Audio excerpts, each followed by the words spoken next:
I thought they were in a box underneath there. Your symbol list again? Yeah. One. It's a zero, then it was that big O. Oh, they're probably gone. Oh, it's a dog.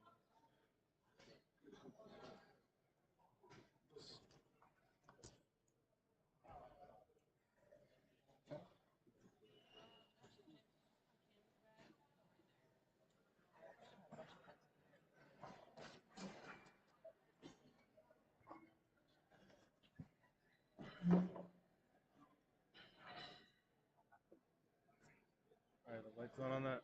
Let me see if it's.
Yep.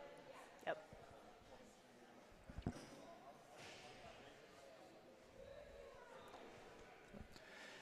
Hello, everybody, and welcome to 2022 Strongman Nationals. We're here in Erie, Pennsylvania. I'm Brian Feeley, and Katie Feeley from Power Plant Gym. And we are going to be your host today. So what we got today is we got 3 events coming up. First, we have a last man / woman standing axle clean and press. So the rules here are going to be that each athlete is going to have 30 seconds per attempt. You can jump in, jump out whenever you want. As soon as you miss, you are done. So we're looking forward to seeing some impressive lifts from the ladies who are up first this morning. Then, after that, second event, there's going to be 3 events today, 3 events tomorrow. Second event today is going to be a farmer's walk, double down and back. That's going to consist of heavier farmer's carries. So they're going to be carrying down, picking up a heavier one, carrying it back, and then they're going to go for time on that. And then the last event for today is going to be a sandbag carry to sled drag. So the athletes are going to have to carry a sandbag down, drop it on the sled, and then bring it back, which is going to be exciting. We should be getting going here, I think, in about 5 minutes or so, 5 or 4 minutes. So we are going to be quiet for a bit, and as soon as the action gets started up, we'll be back, and we will get things going. All right, thank you.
All right, everybody, we're about to get started.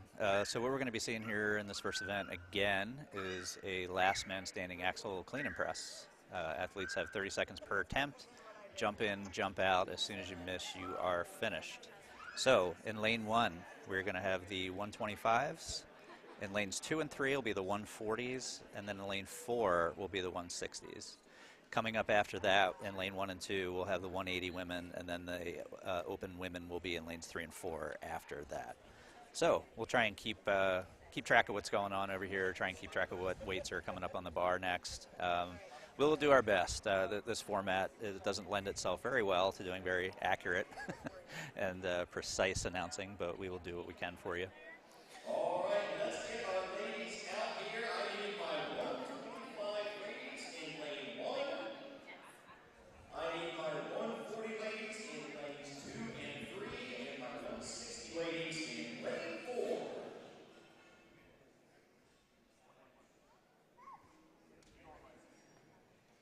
Officials, if you can let your ladies know if they're coming to the right spot, we would appreciate it.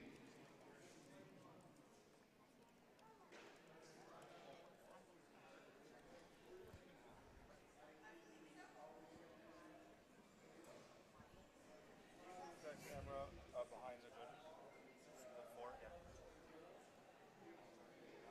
What part on the floor? Up behind Laura, pretty much.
Oh, right. Looks like we're just about to get started.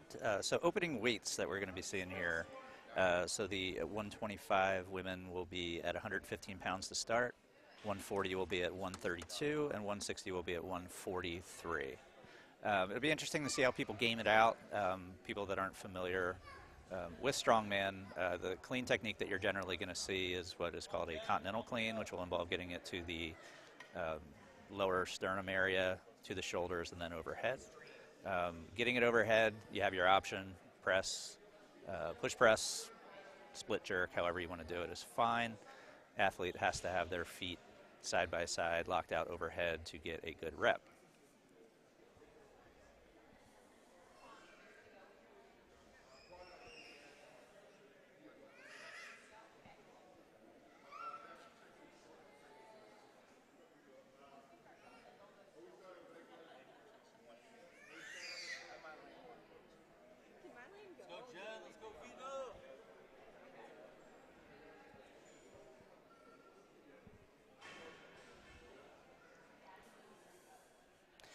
All right, and here we All go. right, let's get everyone in position. We're still missing a few officials here. Once our officials are in position, oh, it looks like we are going in. All We're right. in lane number 4. Got All a right, solid folks, clean. get ready, kick it Good off. split. Here Good are lift here. Lane 4. the National Championships is underway. We have a good lift in lane 3. And it looks like most athletes so far are going with the split jerk, which was not super common in strongman even not that long ago, but a lot more strongman athletes are really getting into the Olympic lifting side of the sport, and you're going to see a lot more technical lifts, especially probably from the smaller lifters and from the women this weekend. Yeah, it's had a major comeuppance in the sport lately with the split jerk. Looks like the ladies are making easy work of these opening weights. Lots of good lifts.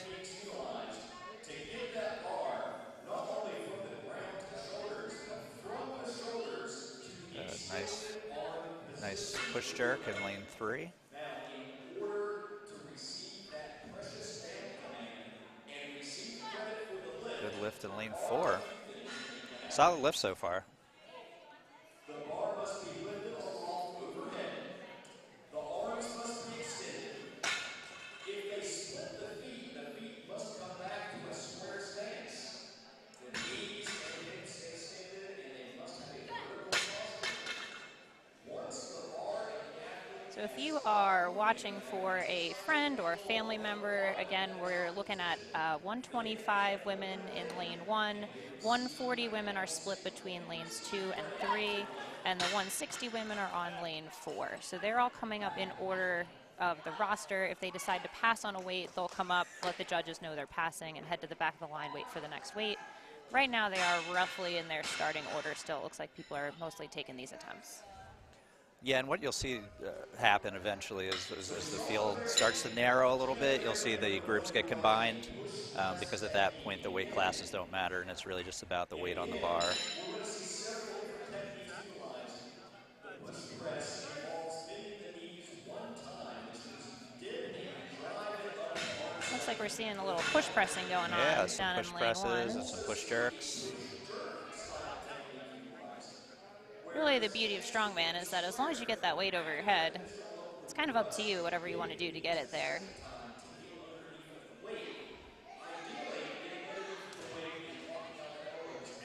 Still something that you don't see very much in the higher weight classes, the opens and the pros. Some of the bigger guys are the split jerks and the push jerks. A lot of them are still push pressers, or there's even guys that can still press 400 plus pounds pretty easily. So it comes down to a mobility issue, the way the body's put together. As small people, we Feeleys prefer the very technical split jerk. 5'7" and worse. Good, nice press out here in lane 4.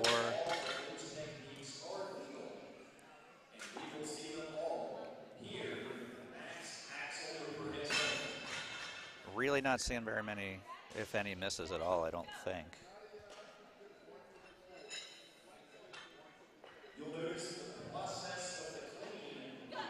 Good lift.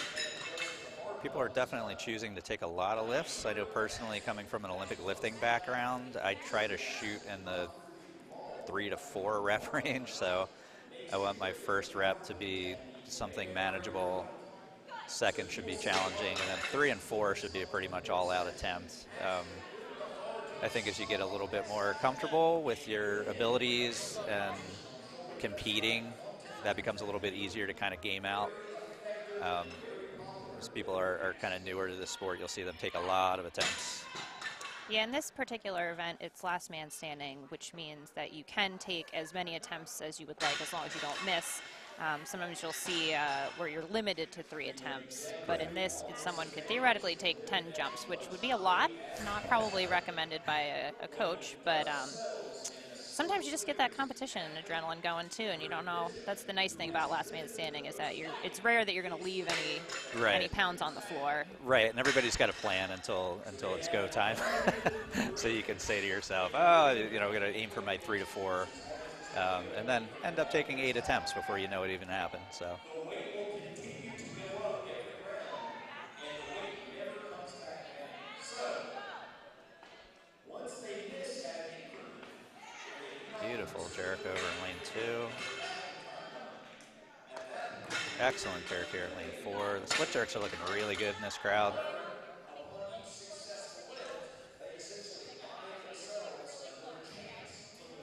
So eventually what these ladies are going to start doing too is paying attention to what the other women in their class are lifting. So a lot of times it's not about lifting the absolute most that you can, because we do have 2 full days of competition coming up here. So if you can win the event or place pretty well and save a little bit of energy, so we'll get a little bit more gaming it out coming up probably in the next few attempts here. Another solid lift. thank you so much to our staff here today. You see some of our staff changing some weights here. A lot of these folks have already been busting the butt the last day or 2. Oh, split clean in lane 3.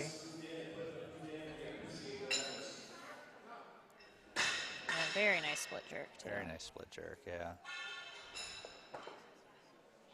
The split clean has become my friend in my twilight years. And it looks like lane 4 over here for the 160 class. They are working out. So you see here in lane 4, we're doing a little change out of the weights, switching over to these Rogue 26ers. These are 70-pound bumper plates, so the bar will now be elevated about 13 inches off the ground. Standard bar is 9, so it's a little bit higher. Some people find this easier, some it won't make a difference. At these weights, it probably won't make too much difference, but where you will feel it is the balance overhead is going to shift just because the size of these plates is so much bigger.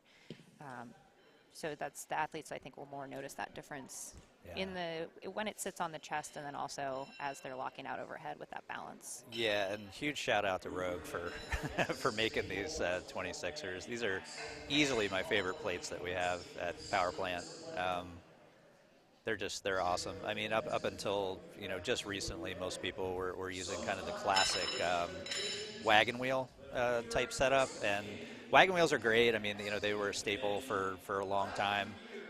They do cause a little bit of weird torque on the bar. They never kind of really slide onto the bars as flush as you would like. We've had a lot of bent axles and things of that nature from kind of classic wagon wheels. But these guys, they fit pretty snugly, and again, just huge shout out to Rogue for putting out the quality of equipment that they have. We got a good lift on those wheels in lane 4 too. It's interesting over the years to see the equipment become a little bit more standard too. When Katie and I were first kind of getting into this whole thing, it was still the Wild West. We had a lot of homemade equipment. Good push press here on the wheels. It's looking like lane 2 might be switching over to these big plates soon also. Yeah, I think it's lane 3.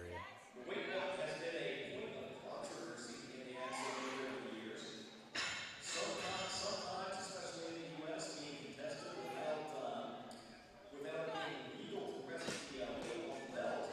We've gotten away from that over the last few years. Another thing that people may be seeing and wondering about that aren't as familiar with the sport are the use of the grip shirts. So you can see a lot of the athletes wearing these shirts that have kind of a shiny texture to them. So what we call those grip shirts. So that gives you a little bit of extra grip on the axle as you're trying to work it up to your shoulders. There are some, won't call them out, but some promoters that still do not allow grip shirts in their shows. Are It's a little me. bit more. It's Spoiler alert. It's Katie. I'm the promoter. Yeah. Well, it's not just you. I mean, you and you know Kyle is still the same too, which is totally fine. I mean, it's one of the cool things about Strongman is that it's always been kind of a choose your own adventure sport.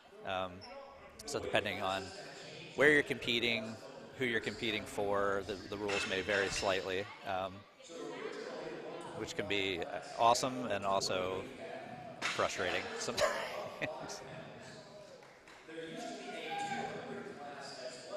Another thing that we're seeing, which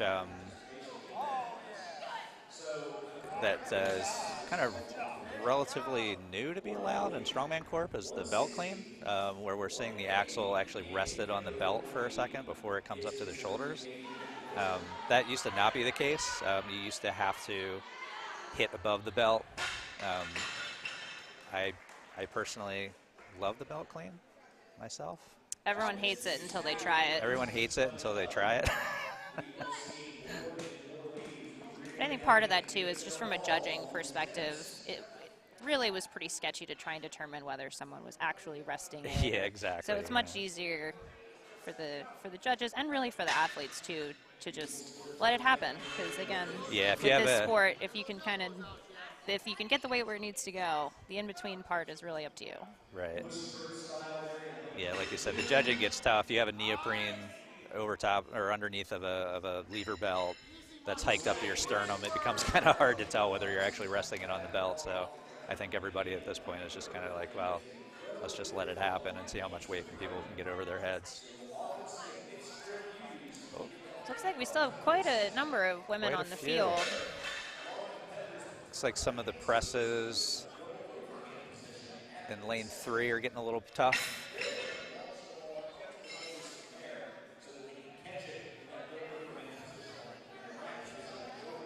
Making another jump up here on lane 4.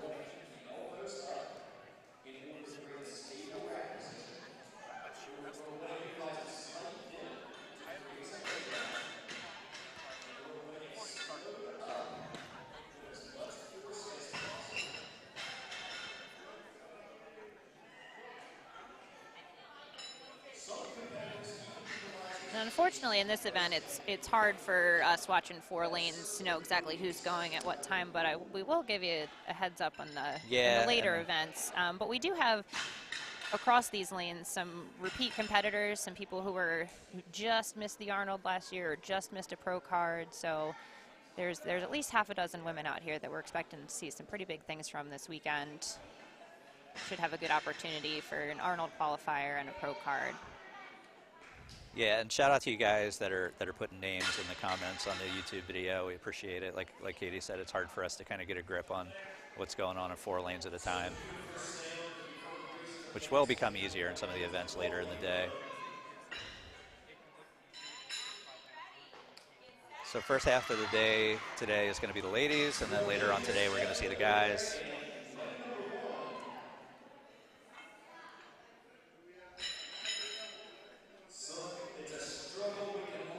Another good split jerk here in lane 4. It's still looking really solid.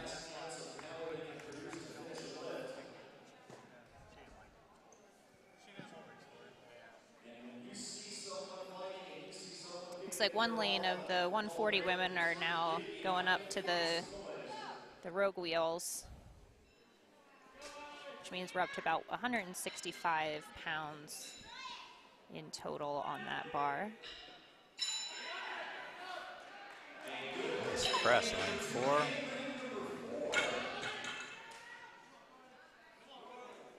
These ladies are not slowing down. You know what I will say, though, these lines are not too long, so the rest that these women are getting in between attempts is fairly short. So those of us that like to take a nice 5-minute Instagram break in between our lifts. Break, yeah. Not getting any of that today. Oh, struggled. Slight miss here in lane 4. She's going to. So in Strongman, you do get the opportunity to re-attempt a lift. So you have 30 seconds to get a successful lift in. It is fairly rare, I would say, to see someone fail, especially if it was a grinder, a real close lift. But if you, especially on an Olympic lift, if you kind of misgroove it, you do have an opportunity to come back and get that lift. Yeah, it's very advantageous if you feel the lift's going on you, going sideways on you when you only have 30 seconds to just let it go so that you have another solid attempt left in you. Again, sometimes easier said than done. When you're so close, you just want to try and grind the lift out.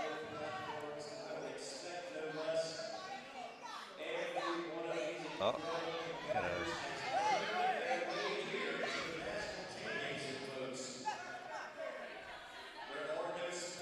right. The weight here in lane 4 is turning out to be a little bit of an equalizer. I think we've had two athletes miss now. And in this particular event, sometimes it matters what weight you come in at. For this event, it does not. So this will just go in terms of scoring by which athlete lifts the most weight. If athletes lift the same weight, they will tie on the event, regardless of where they came in.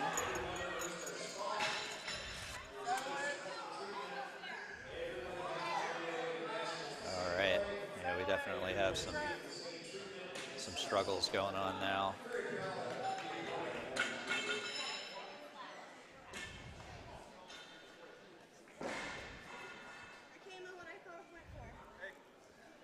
Nick O'Hare, thank you very much. We're doing our best.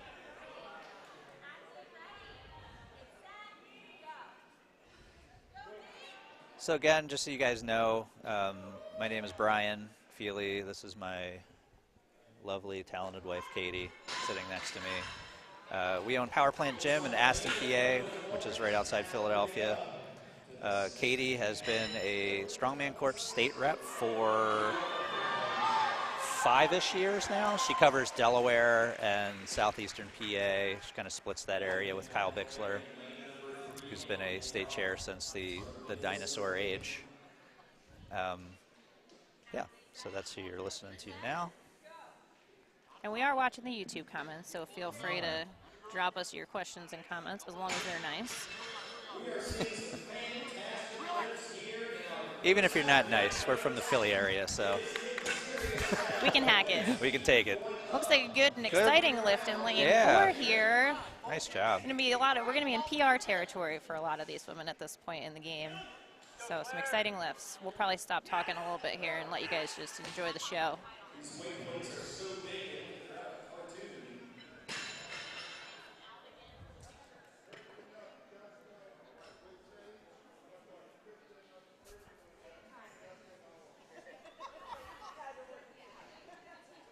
If you guys get bored, you can apparently find love on the best dating site in the comments. Check it out. That's how you know that we've made it, is that we've got some spam in the comments already. And the day is young. Yeah, some porn spam already at 9:54 a.m.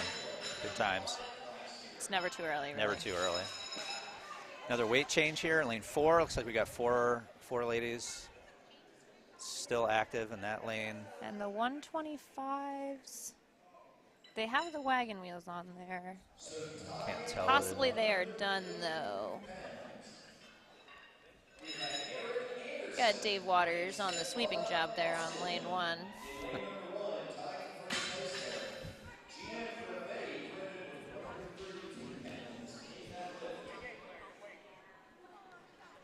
Going to go ahead and ask Zach Stoughton to shut up in the comments.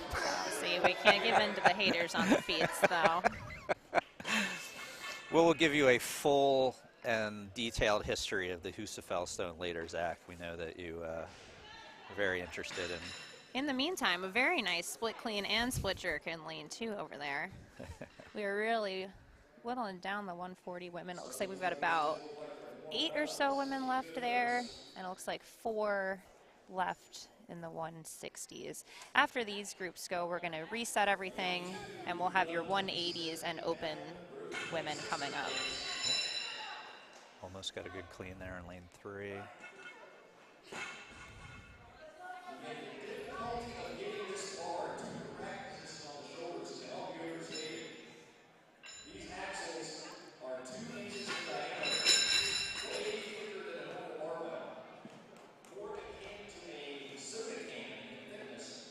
Oh, and just barely here on lane 4. Very close.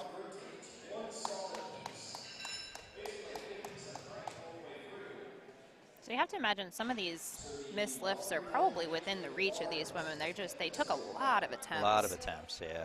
And that just comes with experience and knowing your limits. Sometimes you just don't know how good it's going to feel on comp day either. Absolutely. Or bad. Or bad. Sometimes bad. Got a good clean here in lane 4. Oh, and almost.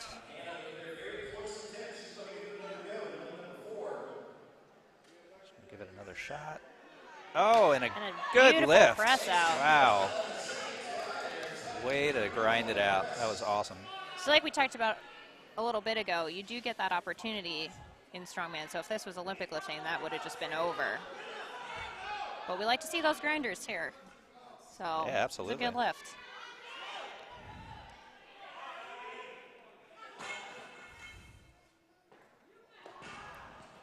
Close. Oh, and another good lift here in lane 4.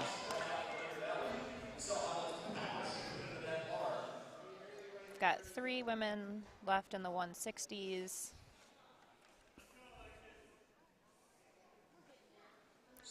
Got Miss Laura Anderson. It's like about here, 8 in the 140s. Pro strongwoman Laura Anderson here is your judge in lane 4.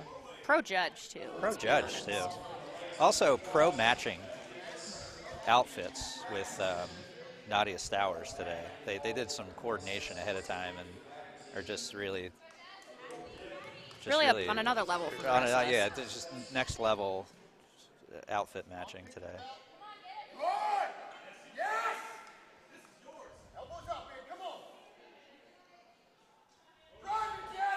Oh, a close one here. Looks like she's going to give it another go. Good lift in lane 2. Nice lift in lane 2. She's got it up again. Oh, very close, very close. Had it over Good the head. cleans on that, though. Really good cleans. Very quick comeback on that second clean.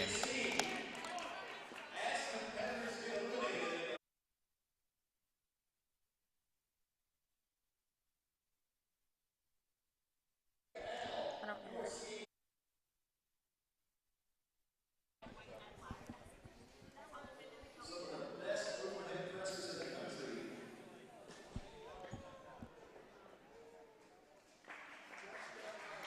We got about 150 athletes this year, I think. There was, I think, 190. 190. Oh, okay. I was a little bit low. We got about 60 women and 130 men. Yeah. So the men will be up this afternoon on this same link that you're watching now. Oh, beautiful. Beautiful push jerk over there in lane 2.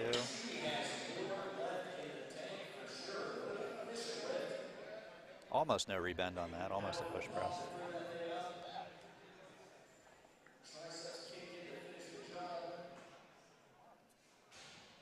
Looks like we're going to combine probably lanes 2 and 3. So those are all the 140 women, so that they'll all be lifting together. I think the lane 2 is one jump behind, so they'll probably catch up and then combine. These cleans are looking great. These cleans are looking really, really good. Oh, and a beautiful nice split jerk. Good recovery. Beautiful job. And style points. Style points. It's good. It's the whole. Normally you don't get in Strongman.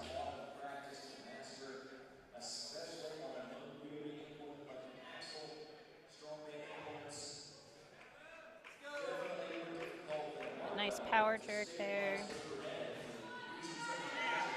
Almost like a lean back bent press going on over here. Oh, so close.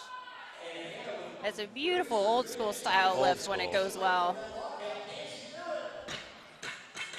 Yeah, so that's definitely an older pressing technique that you're seeing there. Harkens back to the days when the clean and press was in one of the Olympic lifts, where you arch back really hard, almost turn it into a bench press. There are some people that really do a phenomenal job at that. You don't see it too much from the smaller women. That's nice. No, I know. Nice It's cool to see. Yeah, and the internet definitely hates it, but you know. We're not here to please the internet. No.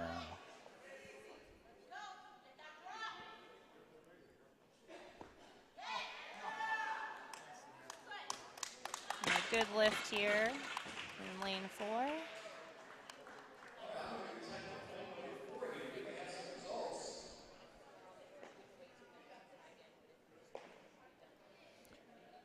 You guys are hearing the pro elite level announcing voice of Mr. Paul Mauser in the background there. The voice of Strongman Corps. We're really just trying to keep up with his standards. I know. Makes it hard. If anybody out there has ever thought about doing it and hasn't done it yet, you should definitely try one of Paul's competitions in West Virginia. Katie and I have both done them. He does a really fun Halloween competition. Well, I guess it's really not necessarily Paul, but The crew at Viking. The crew at Viking in West Virginia. Morgantown. In Morgantown. Really fun. Starts at night. Costumes are not mandatory. They are required. Oh, almost here. Lane 3. Ooh, close. Very close.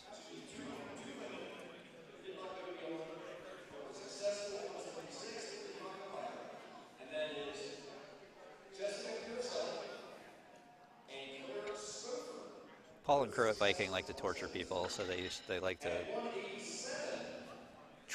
have competitions outside when it's really cold. I believe At night. At night, picking up really weird stuff like motorcycles. So it looks like the 160 women are done. So we just have 140s now battling it out here. Yeah, we'll try and get a beat on what kind of weights we're at right now too. They're mixing pound and kilo plates right now, and that is just far too much for my reptile math brain to handle. Oh, good clean in lane 2. Oh, close on the press.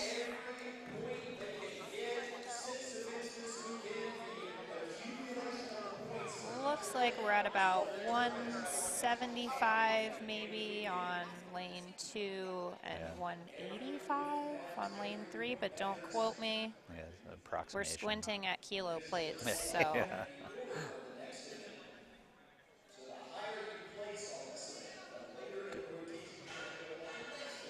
Good clean, lane 2.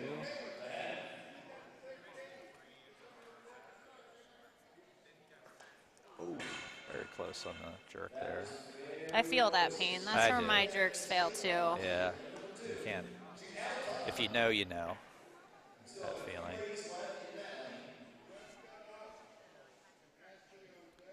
I am the exact opposite. I can jerk far more than I can clean. So. An anomaly, really. Yeah. I think it's really, arms that are about 6 inches long. Got a really nice clean here in lane 2. And a very nice power really jerk. Solid jerk. She is not done.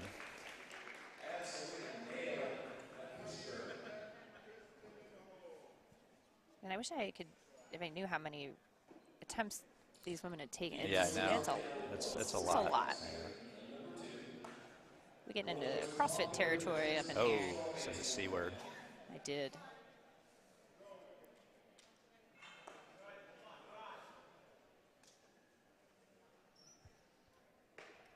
Good jerk, good recovery. Nice. Good lift.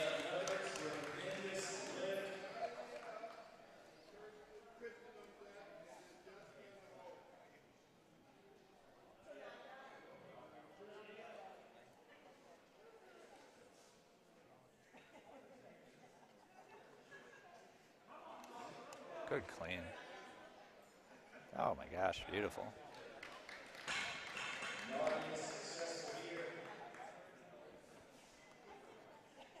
Got a few women over there in lane 2 that have definitely a few more lifts in them. And those are your 140 women.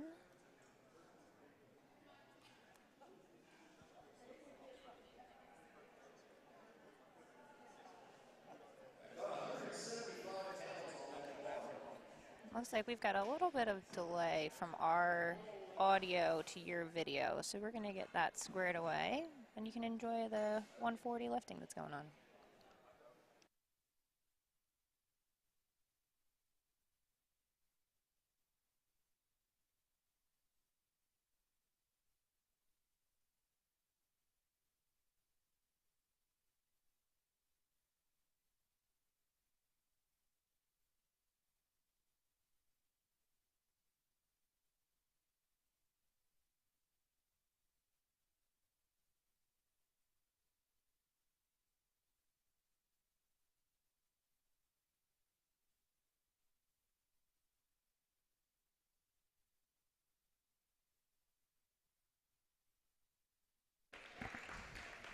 Another good lift. We are going to take a break for 1 second, and we will be right back. We're going to try and see if we can get the photographer to clear the camera out on lane 2.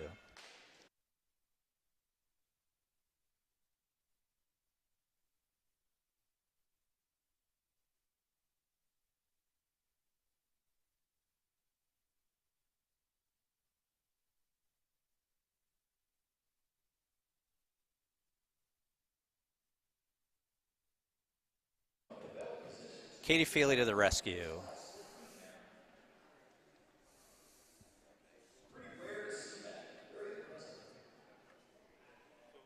Nice job, dear.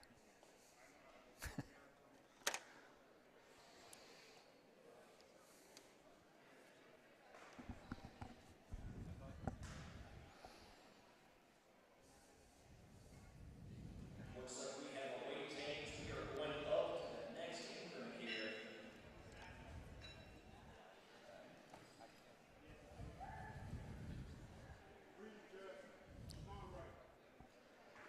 Okay, so the last weight was 176. We are now going to 187. Okay, the bar on lane 2 is going up to 187. Creeping up on 200. And again, the weird weight increments are because we're mixing kilos and pounds. 25-pound bar, 70-pound plates, and then some kilo change plates. Good clean. Beautiful. And she does it a push work style again. Going to the belt very cleanly. Walking right up to the shoulders, cocking his elbows up to create the rack position on the shoulders. Kept that very stable on the dip. So she utilized all that upward force from the leg drive to drive into the bar, launched it up, and then got herself under the bar with a second bend and walked out those elbows simultaneously and stood up the power of the dip.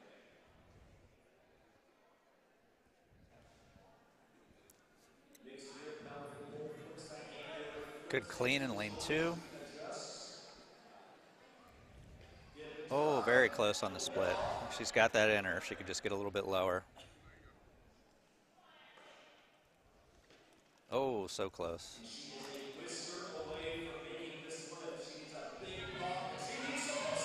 Oh, So close. that was tough, yeah. So what you saw there was the matter of just being able to get a little further under that weight, which is easier said than done when you're on your 8th lift. 12th. It's been a lot of lifts. That's a lot of lifts. Although we're not actually sure if because they were allowed to skip weights in between, so it is possible. We weren't necessarily paying attention to who was skipping what, but it definitely does seem like there's been a lot of reps. Oh man. Really nice power jerk. Really nice power jerk. Really nice all day with the power jerks. Yeah. Really. Holding it down. Holding it down for the short folks.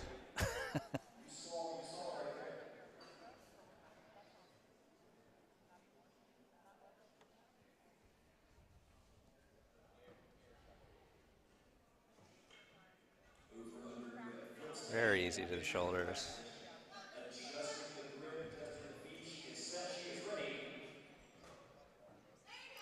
Oh my goodness, so close. Looked like that weight got a little bit out in front of her. On the axle, it is harder than on a regular bar to keep the weight over your head. So the axle bar doesn't spin, so it's a little bit harder to push back. The weight sits a little bit further in front of you when it's on your chest. So especially as it gets heavier, keeping the weight back through the heels and the midline is super important, and being able to push back on it quickly to get it back overhead. These are the kind of weights that you'll really see that technical stuff start to kick in. Another beautiful clean. Oh, nailed it. Very nice.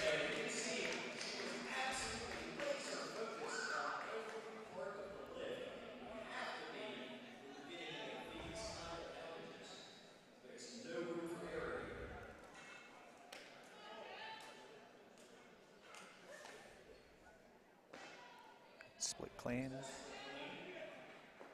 Oh, so close. She's going to give it another go. So These women weighed in at 140 pounds or less, and they're lifting 180 right now. So a good bit over their body weights at this point. Ooh, very close. Just couldn't quite get those elbows locked out. Just going to live to lift a little later. Looks like we've got 3 women left in the 140s. And then again, we'll take a quick reset and switch over to your 180 and open women. So we are going up. We still have a few ladies in the rotation here in this absolutely magnificent 140 class. Yeah, this 140 class is really putting on a show right now.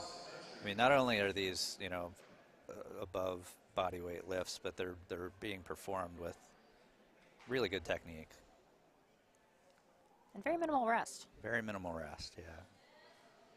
I like myself a good 5-minute rest between rounds.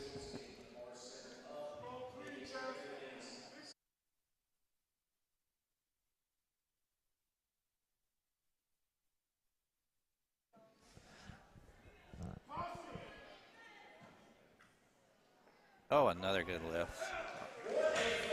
198 pounds over on that bar right now. That's a very solid lift for That was 140. a really very solid nice. lift.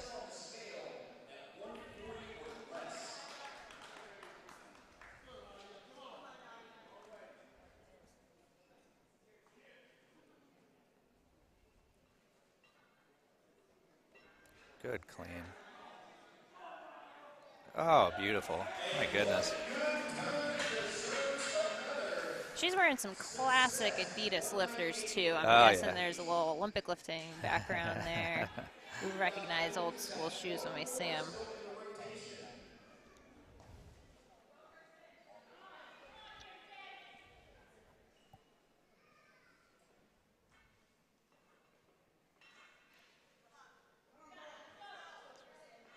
Oh, to the shoulders, no problem.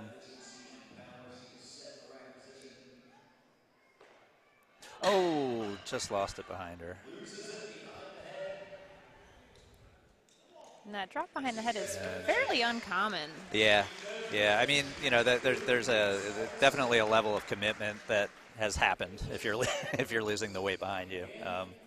Maybe overcommitment, but sometimes it's just, you know, you get the bar where it's supposed to be. You can't just quite get those elbows locked out. I did, in fact, drop the bar behind me and onto my correct, back at yeah. Nationals last Yeah. year, so it can be done. But then I got up and finished the lift. That is so. that is true. Yeah, redemption. Not common, not recommended Classic either. Katie Feeley, you know. I like to make it exciting for the viewers at home.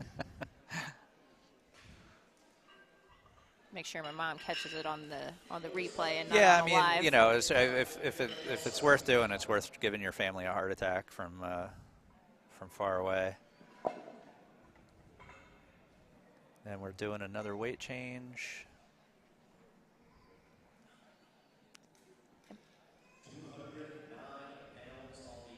Going up to 209 pounds on the axle. Looks like we still have 2 athletes active in this lane.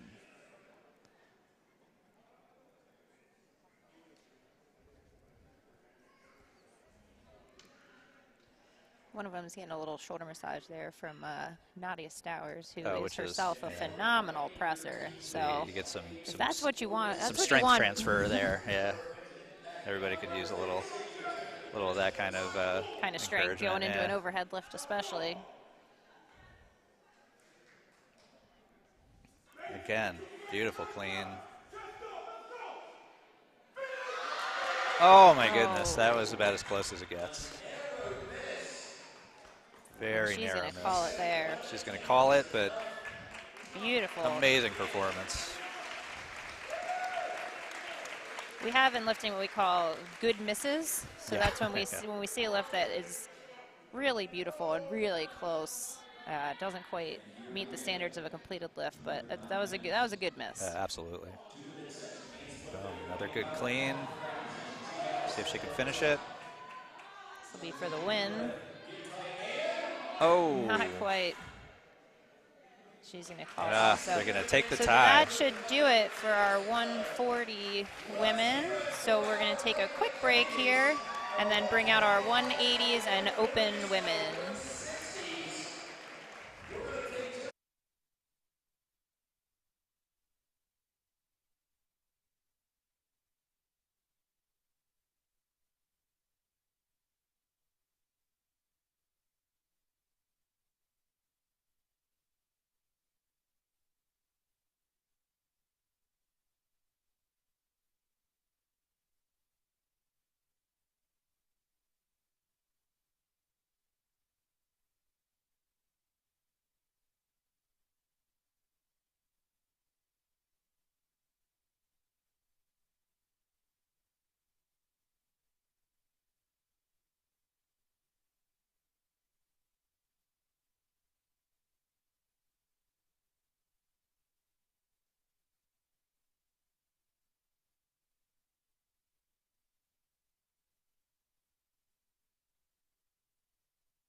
All right, so we're about to get started with our second heat.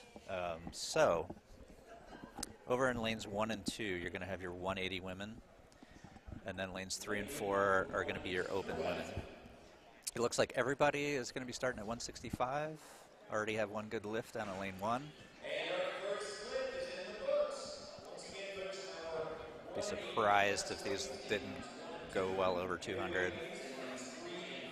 Don't want to jinx anyone. No, but these ladies you should see quite a few lifts, so well over 200 pounds. Another good lift, lane 2. looks like he's taking that one just a little extra warm-up. She's got a lot left in the tank. An interesting clean technique here in lane 4. Of a Zercher.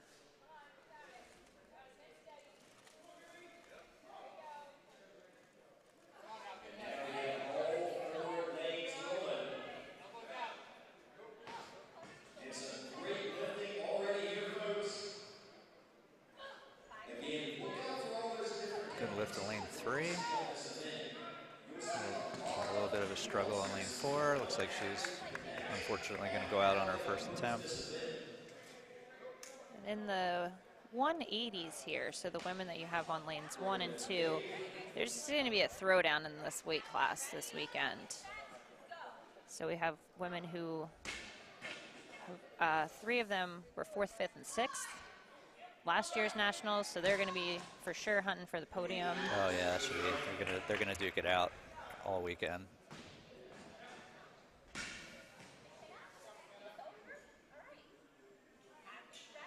And remember, they have the option to skip any increment they do not want to take, so they don't have to take every. Beautiful clean here in lane 4.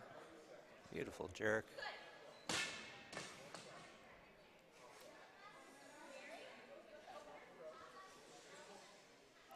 A little bit of a struggle on the clean in lane 3 here.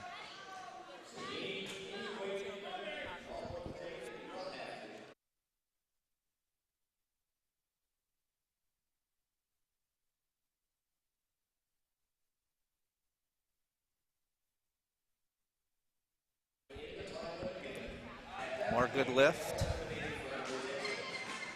Down along lane 2 there. So, and if you are looking for the score sheet in the description on the YouTube video, there is a link to the live scoring. That's getting updated right now with the weights from the classes that already went. So they're not all in yet, but there is a link to that. There's also a link in there for the actual rules for each event. So if you missed our wonderful descriptions earlier, just head over to that video description and you can see where everybody's placing so far and what exactly we're doing here. Oh, good lift here in lane 4. Push press.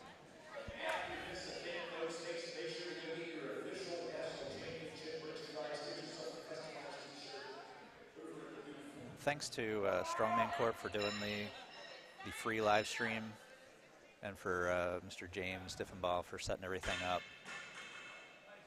and also doing the scoring. Good lift here, lane 4.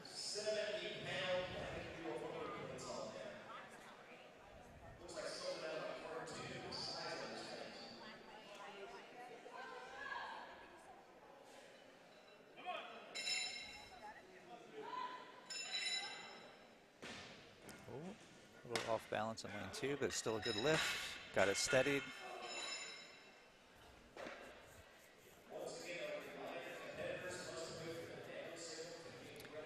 One of the horrors of a fixed bar is sometimes, you know, if you're doing CrossFit or Olympic lifting, you know, you have the bars that have the nice bearings in them and they spin to take some of the inertia out of the bar. You don't have that with an axle. Sometimes they have a mind of their own. Sometimes it's very hard to get it steadied overhead. These bars also, because they're not knurled, they don't have lines on them either. So Correct, part of it is also making sure that you're set up in the middle of the bar. Unfortunately, sometimes you don't know until you're already started the lift. Sometimes you've started pulling and you say to yourself, I've made a huge mistake. Then you have a choice to make. Then you have a very, very immediate choice to make.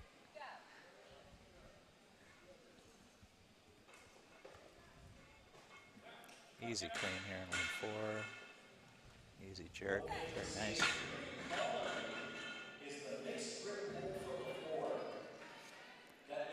Looks like we are going up in weight on lane 3. Good lift on lane 2. Ooh. Very easy press here on lane 4. Press. She means business.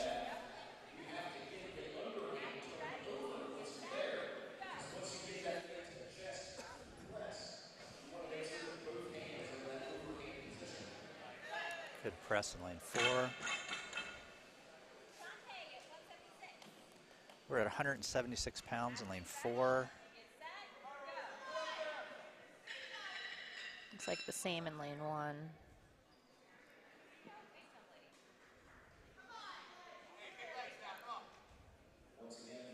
Ooh, very close in lane 4 here. Just needs to get that head through. So worth noting that we are still on all of these bars under the weight that you saw either 140s doing a little bit ago. Yes. So yeah, you already again, kind of highlights how impressive those lifts were. Yeah, you already have open women going out on 176.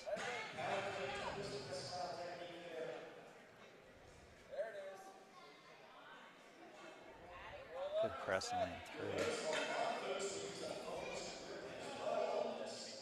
Particularly if they bring it to club racing, they'll typically go foamless above before they flip it up to that rack position at the shoulders.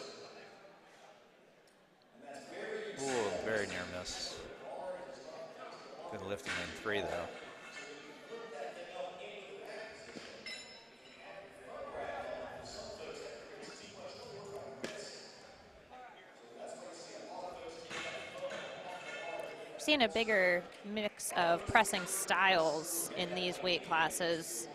Still some split jerks going on, but a lot more push presses, power jerks than we saw with the lighter weight classes, which we said earlier, that's to be expected probably. Yeah. And you'll probably see even fewer split jerks when we switch over to the men this Absolutely. afternoon. Yeah. Either way, this lift is going to require a lot of power from the lower body. So even though it's an overhead lift, that power to put the bar overhead from the shoulders is largely coming from leg drive up into the bar, getting it as high as you can with your legs, and then dropping quickly under it using that split jerk or power jerk technique.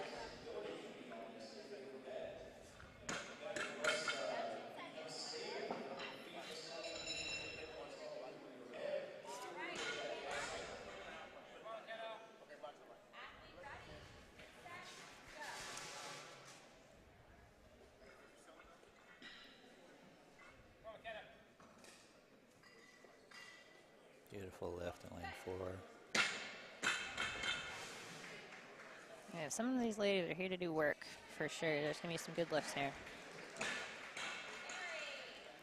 There's already been some good lifts. What am I saying? Yeah. And it looks like we have a few lanes bumping up the weight here.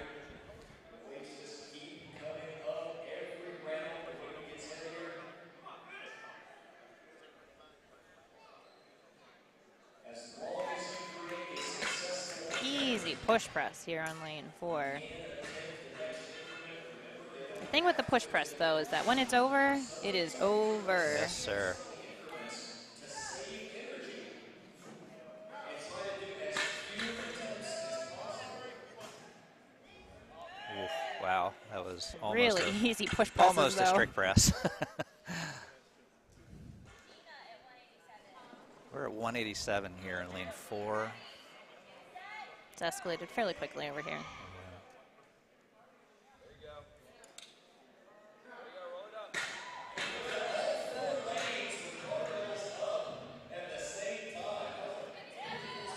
Oh, very close.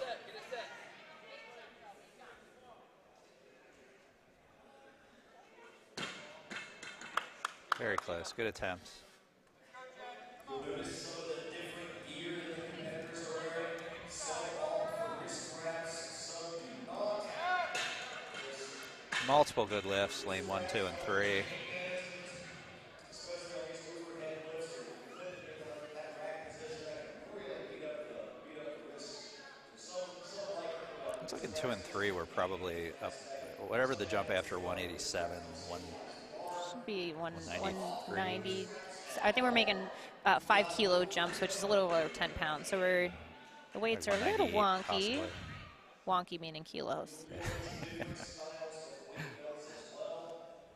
soft belts and rubber belts, leather power belts to provide a bit more shelf.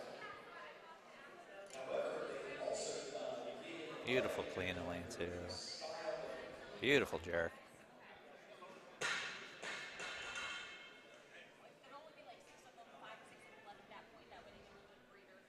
a lot of those opting for knee sleeves.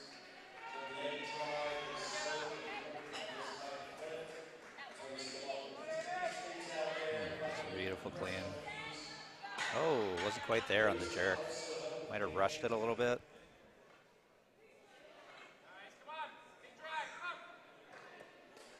Good lift in lane 4.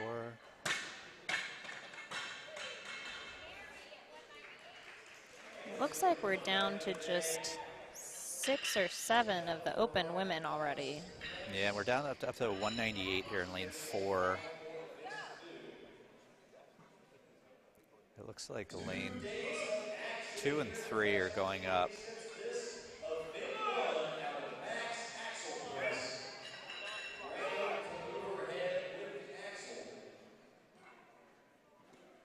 Oh my goodness, that is a powerful, powerful push press that you just saw there.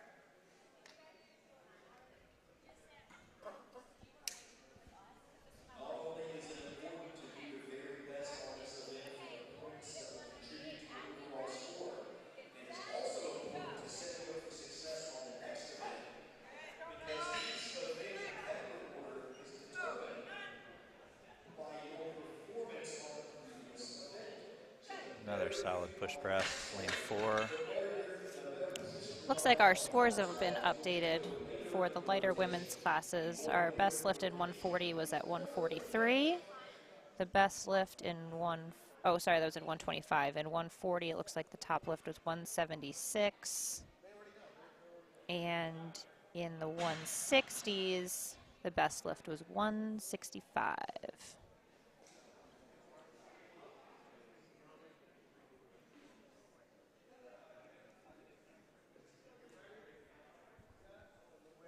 Possibly that wasn't right. I'm looking at the score sheet. Yeah, it looks like there was a 198. Yeah, we'll get that squared away.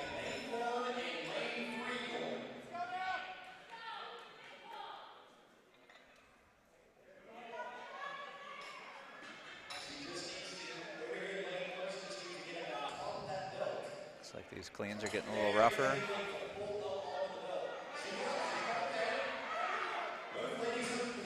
Successful clean in lane 3.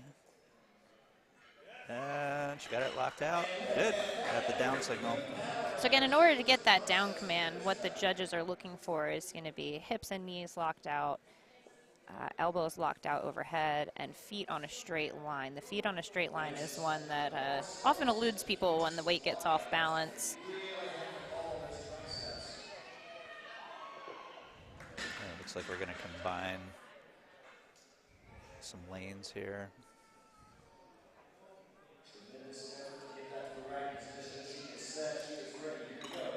Looks like some of the ladies from lane 4 have moved over to lane 3.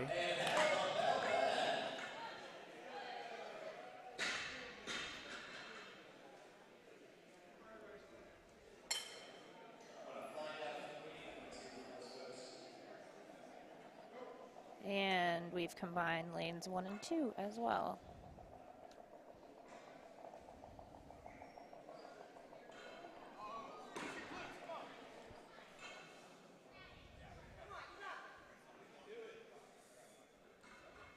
Got the clean. Oh, beautiful press. Easy. Was not expecting that press. The clean looked a little rough. It got there, which is all that matters.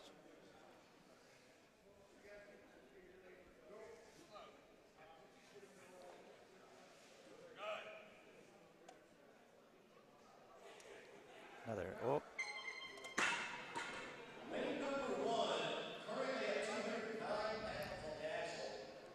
So we're at 209. On both lanes. On both lanes. So your 180s and your open women are all at the same weight right now. Several ladies in both lanes. How much over that 200-pound mark can they go? Got a good clean on lane 3. Oh, almost. Couldn't quite stick the jerk. And she's going to go ahead and call it.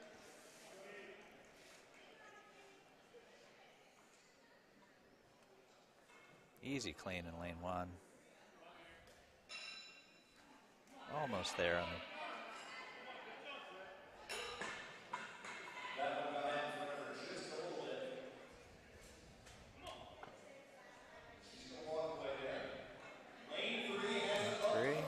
The shoulders.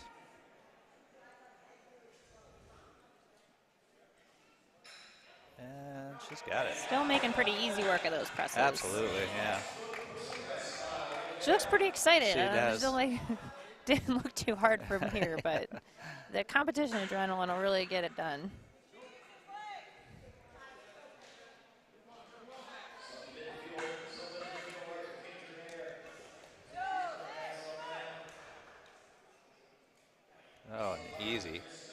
easy push press. Oh, did not get did the not down. wait for the down. There we go. Now she got the down command. So if you... Luckily, it looks she could do that about 10 times. She didn't quite get the down command on the first attempt. Had to repress it, and wait for the down command. Sometimes Judge Tommy Burns is going to go over there and give her an explanation of what happened. Sometimes the adrenaline gets going, and We've all done it. everyone.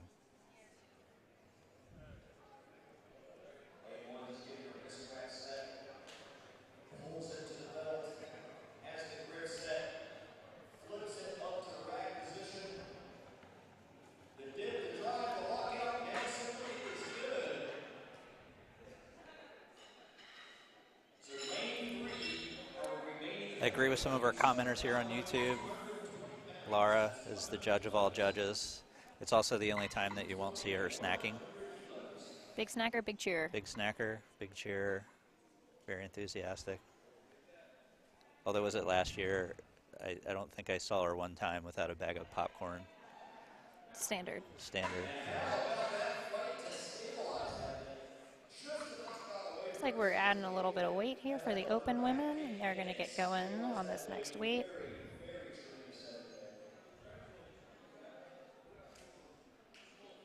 Got 6 open women left and 4 180s. Oh, quick work of that jerk over in lane 1. Easy, clean, launches it right overhead. Here's our first attempt at 220. So we've got a 220 attempt happening here in lane 3. Got it to the shoulders. A lot of work on that clean. Still need good leg drive overhead. Ooh, so close. Oh, She's just got to bring her feet together. She and got that's it. a good lift. Good Good fight lift. for that.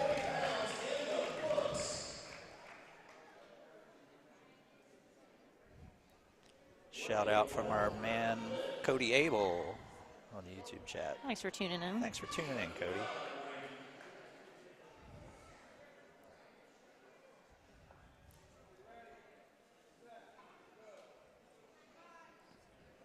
Easily one of the most positive competitors in the sport right now. 2 tough cleans here. We'll see how these go overhead. Ooh, Not quite in lane 3. See if we have better luck in lane 1. Same thing, not quite. They're both When you gonna- spend that much energy on the clean, it is really hard because you just need, like we talked about earlier, so much leg drive to get that weight overhead. And when you spend that much energy on the clean, and a continental clean, for those who haven't done it, is very exhausting lift. It's much more taxing. It hits your chest in a pretty terrible way. Yeah, that puts, So it's a little hard to puts keep your breath, keep your tension. Oh, quick work of that press there. No problem on Right. that one, though. All right. Then, oh, good lift in lane 1. Yeah, when you get 200 plus pounds sitting straight down on your diaphragm, it's not the most pleasant not experience. the most pleasant experience ever.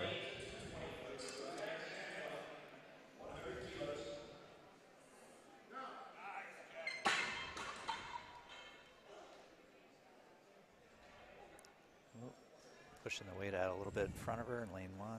Oh, Oh, and went for the push press push press. slash maybe a little bit of power jerk action there. Got it done. That's what Got it done. matters.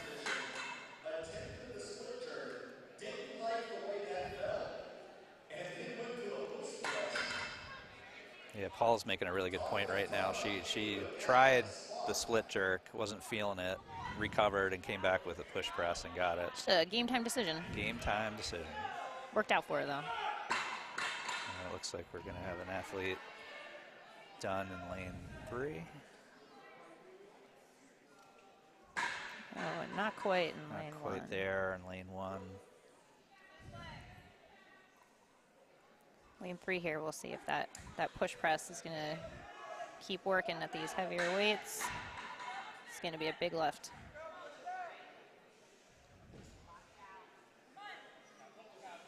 Oh, And she's easy got press. it. Wow. Nicely done. She looks excited. We got a little heel click there, which is probably off your screen, but It's a shame. Good that everybody missed celebration. That, but yeah, that was prime celebration. It's important in these competitions that you don't take yourself too seriously, because ultimately we're all just here having a good time with our hobby. Yeah, yeah. I mean, we're all just picking up weird crap off the ground. Can't really take that too seriously. Lane number 1 also 131, and I think we have 2 ladies left in lane 1, 4 ladies left in lane number 3. So 2 competitors in lane 1, 4 competitors in lane 3. 231 pounds. I think that both lanes right now are at 231 pounds. So these 180 women are a Well good bit above over their weight. body weight at this point.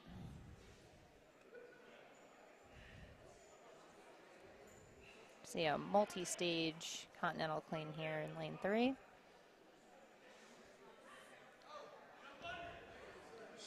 Whatever it takes. Whatever it takes. Just trying to get it up on the belt. I think she's going to go ahead and. She's going to walk away. She's going to live to fight another day. Several events left this weekend. Probably a smart move. A for effort. It's also important, especially early on in a 2-day comp. You got to know when to call it, because there's 5 more events to go. So making sure that you don't waste too much. Do what you need to do. Get in, get out. 2 successful lifts at 231.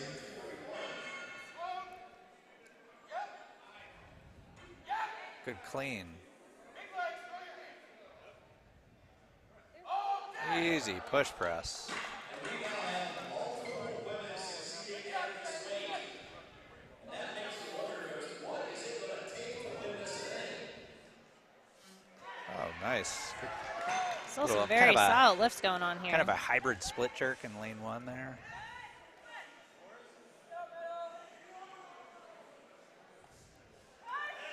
Oh man, it was very just close. a little bit more on the legs, a little bit more push back, and she'll have that. There it There is. you go. Excellent. So even with that laid back press, you're going to see a lot of competitors that use that technique. They still need to get their head back through. A lot of times when you see a person that presses more laid back, when they miss, the head just never came through. Mostly because your back is screaming at that Back point. is smoked. It's also not logical to push your head underneath of 200 plus pounds. Not at the, you know. So much of what we do feels so Self-preservation. illogical.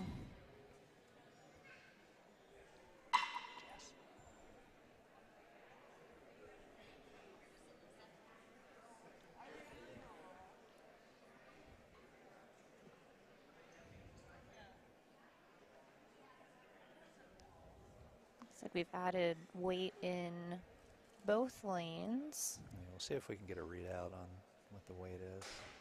Got 3 open women left, and it looks like 2? maybe 3 left in your 180s.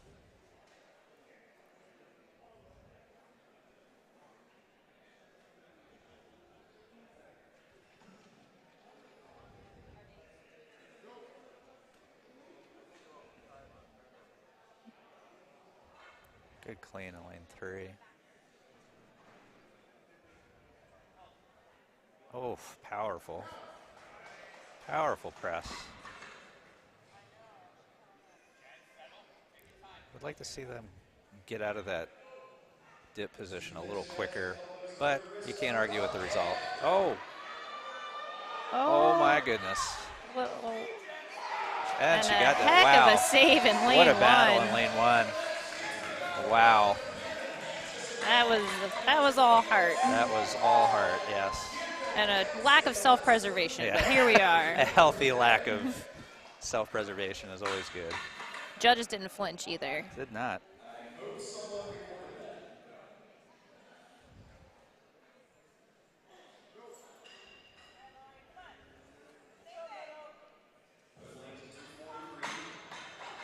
Not quite there on the clean in lane 1. Just going to give it out. Yep, she's going to go ahead and call it. Oh, good. Oh, battle in lane 3 here with the clean. It's just gonna.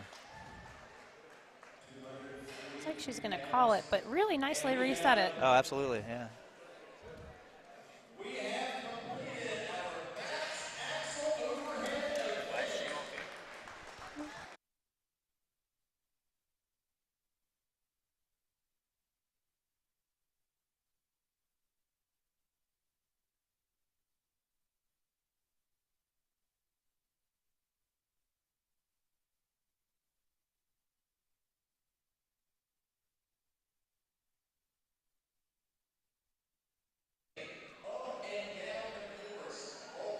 All right, so it looks like we're all done here. All right, so we're going to go ahead and switch over events. Max Axel is all done now. So we're going to move on to the Farmer's Walk, double down and back. We will be back with you guys in just a few minutes after they get the reset done. So stay tuned.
All right, everybody, we are getting ready to start back up again.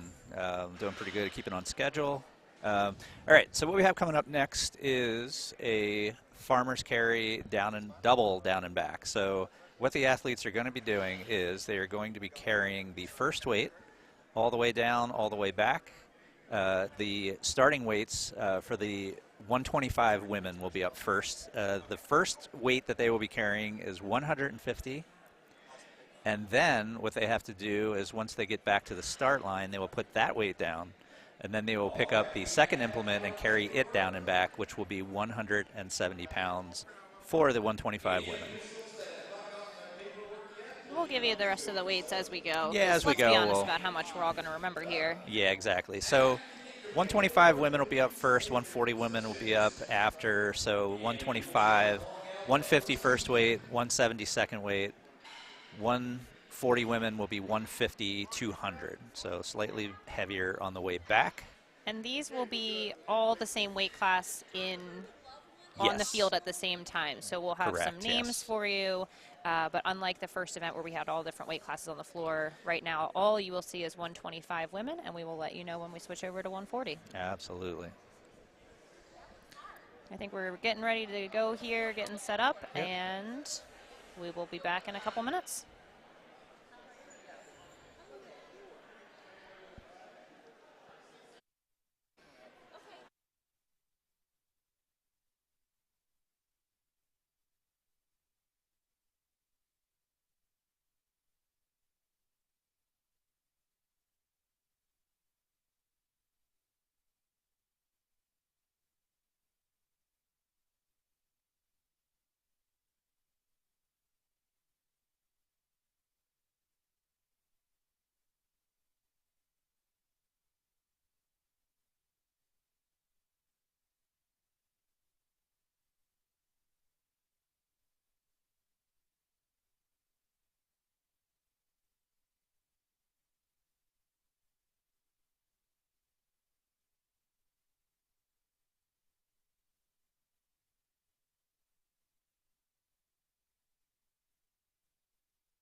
All right, so a little bit of a change on the order, actually the placements of the athletes out on the field. So the first two lanes, lanes 1 and 2, will be 125s. Lane 3 and 4 will be 140s.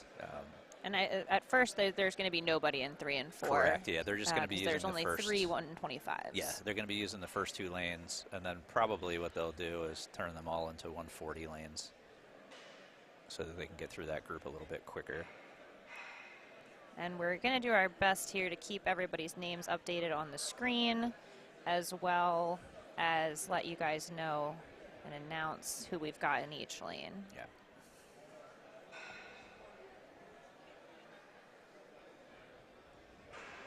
Looks like we're really close to starting. It's going to be an interesting event. I know that for me personally, anyway, the worst part of the farmer's carry is the pick. So when you have to do that twice, it's just sad times. Yeah, well, 4 actually, times. I mean, really, you have to pick it up 4 times. Yeah, I mean, I'm just counting the switch at the other end, but you're really picking this up 4 times, which is just a real sad maker. Especially when that second weight is heavier. That's something else. The first set of farmers handles for this division, 150 pounds. The second set, 170 pounds. So again, when we're hearing those farmer weights too, just for clarity, that is weight per hand. Correct. Not total weight. So we're starting with 125-pound women starting out at 150 per hand. Yeah, so that's which is technically already a fairly heavy farmer. basically a 300-pound frame lift and carry. Yeah.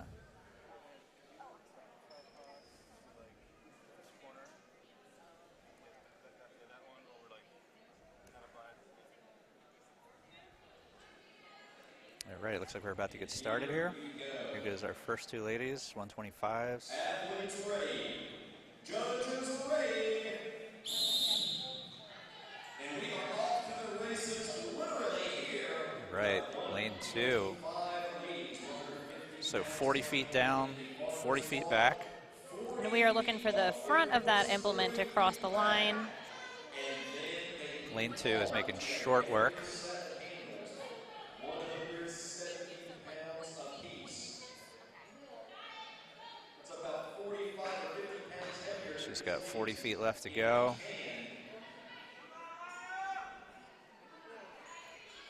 So we've got Gina Corvetti in lane 1 and Svetlana in lane 2.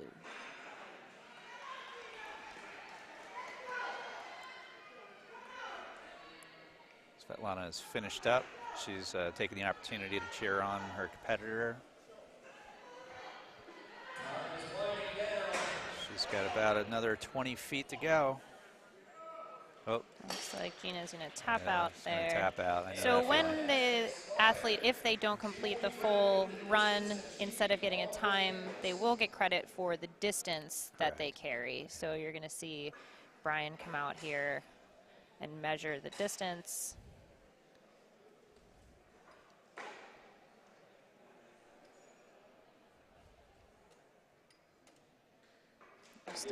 We'll take the time here too to give a brief shout out to all the volunteers Oh, absolutely. who are here. yeah. Volunteers, judges.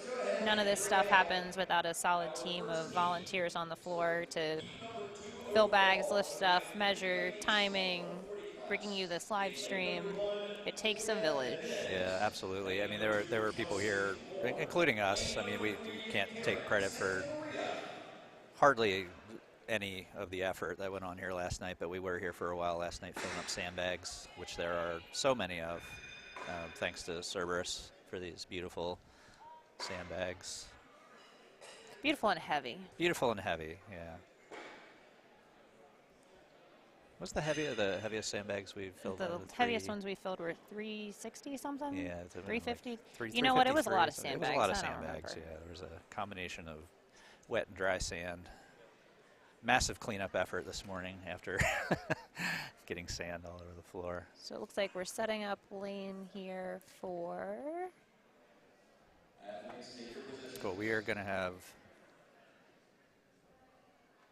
We've got Athletes ready. Judges ready. Go, and here goes our first heat of 140s. They are off and running 150 pounds in the first set of farmer's handles, and that will become 200 pounds when they move on to the second set of handles. Got a foot race in lane 1 and 2 here. All the way up 40 feet back, and then they have to grab the second set of handles. This second set, Lane 1 off the line. Lane 2 having a little trouble getting moving. She's really got to try to get those hips a little far forwards, a little further forwards, that is.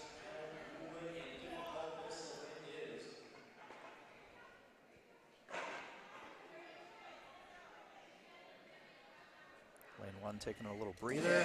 Oh, looks like lane 1 is going to tap out. And this is quite a heavy weight for 140 to have 200 pounds in each hand. Yeah. This may be the heaviest farmer's ball we've ever had for this division.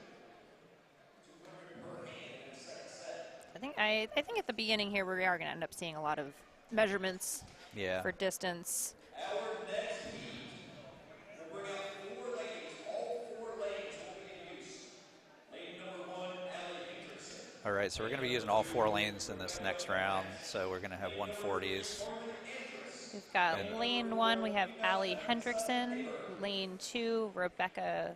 Oh, I'm going to be butchering names all weekend, guys. I'm sorry. Lane 3, Carly Andrus. And lane 4, Vina Eliza Nabor. If anyone feels like they want to correct our pronunciation in the comments, please feel free. We're doing our best. We are here for it. So quick note, Allie Hendrickson. So that is the wife of Josh Hendrickson, who is also a PA state chair. This, I found out earlier today, is her second strongman competition ever. So she is diving right into the deep end. It's an awfully heavy second competition. Absolutely. But hats off to her. Her husband, Josh, nice guy, 580 barbell, makes a heck of a pre-workout.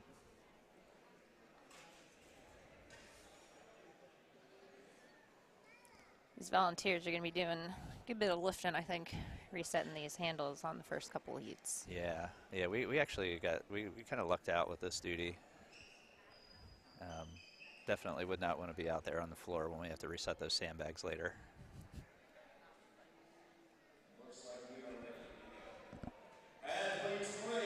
And here we go. Just about ready. And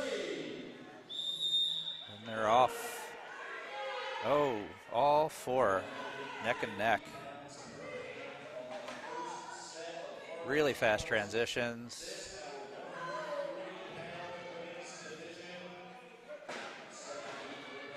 This weight is going to be the equalizer here. These women made light work of that 150, but 200 is a totally different ball game. It looks like we've got Allie and Carly really off. Remember, they've got to go down and bring it back.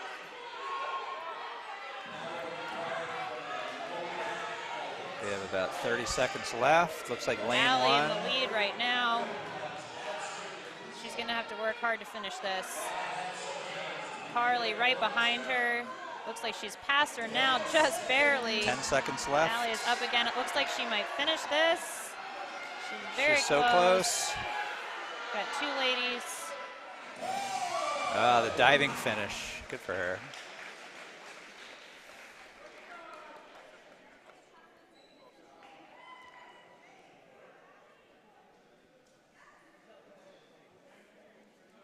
All right, so we're going to take some time to measure out these finishes here. Looks like Allie was able to get it over the finish line, so that's the first, correct me if I'm wrong, Katie, that was the first competitor that finished? Yes, that is accurate. That is the first finisher we've had so far.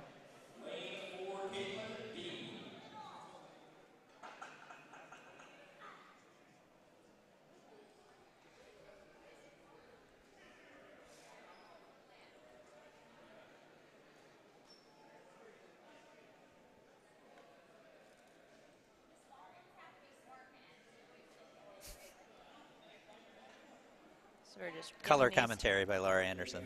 getting these handles reset here. In lane 1, we're going to have Alexis Wetherell. In lane 2, Haley Manipole. In lane 3, Jill Robbins. And in lane 4, Caitlin Dean.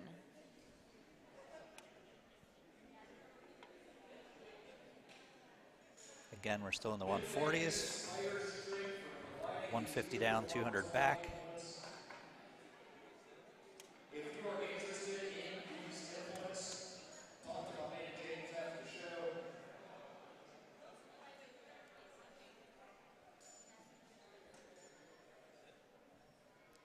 Hats off to James for these beautiful farmer carry handles.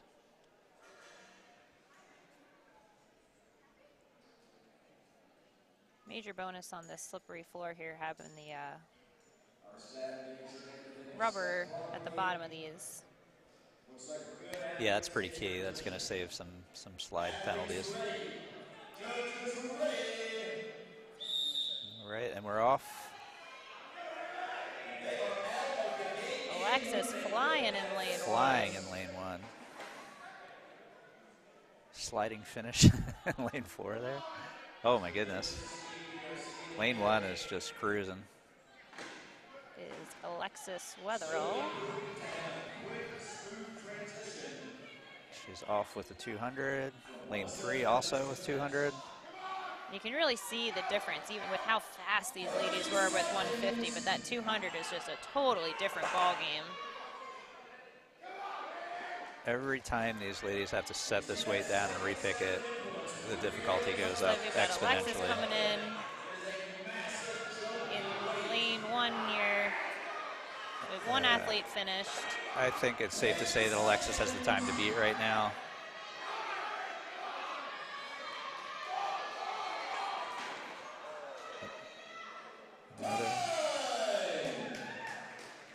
Three athletes out of that group finish. Very impressive. Oh, actually, it looks like 2, possibly.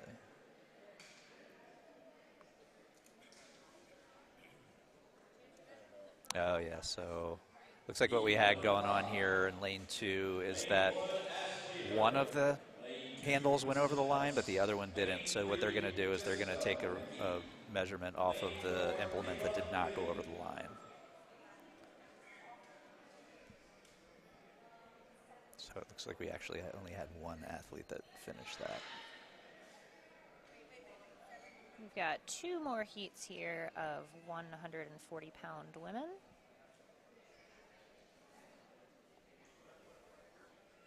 So again, I can't stress enough, like every time you have to set these handles down and repick, I mean the meter's running. These 200 handles also that's a heavy carry for a 140 if it was only a down and back with just that implement. Correct. So to burn out your grip and your picks with that 150 first, get the heart rate spiked up a little bit, and then have to turn around and pick that 200, that is a big ask. Seeing these 140 women make this happen is definitely an impressive feat. Yeah, I mean, not only is it a cardio event, but also a grip. You can see where the judges here are resetting this using dollies. Yeah.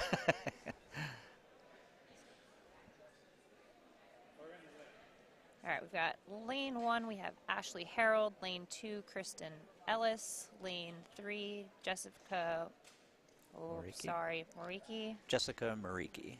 And lane 4, Kayla. Right, we're all set to go. Athletes taking a second to get their handles positioned the way they want them. So we're getting into now the ladies who were also your highest pressers. Athletes ready. Judges ready. All right, here we go. Again, Ooh, some as speed. expected, flying through these 150. Judges running to keep up.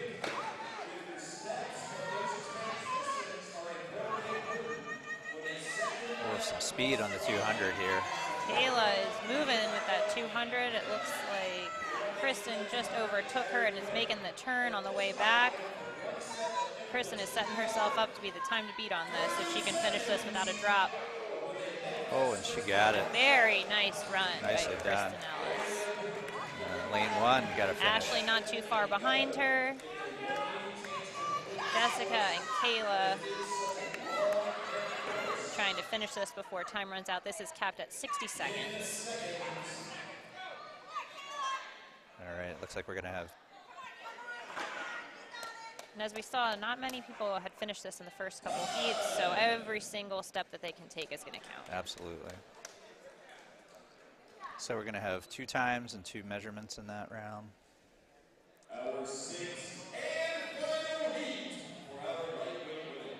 We've got one more heat of 140s coming up here.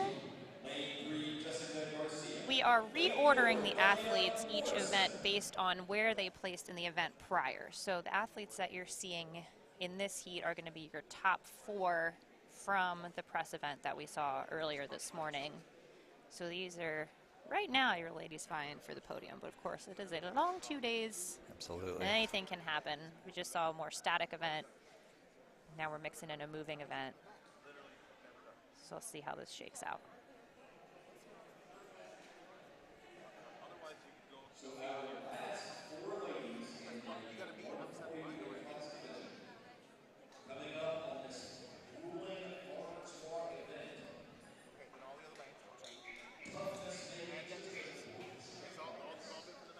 We're just resetting lanes here, taking measurements, getting ready for this last heat of 140s.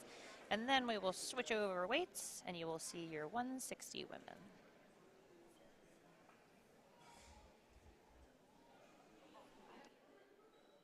Notice the competitors chalking their hands, they're putting the moisture on their hands, they're causing slip angles. We want to get as much improvement as possible on those angles. We're going to dig our hands under, we're going to pass our hands, we're going to punch up against those angles. Really get secure grip. Looks like we're about ready to go here. We've got Katie Moorhead in lane 1, Kristen Osby in lane 2, Jessica Garcia lane 3, and Nadia Morrison in lane 4. And looks like we are ready. Athletes ready, judges ready. And they're off. These ladies are flying.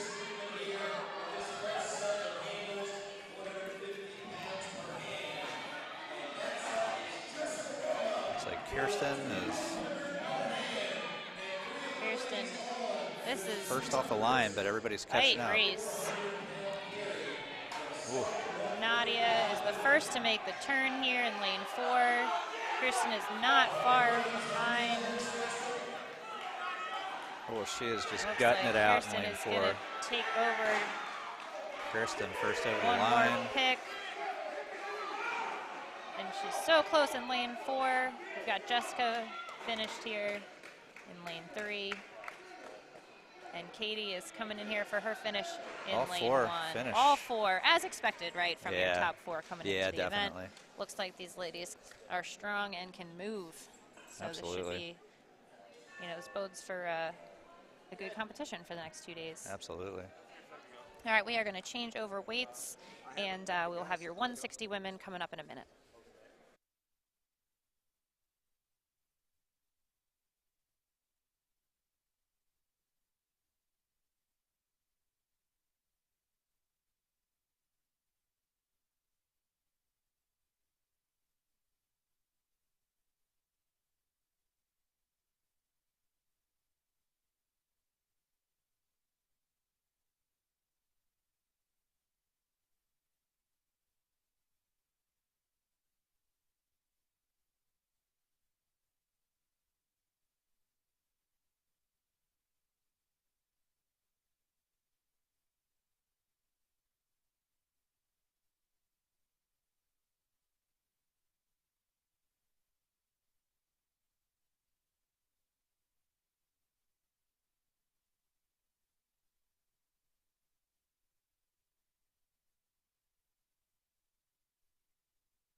All right, so coming up, we're going to have 4 lanes of 160s. So the first weight is going up to 170 in these heats. The second weight remains at 200. A little bit more difficult on the first run, and equally as difficult as the last round on the second run.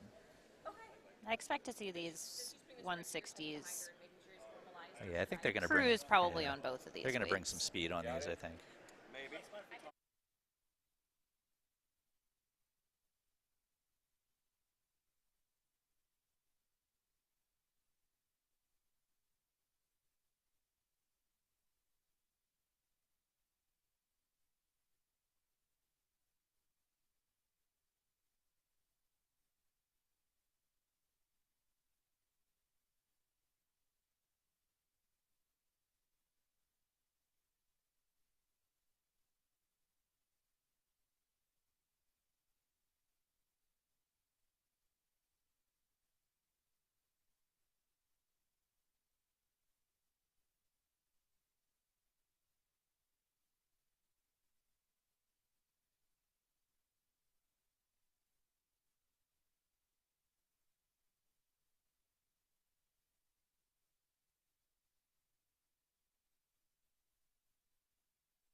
All right, and we are getting ready to start with this first heat of 160s. We just got a little unexpected music on our Yeah, on not our really end. sure how that happened, but we're just going to go ahead and pretend that didn't happen. Not sure if you guys heard it or not, but if you did, apologize.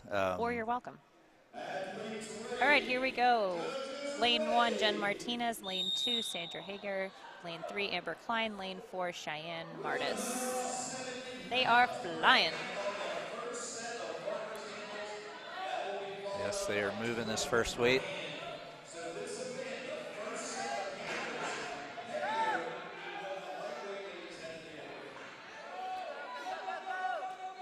200 moving with purpose right now. This transition here is going to be pretty key.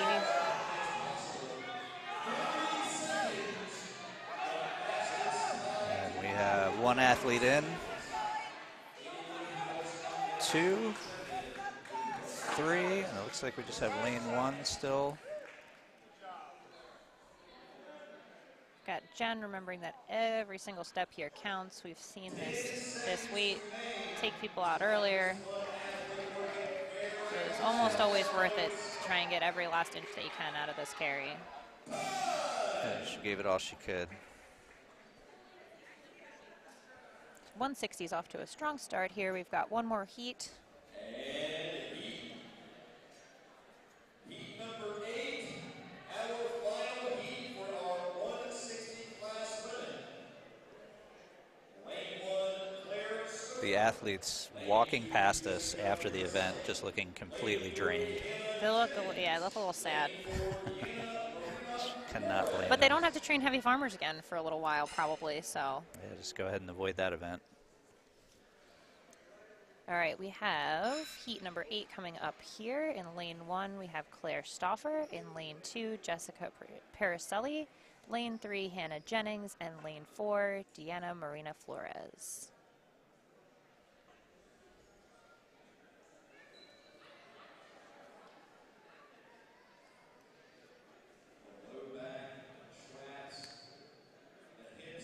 So some key performance points on the farmer's carry. Always trying to keep the shoulders nice and packed down. Keep the grip underneath of the handles instead of trying to let it slip down into your fingers. And then just run real fast so you don't have to hold on to it for too long. Quick choppy steps. Big strides don't do you any good in this event.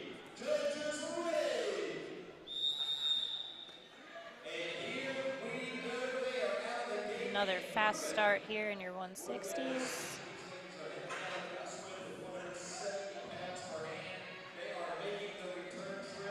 Claire in the lead, but not by too much.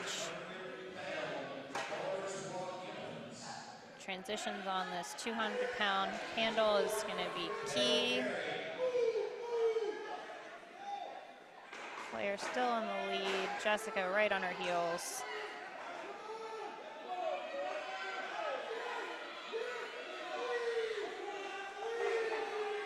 And we're going to have Claire is in, Jessica right behind her. A good run by both ladies. We've got Hannah, Deanna just so close to neck and finishing neck right this. now. 10 seconds remaining. Every one of these picks is just so draining. And that will do it for our 160 women. We're going to reset to 180. And we are going to have a weight change as we get ready for the 180 class women. 180 class coming up next. So our weights are going to go up to 170 and 220. So our first carry is going to stay the same as the 160s. Second carry is going up to 220. And again, that is 220 per hand, Per so hand. 440 total.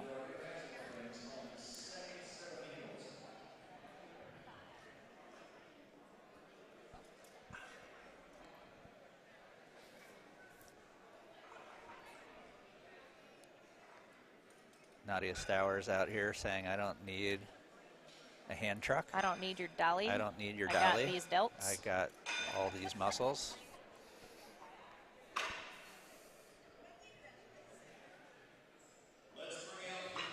Laura Anderson doing the stout and scooch.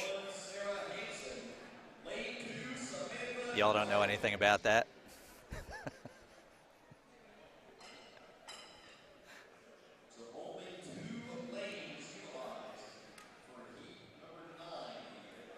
So we are only running 2 lanes to get started here. Lane 1 and 2. We have Sarah Hansen in lane 1 and Samantha Goggins in lane 2.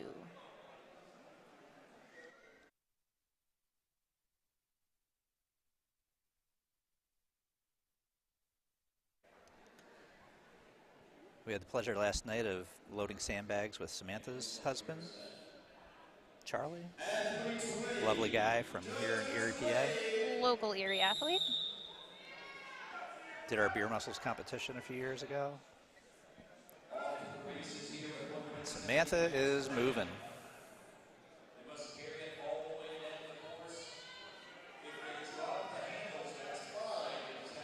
She's on to the 220. Both athletes moving on to the 220.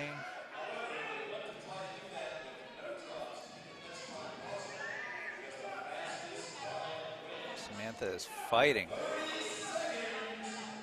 30 seconds left.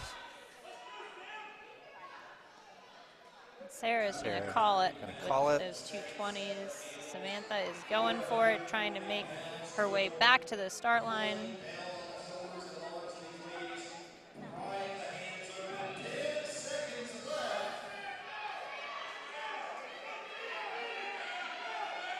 Oh, and she gets it over. Finishes just in time.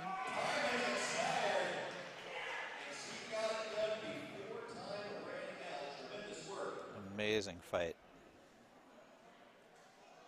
And in this next heat, we're going to have 3 athletes. You'll see lanes 1, 2, and 3 active in heat number 10.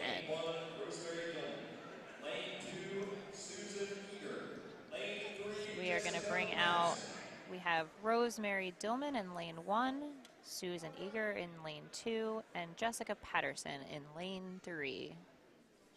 So we got Kentucky, New York, and North Carolina going head-to-head in this heat.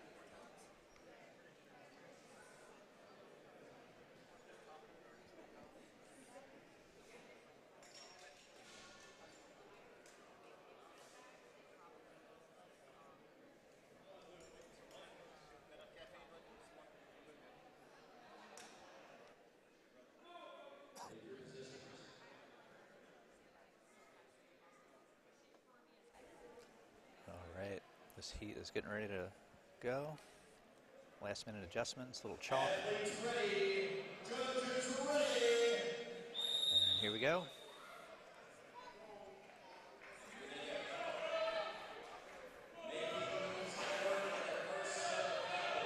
These ladies are smoking the 170.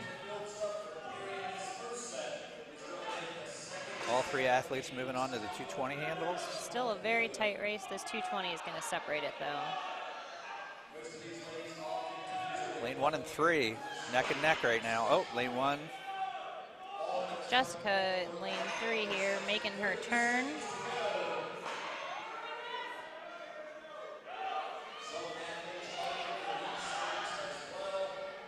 And you can just see the legs just straining. Oh, and she gets it over. Jessica is over.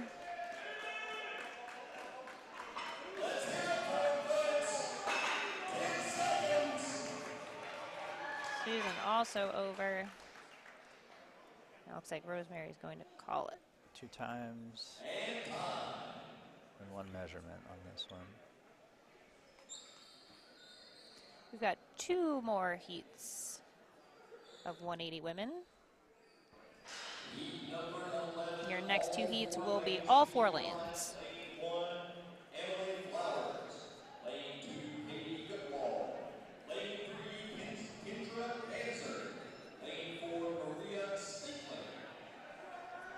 In lane 1, we're going to bring out Emily Flowers. In lane 2, Katie Gutwald. In lane 3, Kendra Danzer. And in lane 4, Maria Stakely.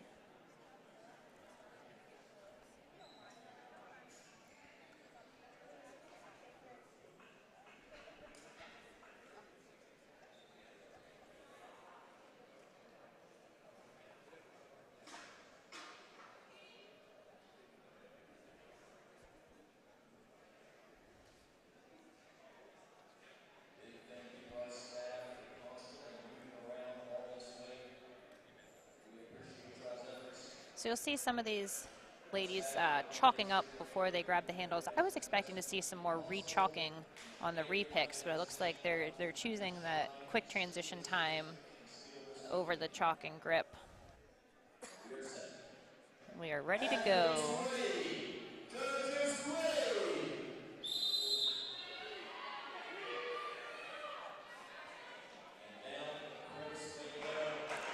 Quick runs across the board. This is absolutely still anyone's heat. All 4 ladies on to the 220. And those 220s are... It's like Kendra is in the lead. Katie Gutwald not far behind. Their picks are at the same time. It's just who can turn on the burners here at the end. Looks like it's going to be Kendra. Kendra. An excellent time. Big finish. Excellent time. Katie looks like she's also going to finish. Emily in lane 1 is just about done also.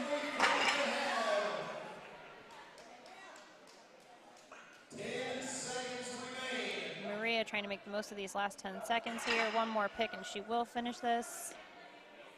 And she's over. Just in time.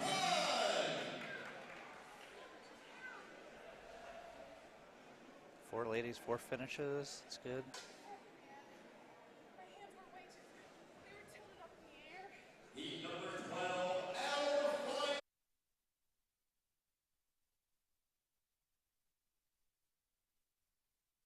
We have one more heat here of 180-pound women.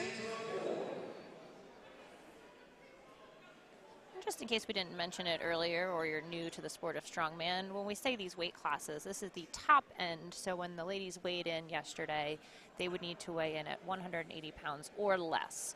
So some of them wander around the world at a little heavier than 180 and will cut into that weight class.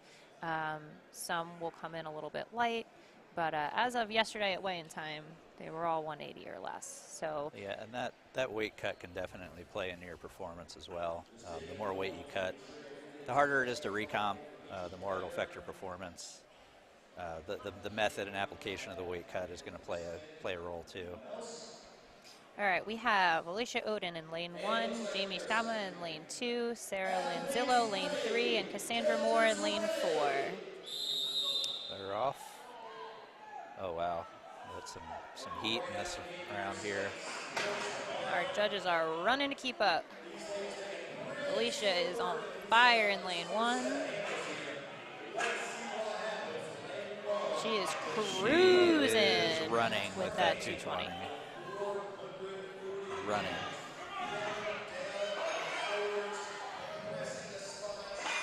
If she can finish this run without a drop, this is going to be a very solid time in lane 1. Lane 2, not far behind Jamie. Very nice runs from lanes 1 and 2.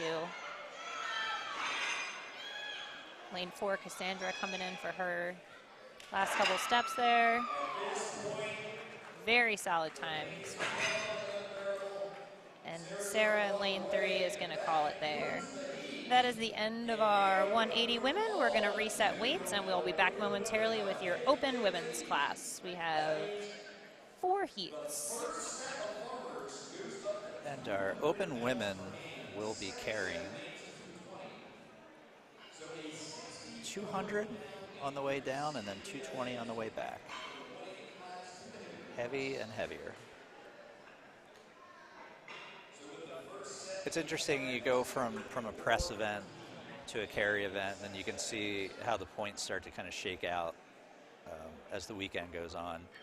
So you'll see competitors who place very well in the press not finish the carry, and that's when things start to get a little interesting. The way that scoring works in Strongman, you get points based on where you finish. If there are 10 people in your weight class and you come in first, you get 10 points. If you come in last, you get 1.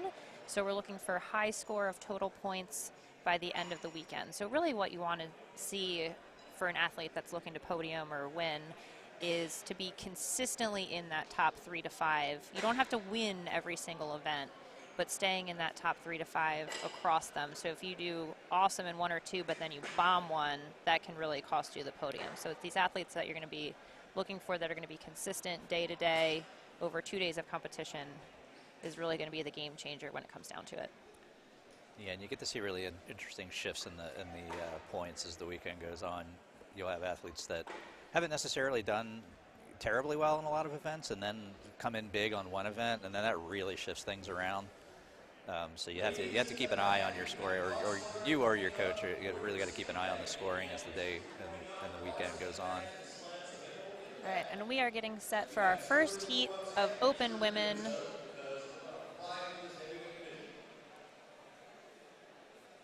We should have lane 1 and 2, but it looks like Just waiting for Jess. lane 2, Amanda Schaefer is ready to go. Looks like Jess is Going solo is tough. So if you can send your vibes for speed through the internet, Amanda could most certainly use it. moving. It's 40 feet.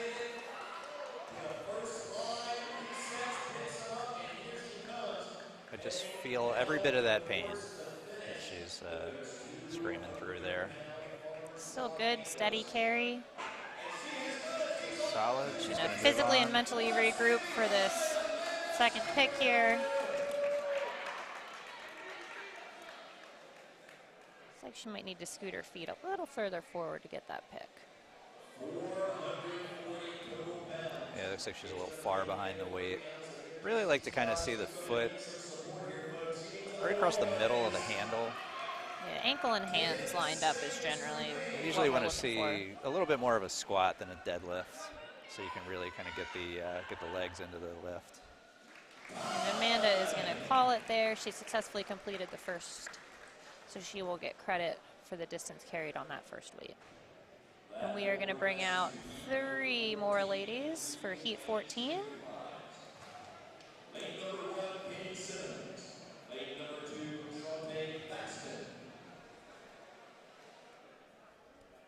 We're going to have Katie Simmons in lane 1, Shantae Thaxton in lane 2, and Alexandria, whose last name I can't read because it is a little long and off my spreadsheet, but she'll be in lane 3.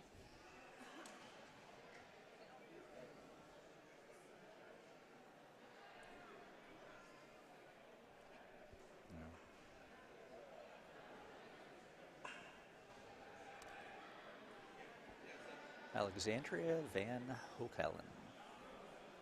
May have butchered that, but apologies to Andrea if I did.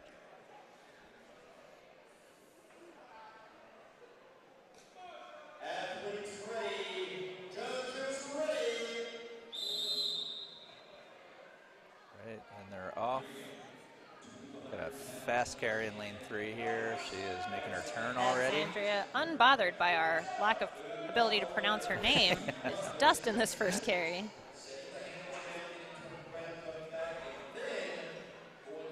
She's moving on to the 220.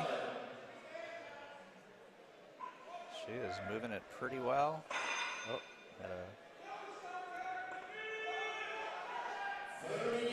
Shantae.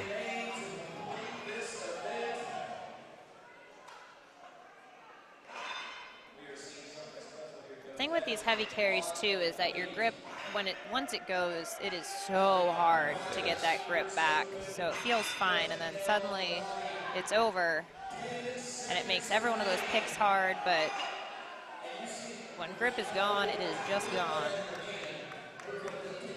These ladies are going to just try and get as far as they can. Every step counts. Good fight from that heat.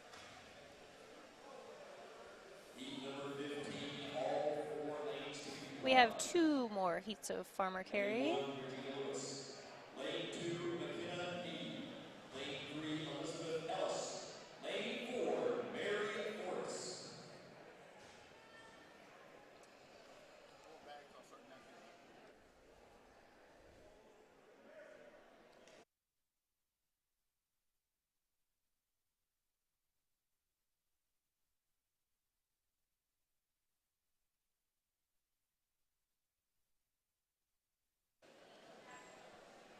We are bringing out heat 15 here. In lane 1, we have Regina Lewis.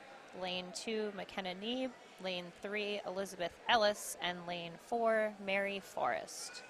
Just getting these handles reset, everything measured. And we'll have 4 full lanes of exciting farmer carry action for you momentarily. And remember, as the weights go up, not only does the competition get harder, but also resetting the weights gets harder. So this is just a warm-up for what's coming this afternoon.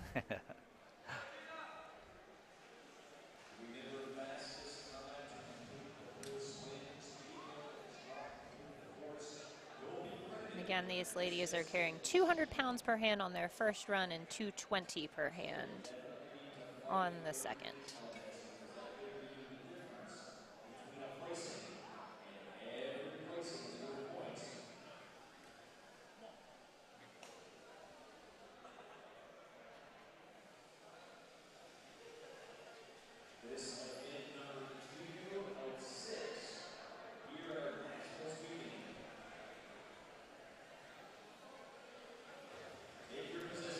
right, looks like we're ready to go.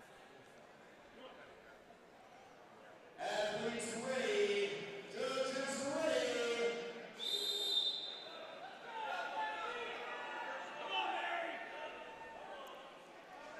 Mary in lane 4, first to the turn.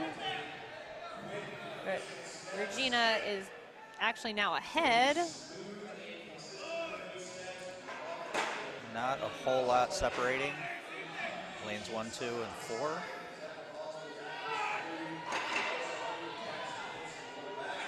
And Regina is taking the lead here, coming down towards that turnaround line.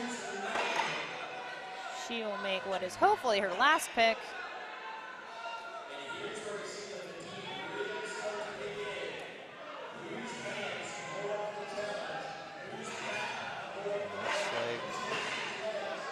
Regina is so close to that finish line. Here comes McKenna. Takes over for the win in that heat. And Regina is going to gut it out to the finish there, just in time. And we're going to bring you one more heat of ladies farmer carries.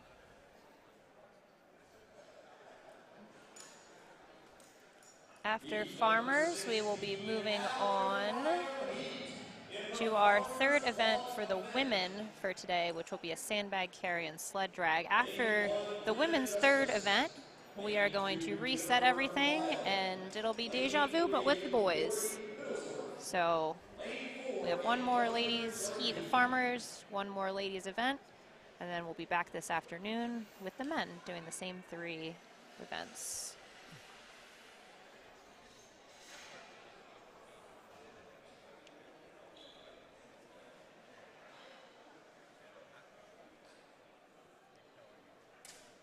So these open women are carrying 200 and 220. When we see the men start later today, they're not too much higher than that at 240 and 260 for the lightweights. So we're seeing some these are definitely some of the heaviest farmers that we've seen at nationals for sure for these ladies. Yeah, I mean, so our first round of men are going to be the lightweight 175. So that's a burly These are heavy. carry, yeah. These are heavy farmers. Oh, here we go. Leah Justice in lane 1, Jennifer Lyle lane 2, Lori Middlesworth lane 3, Angelica in lane 4. And Angelica just sprinted. And she is still sprinting lane 2. Jennifer is also This is going to be all about the transitions.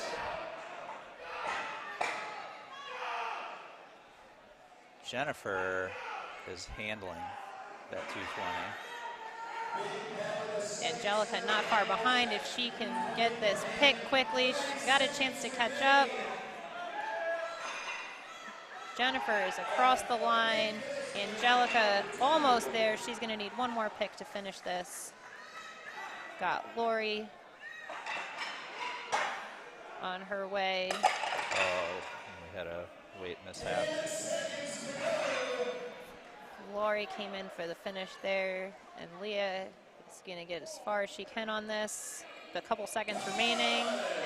And that'll do it for our farmers carries for the women. We're going to take a quick break, and we will be back shortly with your sandbag carry and sled drag event. So one thing to keep in mind as we're transitioning from events is going from a heavy farmer's carry, which is very taxing on the legs and the cardio, and then going into a sandbag carry. And sled drag. And sled drag. The grip on that sled. People are going to be exciting. waking up tomorrow with some shaky legs.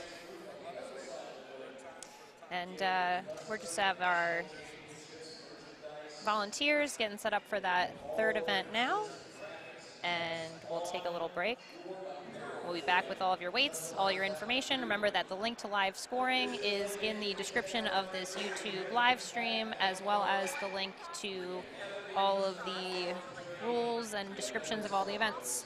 So go there for info, and we will be back in a few.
All right, everybody, we are a few minutes away from starting up again. So what we're going to do now is a sandbag carry to sled drag medley. So what the athletes are going to do is they are going to pick up a sandbag, carry it 40 feet to the sled, put it on the sled, run back, pick up a second sandbag, carry that back 40 feet, put that on the sled, and then drag the sled back another 40 feet. So this is going to be pretty devastating to everybody's legs. Especially after what we just saw Especially with after the what we just sandbags. I think that the grip, depending on how heavy the sled is, it's always hard to tell when you are in a new location how sleds are going to move. It depends on the weather. It depends on the surface that you're on. So depending on how these sleds move on this floor, the grip on these, they're small straight bars, and after these athletes just had their grips pretty well smoked on the farmer carries. So interesting to see how these sled drags go. I don't think the sandbags are going to be too problematic. More, they're just going to make people sad, but I think they'll get done. Yeah. And that sled is going to be I think where we're going to see some issues. Yeah, no, and I think you also can't discount the grip factor in the first event. I mean, the first event had a grip factor as well with the axle clean and press. So, yeah, kind of a challenge to the grip in all three events so far. But the last two, the legs. The posterior chains are going to be... Post chain and legs are just going to be absolutely smoked by the end of the day. We have a pretty slick floor that they're going to be dragging the sleds on. I think that that's going to help the pull a little bit, but also the traction on the shoes is going to be a factor as well. So that may kind of cancel itself out. So our 125 women are up first. So the first sandbag is 132. The second sandbag is 154. So do the math, put that on the sled, and then that's the total weight that they have to drag back. Not to mention, I think that there's 2 plates on the sled. Yeah, there are 2 25-kilo plates on each sled as well. Yeah, so 50 kilos plus 132 plus 154. Figure that out. About 140 pounds, James is telling me the sleds are. So yeah, it's gonna be a fairly difficult drag back. Like I said, traction on the feet is going to play a factor. Fatigue on the legs from the last event is going to play a factor. Fatigue on the hands from the last event is going to play a factor in picking up the sandbags. So everybody's got their work cut out for them. Again, we should probably be getting started in a few minutes here, so we're going to give you guys a chance to not have to stare at our faces for a few seconds, and we will be right back in a few minutes.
All right, we are about ready to get started.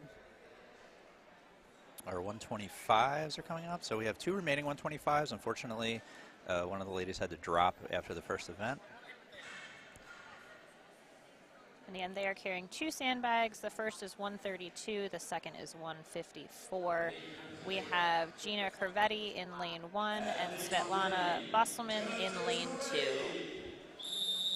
And they are off. First bag. This event, our athletes have to carry 2 very heavy sandbags down the course.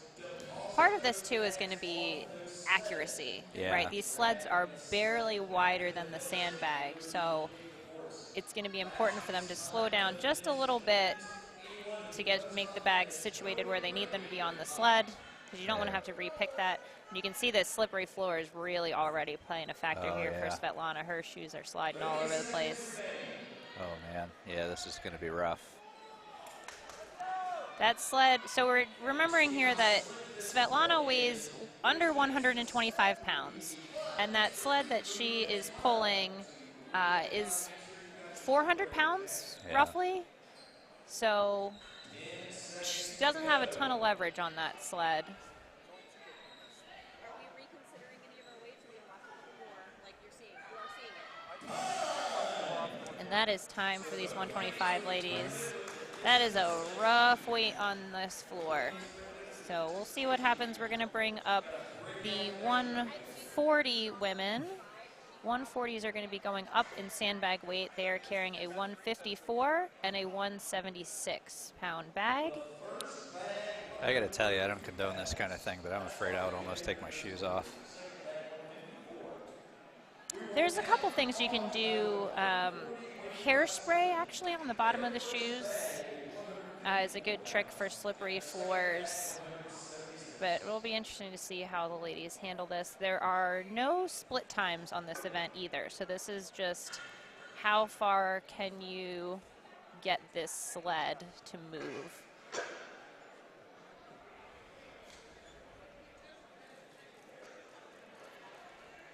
All right, so we're going to have our first round of 140s come out. So the 140 weights, they are going to be carrying a 154 bag, a 176 bag.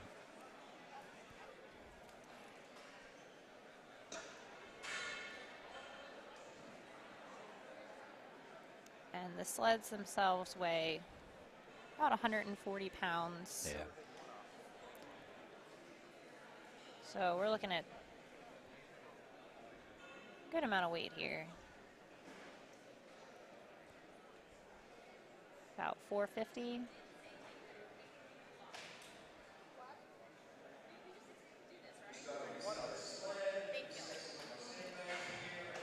We're just resetting the sandbags, trading them out for our 140 women. And then we will bring out our first 3 athletes. So we'll have athletes in lanes 1, 2, and 3 in this first heat of 140s. Second heat overall.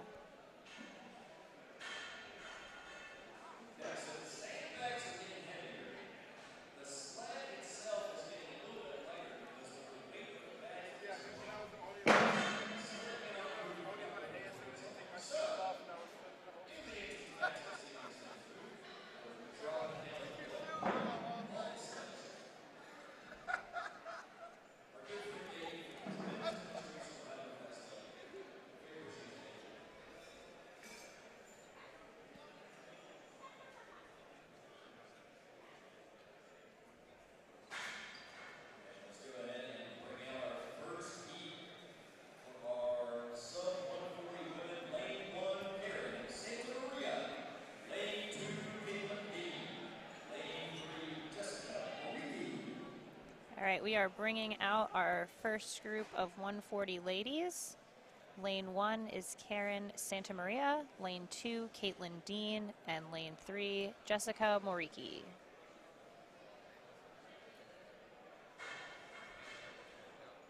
So this first bag is already more than these ladies weigh.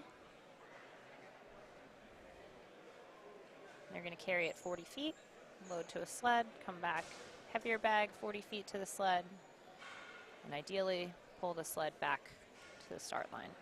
And it looks like for this round we've lowered the weight on the actual sled. So it looks like they've removed one of the 25-kilo plates. The bags are heavier, though, so it Yes. should end up actually being probably about the same weight. We'll see how these 140 athletes fare.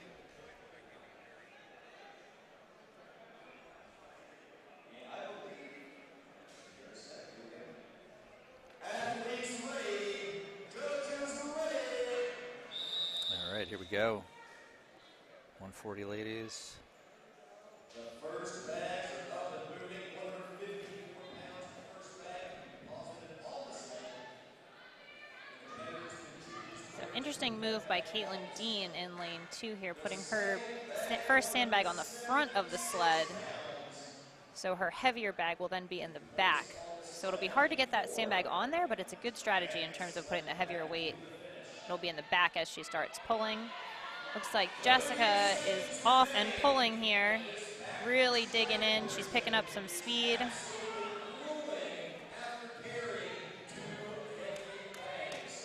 Jessica is just about done here. We're looking for her sled to cross the line to finish that event. First finisher in this Caitlin event. is making progress on that pull. Looks like Karen is working on the heavier bag, and now she's on to the pull. And that's time. So we had one finisher in this one, and we'll have 2 measurements for distance.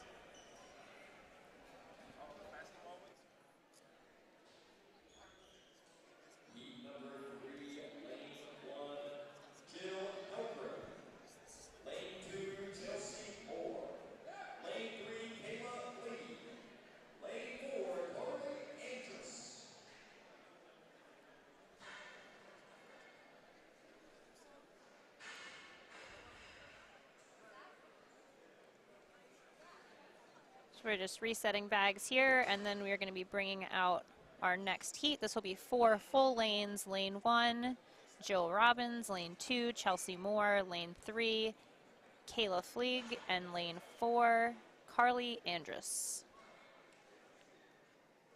Again, if any of you know these athletes and we're butchering their names, go ahead and give us pronunciation in the comments there. We are happy to adjust.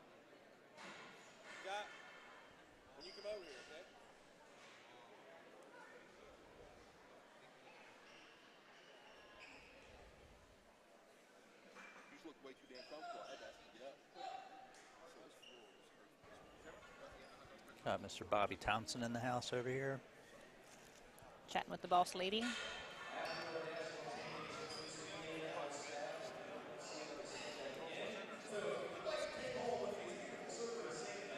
All right, 142nd heat, getting ready to take off here.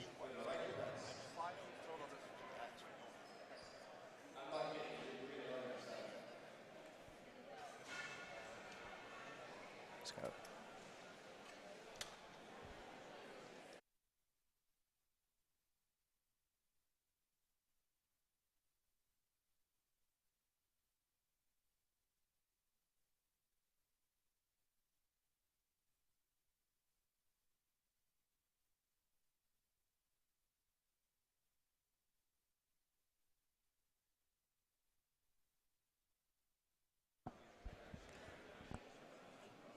Right, we're about ready to go.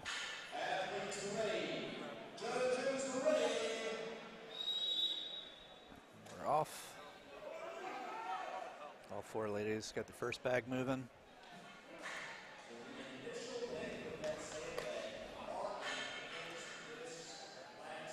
Discipline and precision really comes into play a factor in these carrying And you can medleys. see one of the ladies, when she put the bag on there, it's actually moving the sled in the opposite direction that she wants to go in, then adding little every little bit of distance on this is going to matter.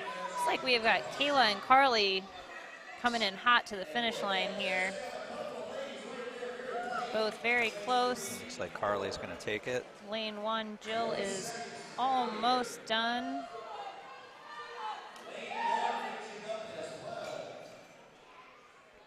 Got Chelsea in lane 2 putting in good work on that heavy sled. Caitlin looks like she's got the sled moving now. Oh, I'm sorry, Chelsea. I'm sorry.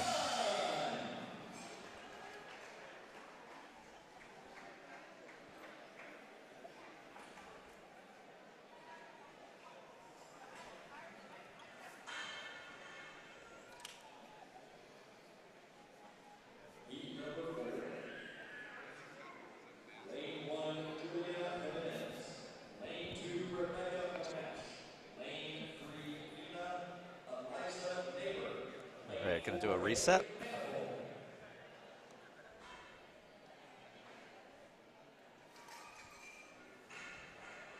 We're resetting now, bringing out our next heat of ladies. We have Julia Menez in lane 1, Rebecca Monash in lane 2, Vina Nabor in lane 3, and Haley Manipul in lane 4.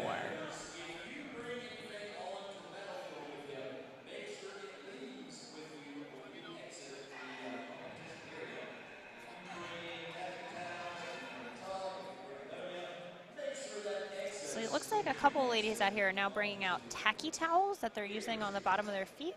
So that is, they're kind of like wet wipes with a little bit of stickiness to them. You'll see people use them sometimes on stones or other implements where you're not allowed to use tacky, but sometimes the tacky towels are allowed. They don't have any like sticky residue to them, but they give you a little bit of extra grip and tackiness on your hands, or in this case, some of the women are actually stepping on them to get a little, see if they can get a little bit better grip on the bottom of their shoes for this sled drag. Yeah, I think years back when Mike Bartos put out the Stone of Steel, I think the total sales of tacky towels went up. That was a good time to invest. exponentially. A good time to invest in tacky towels. All right, and this heat of ladies is off to the races. All Haley of in them lane moving 4 well. cruising. See, lanes 1 and lane 4 both went with that strategy of putting the lighter bag in the front. I like it. I like it for the weight strategy, but I will say it does make this second drop a little bit more harder. precise, yeah. But it doesn't seem to be a problem. And all 4 ladies are on to the sled drag.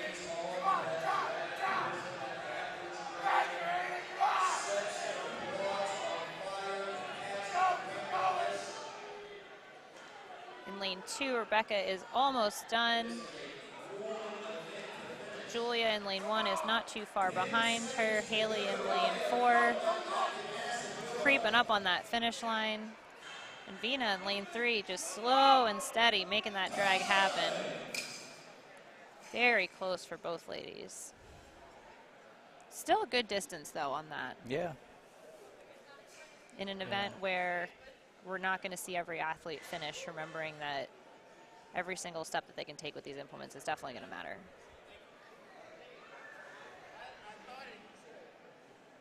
Heat number 5. Lane 1, Ellie Henderson. Lane 2, Katie Morgan. Lane 3, Alexis Federer. Lane 4, Jessica Garcia. Let's go, Jess!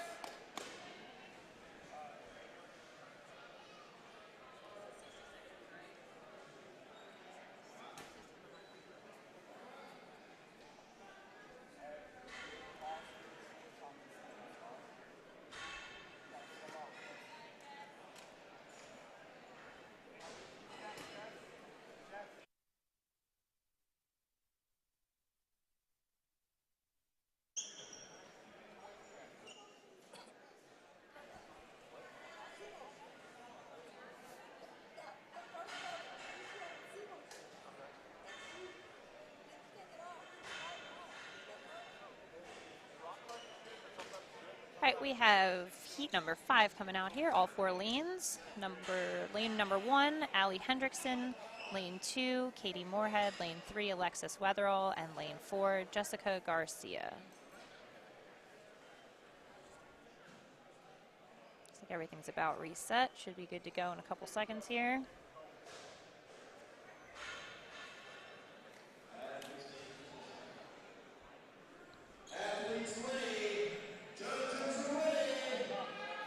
All right, and we're off. Jessica flying with that first bag. A little slip on the way back, but doesn't seem to be slowing her down too much.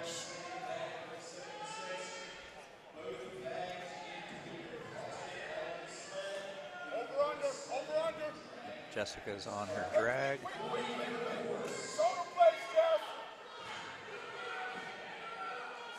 Like all the ladies have moved on to their drag. Lane 1, Allie Hendrickson crushing this sled drag. And she is done. not the first to finish the bags, but huge comeback on the sled. That is going to put her in a really solid position in this event overall. These other three ladies here all fighting, all pretty even. Alexis seems to have found her stride here in lane 3 and finishes that event just barely.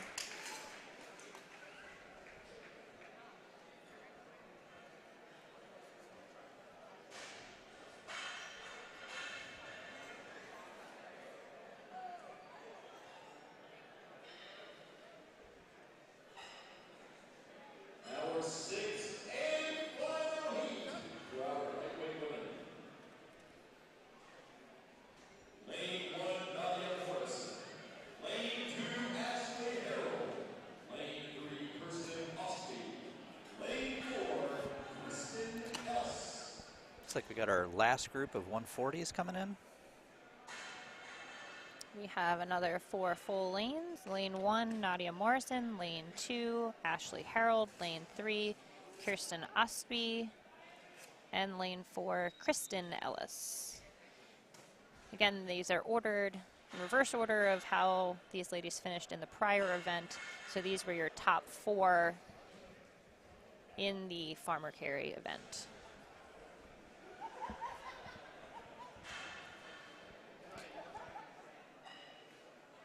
So a very good lesson. Just bring everything with you. If you have tacky towels, bring them with you. It's making the difference for some of these athletes today. Get yourself a big old gym bag and make sure you have everything in it when you compete.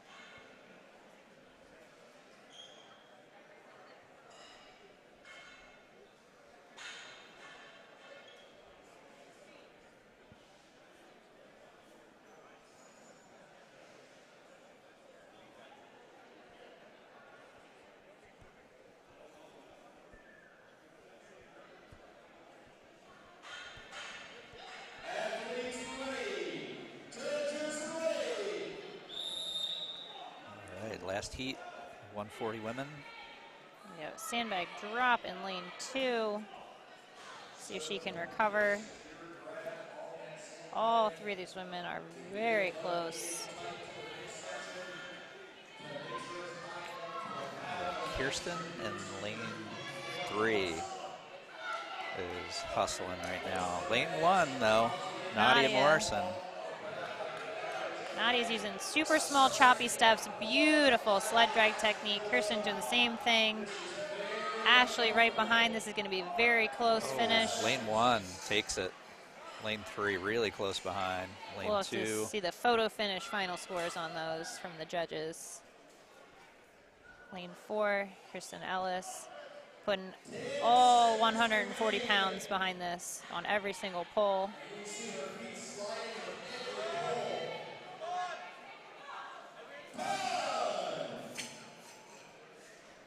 She did what she could.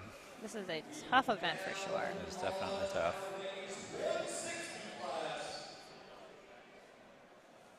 You never really know what the conditions are going to be. You never know what the floor is going to be like. You really just got to be prepared for everything.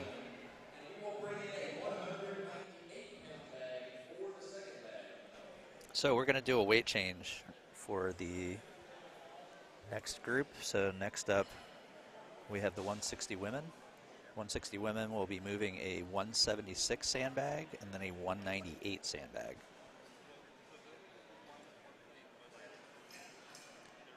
Looks like we'll be able to do this in 2 heats.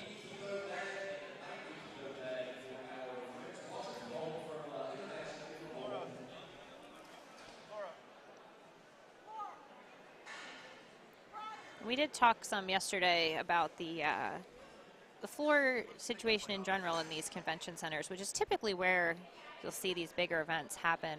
They are almost always this very like slick concrete. So some of it comes with experience. This is definitely one of the more slidey ones that I've seen. It's but a very slick you floor. can pretty much bet that if you're in a convention center, you're going to end up on a slidey floor. That said, I've seen people compete on dirt and in grass and mud, and you know, it's strongman, so you never can say Anything goes. what you're going to end up with.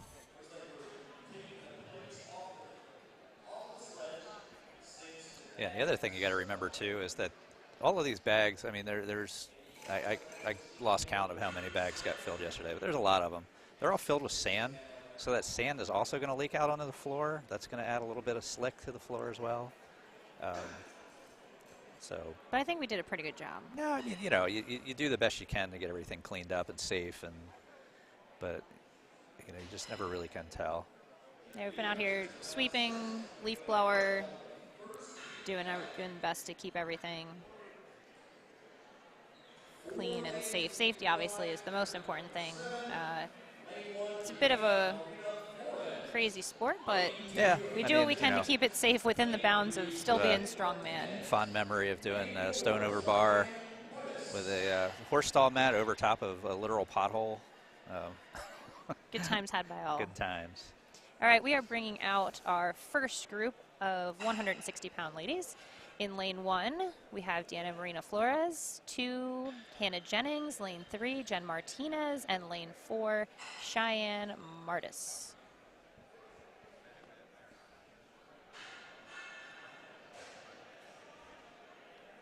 Athletes ready. Judges ready. 60 seconds on the clock. A lot of different pick techniques that time.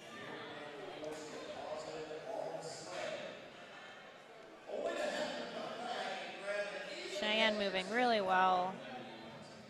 You'll see these transitions. Some people kind of take that time to do a lighter jog back, see if they can get their heart rate down a tiny bit, but some people are going to really cruise back, try and make those transitions fast. These ladies are all struggling with this second bag. Yeah. Deanna in lane 1 is up and moving, as is Hannah in lane 2. Deanna is got her sled moving. Jen and Cheyenne continue to work on these sandbags in lanes 3 and 4. And that'll be it for our first heat of 160 women.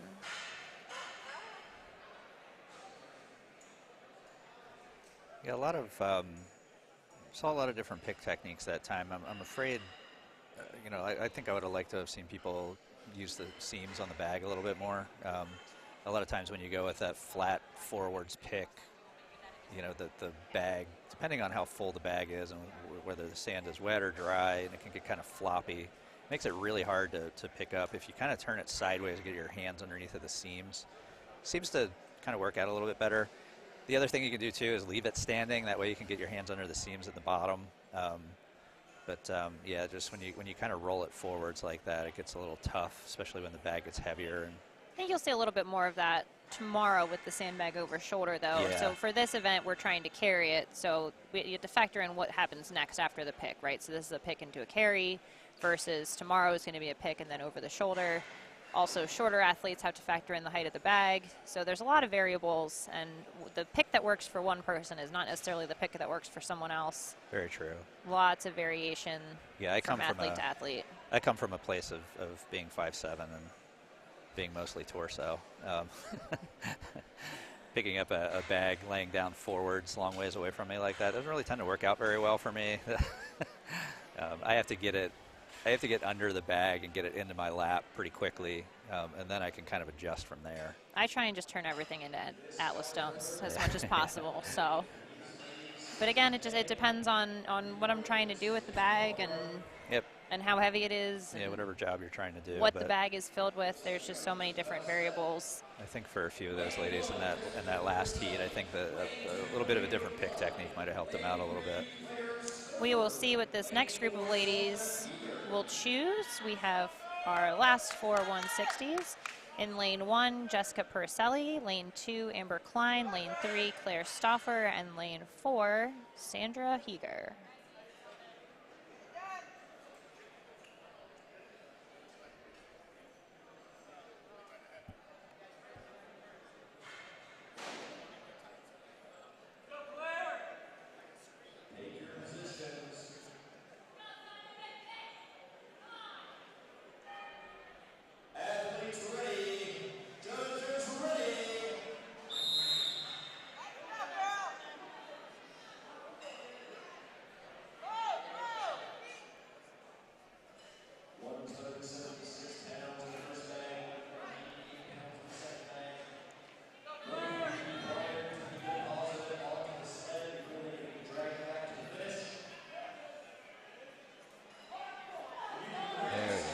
over in lane 2, so we just saw an example of that kind of side-to-side pick.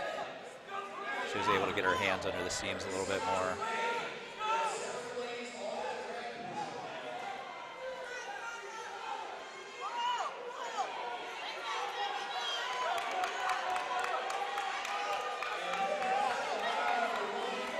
Jessica's across in lane 1, Claire in lane 3, and Shonda in lane 4. 10 seconds left.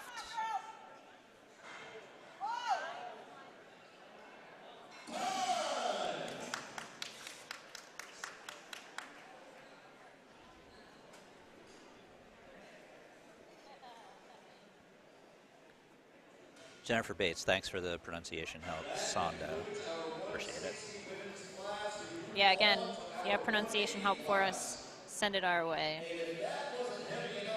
Doing our best to make sure everybody gets all these athletes worked hard to be here, so the best that we can do to make sure you guys get good representation, your names, where you're from, please let us know. We are happy to shout out, help out.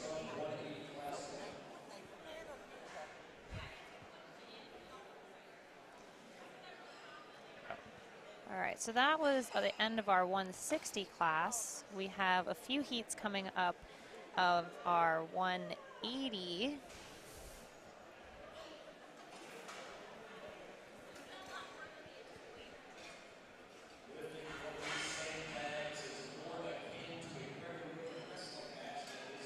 So the weight changes for this class, we're looking at a 198 sandbag to start, and then a 220 sandbag on that second pick for our 180. It looks like the open women are going to be the same weights as well. So your next two classes, you'll see 198 and 220.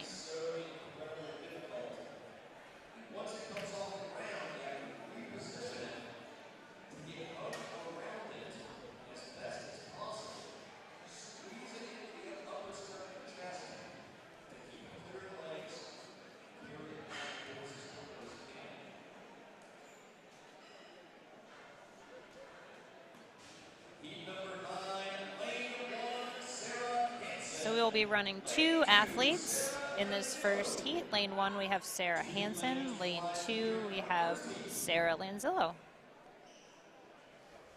This will be easy for us announcing. Go Sarahs. Go Sarahs.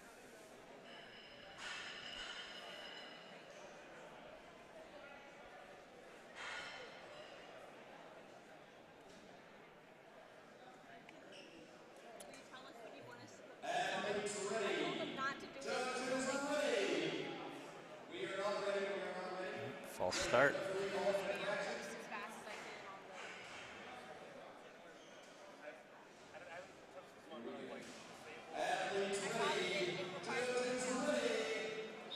And we're off. So 198 bag.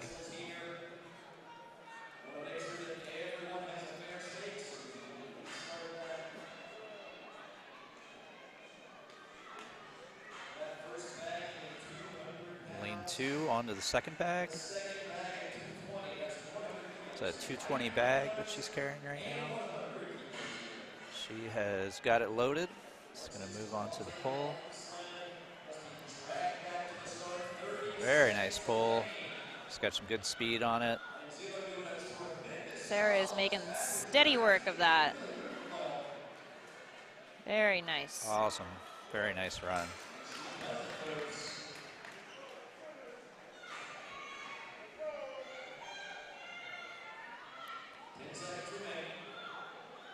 Ten seconds left for Sarah in lane 1.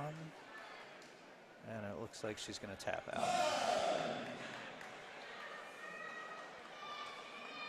For those of you tuning in now, looking for the men to get started, we have about 6 heats left of women's sandbag carry to sled drag. Then we'll take a 30-minute break, and then the men will get started with the axle clean and press. So I would say we're probably about 45 minutes or so away from the men being started. So a little bit behind, but not too bad. So if you're tuning in right now, looking for men's axle clean and press, don't worry, they're coming.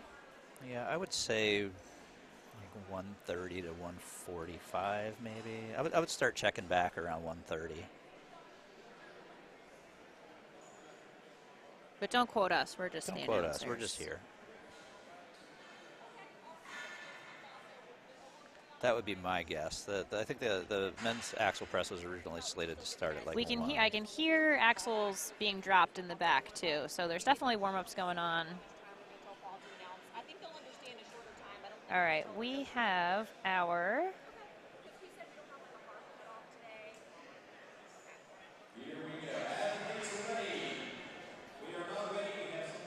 We'll get an update on that for you guys too as soon as the ladies are done the medley. So we're running 3 lanes right now. We have Rosemary Dillman in lane 1, Maria Stakely in lane 2, and Samantha Goggins in lane 3. These are our 180-pound women sandbag carry sled drag medley. Very nice pick in lane 2.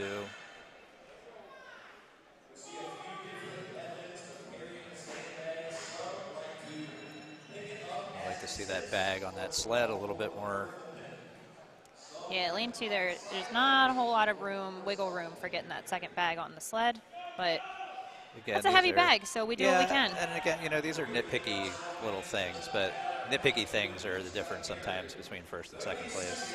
That said, Maria is in fact in the lead. She got that second sandbag on there, no problem. So shut up to you, the announcers. Yeah, 'cause right. She's killing this right now. She's destroying it. She's also, she took a spill. That's all right. She is back up and Recovered. still ahead in this heat. She is almost across.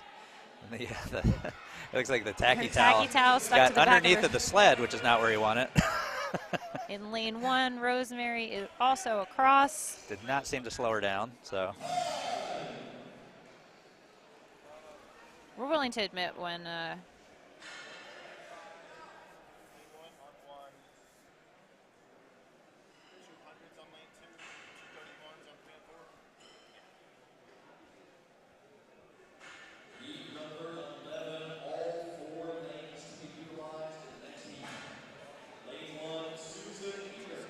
So again, if you are hopping on now looking for the men's axle clean and press, that will be starting in probably about 30 to 45 minutes. We're just finishing up the 3rd women's event here. A couple heats left, and then we will be switching over to the men's axle clean and press. Right now we are bringing out 4 of our 180-pound ladies for this sandbag sled drag medley. In lane 1, Susan Ager. Lane 2, Emily Flowers. Lane 3, Jessica Patterson. And lane 4, Cassandra Moore.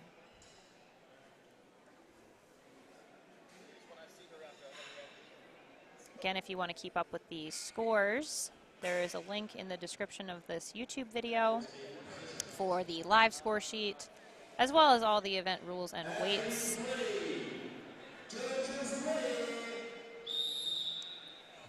Off with another heat. All 4 ladies doing good so far. All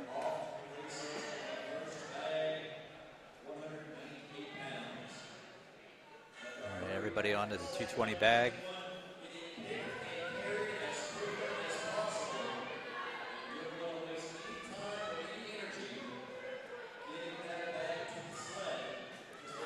All 4 ladies have finished the sandbag portion, and the sleds are moving. Susan in lane 1 is almost done already. Smoking the drag. Emily not far behind her. Jessica not far behind that. And Cassandra also moving steady towards that finish line.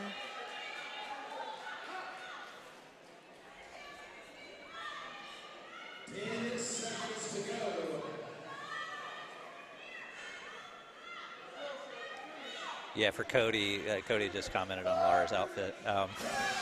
You probably weren't on earlier when we started, but Laura and Nadia Stowers went ahead and coordinated their outfits. So just another appreciation shout out for the 2 of them for putting in the extra work.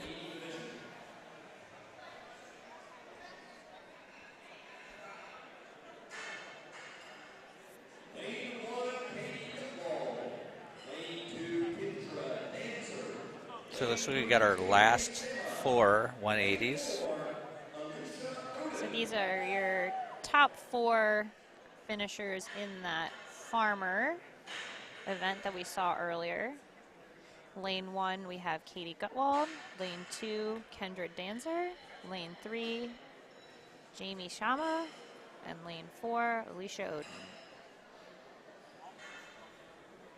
Yeah, so right now it looks like we have about 1 point separating first and second place. About a point separating third and fourth. So it's pretty tight right now. Every point's going to count. Just take a moment to get everything reset.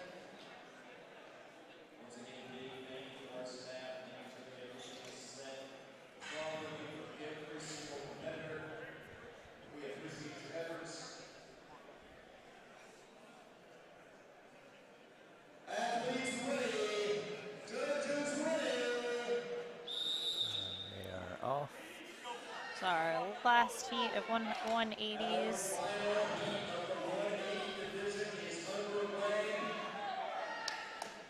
Alicia very quickly back to that sandbag. And a good pick. Everybody on their 220 bag, all moving with purpose. Seen a lot of position changes on these sled drags, though. All 4 ladies pulling now. Lanes 2, 3, and 4 all very, very close. Kendra, Jamie, and Alicia. Looks like Alicia just a little bit behind Jamie, less than a second. Kendra not too far behind them. Katie is working on finishing her sled drag as well. 10 seconds left for her. Lane 2, 3, 4, though. Yeah, that was Smoked it on that. that was a smoke show in those last 3 lanes there. Yeah, it looks like Katie's not going to get it done. And we are going to keep the weights the same for our open women. Starting with a full 4 lanes for you.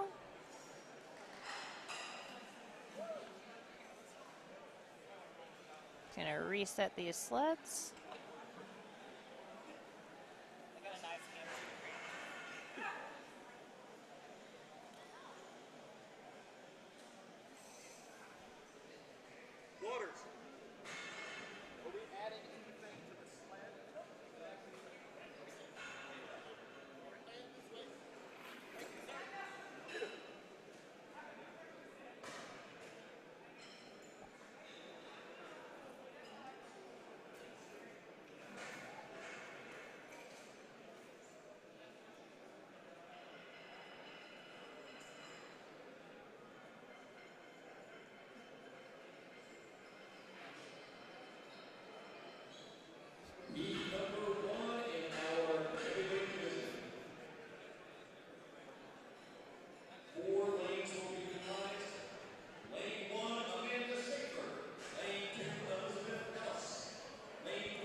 And I will.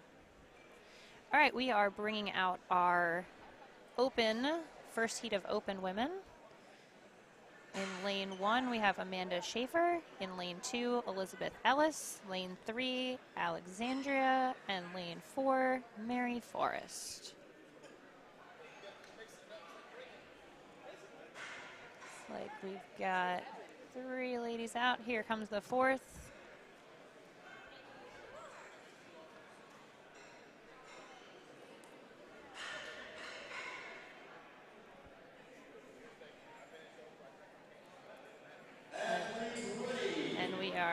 About to get started here with this first heat of our heavyweight open women.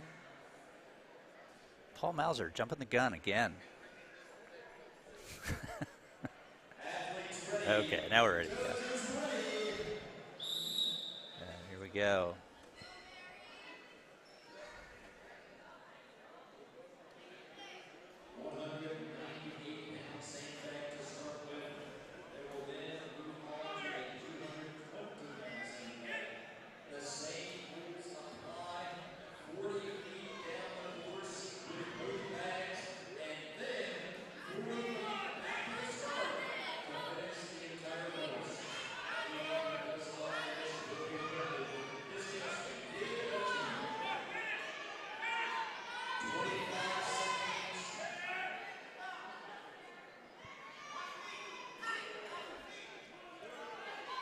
Right, in lane 3, Alexandria cruising through this drag. Mary Forrest in lane 4, also on the sled drag. Looks like as long as she stays steady at this pace, she will not have a problem finishing. She is feeling it, though. Almost. Right, we will get things reset for you here. We do have some commentary, some questions about the sandbags. So we did fill the sandbags last night here with pallets of wet and dry sand. Every single sandbag was filled with an equal number of wet bags and dry bags. We alternated wet, dry in each bag. Some of them have rubber mulch to get the weights to be the same, but each weight of the sandbag is identical across. It's like all the 330 bags are exactly the same. All of the 152 bags are exactly the same. The bags are all dry on the outside, so the innards match. We did take care to do that when all the bags were filled and weighed last night. So for anybody that's wondering what's going on with the bags,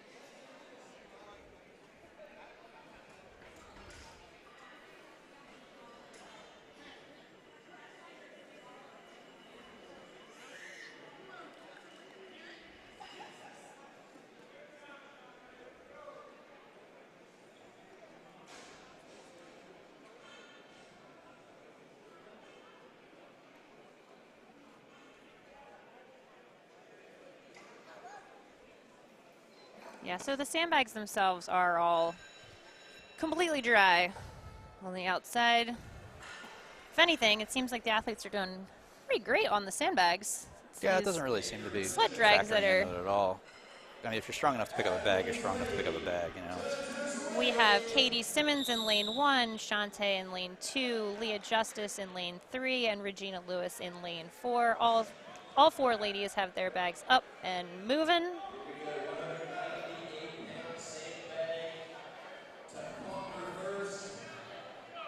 Regina is first to load. Leah not too far behind. Katie and Shantae both moving those bags along.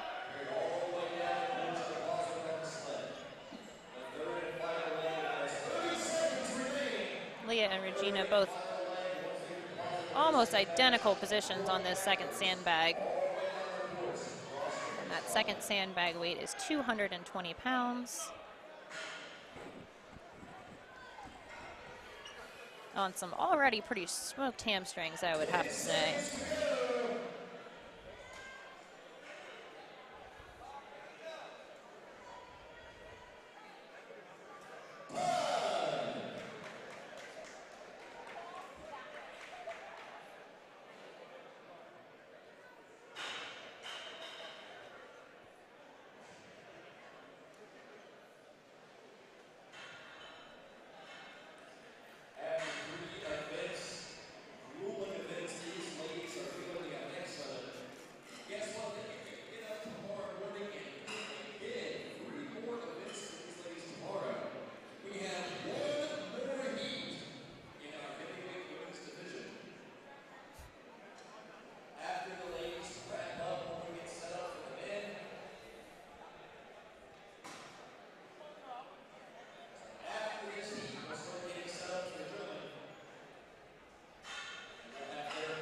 All right, we have one more heat to go of heavyweight women, and that'll be it for the women today. So they have completed 3 events so far today. They will have another 3 tomorrow. We are bringing out our last 4, and in case you missed it the first couple times around, that means these are the women that finished in the top 4 in the last event, which was the farmer carry. So in lane 1, we will have McKenna Neeb. In lane 2, Laurie Middlesworth. Lane 3, Angelica Hardeen. And lane 4, Jennifer Lyle.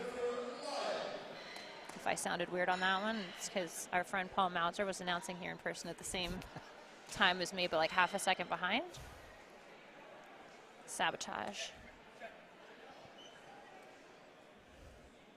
All right, our last 4 ladies of the day. After these ladies go, we will take a short break to reset for the men, but we can hear them warming up. They are here. They are moving weight. Yeah, we'll try and get a read on when the guys are going to start after this event so that people have an idea when to come back. I would like to say that since I hear a lot of warming up, they're going to go pretty soon, but you know, everybody knows that men start warming up an hour early for everything.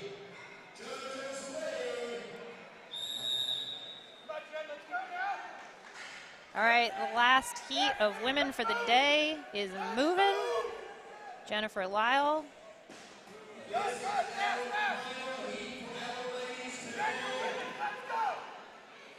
Jennifer McKenna back to the 220 bags.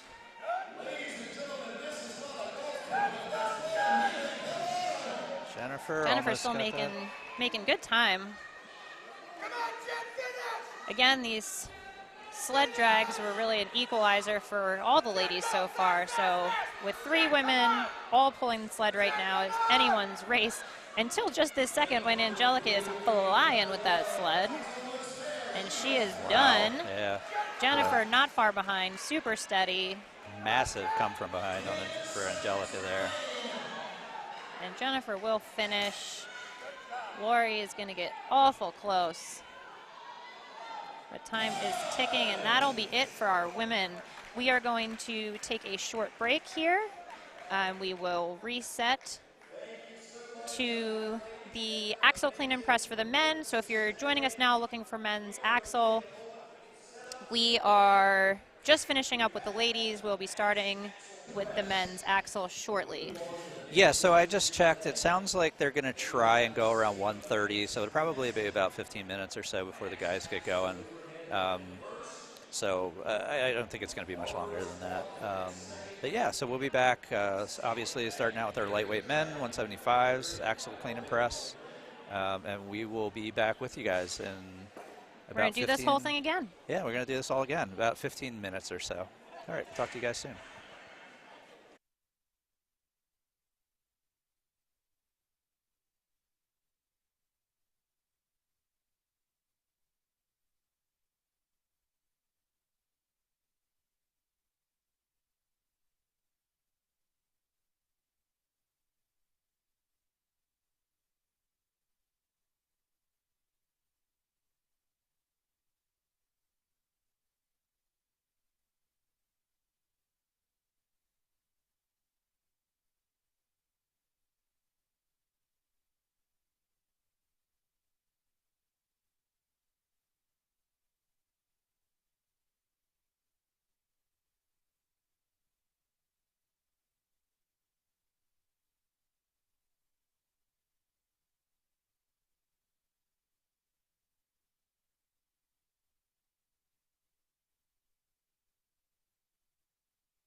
All right, everybody. So we got about a minute until we get started here. Everybody's just finishing up the warm-ups. They're getting the bars reset.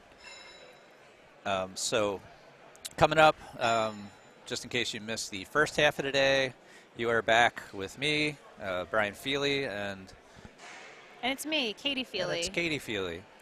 So collectively, we own and run Power Plant Gym in Aston, PA, right outside Philadelphia. You can check us out at thepowerplantgym.com. Or Power Plant Strength on Instagram. That is correct. Katie, so we've both been around this thing for quite a while. Katie has been a state rep in southeastern PA and Delaware for about 5 years or so or more. Been competing for over 10 years. So she's been around the block a few times. Cool. So we're going to start out today for the guys. So the ladies went earlier. So 3 events for each of them today, 3 events tomorrow. Our first event today for the guys is going to be the axle clean and press for max weight. So it's last man standing style. So if you don't know what that means, every athlete is going to get an opportunity to lift every weight. You can either take it or skip it, but the minute you miss an attempt, you are out. You have 30 seconds to complete the lift. What we're going to be looking at when we get started here is 175 men are going to be in lane 1, 200 men are going to be in lane 2, and 231s will be in lane 3 and lane 4. After they finish up, we're going to have 265s in lane 1, and then open men will be in 2, 3, and 4. So we should be getting started here in a minute. If you are looking for the link to the score sheet, there is live scoring. There is a link to that in the description of this YouTube video. There is also a link that has the full rules and weights. Brian and I will kind of give you a rundown of what you're looking at, what we're looking for from a technical perspective. But if you want to see the full details, links for both those things are in the details of this YouTube video. So check those out. There's also been some stuff popping up on the Facebook page. We're going to do our best to pronounce everyone's names correctly, but if you are watching friends or family, please feel free to hop into the comments in the YouTube chat and correct our pronunciation. We want to make sure everybody gets a good shout out here. Everybody put in a lot of effort to make it to nationals. We want to make sure everyone gets recognized the way that they deserve. Yes, so everybody has please worked. let us know. Everybody has worked very hard to get here, so we want to try and show them the respect that they deserve. So during this first event, so this last man standing format is a little bit hard for us to kind of keep an eye on everything that's going on. We have 4 lanes going at the same time, so if we're not specifically shouting out your loved one at the specific time, it's nothing personal. We're just trying to keep an eye on everything that's going on and give everybody a basic overview. It'll get a little bit easier for us to do that as the events progress. It's easier for us to know exactly who's going when and how they're standing up in the event. Each weight class will be in its own lane, and each lane has its own camera. So if you know what weight class the person is that you are trying to watch, all 4 lanes will be on screen at the same time. There should be a little label in the corner that says what weight class it is, so you can follow along that way. We're going to do our best, like we said, but that's probably going to be your best bet for this first event. We will do our level best to try and keep people out from in front of the cameras. Sometimes it's a little tricky. You have judges and other people that are helping out volunteering that need to move past the cameras. So please, let's not cause a ruckus every time somebody walks in front of the camera. But if it's happening consistently, just let us know. We'll try to get them to clear it out. It worked pretty well earlier today, so we should be able to keep everything clear for you guys. Keep your YouTube comments civil. Yes, please. Yeah, there's a lot of people here that are working really hard to make this thing go off. We have a lot of volunteers. Thanks to Cerberus, gave a lot of bags for this for this guy. There's a ton of Cerberus bags back here. Rogue, of course, for all the plates, bars, everything that they do. And everybody who is checking out the live stream, people that came out to see their loved ones compete. It's a group effort. It takes a village to run a strongman competition. It does, a large village. So it looks like we are getting everyone set up. We've done the giant photo of all of the smelly boys. This is not too smelly yet, but they're going to be. Oh, you can tell when they're here. So we're getting set up. So first we have, again, our Lightweight 175 men will be in lane 1, 200s in lane 2, 231s will be split across lanes 3 and 4. Once that gets down to a smaller number of athletes, we will combine lanes, but they'll be on lanes 3 and 4. Once they're all done, we will reset. 265s will be on lane 1, and then the open men will be in lanes 2, 3, and 4. That's our biggest weight class of the day, so a lot of Husky boys in the house today. Yeah. And if you want live scores, if you want to see exactly what the weights are, again, links to all of that are in the details of this video. And we will keep you guys updated as we go. And soon you won't have to look at our faces anymore, and you'll be able to watch some lifting, which is really why we're all here. I'm sorry that you've had to spend so much time looking at this instead. Devastating. This looks like we've got... All right. 20 guys in lightweight on that first platform. All right. And we are going to switch over so you can see some lifting. Yeah, we're going to get switched back over to the live feed. Be less Katie and Brian's face and more lifting.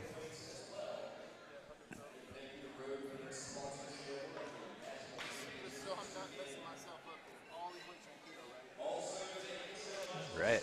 Looks like we are back.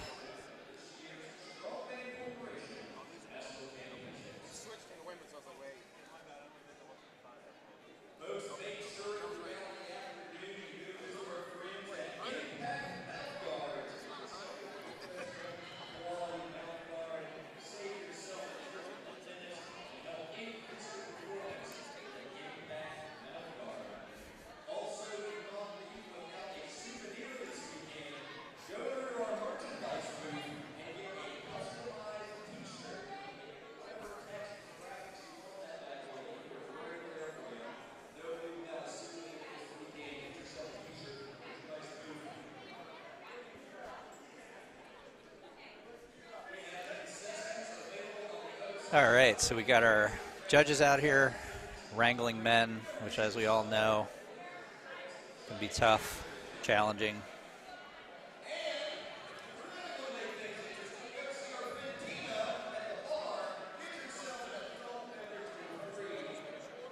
Our announcer for the day is the legend himself, Mr. Paul Mauser, you can hear in the background.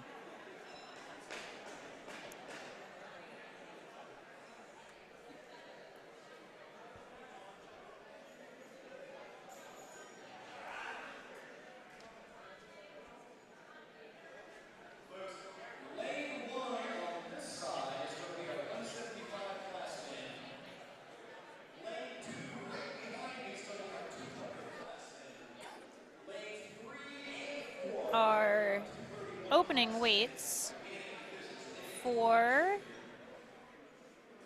the 175 men is going to be 95 kilos, 209 pounds.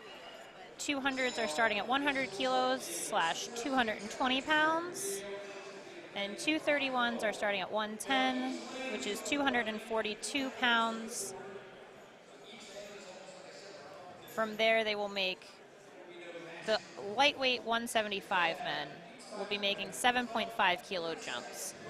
All the other men's classes are making 10 kilo jumps. So again, it will be last man standing, but they can skip attempts if they would like.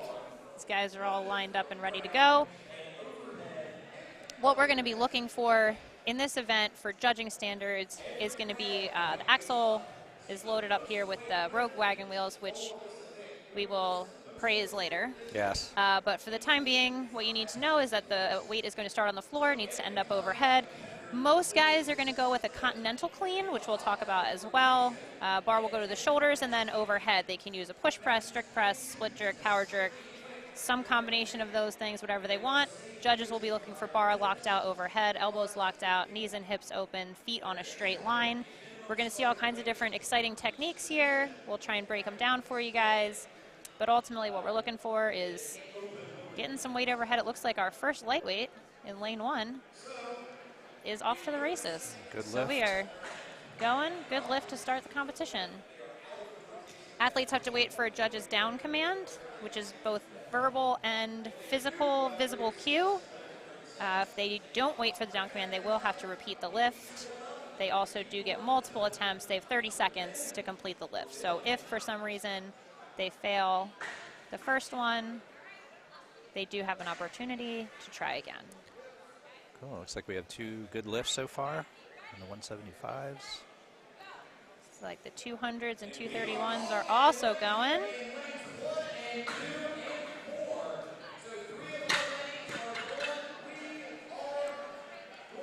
Cool. So already seeing a pretty good variety in the overheads. So we have some split jerks, we have some push presses, we have some push jerks going on. All are perfectly fine. The more dynamic overhead lifts have kind of creeped in the Strongman over the last few years.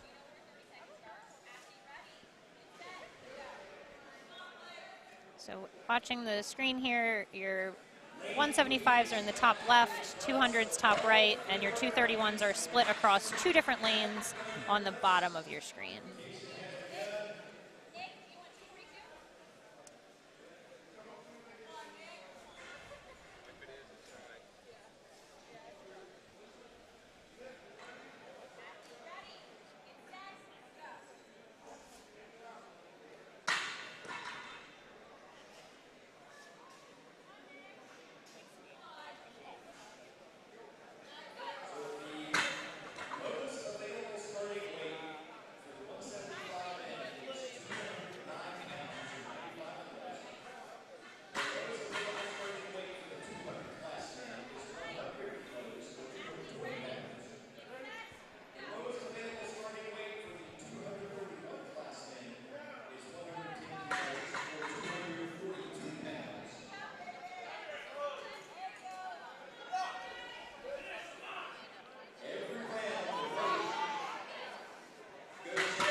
A lot of success on the platform 4 right now. Seeing a lot of made lifts so far, not a whole lot of missing.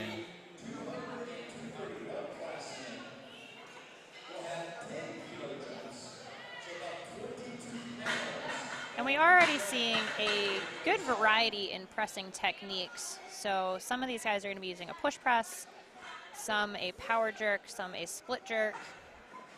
The split jerk is obviously more common in Olympic style lifting, but it's made a comeback, or a start, I guess I should say, in strongman, especially in the lighter weight classes recently. Saw the women earlier today. Most of them were split jerking, but almost everyone's still using a continental clean. So for those not familiar with strongman mechanics, the continental clean makes a little pit stop on the power belly on the way up to the shoulders. And that's for a couple reasons. One is that the axle that they're using does not rotate like a standard barbell. It's also, the diameter is much larger. So it's beneficial to pull it with a mixed grip, but it's hard to get the bar to your shoulders with a mixed grip. So that grip switch will happen right before or while the bar is sitting on the power belly, and then making that transition. So you'll see most athletes using that technique to get the bar to their shoulders. Actually, you're seeing a few power cleans as well. Good at lighter weights, not terribly sustainable once you get heavier, but we shall see. Use it while you got it. It does save a lot of energy if you can do it. Continental cleans take a lot out of you. You got weight just kind of landing right on your chest, or right on your diaphragm. So it is a pretty taxing way to do the clean. So if it's possible to power clean it, it's a little faster, less time under tension. Save that energy for the later lifts.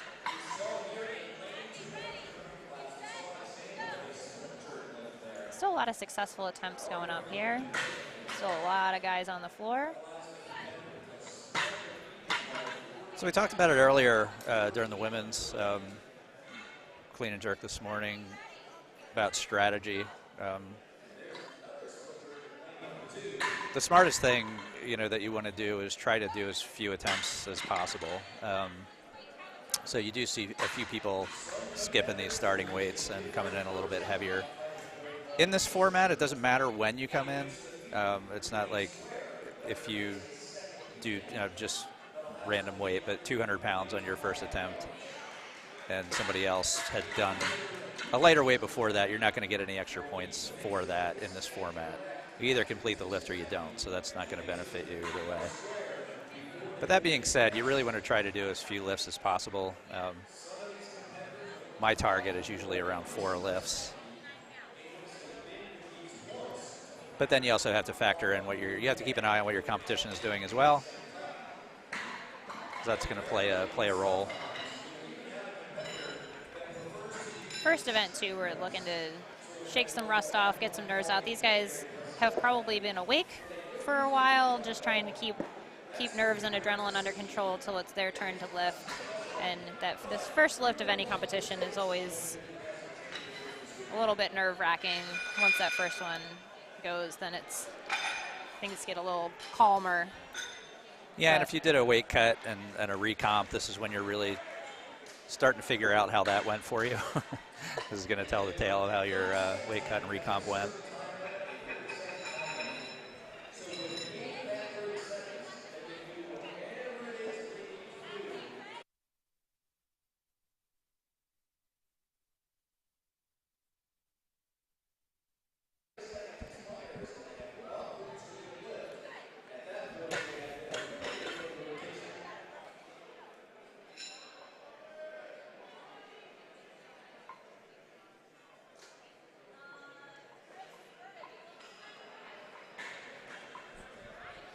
All right, so we've had the weight go up a few times already. We'll try and get a beat on where they're at for each bar. It's kind of hard for us to tell over here.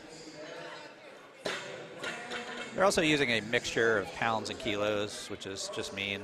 That's just beyond the math that we're capable of doing. Let's be honest. But we'll let you know when it gets exciting. Don't worry.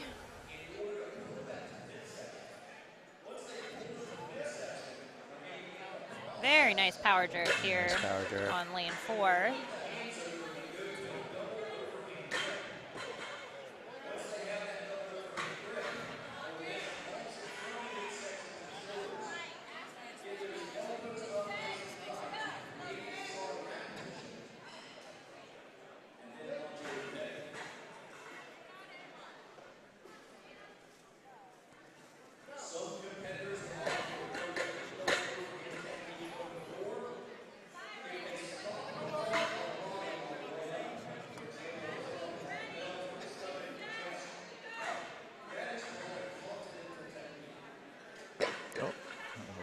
Grip issue here in lane 4.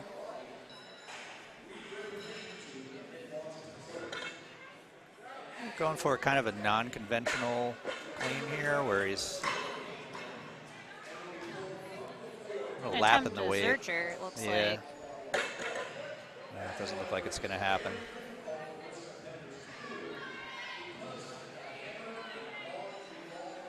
Still a lot of successful lifts happening. Nice push press in lane 3. Ooh, a little battle going on over there on lane 2. Oh, there we go. Oh, and a switch from a push press to a split jerk. Oh, just barely misses the split jerk. Yeah, I don't think he got his feet together.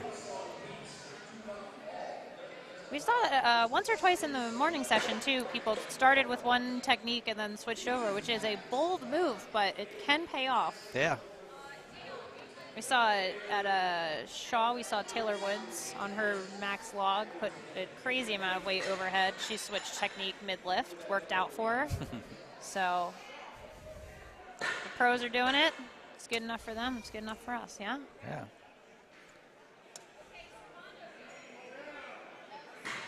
Successful split jerk in lane 2.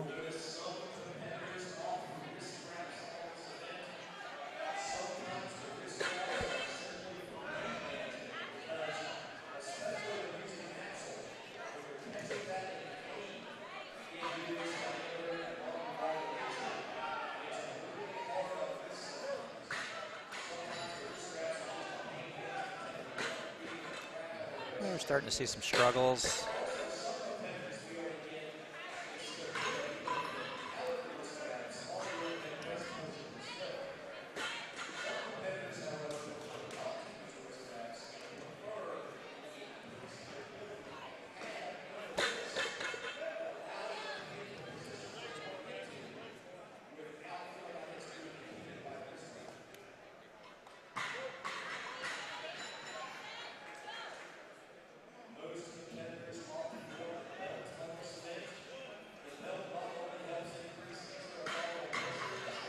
Looks like we've got approximate weights listed on your screen here too. So in each block, you can see the lifter and their weight class, and then underneath the weight that that lane is currently lifting. We're going to try our best to keep those updated for you as we go.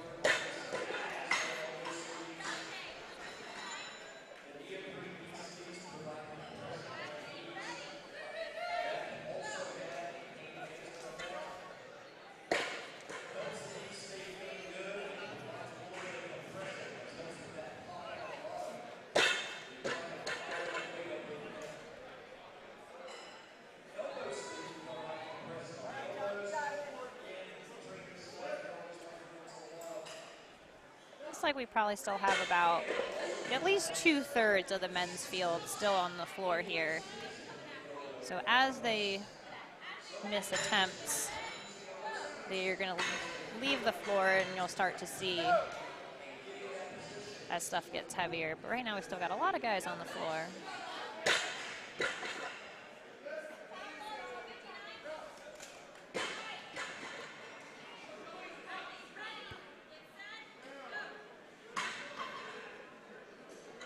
Looks like our 105s are around 226 right now, 200s at 242, 231s both at 264.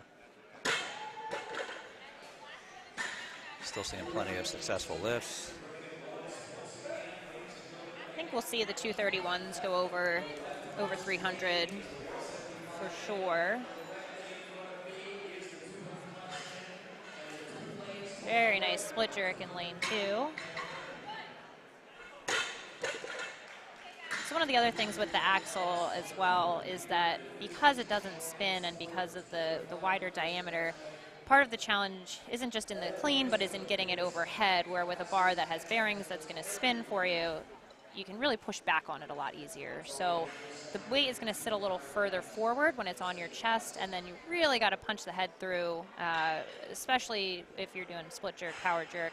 So earlier today we saw a lot of misses out front, which is common in the jerk, but especially common with the axle just because it's so much harder to get the weight back over the midline. So far, these guys looking very solid on the split jerks. Good technique overall. Much more technical split jerking than was seen in Strongman even a couple years ago. Yeah.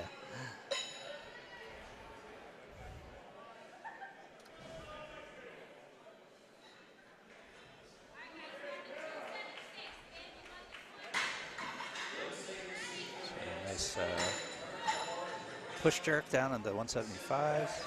Got a weight change here on lane 4 for that group of 231s has gone up to 286 pounds.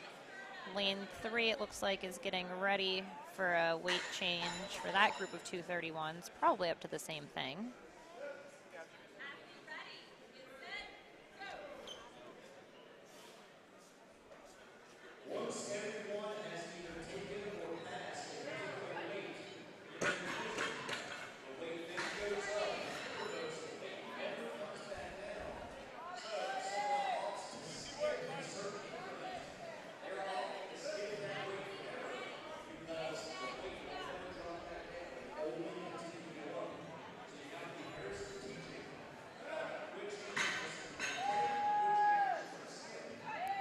Beautiful push jerk here in lane 4.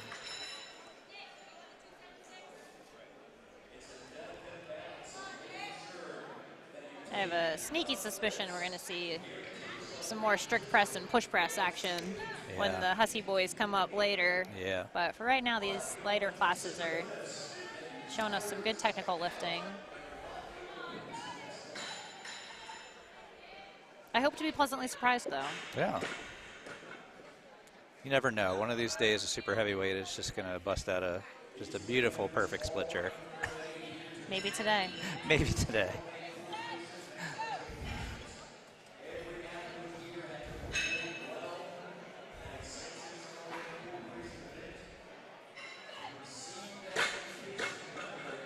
Plenty of successful lifts still happening.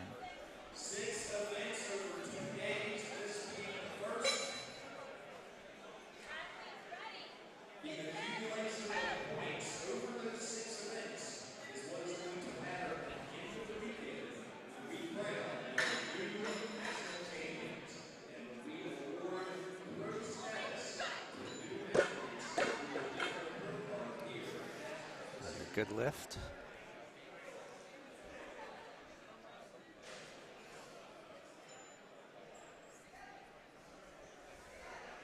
Looks like on lane 3 here, we're just double checking some weights.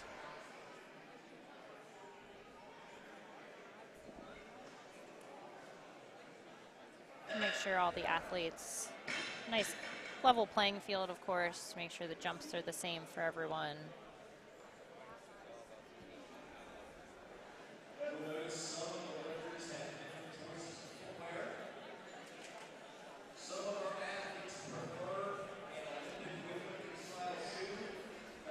I think one of the strongman controversies that we talked about this morning too was belt cleans. Oh, yeah. So that is a thing that has kind of just become the standard now. Basically what that means is during the continental clean, letting the bar rest on an actual belt. It used to be that you were not allowed to let the bar rest on your belt on the way up. That has since changed in most cases. Still some holdouts. Still some holdouts, and you will still see some people not using that technique. The other thing you'll see some of these athletes wearing is grip shirts. So some of them, it looks kind of shiny or sticky. Those shirts help the axle stick to the shirt. Some athletes prefer to wear them. They like the grip. Some athletes, like myself, aren't into it, but that is an option that all the athletes were given. So see some guys wearing those as well.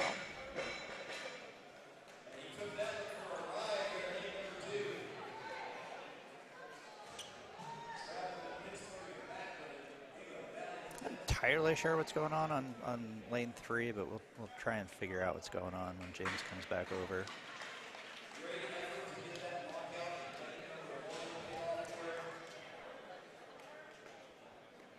These fellas are getting a little bit of a rest in lane 3, though, I'll tell you.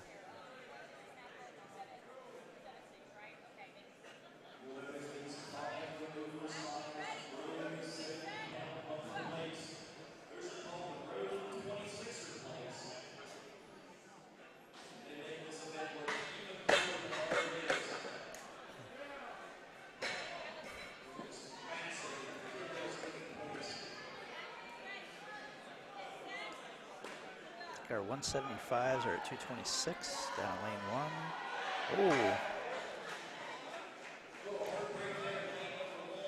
So good struggle in lane 1. Couldn't quite keep it there. Followed by a nice split jerk in lane 4.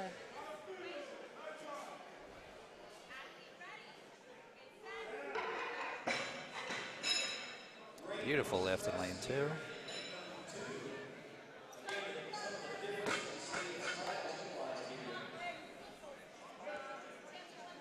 Struggle going on in lane 1 right now.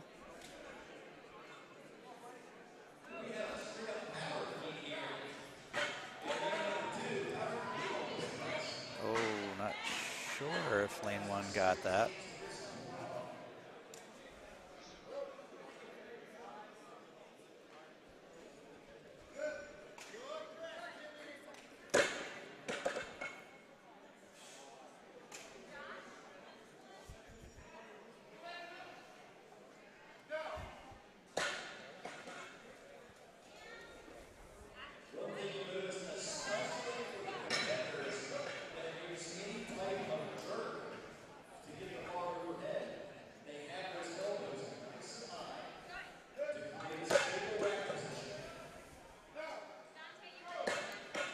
Plenty of good lifts going. Still seeing some pretty long lines in all these lanes. We also promised earlier we were going to tell you how much we love these Rogue plates. Oh, yes. Yeah, the Rogue 26-inch plates are a thing of beauty. We have a set at the gym. Absolutely love them. For years, we used the traditional metal wagon wheel type plate. Well, they didn't really call them plates, but implements. They have a tendency to kind of move around on the bar a little bit more than you would like, and you get kind of a pinching action on the bar. It can really bend the ends of the bar. And these Rogue plates are really snug, fit on there really well. Doesn't sound like a nightmare hitting the ground like the like the traditional metal plates do. So the difference with using these plates too is that they make the pick on the bar higher than standard plates as well. So we're looking at a 13-inch pick from these plates. That doesn't, for most people on weights like this, which are going to be lighter than deadlift weights, make too much of a difference. Where people will notice often more of a difference is in how it balances on your chest, and a lot in how it balances overhead, more than a standard size plate. So the pick is a little higher on a deadlift. That would make a pretty significant difference, but really what we're looking at here for the purposes of a clean and press is how that weight is balanced as you move it from the ground to over your head.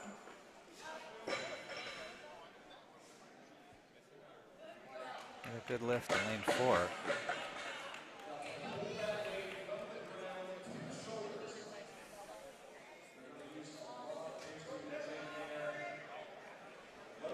For those of you commenting on the stream, thank you for tuning in. We have to give a shout out to James Deffenbaugh, who set up this whole stream, all the cameras and everything. Team Feeley is just here putting headphones on and talking about Strongman, but James really is primarily responsible for getting this whole stream set up for you and for free. And more importantly, getting out of having to carry all these heavy weights around all day. Yeah, it's a good job. My old body is super happy about.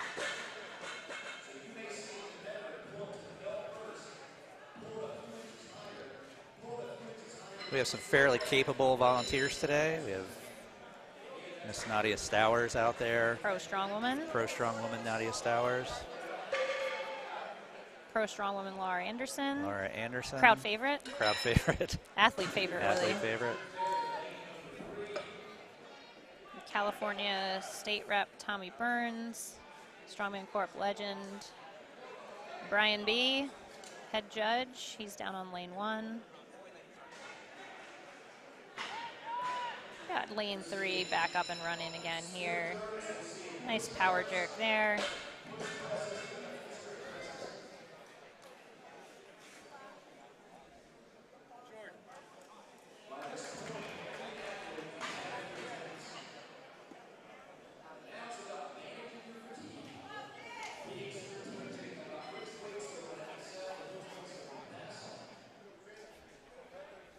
It looks like our 175s and 200s are starting to whittle down a little bit here, but we still have a lot of 231s on the floor.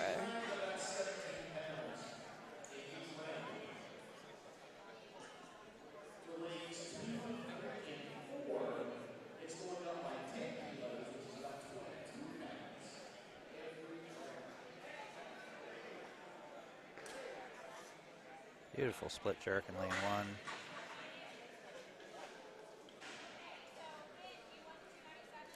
An awful lot of technical lifting in the ladies this morning too. It's really nice to see. You can always go back and watch that later. Yeah.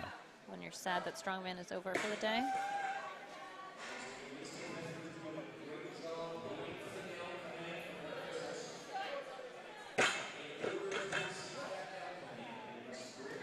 And we'll get an update for you guys on what weights we have on the bar soon. Again, we are mixing pounds and kilos here, which for the from the announcer's table is hard to tell what we have on each bar, but we will get that updated for you. Even people that have been loading bars for quite a long time can get a little mixed up. There's Isaac on lane 3, rising star in Strongman. Spider strength.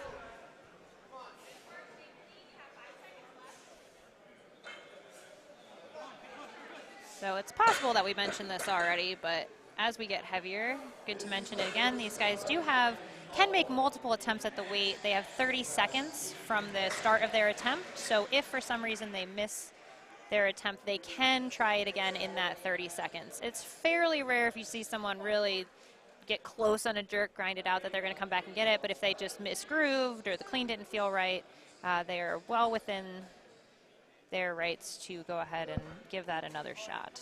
Good rule of thumb on the axle clean and jerks: if you're going to fail, do it early. That Don't way you waste have- energy. Don't waste any energy on a bad. If you get a little off center on the pick, just drop it, reset, give yourself a fighting chance.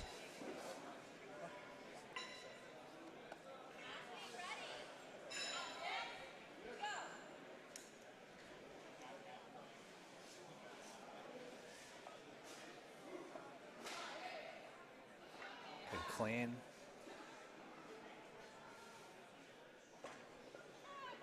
Good lift in lane 4. Good lift in lane 2.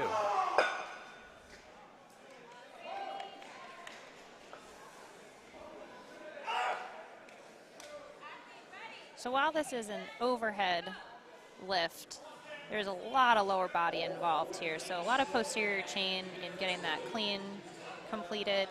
And what we're looking for on the press is lots of good leg drive. So the higher you can get the bar and checking it off your shoulders with your legs, the less you have to do with your arms. So especially for the people using that power jerk or split jerk, when they get under it, the higher they can press it to start out, the better. If you're using a push press, we always think about pushing it through the ceiling. Get as much leg drive as you can. You see these guys really sinking into these dips.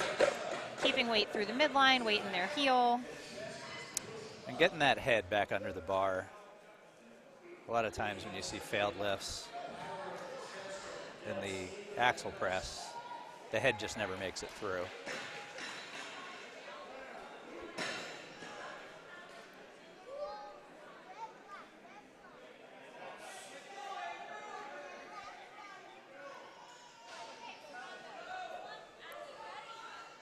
We've still got a pretty good amount of folks still in it.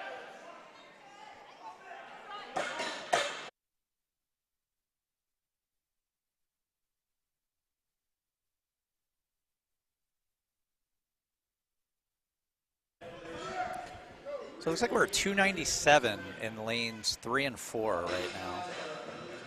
And 277 in lane 2. And slightly less than that in lane 1, probably 250.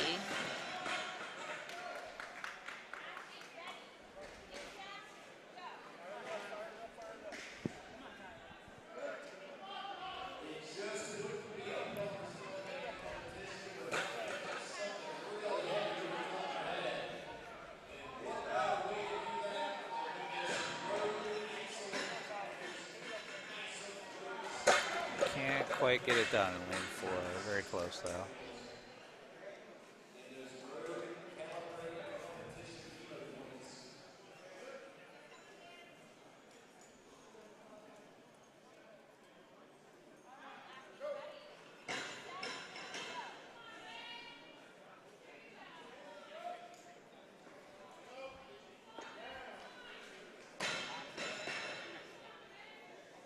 I think we're at 297 still here on lanes 3 and 4.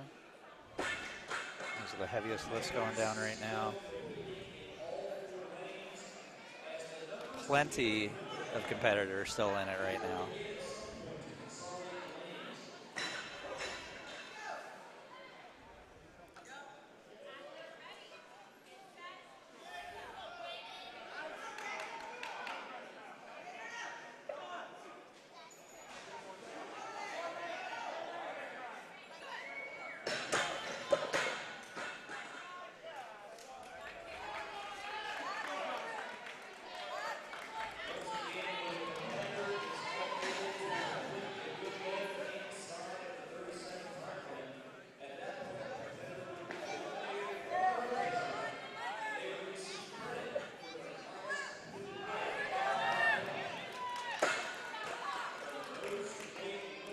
I spy Trey Brown down in lane 1 with a good lift. Had the good fortune of competing with Trey at Delaware Strongest this past year, where he destroyed us all. That's good. To be fair, he's about 20 years younger than Brian Hey, is. I don't like so. to make excuses. I lose, you know.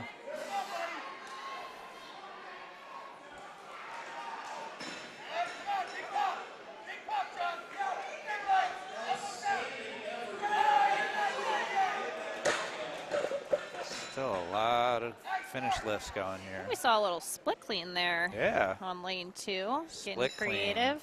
The Masters athlete's best friend, the split clean. A little easier on the knees. And the old, creaky old knees.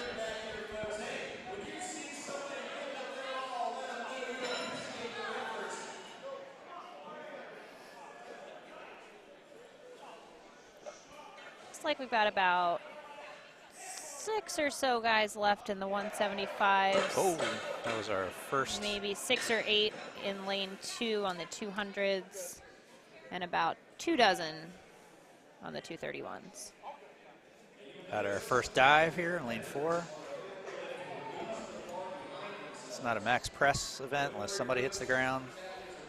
Sometimes it's me. Sometimes it's Katie. Very safe back here, though, today. Whoa, well, we had thought somebody was going down in lane 3 there. It's like we got a weight change in lane 2. So right now we're looking at the 200s up around the same weight as the 231s. Yeah. 200s are typically a smaller weight class, but very impressive numbers Pound for coming out of pound, that. Pound for yeah. pound, a very, very strong weight class. Definitely keep an eye on those guys over the course of the weekend.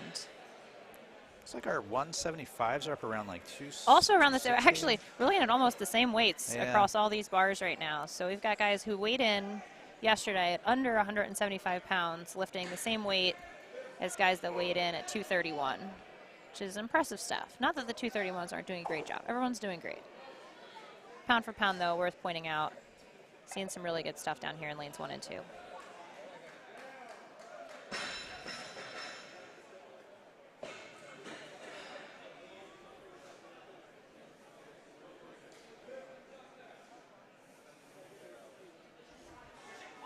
For those of you at home, if you would like to do some math, the Rogue axles are 25 pounds, the Rogue 26ers are 70 pounds, and kilo plates are blessedly color-coded.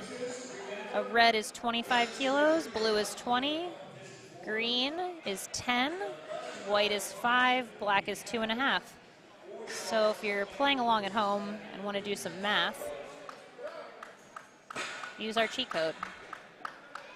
Oh, making it easy on us down here in lane 4, going with another set of the 26ers. That math we can do. Yeah. So we got 280 Plus 25. plus 25. 305. Good lift in lane 3 there. We're going to be up in PR territory for a lot of these guys now, so look for some epic misses, but also some epic celebrations.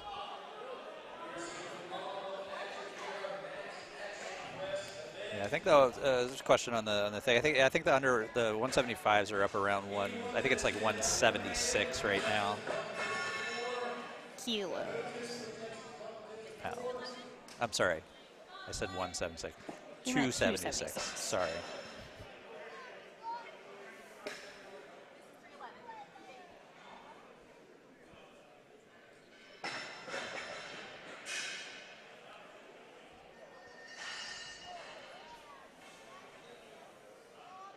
And we can hear the heavyweights warming up. So we should be, once the current weight classes are done, we're going to clear the floor, bring out the heavyweights for their clean and press. I'm guessing in probably about 15 to 20 minutes based on how many people are left on the floor.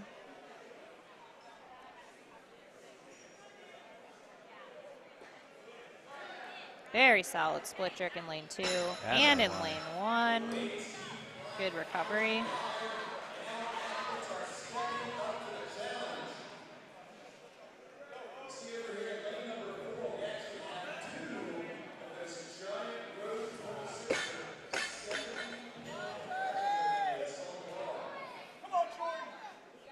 So usually in these press events, you'll see one or two weights will be equalizers. Yeah. You'll tend to see a lot of guys start to struggle around the same spots. And again, for this particular competition, what weight they started at does not matter. It's just going to go by what the heaviest weight is that they lifted. Yep. Highest weight wins, so there will be ties in this one.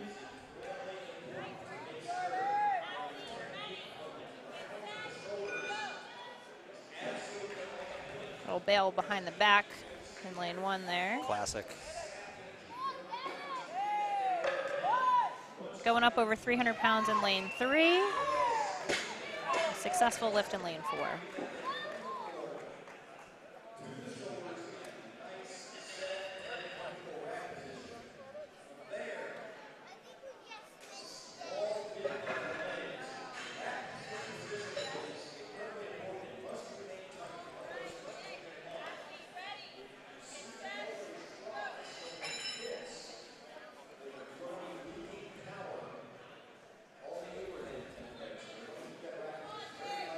Good.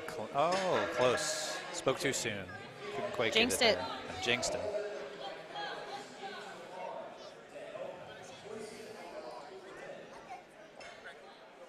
Second attempt at the clean, working its way up. A lot of effort on Oh, that it's clean. there. Let's see if he can get it together. See if on he's the got jerk. enough gas. No, Not quite. So again, what we talked about earlier with how important leg drive is, the Continental Clean is a very demanding lift on the lower body. So having to do that twice and then still get enough leg drive to put the weight overhead is very challenging, especially to do that twice in under 30 seconds. That's a big ask. The minute you pick that weight off the ground, the meter starts running. And when it runs out, you're done.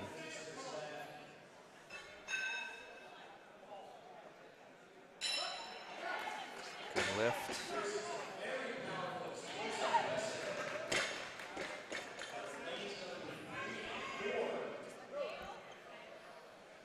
Looks like 175 still going at it in lane 1. very few guys. It looks like two or three 175s, 2 or 3 200s. We are almost done on those lanes. Oh, so close in lane 1.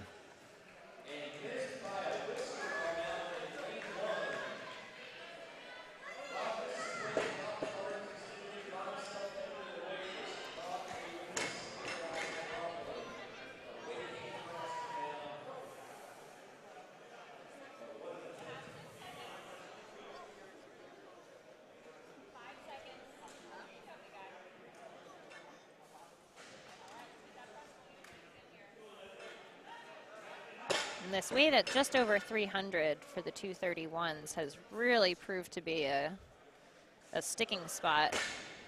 A lot of people making this their last lift.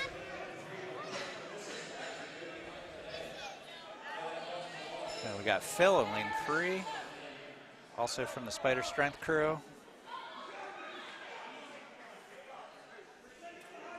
Pretty easy push press here in lane 4.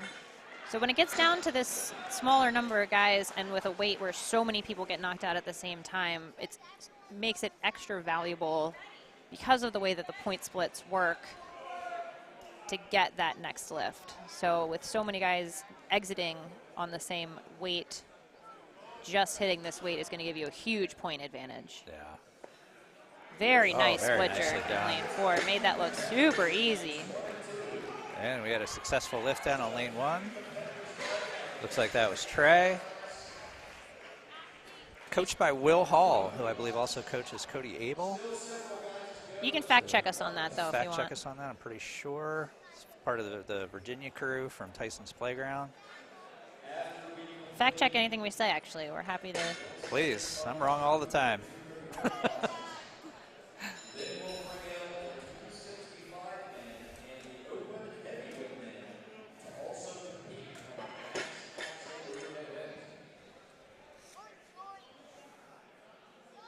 And this over 300 weight here and lane 4 is just cutting people down.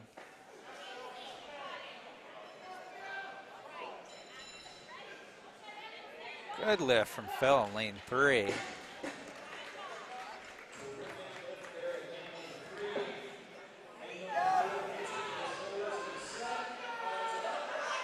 So close in lane 4. See if you can get that leg drive together. Oh, Just just a little bit more leg drive, a little more head pushed through, and we'd be good to go. He's going to give it another go, it looks like. Good lift in lane 3. No problem on that clean.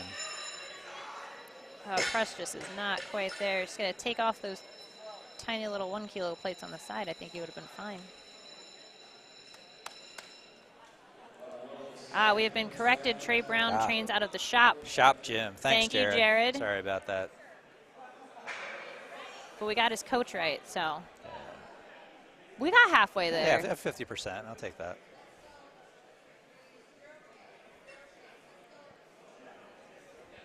Shout out to the shop gym.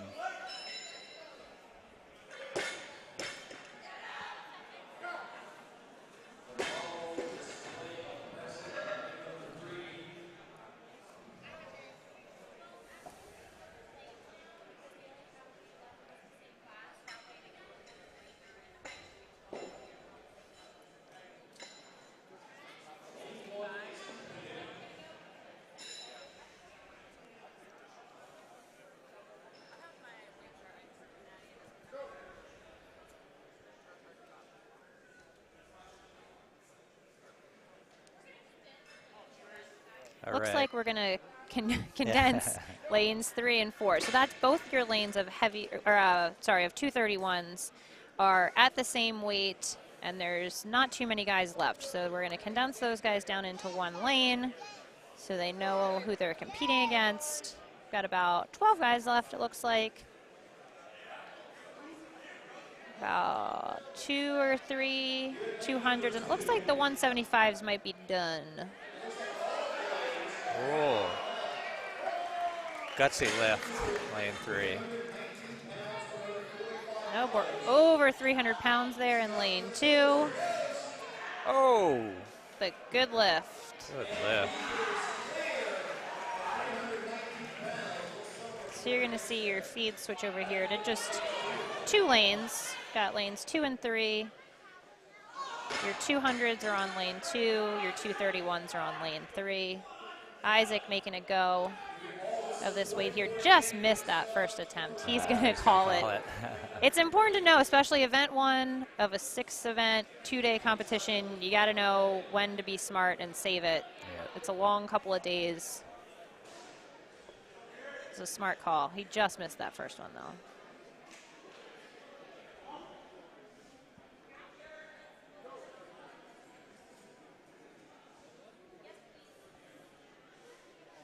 It looks to me like we are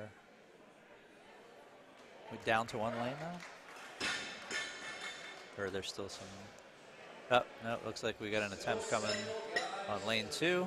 Actually, I have a few.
All right, so we're up to 333 on platform 4, and we've consolidated all the 231s down to 1 line. It's like about 9 or 10 guys left. Yeah.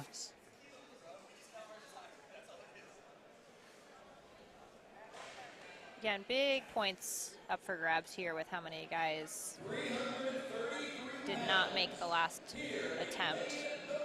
So hitting this is going to be a big point grab. 231s throwing it down for the heavies. Up to 333 pounds.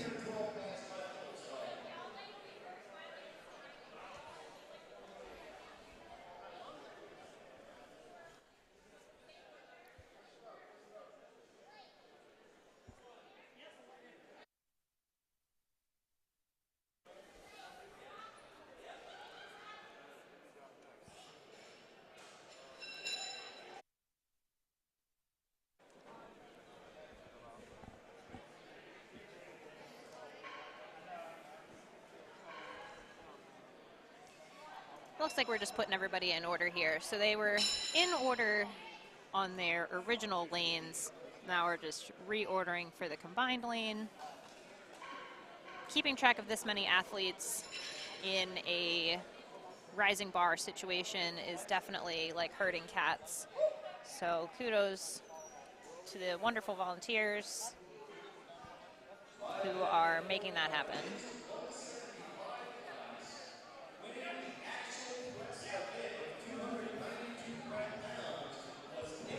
Looks like they're all lined up, ready to see some attempts here at 333 pounds. These guys weighed in yesterday at 231.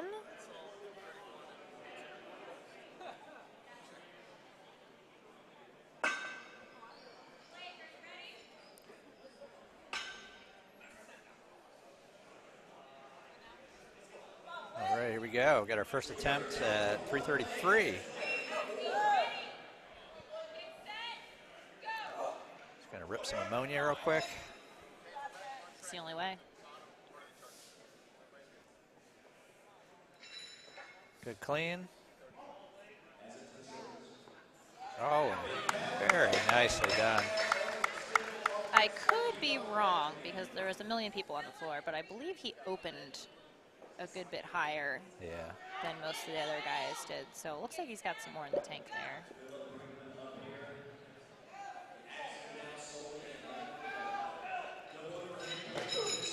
Phil with the clean here.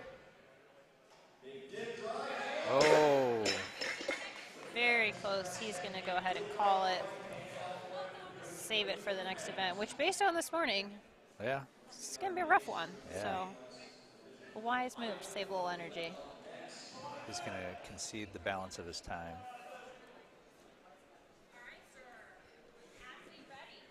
Always wanted to say that.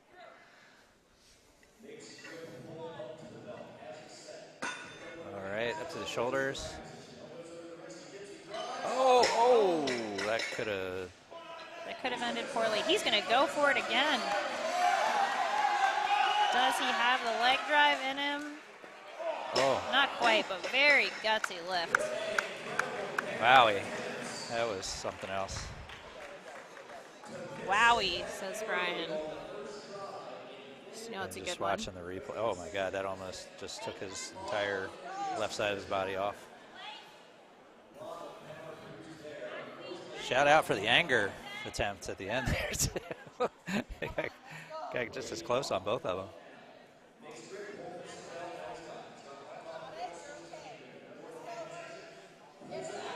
Just working it up, working it up. Big lean back. All right, does he have the energy left for the press? Yes. And he's got it. It's a good lift. Looks like he's May or may not know where he is right now, but it's all good. He'll be happy when he comes to. He made the lift.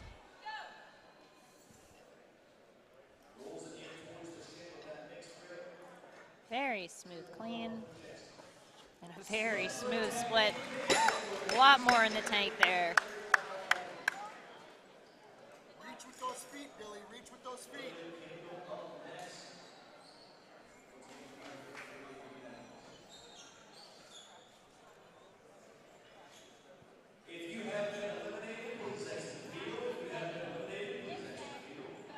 You can see all the heavyweights peeking through the curtains here. Getting antsy. Getting Nancy to get their shot. It's coming up Good, soon. clean. Reach with those feet now. Oh, very close. Very close. Almost had it.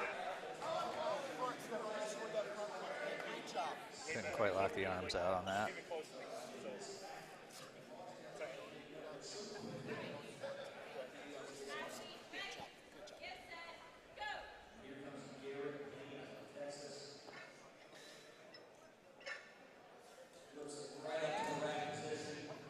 Wow, beautiful Solid push press. press.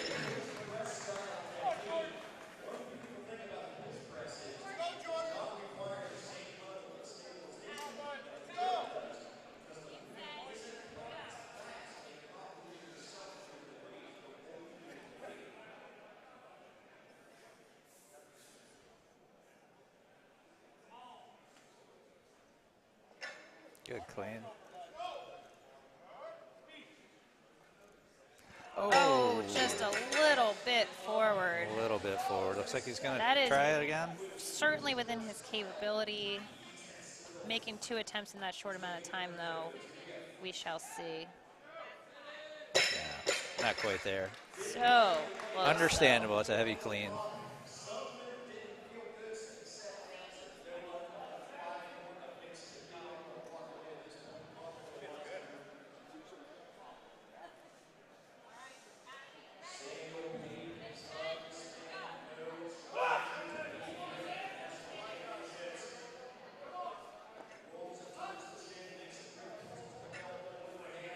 Solid clean here. Beautiful lift.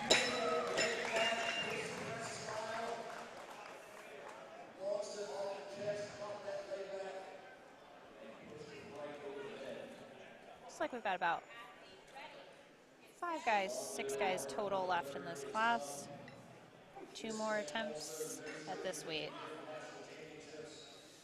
Wow.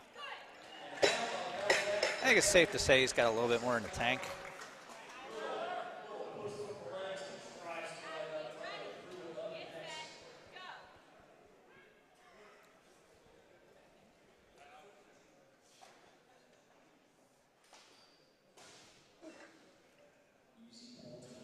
Good clean to the shoulders.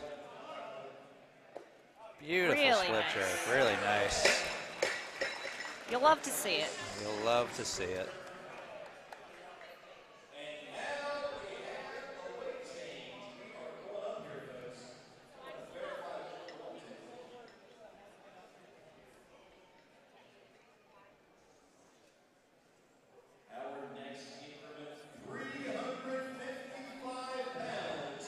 And our next weight jump, 355 pounds for our remaining 231s.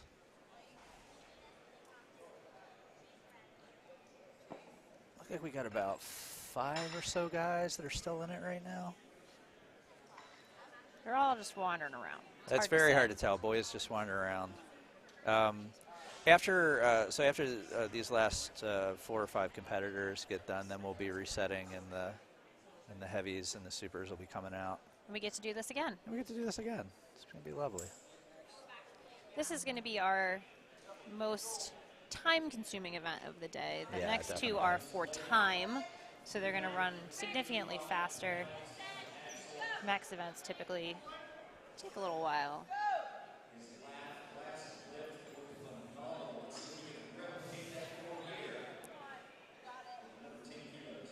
Good clean.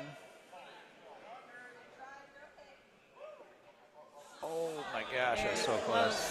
Super strong. Leg drive, push his head through. He's got that lift. Oh, Not quite. close. Very close. So one of the other things in talking about how long this particular style of event, any kind of max lift, takes, these guys have now been doing clean and jerks for an hour. So just staying mentally on point for that long, physically on point for that long. I've not kept track of exactly how many attempts they've made, but quite a few. The guys that came in heavier, you know, you're coming in a little bit colder, so that's part of the strategy as well, is just managing your lifts and your fatigue to continue essentially maxing out for a full hour.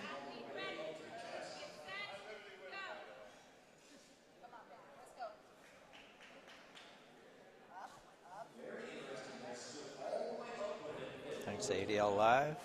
Kind comments. It's He's all gonna Mr. call James. it there.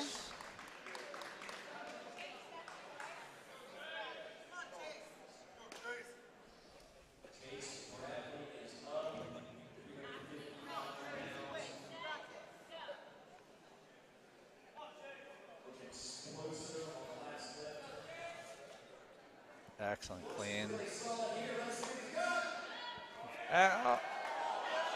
Oh, he got it. Very nice little save bobble on there. that. It is Amazing so save. important to be on balance in these lifts, where that his speed was great, drive was excellent, but if you're just a little bit off when you have that much weight, and again with the plates that size, being just a Yeah. little bit off and the bar doesn't spin, you have to be very precise. That was a really good save. I would imagine he's done some shoulder stability training, some core training, and that's where that kind of stuff pays off, is in saves like that.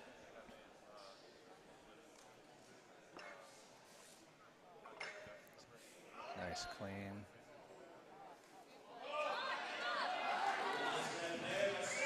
Oh my goodness, look at that. Very nicely done. We're pretty sure we're at 355. Yeah. I think that we have 1 or 2 more attempts at 355, and then the bar will go up.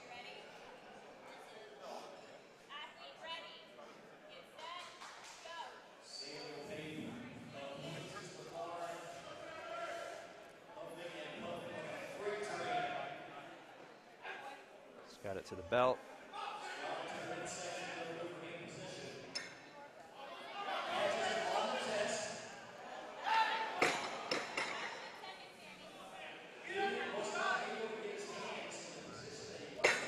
And he's going to call it there. Probably a smart move, Probably a save good it. move.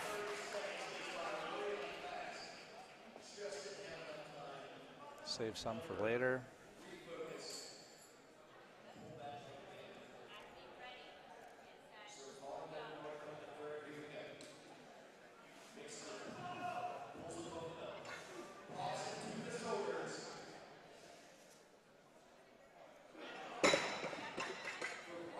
Yeah, by my math, we are just over 350 pounds. So 377-ish should be next. Again, there's a combination of pound plates and kilo plates on there. The axle and the rogue plates are in pounds, or the rogue bumper plates are in pounds. The plates on the outside, so the green one, the small silver one, those are in kilos. So we are mixing. Don't worry. We've got score sheets here, loading sheets that tell us what's going on. Very nice lift. That's actually what matters here, not the .45975 kilo math, although Stevie, thank you. For real though, the 105s are going to be hitting 400. Agree. Maybe today.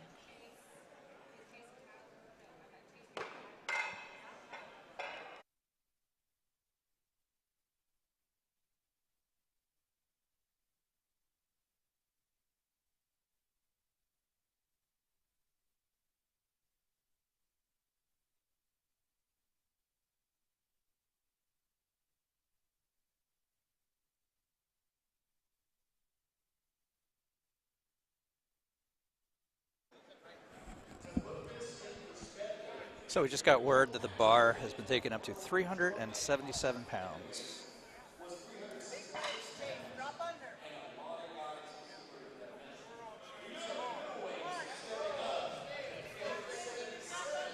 We have two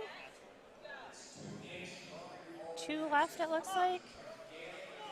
These heavyweights getting nervous back here. Seeing the 231s move this weight. It's gonna call it. No, we're not adding the high temp collar weights. You know, if you want things to be that precise, Strongman isn't the sport for you. We always say everything in Strongman ends with an ish. Yeah. This 377-ish. The important part is everyone is lifting the exact same weight on the exact same implement, so that's what we're counting. If you want it to be perfect, try Olympic lifting.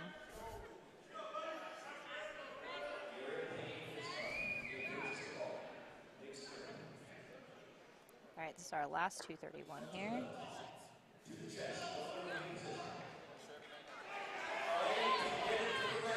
Oh, Not quite.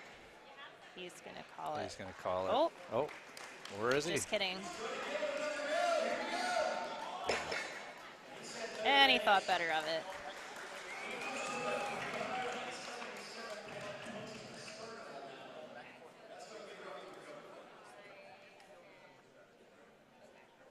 have one score check going on here. And he's going to let it go. So we are done with the 231s. We're going to reset all of these plates, and we are going to move on to the Husky Boys, 265 and open men. The 265s will be starting with 120 kilos, which is 265 pounds. Open men will be starting at 130 kilos, which is 286 pounds.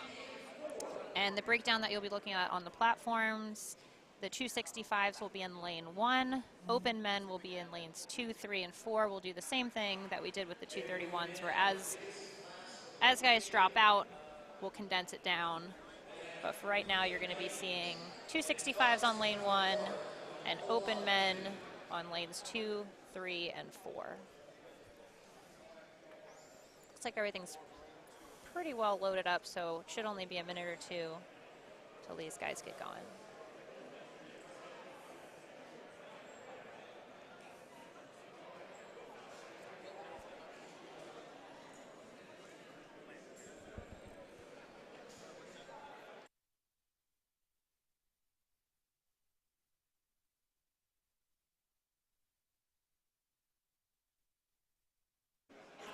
All right, you guys, they're getting lined up. We're going to give ourselves just like a 60-second break real quick, and we will be right back.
All right, we're back underway.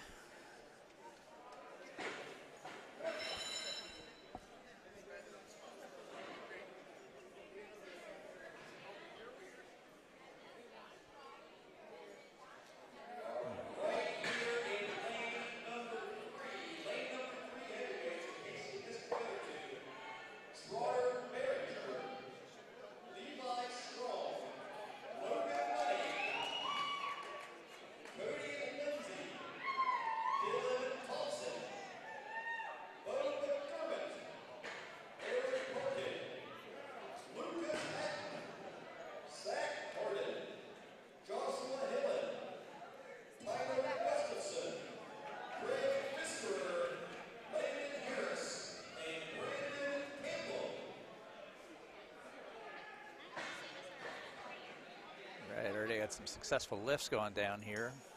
platforms 1 and 2.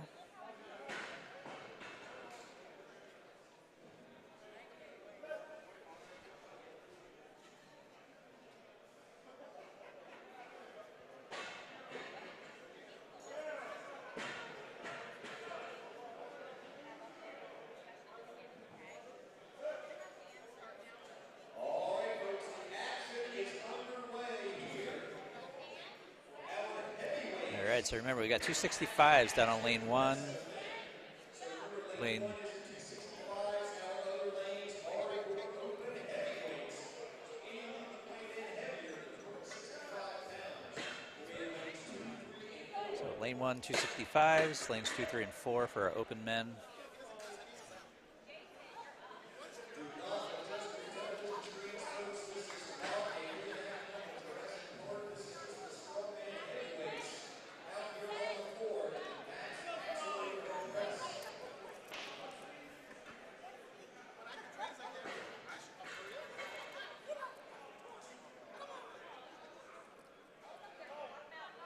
There we go.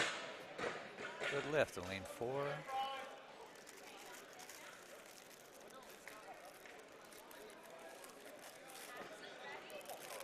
Solid push press in lane 1.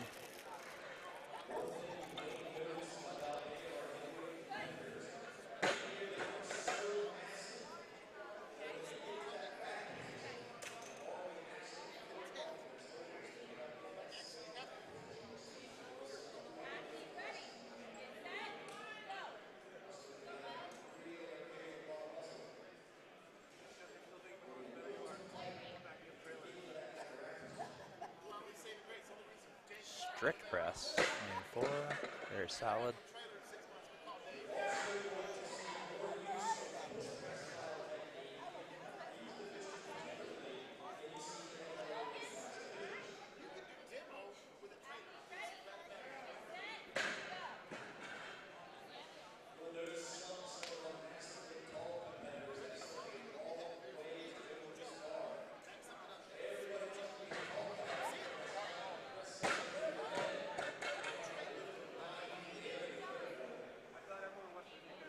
Lots of successful lifts here in the beginning, just as you'd expect. Guys have been in the back for a while.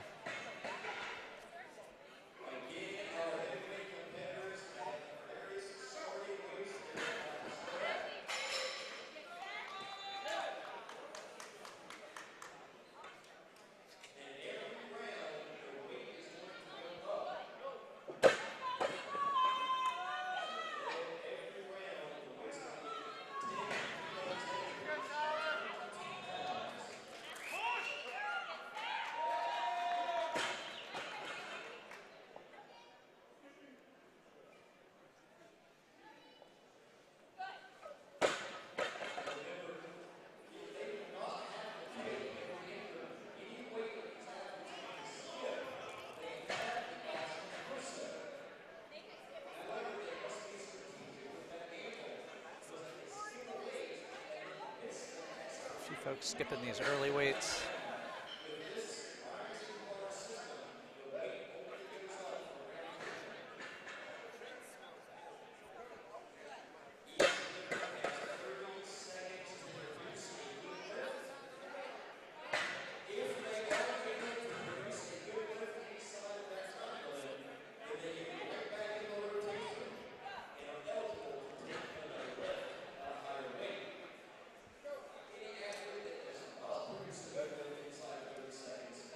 Solid press here in lane 4.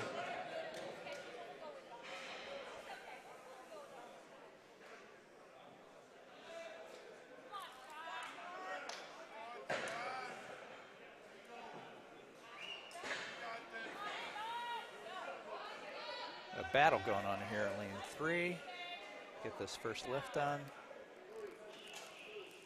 And he's not going to be able to get it done.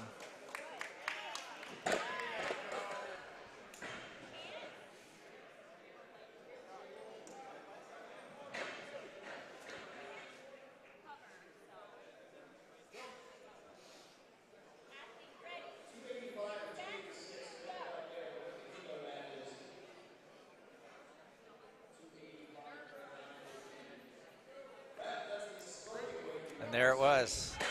The super heavyweight split jerk that we were waiting for just happened. And it was a good one.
Struggle, but a successful attempt for Craig Pfister there in lane 3.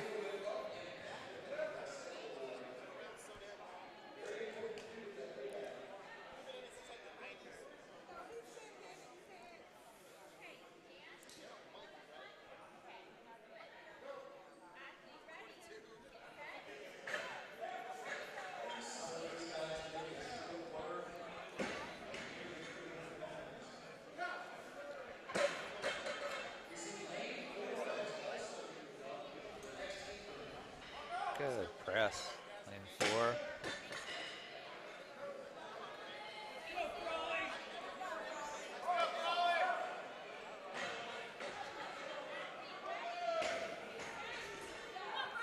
A beautiful lift in lane 3. Good clean, good press.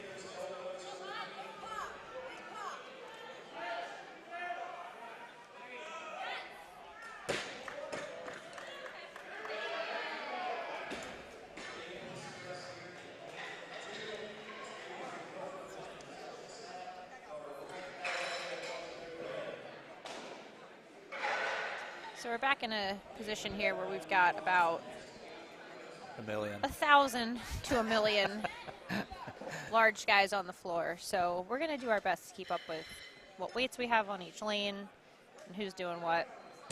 But you can check on your screen. You have the 265s are in lane 1. They're in the top left corner. All 3 other lanes right now are men's open heavyweight.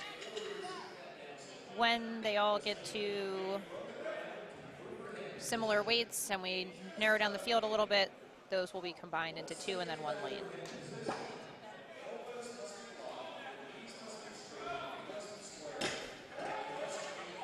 One of the things you're going to see with some of these bigger guys too is a different rack position. So elbows a little bit lower, bar might or might not be touching their shoulders. For some, that's a mobility thing. For some, it's a choice. It's changing the range of motion of the bar, especially for the guys that are strict pressing.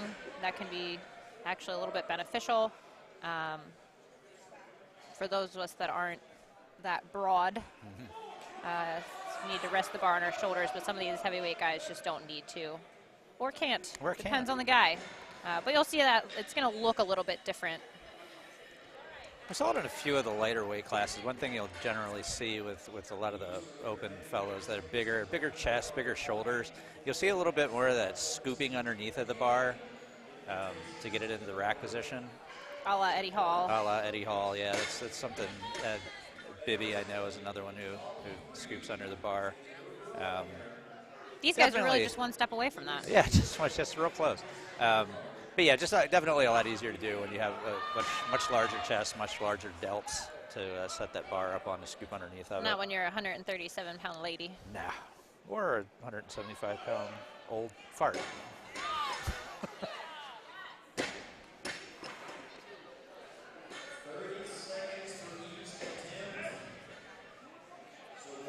Definitely requires a little bit more hyper extension of the spine. Well, hyper flexion of the spine. Hyper extension. You were right the first time. I was right the first time. Then I doubted myself.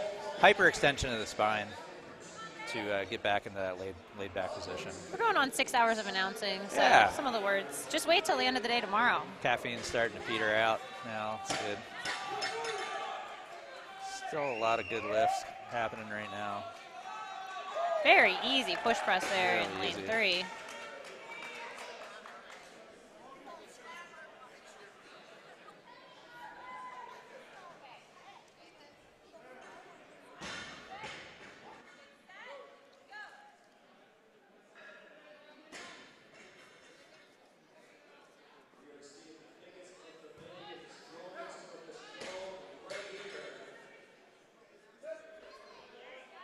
Very nice power jerk there in lane 4. Super snappy, good power, good drive on the way up. Nice alignment of the bar by the midline.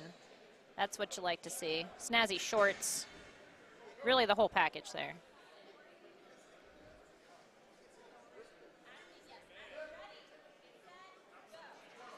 Another easy push press in lane 3.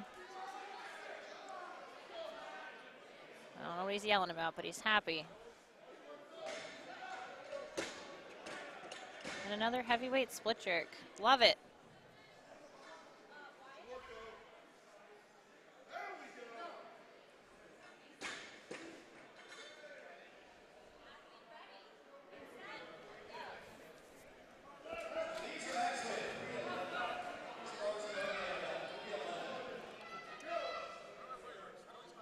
This guy's really making some easy work of these weights in lanes 3 and 4.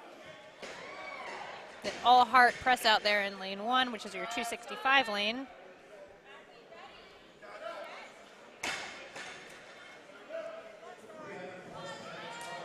Relatively small class of 265s.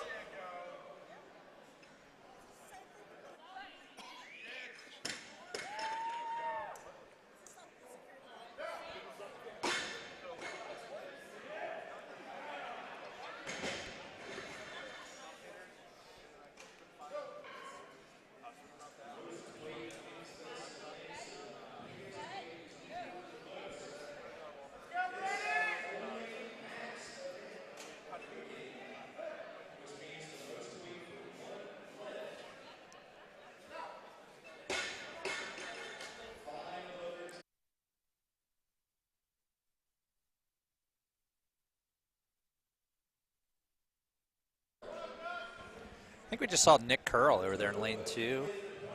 Delaware guy. We like to see it.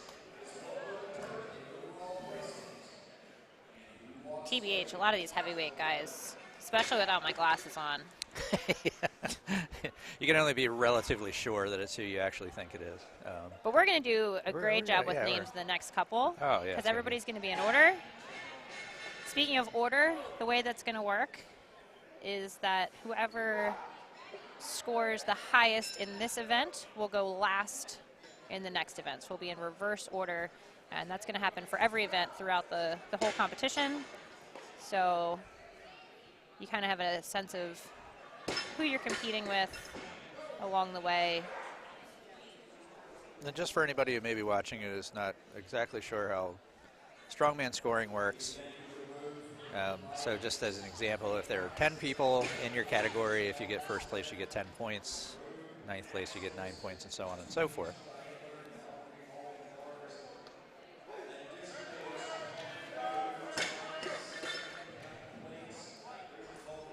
That can definitely make the points interesting later on in the competition.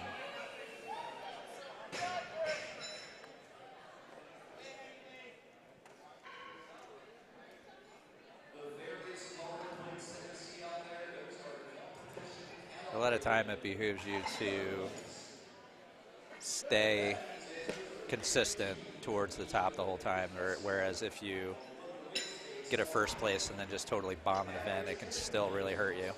Yeah, the guys that you're going to see towards the top at the end of the competition are going to be people that consistently stayed in the top 5 in every event. You don't need to win every single event, but you need to stay consistently in that top. You can't really afford to bomb any one thing. Although with this many guys, especially in the heavyweight open class, you can make up some points. The other thing that's kind of interesting about this event order is that this is a very strength-based starting event. The next event is a moving event. So we're going to see who's good static, who's good moving, and who's good at both. Yeah. And the points are going to shake out over those first 2. You know, I think the one thing to not underestimate with this lineup of events is the tax that's going to happen on the grip in this first event. So these cleans are going to definitely test the grip, which they are going to need in the next 2 events as well. So we're going from this to a heavy farmer's carry, and then we're going from that to a sandbag and sled drag medley. Posterior chains on fire today. Legs are going to be lots of grip today. Lit up after today.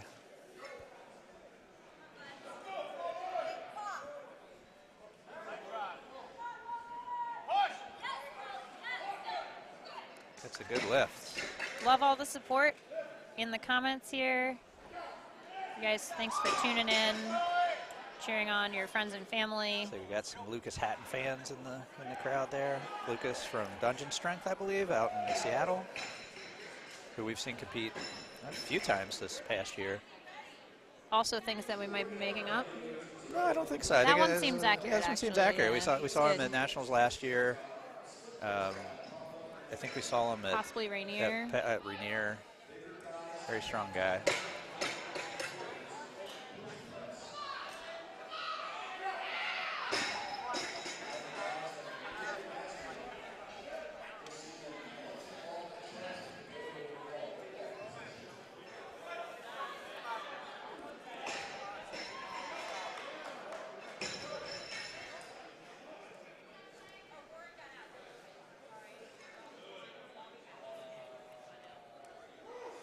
Oh wow, that was a statement on that press there.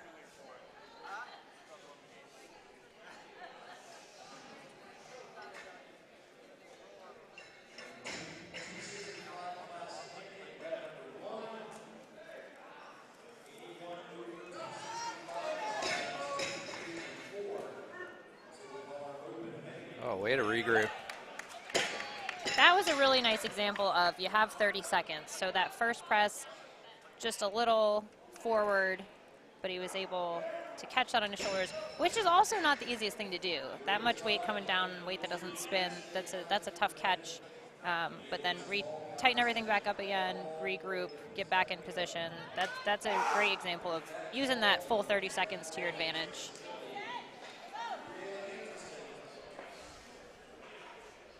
Split jerk.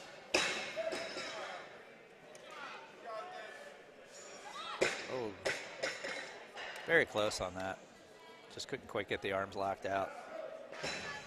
Might have been a little bit ahead of him too.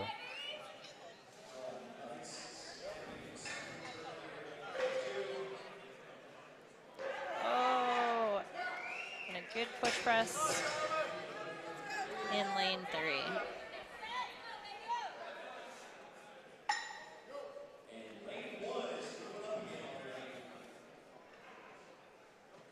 Scoop.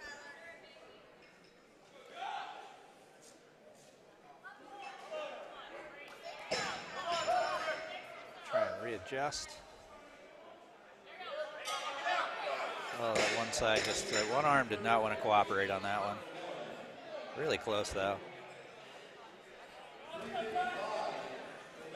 So you'll notice too across lane 2, 3, and 4. So these are all of our heavyweight men, super heavyweights. So that means they weighed in over 265 pounds. Within that, though, you're going to see a really large range of weights, of body types. Some are going to be a little bit better statically. Some are going to be better moving events. but always interesting to see and like what kind of technique people come out with based on that. So just something else to keep an eye on. It's not always necessarily the biggest guy that's going to win. It's someone that can consistently perform, again, across those events.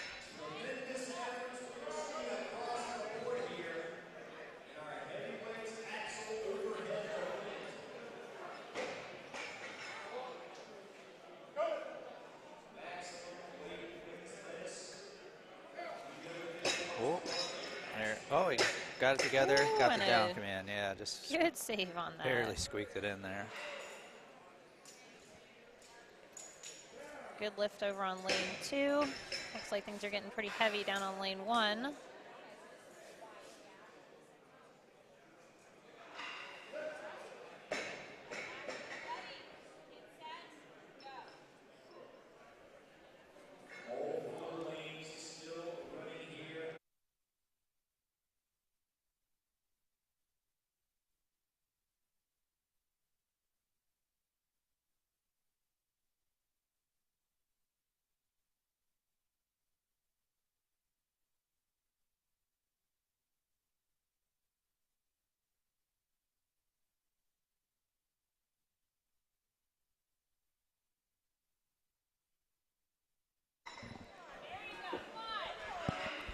Yeah, we could be completely out of our minds right now, but I'm pretty sure that the 265s are heavier right now than the opens. There are fewer of them, so they're getting through the weights a little quicker. It looks like lane 3 also just went up to that same weight, but the 265s are hanging with the supers right now.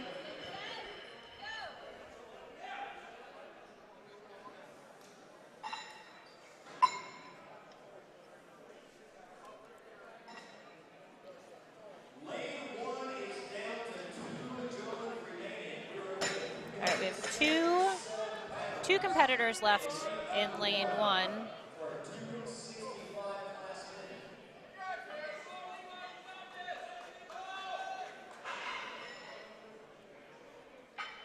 They're somewhere between 250 and 1,000 pounds. 2 men left.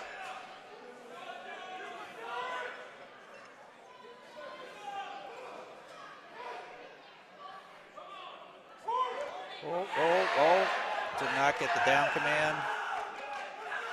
So he'll go ahead and press it again and get the down command. Really good comeback on that one.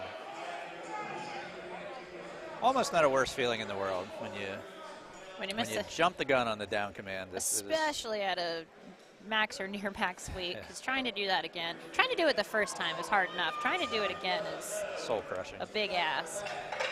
And you have no one to blame, really. Yep.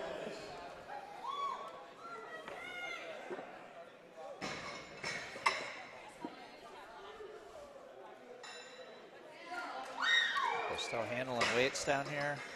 Lane 2 and 3.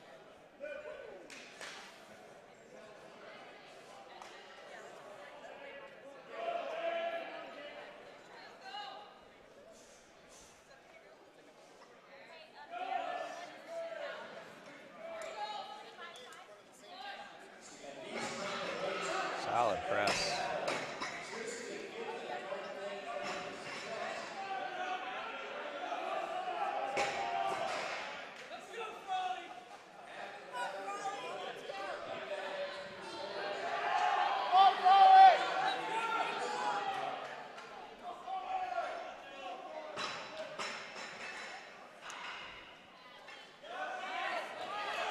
Easy work there in lane 3.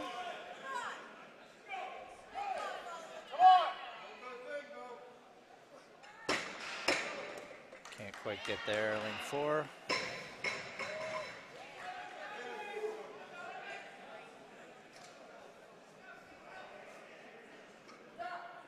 Easy work in lane 3.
These lines here are significantly shorter than they were. Starting to shake out a little bit. This weight, it's like all the supers have the same weight on right now, and it's definitely taken its toll. So again, we talked about this a little bit earlier, but when you have a weight where a lot of people are getting knocked out at the same time, it is extra valuable to hit that weight and even more valuable to hit the weight above it in terms of points. Because of the way that points split in Strongman, there's a huge point advantage to hitting these lifts that other people are, that a large part of the field is missing.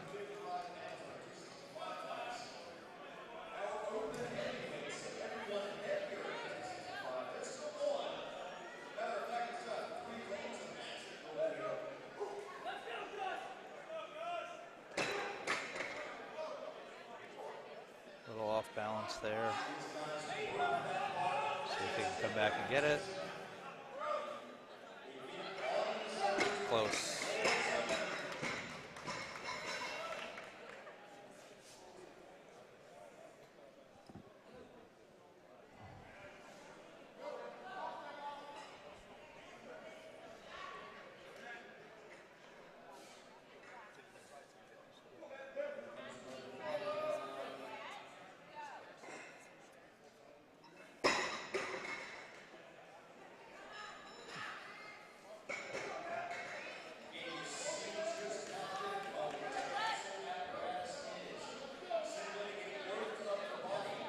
Good lift, lane 4. We're also starting to see some variations on the continental clean as it gets heavier, where instead of going directly from the floor to the belt, some of these guys are stopping either on their thigh or in the hip. And that's just, as it gets heavier and grip really becomes an issue, you can't, if you pull on the bar too hard, it gets even harder because of the force to keep your hands on it. So making little jumps along the way, it's easier to keep holding onto the bar. It's a harder lift in terms of time under tension, but you got to do what you got to do to get it to the shoulders. Good lift here on lane 4. His people seem pumped, so I'm going to guess that was a pretty close to a PR.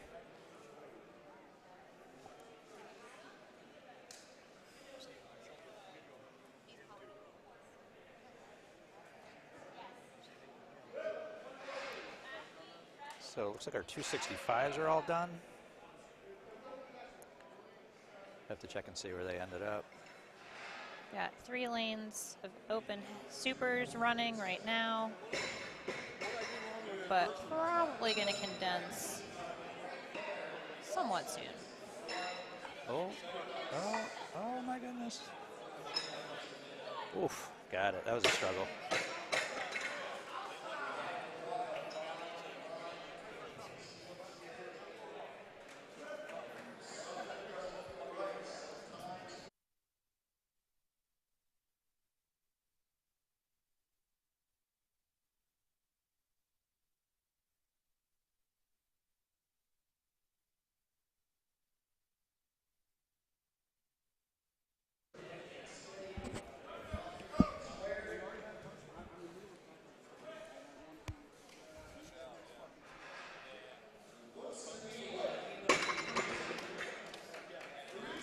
Lane number 4 is going to call it. So I believe that lane 3 has gone up to 377. Keeping in mind that's what we got to on the 231s. Yeah? Yeah. So the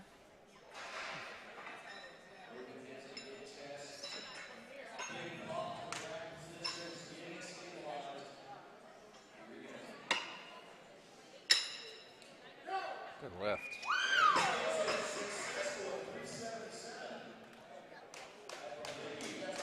It looks to me like all 3 of our lanes are going to be at 377.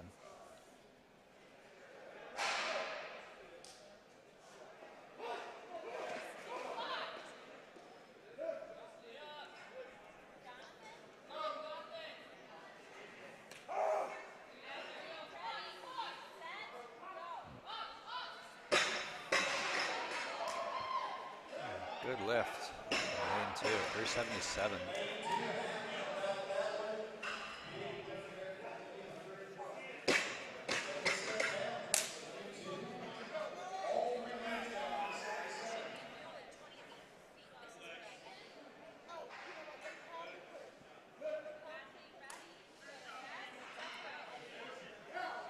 Good lift.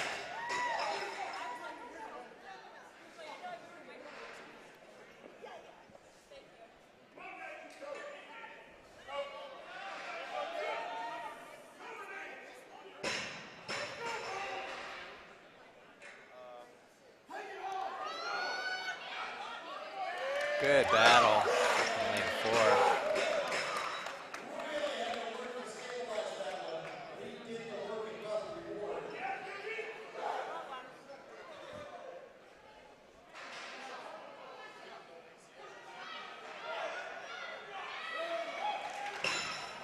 Definitely seeing these presses getting a little bit harder for these fellas to stabilize now.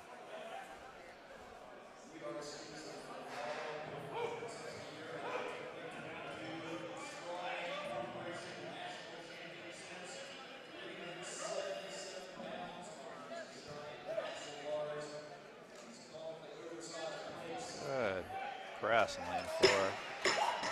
Very systematic. When it gets that heavy and you know you have to be more technical with it, you take your time.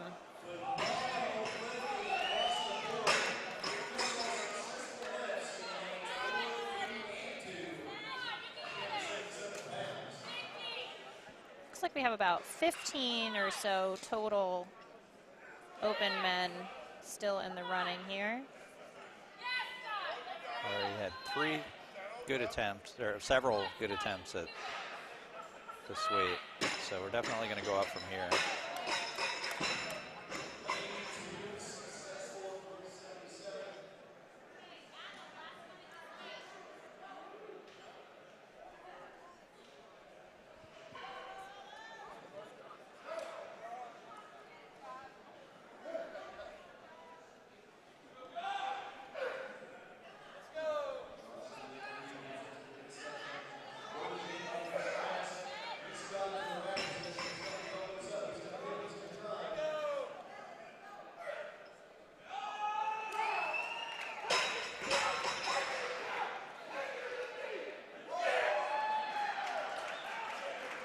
Some intensity there on lane 3. Yeah.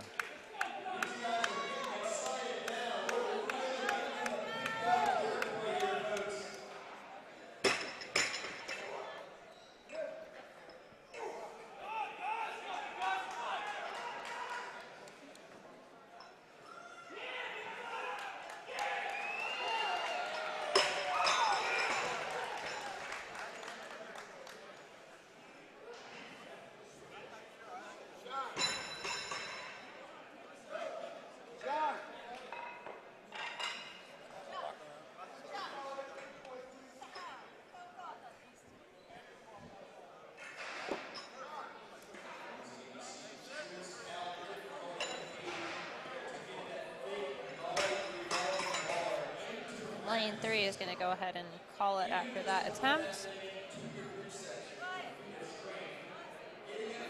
Big drop off in competitors over those last 2 weights.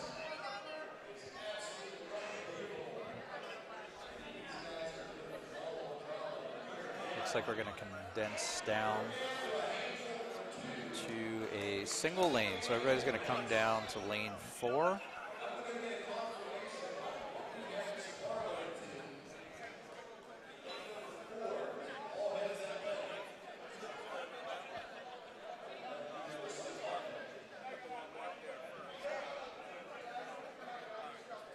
So we've combined here, and we're going to need to put everyone in order who is left.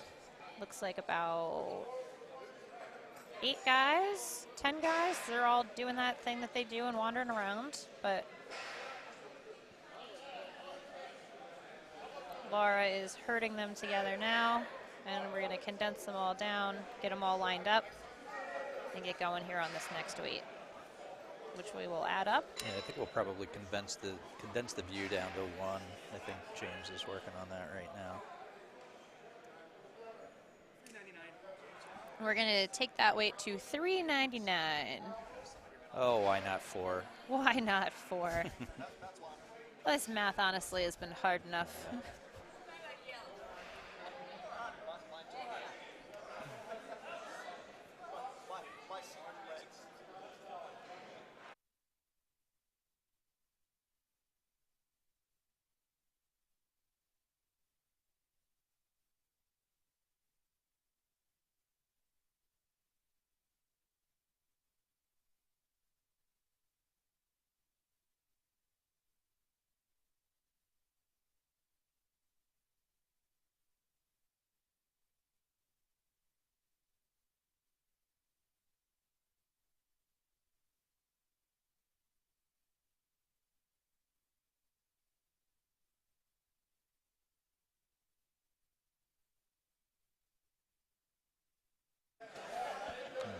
Here we go.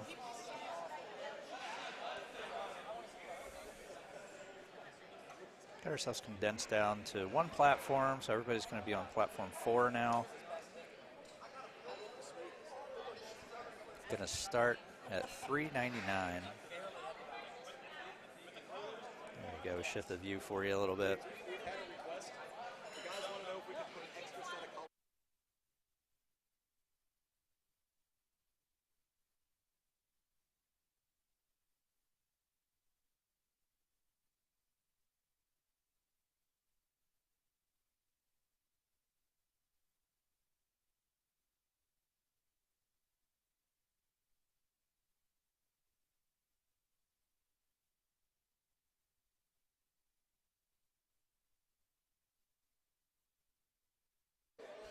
All right, so it sounded like the guys are not happy with $3.99, so they're going to put a little extra weight on the bar and make it just an even 4, or possibly 401. We'll find out.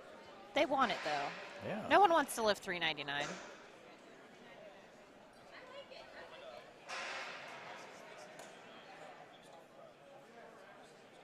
think we're going to grab an extra set of collars.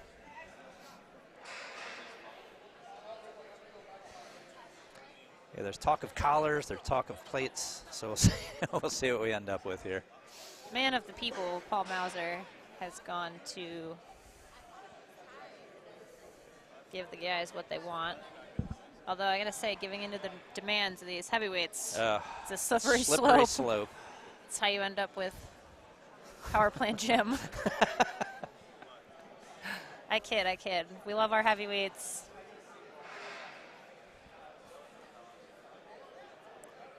Although their equipment takes up a lot of room. Yes. Back in the day of when I started, I was just coaching lightweight women mostly. Our equipment was much smaller and lighter. Now we've got a bigger team. Bigger in requirements, number and bigger in needs. And in weight, bigger needs. Bigger feelings.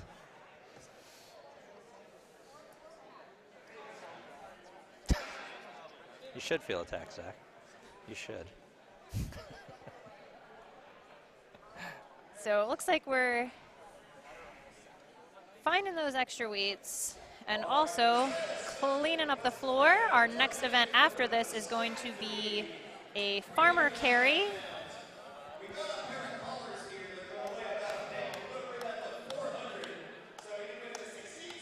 All right, Big Tommy Burns going to do the honors here. Bring this bar from $3.99 up to $400. Give the people what they want. See in the comments that the power plant fam has having some feelings. Nothing but love for our team back in Delaware County. Right. All right. Here we go. Here we go. Pounds.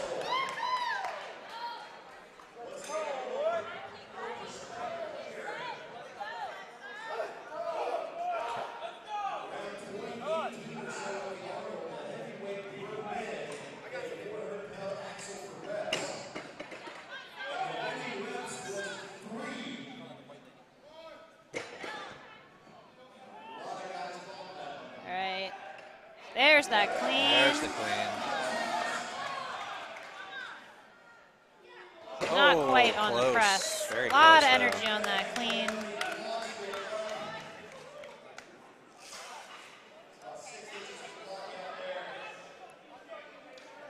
Sarah in the comments, proud of everyone competing. Takes so much dedication and constant fortitude. Yes to that. Yeah, these guys and the ladies this morning laying it on the line here. This is ultimately just a hobby for 99% of us, so the dedication here and the effort here is great. We've got a clean. Good press. And our first successful press at 400 pounds. Yeah, it's funny. I think somebody earlier in the comments asked what you get if you win, and just had to chuckle at that. You get a trophy. And bragging rights. Bragging rights. Pat on the back. That's about it. You get a bid to the Arnold. Yeah. You get to do this all over again, just heavier.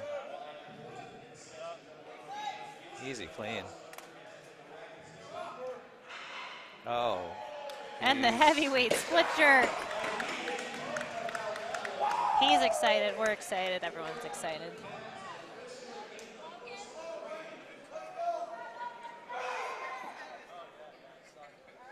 You can't see it on the live stream, but the curtain that separates the lifting floor from the warm-up area, everybody's piled up peeking through the curtains watching these 400-pound lifts.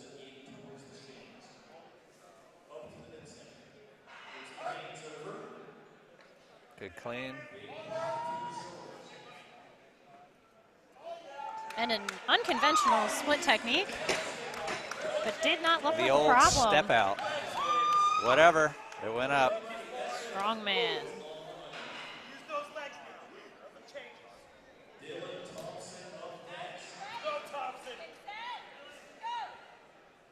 We got Dylan Thompson.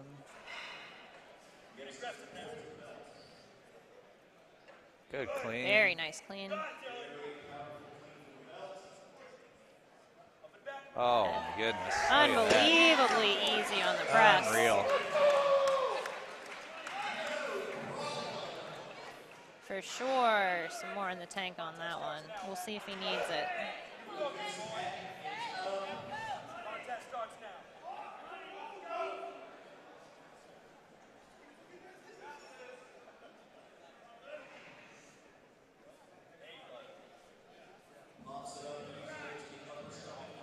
Another good clean.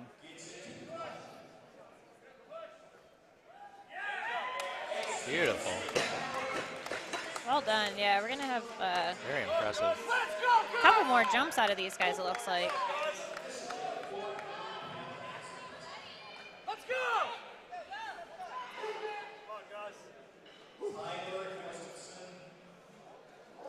Let's go!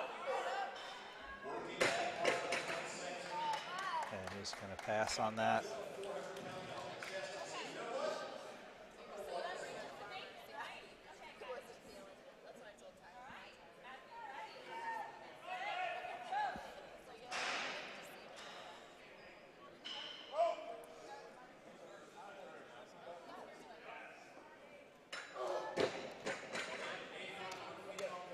He's going to call it there.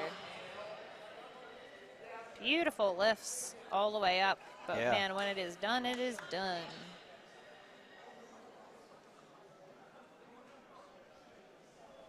I don't think we were saying enough about neat, snazzy shorts either, Sarah. I agree. Always bonus points. I feel like I'm For laying style down on here. the job. The weekend is young.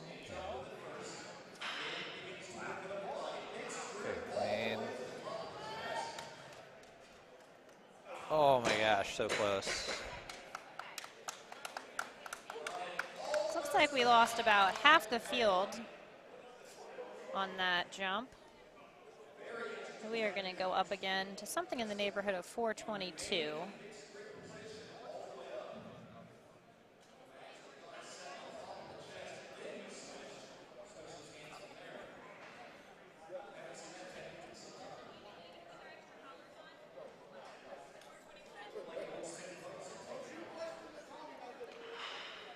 .421, it sounds like.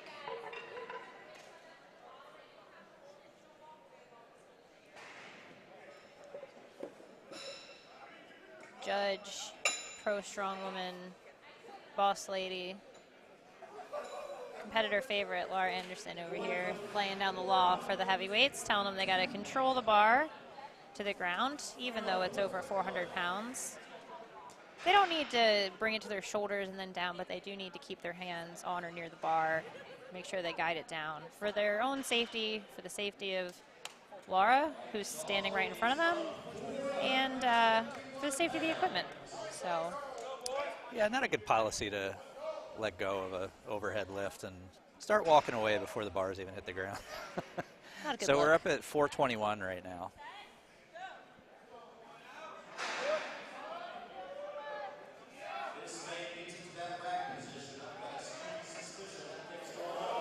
All right, to the rack. Oh, Can he stabilize? And he gets it. Beautiful. Wow, beautiful. Good save on that lift. He is hype, and rightly so.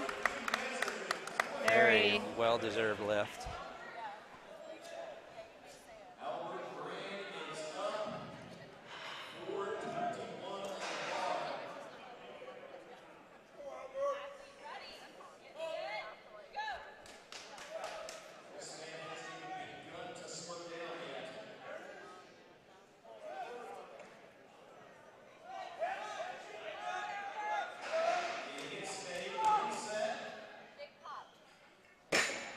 And Not that'll be quite it. there.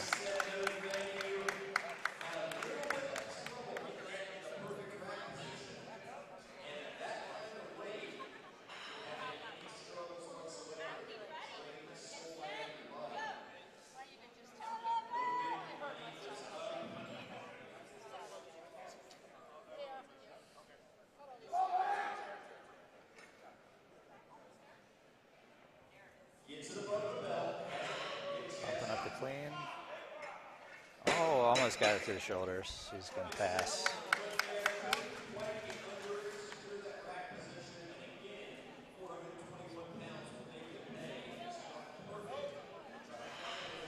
Got just a couple guys left here. Guys are bringing out another set of 26s just in case. Things are going to get wild out here.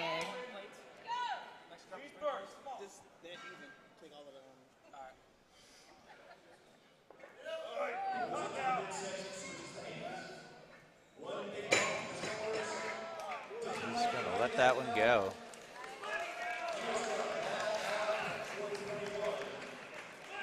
Looks like we have one more attempt at 421.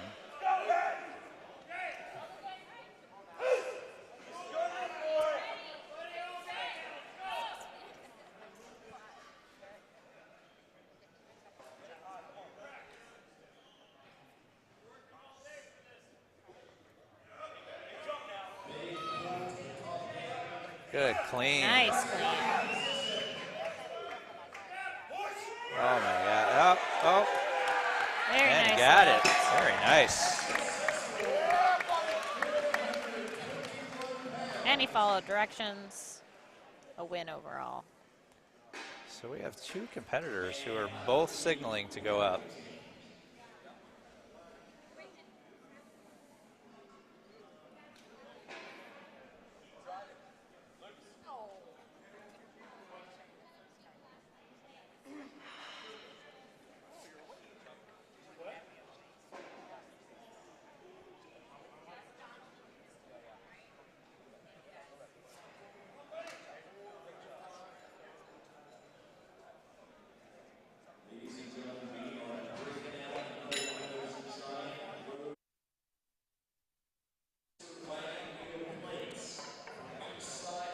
All right, we are putting on this other third set of the Rogue 26ers.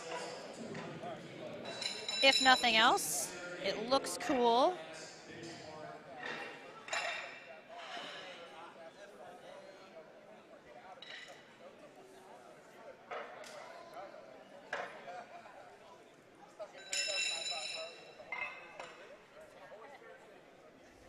It looks like we've already got the farmer handles out on the floor, so the turnaround Should be pretty quick. from this to the next event will be nice and quick. That event will go in weight class order. So all of the 175s will go first. You'll see them in all 4 lanes, and we'll work our way through the classes. So these guys who are lifting now will get a little bit of a break before we ask them to pick up 600 plus pounds and run around with it.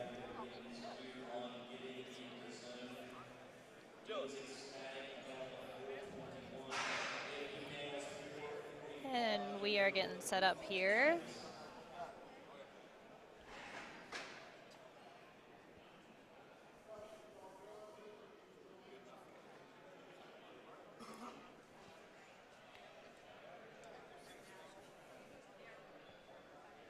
We are at 445 pounds on the bar. Probably. Scraping up against world-class weights here. We are indeed. Also the easiest bar math that we've had, I think, all day. So amazing. All pounds. Wins all around. Good times. All right, first attempt at 4:45.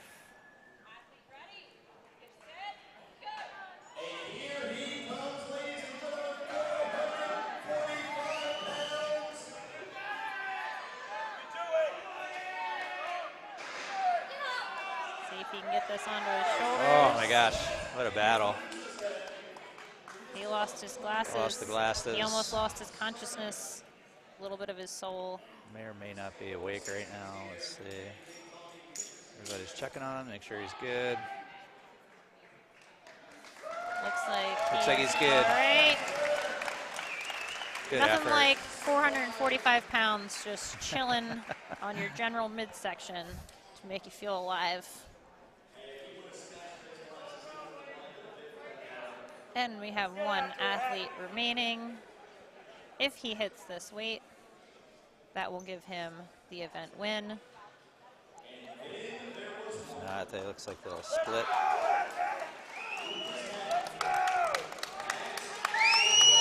Lucas Hatton, lots of fans on the interwebs, lots of fans here in person.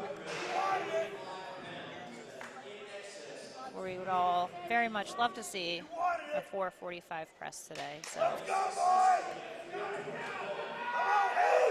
see if Lucas can make it happen here.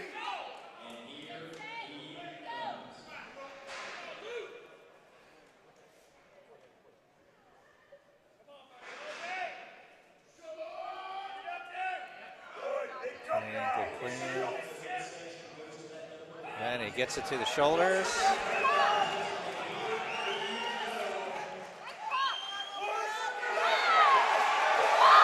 And that's a good He lift. gets it. The crowd Absolutely loves amazing. it. Lucas loves it. The people love it. 445 pounds. Very solid lift for the event win. And the heavyweights are off to a big start here. He's going to go ahead and take the win on that. Oh, so we just have one more lane here to set up for the farmers. And we will give you guys a quick rundown of what is coming next here. So the event we're setting up next, by we I mean the volunteers on the floor, is a farmer walk double down and back. So there are two sets of handles. One is lighter, one is heavier. The athlete will carry the lighter handles first, 40 feet down, 40 feet back, and then pick up the heavier set. Again, 40 feet down, 40 feet back. Fastest time wins. This is capped at 60 seconds. We saw this, the second set of handles for most of these weight classes is pretty beefy. So seemed in the morning session like the first set, not a problem. A lot of people smoked that and then really struggled on that second one. So we'll see what happens with the guys here. Yeah, it really came down to everybody's ability to transfer quickly to the second set of handles and put in some work there. These are some of the heaviest farmer carries that we've seen at Nationals, particularly for the lightweight men. They're going to be carrying 240 in their first set and 260 in the second. And just for clarity, that is weight per hand. So 240 per hand, then 260 per hand. So that's a pretty good lift for a 175. They're going to take the floor first as soon as we get the plates loaded up. There are no split times taken on this event, so it is either your score would either be a time for when you complete both handles or a distance, a total distance that the handles were carried. And we will be going in reverse order of placement on the prior event. So the people that you see first would be the lower lifts from the press.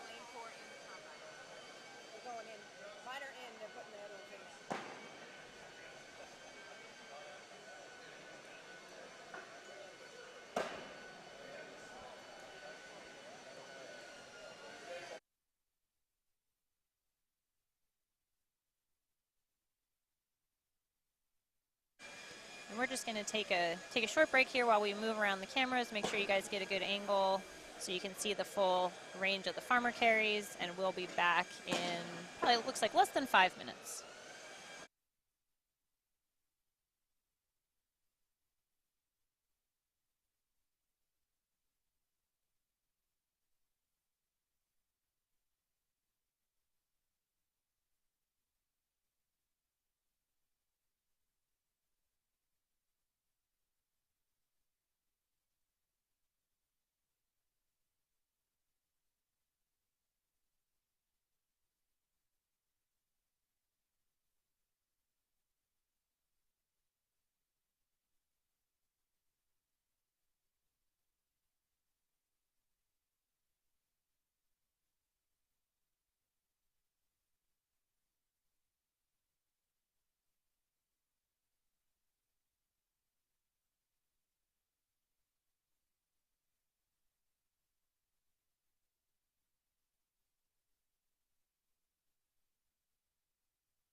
All right, everybody. So we are getting ready to get started with our Farmers Carry Medley.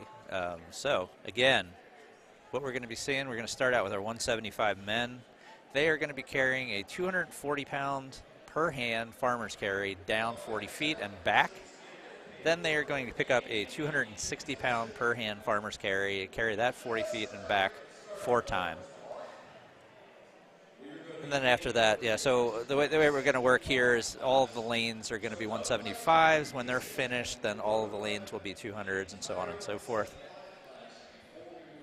So again, just in case you guys just joined us, we are at 2022 Strongman Corporation Nationals. I am Brian Feeley.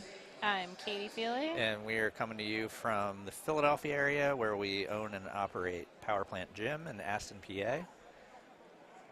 Katie here has Today been just giving you some some hot takes on Strongman. Yeah. It's going to be much easier right now for us to tell you what's going on because we'll know who's in what lane. Yeah, but, so yeah, it's a little bit more organized now, hopefully. We've been around the sport for a minute. Been around it for a hot minute. Katie herself has been a state rep for over 5 years, has been competing for over 10 years. So, you know, we've seen some things here and there, but cool. All right, so we're probably, looks like they're gathering up the 175s now. So just a little bit about this event from what we saw earlier from the ladies. So a lot of speed on the first carry. I mean, and these are both like fairly heavy carries that we're seeing this year for these weight classes. But a lot of speed on the first carries, and the second carry has really been the deciding factor. Less speed on the second less carry. Speed, less happiness, more struggle. So yeah, that's really what it's been. I mean, been coming down to. I mean, there's a drastic difference between the first and the second carry. Even though it doesn't really seem like the weight is going up all that much. After that, so we're going to run through this farmer's carry medley, and then after that we are going to have a sandbag carry and sled drag medley that's going to happen after that.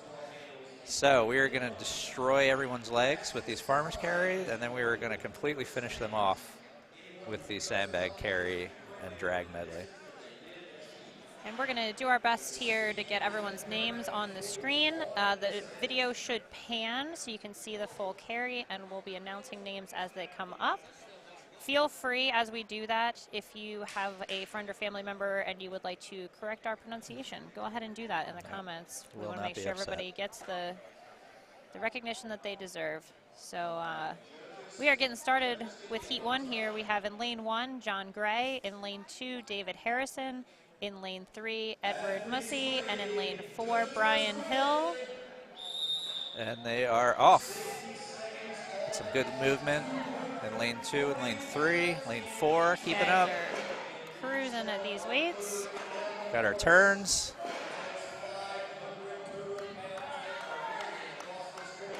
Very close. And then we'll see how these guys handle these heavy ones on the way back. David in Lane 2 and Ed in Lane 3, moving very smooth on that heavy second carry. Brian is off here with his heavy in Lane 4. John in Lane 1 made the pick, but he looks like he's going to call it. We have David trying to pick again. Edward has taken the lead. He will finish in Lane 3. David right behind him in Lane 2. And Brian making the most of every second left in this.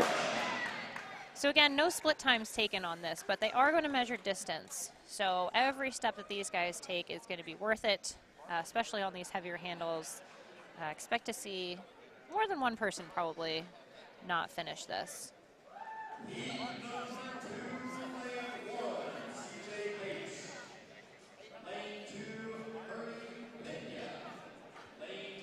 We're just going to reset here and bring out heat number 2. In Lane 1, we have CJ Bates. In Lane 2, I'm going to guess this is Henry Pena. In Lane 3, Christian Candemir. And in Lane 4, Alexander Moy. Again, please go ahead and correct our pronunciation of things in the comments.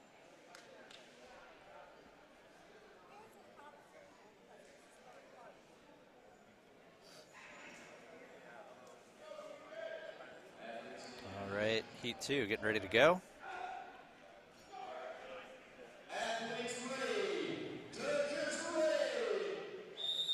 And they are off. Good speed in all 4 lanes to start.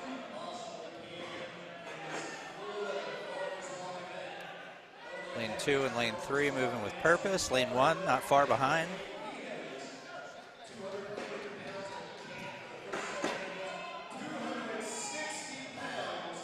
Henry and Christian are off.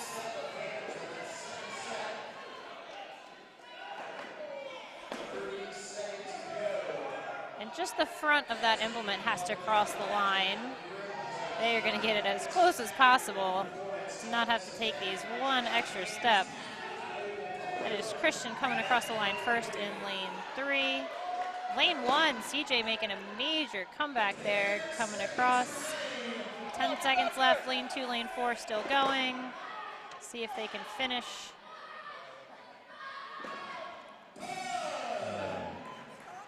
Looks like we had 3 finishes.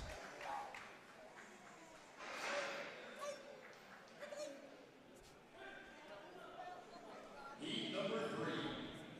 Lane 1, Alex Terrace. Lane 2, Ian Strongman. Lane 3, Vince Melendez. Lane 4, Tony Bianco. In our next heat, we have in lane 1, Alex Taros. In lane 2, Ian Drotton. In lane 3, Vince Calantes. And in lane 4, Tony Bianco.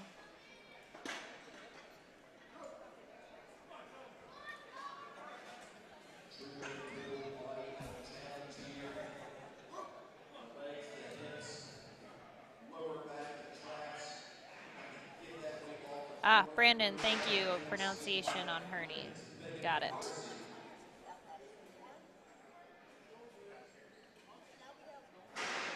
Make sure we get everybody the credit they deserve for making it here, showing up, putting out their best effort at 2022 Nationals. Athletes ready, judges ready. All 4 gentlemen off the line quickly. Some speed in that first carry from this group. Very close all the way across here. We'll see how quickly these guys can pick this second set of handles. Tony in lane 4 chose to take a second to chalk up. See how that pays off for him. So far, so good. Looks like Vince got off the line first, but Tony is on his heels. And Tony first off the line. As long as he can hold on to that, he will finish with a great time on this. That was a good time. Very solid time. So again, we're going to see some of these guys that may not have had the highest scores in the overhead, but they can move. So this is going to be a good equalizer in points. So 2 finishes and 2 distances in that one.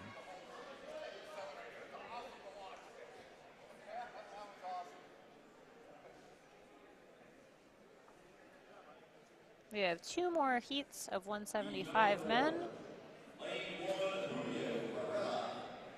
Lane 2, Greg Schultz. Lane 3, Josh Henderson. Lane 4, Christopher Sorgensen. And in lane 1, we have Julio Varela. Lane 2, Greg Schultz. Lane 3, Josh Hendrickson. And lane 4, Christopher Sorgensen. Greg and Josh, 2 super swell guys, have competed with both. Super swell. Super swell. Love those guys. Josh Hendrickson, successful gym out near Pittsburgh, 580 barbell, horsepower pre-workout. Get some. Stuff tastes really good. And just an all-around good guy. Just very positive force in the sport right now. Greg Schultz. Greg Schultz, Nutrition. really solid nutrition guy.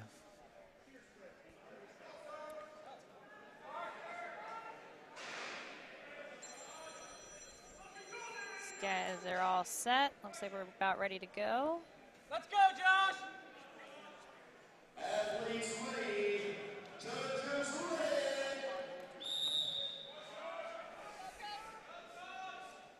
These guys are Very smooth here from Chris in lane 4. Really nice Oh, carry. wow, yeah, that is a Good position, good really speed. good carry. Really good carries from And Josh that and second Greg. weight not slowing him down at all. He is Greg cruising. also moving really well in lane 2. I would Josh have not to too far behind. It is going to be a photo finish here between Greg. Greg and Chris both I think that Greg may have had it by just a hair there. very close. Josh is going to come in here. The nice finish. Not surprised by that. I believe Greg smoked me in a farmer's carry about 2 or 3 years ago at Star City. Definitely seen him move some weight before. And Julio almost finished there down in lane 1. But man, some solid times down Very, here. very nice times here.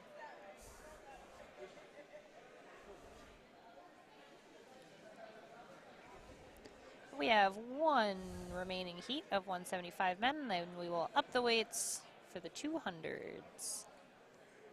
Looks like coming out, lane 1, we have my wife covering up the thing so I can't see it. And He's stealing my announcing in job. lane 1, we have Jake Reese. In lane 2, we're going to have Robert Leslie. Lane 3, we're going to have Daniel Denny. And in lane 4, we're going to have Kennel Trey Brown. lane number 1, Jake Reese. Lane number 2, Robert Leslie. Lane number 3, Daniel Denny. Lane number 4, Canal Brown. For anyone just tuning in too, remember that the score sheet, there's a live score sheet link in the event or in the video description. So if you're looking for the scoring, you can view that at that link. I believe that right now, I think Trey Brown's our leader. I think that he had the highest clean and press. That is accurate. He's sitting at 20 points.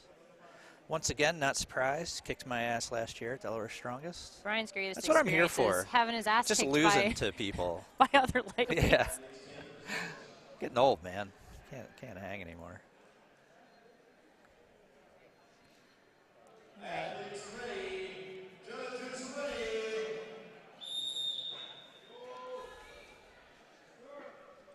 We are off and racing here in Farmers Walk.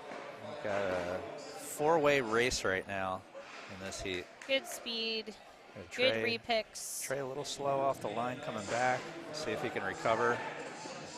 Oh, an early set Little down. That's going to bobble at cost the him. end there. Robert and Daniel very close in lanes 2 and 3.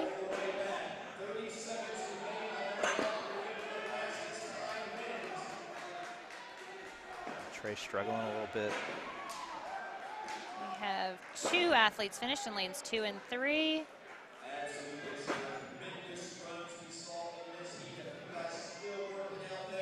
Jake working hard to finish. He's got about 20 feet left. Trey getting every step that he can.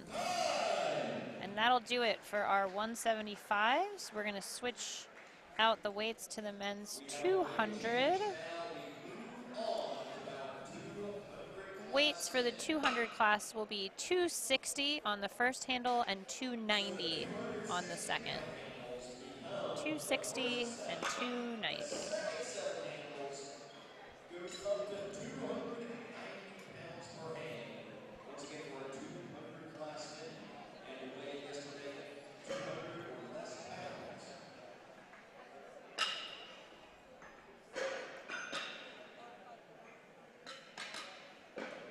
Dave Waters here going with a bold move of loading the handle before resetting it. Yeah. A true power move. Work harder, not smarter.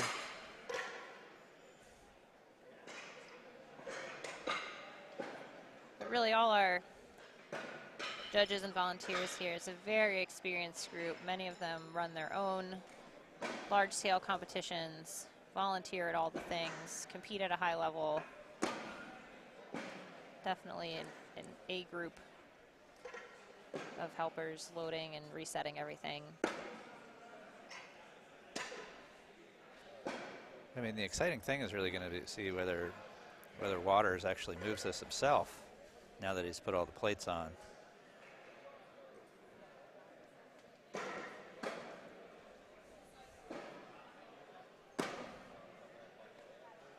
Not looking good.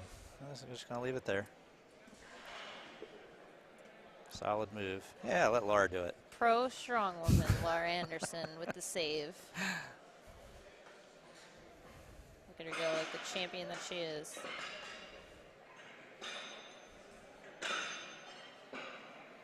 Set it and forget it. Oh, we're getting off the rails Getting punchy. at the end of the Everybody's getting punchy. later in the day here. Feel free to put us on mute.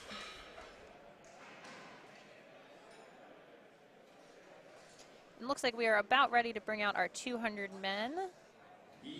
In lane 1, we have Mitchell Stanley. In lane 2, David Mills. Lane 3, Ryan Hogan. And lane 4, Zachary Crooks. Lane 3, Ryan Hogan. Lane 4, Zachary Brooks.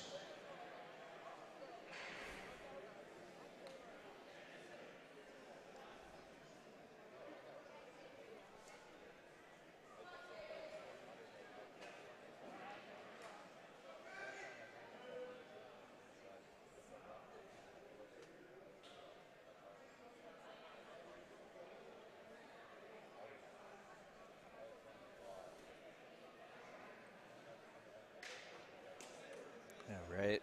Looks like our first round of 200s are about ready to go. Last minute adjustments. Athletes ready. Judges ready. 1 minute off the clock, and here they go. 260 pounds remaining on the first set of farmers walking. And that first set of handles. Mitchell in lane 1 on some good hustle. Just transitioning off to the heavier handles. Like Zachary in lane 4, chalking up. Good pick on that heavy set of handles. Sadly, he's going to have to make that pick again. Mitchell moving steady. Yeah, still moving real good. Grip holds out. Yeah, looks like he's going to have at least one more drop.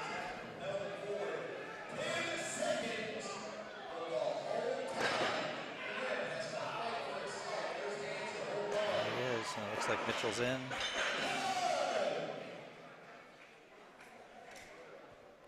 Couple finishes, couple distances.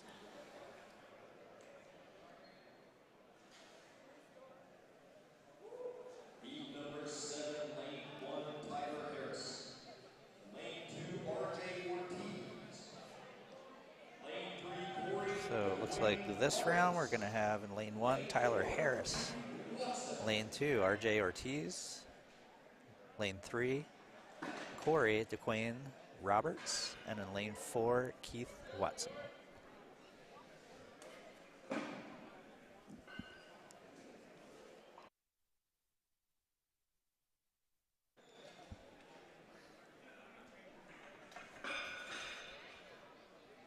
It's a fight breaking out here in the broadcasting booth. Not a real fight. It's very low key. Very low key. So we have this heat and then 2 more of 200-pound men. We'll move on to a few heats of 231s.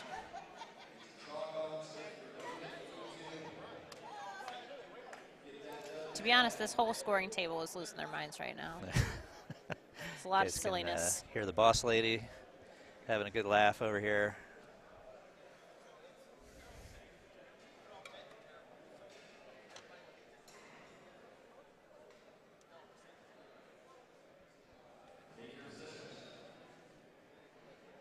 like we're about ready here for heat number 7.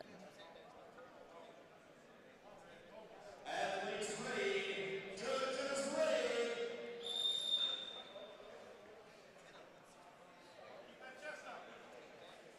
Corey in lane 3 is flying. Good pick, super moving. fast. Although RJ not far behind. See how these guys handle. Corey stopping for a quick chalk up, and it is not slowing him down one bit. He keeps that grip. This is going to put him in good shape for a really good time. RJ regripping on his way back. Awesome run from Corey. Tyler and Keith in lanes 1 and 4, getting what they can out of these very heavy handles. And that second handle for these guys is 290 pounds per hand at a body weight of 200 pounds.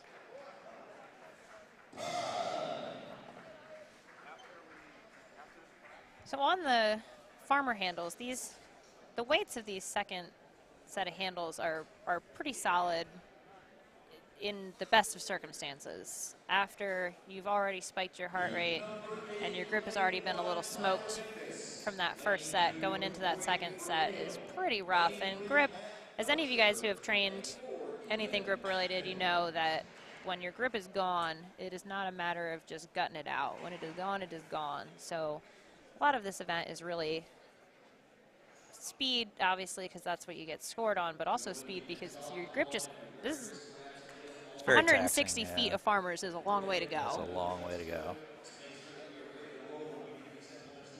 These guys making pretty good work out of this, though.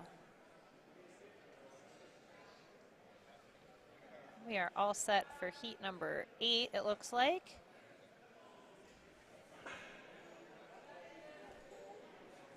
Lane 1, Tyler Mingus. Lane 2, Corey Fermilla. Lane 3, Matt Belcher. Lane 4, Ethan Atkins. I'm sure I butchered at least 2 of those.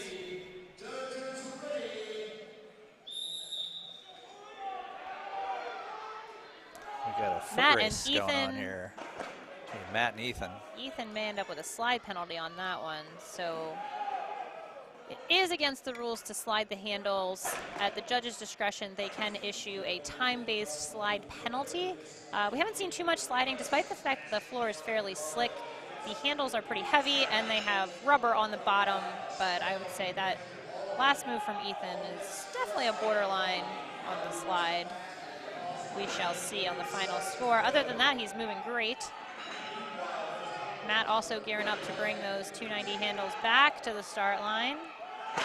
Ooh, and a drop right, probably about 3 Lane feet. 1, Tyler has made up a lot of ground. Uh-oh. If he can pick this again, he's going to be caught up to Ethan.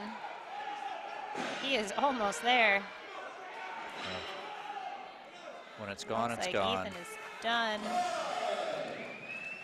Lane 1, Tyler ended up only about, looks like about a foot or 2 behind Ethan, so that race did not end the way that it started, for sure.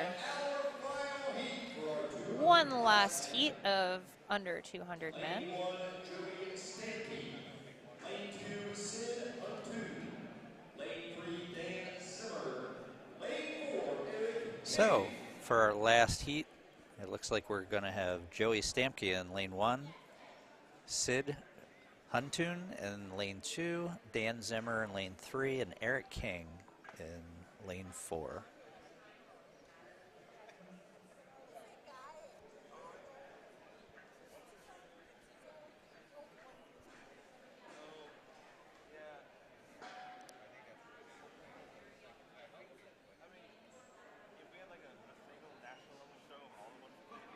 Just getting all of our weights reset here. Shout out to all the volunteers. Chucking all this weight around all day.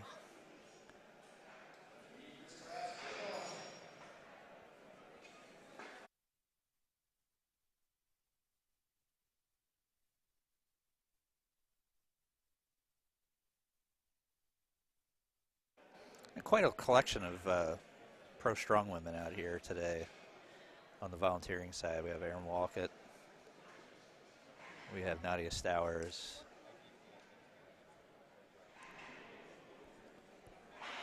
Laura Anderson. And Laura Anderson right in front of us here.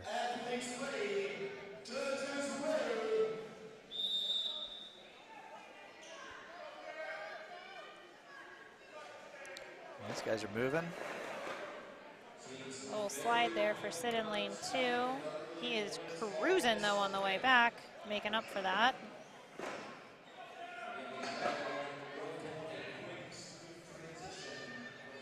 Eric opting in lane 4 here to re-chalk. That has served a lot of the other competitors well, that extra 2 seconds to chalk. Joey in lane 1. Smoke show.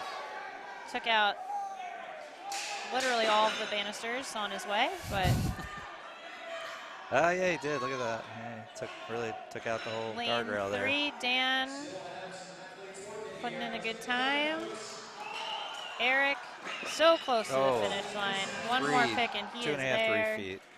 There we go. He's got it in. That is all 4 guys finished, right? Yep. Oh, 3 of 4. 3 of 4. All right, we are going up to the 231s.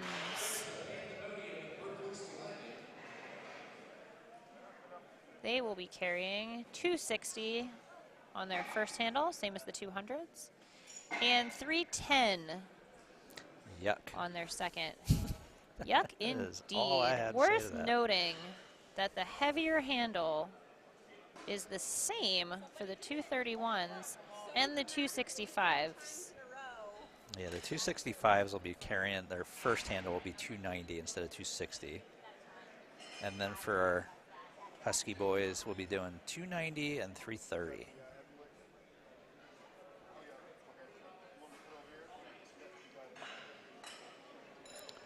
Quick reset and weight change for our 231s.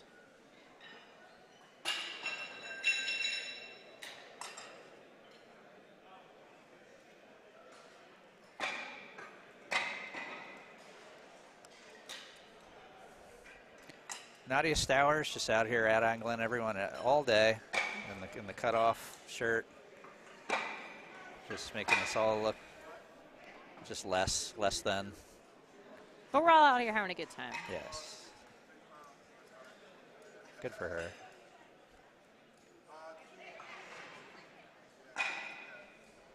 So our first 2 heats at 231 will not have full lanes. So the first heat we will have 2 competitors.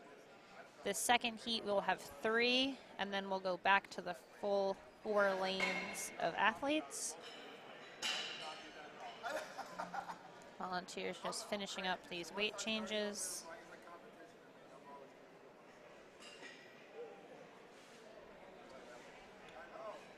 In case you missed it, link to the score sheet is in the details for the video description, so you can follow the live scoring, courtesy of James Steffenbaugh, who is somehow managing to do scoring Running and, all the multimedia. and run the live feed at the same time. So all this real time that you're getting here for free.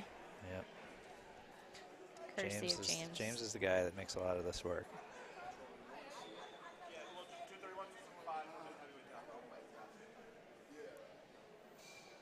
Looks like we're about ready here to bring out our first heat of 231 men.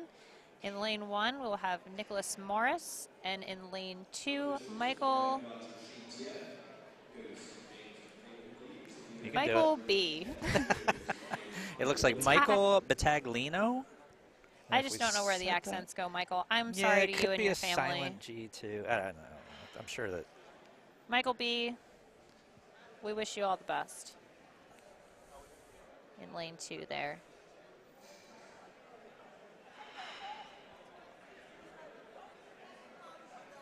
If anyone who's watching knows Michael and wants to educate us, that would be greatly appreciated. We'll be here all weekend, mispronouncing it otherwise.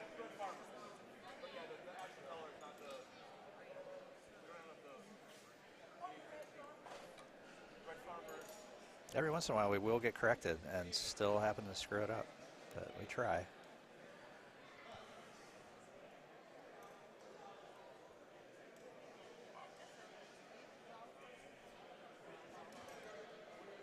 Shout out too to everyone who's watching and bringing some positive energy into the comments here. This has been a lovely comment feed to read also. Lots of encouragement, lots of cheering, good questions. Keep bringing that. Ah, there we go, Alex. Alex helped us out. Oh, Battling. Alex. I was right. Seems to be a relative. Batolino. Battling, okay. The Noted. silent Thank G. you, Alex. We All right. appreciate it. We're all learning here.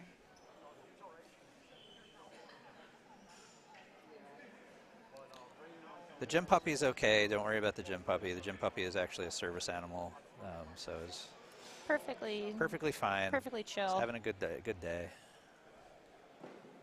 Went out for a walk earlier. Yeah, he's been getting a lot of love.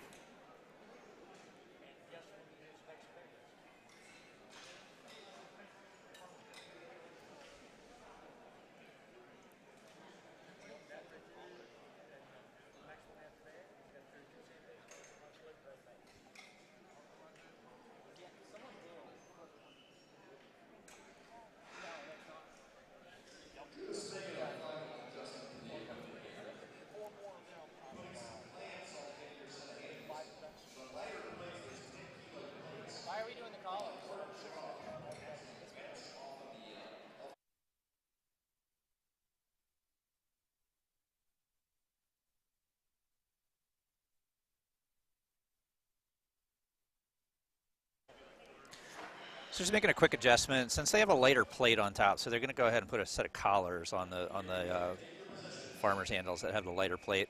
If you drop those plates will actually pop right off. So that's not what we want to see. That's not what we want to see at all. All right, Nicholas and Michael are off in lanes 1 and 2 respectively. Quick turn for Michael. Michael's going to make it back to the line first. Nice transition. He's off with the heavier handles. At 310, those red handles there. 310 per hand. He's got his last 40 feet now. Good pick. A strong, that is steady carry there. A really Michael. nice run from Michael. Batolino.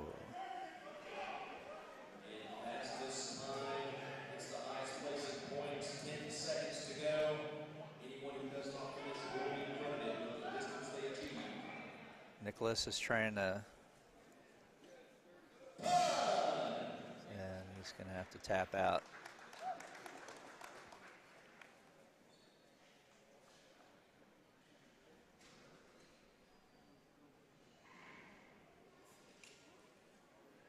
Heat number 11, lane 1, Byron Simmons. Lane 2, Andrew Mock. Lane 3, Rick Carroll. 3 lanes utilized for heat number 11. All right, heat 11, heat number 2 of your 231 men. We have 3 lanes running. Lane 1 will be Byron Simmons. Lane 2, Andrew Mock. Lane 3, Rick Carroll.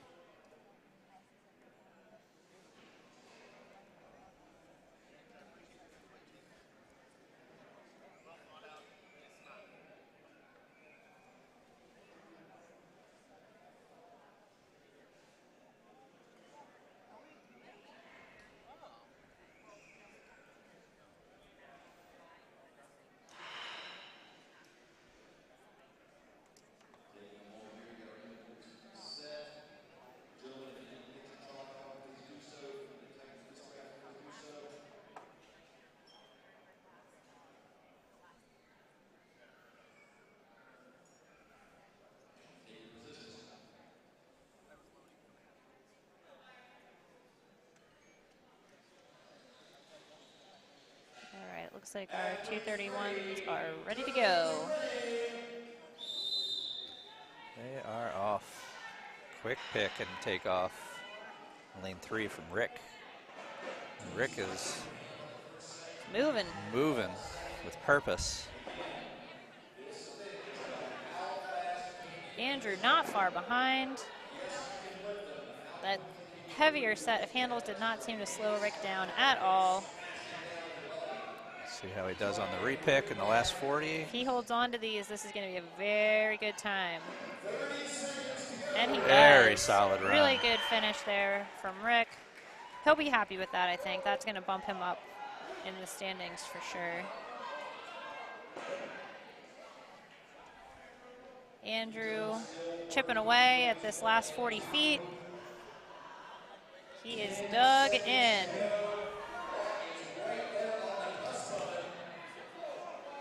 See if Andrew can get this last few feet. So Almost, close. so close. Huge effort there from Andrew to try and get that last few feet. Heat number 12, lane 1, Brandon Myers. We are back to 4 full lanes. Lane 3, Joshua Gunn, and lane 4, Chris Berta. So in this heat, we will be running lane 1, Brandon Myers, lane 2, Benjamin Cohn, lane 3, Joshua Gunn, and lane 4, Chris Berta.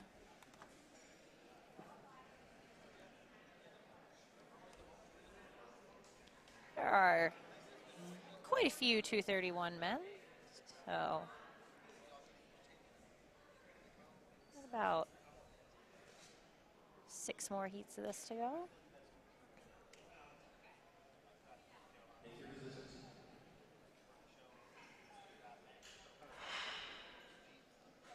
Athletes ready. Judges ready.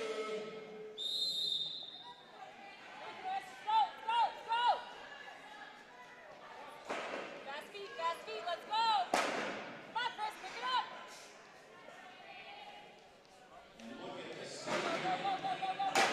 Really good speed in lane 2 there from Benjamin. Got it, fast feet, little feet, hang on. Benjamin's moving.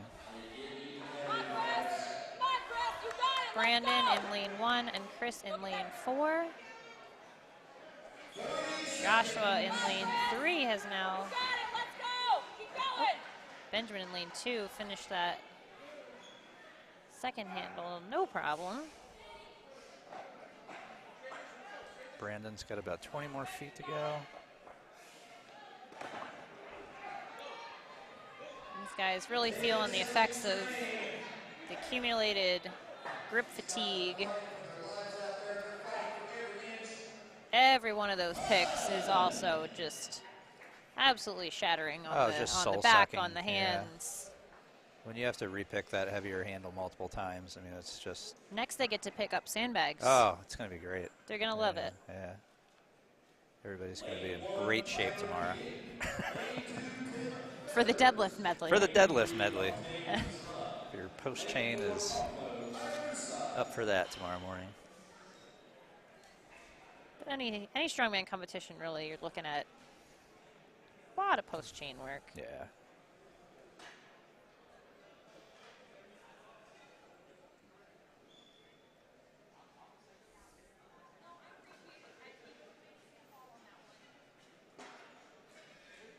Gentlemen, be ready to lift. When the whistle blows, it blows with a Paul Mauser laying down the law out here on the floor. Getting these guys ready to go. In lane 1, we have Tyler Keating. Lane 2, Tim Feathers. Lane 3, Dante Petrella. And lane 4, Pavlo Ivanusa.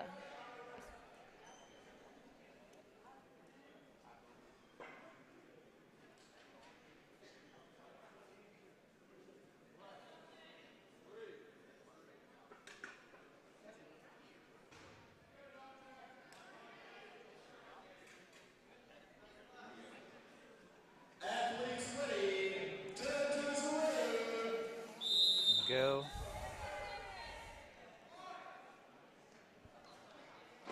Dante Petrella moving with purpose. Into one of the 580 barbell guys. Oh, a little slip. But he has recovered nicely.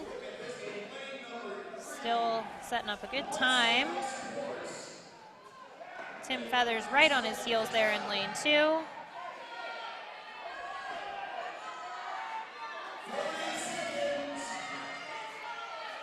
Dante, good finish.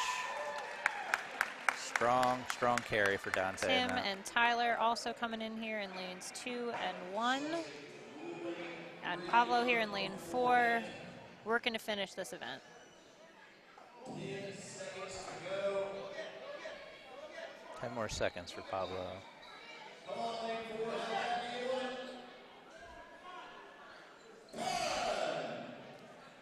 That's going to do it for that heat.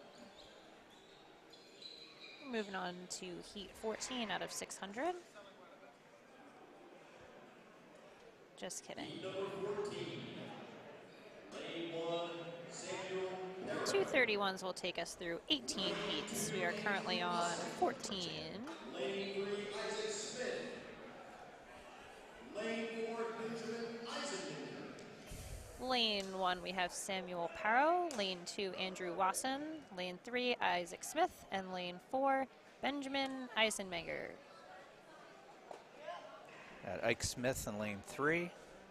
Spider Strength, Virginia. They have a pretty good showing here today. And just the friendliest people. Very nice folks, yeah.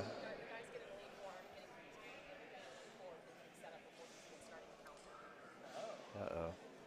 Deon's coming at him with the leaf blower. Oh, there she goes. Boss Lady Dion Masters out there with a leaf blower. Clearing all the chalk, etc. off this floor. Yeah. Getting a nice round of applause from Nadia.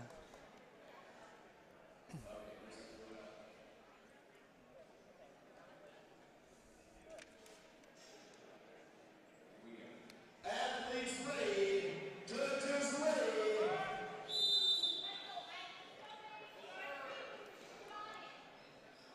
Ben is flying. Isaac and Isaac Ben. not far behind. Not far behind at all, but man, We will see what happens on this heavier handle.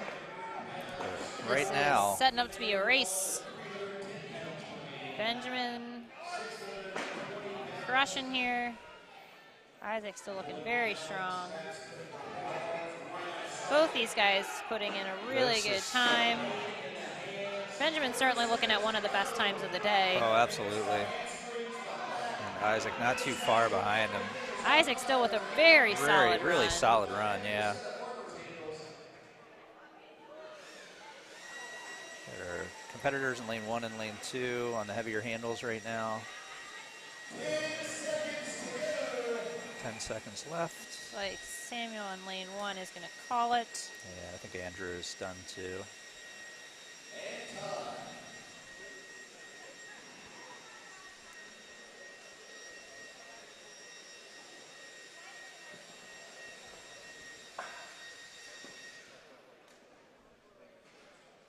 Heat number 15. Lane 1, Nick Beeble.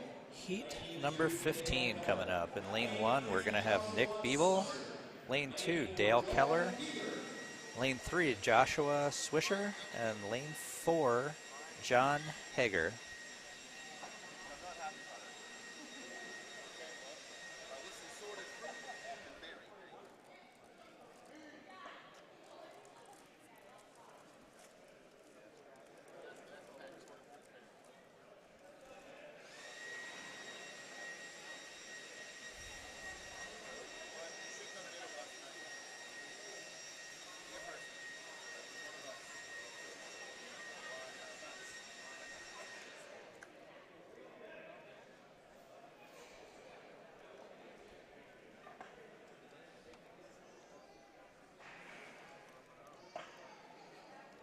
Looks like this heat is just about ready to go.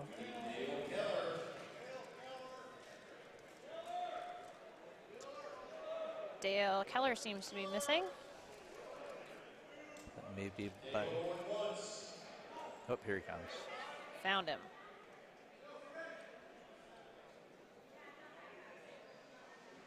Take your position. Athletes ready. Judges ready.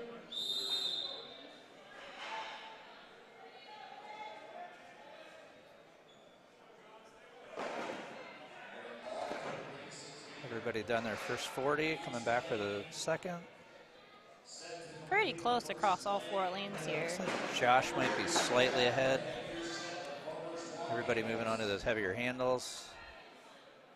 Just getting that heavier set off the ground is a feat of strength to be able to move it up and down. John taking an extra second to make sure he had a good grip. But still, keeping up. Based on how many drops we've seen, it seems to really be making a difference, that extra second to chalk. It seems like for most people it's been worth it to take that extra time and only have to pick these things once. And John is going to finish that.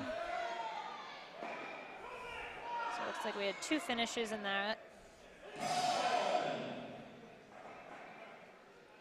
Looks like our athletes in lane 1 and lane 2 are going to take distances on that. And we have 3 more heats of 231s. Yeah, we had a little bit of a implement spill in lane 1, so that'll take them a second to get the weights back on. Lane 2, Phil Brinkman. Lane 3, Ivan Molina. Lane 4, William Kendall.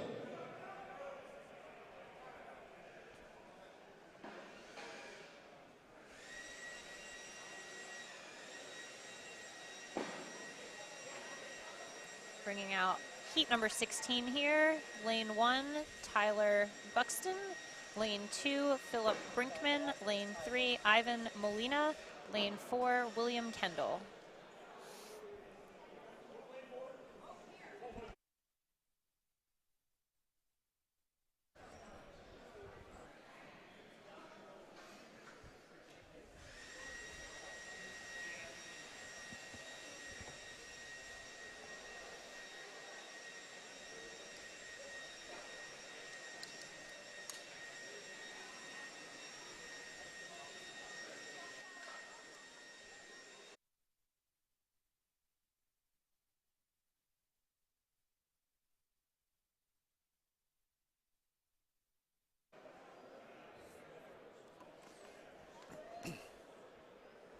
Little weight reset going on.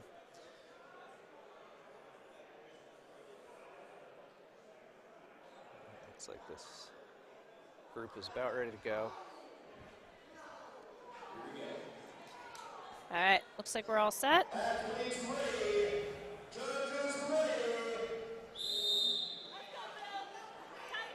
Holy Heat speed. in this round. Oh, a slip. Too much speed. Too much speed.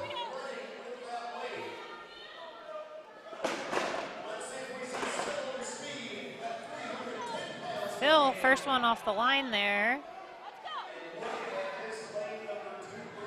So we're seeing in this heat some really good speed, but also when you push that limit of how fast you can move with this weight, you are playing with fire. Phil, beautiful run, really good time. William right behind. Tyler also finishing. And Ivan also still going to be putting in a pretty good time for this. These other guys were quite quick. So staying under control, especially on a kind of slippery floor, those extra slides when these times are within half a second of each other, those are the kind of things that are going to make a difference. So finding that speed where you can go at your max but still remain under a reasonable amount of control. We're always kind of pushing that red line in this sport, especially on the moving events, of going fast but also not dying. When you get up into the classes with the point leaders, it's really like the devil's in the details. The littlest thing can really kill you. So it almost becomes, not who is necessarily the strongest person, but who can put in the most competent performance. Good clean performances. Minimize errors. And that's something that we'll see in the next event too, when it comes to the sandbag carry. Positioning of that sandbag on the sled. All of those little things kind of add up. The best is when you have a plan and then you do something in competition that you've literally never done and you're like, why did I do that? But sometimes it all comes together and you practice and you train and you do everything the way it's planned. But sometimes, man, stuff just happens.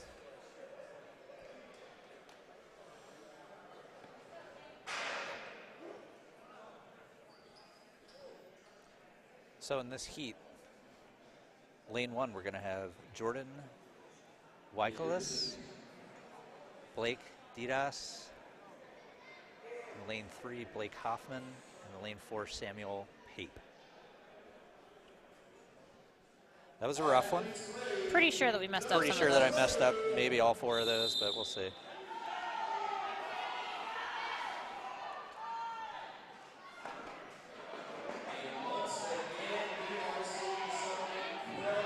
Samuel is moving. All 4 gentlemen are on the heavier set of handles now. Everybody and Jordan taking a little is the extra first second. off the line. Sam, not the first off the line, but moving really fast. Looking like if he holds on to this, he is going to take this heat. Little drop at the finish there, but he is and he over the finished it. line, as is Blake in lane 3. Jordan in lane 1 is almost there, and Blake in lane 2 is just dropped with about 2 feet to go, and he is over. It's looking like Jordan is going to have to take a distance. Okay.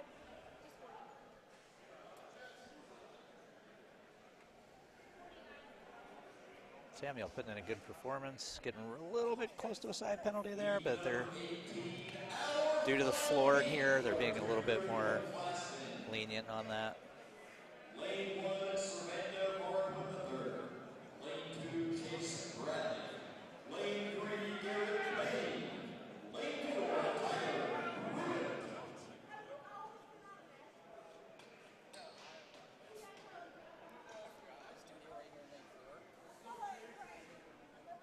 And our last heat of 231 men. So these are the gentlemen who lifted the most in the prior event, the Max Axle Clean and Press. We have in lane 1, Servando Marroquin.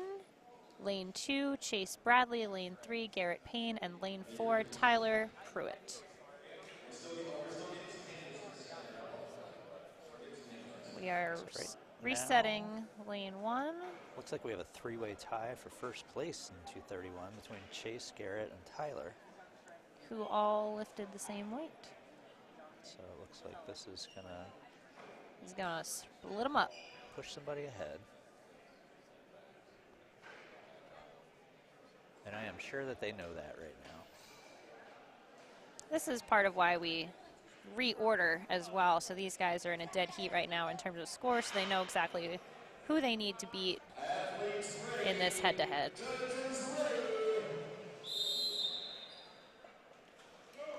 And they are all running for the win right now. Really good turn Tyler for Tyler. ahead so far, but not by much. Tyler first off the line with the 310 handles. Chase not far behind. Another really good turn for Tyler. Tyler putting in a very strong run here. Chase on his way back as well. Tyler takes it. Chase about 1 or 2 seconds behind him. Garrett started strong, struggling to repick this weight. That was a really good example of precision from Tyler there. Not just chucking the handles at the end, but just taking the time to make sure that they land solid, good solid turn, good solid pick off the line. Servando in lane 1, finishing that up just in time. Now we are moving into the 265s. Smaller weight class here. Just 3 heats of these guys. So small weight change. So we are going to be at 290 and 310. So second set of handles stays the same. First set goes from 260 to 290. So only 20-pound difference in handle weight for these guys.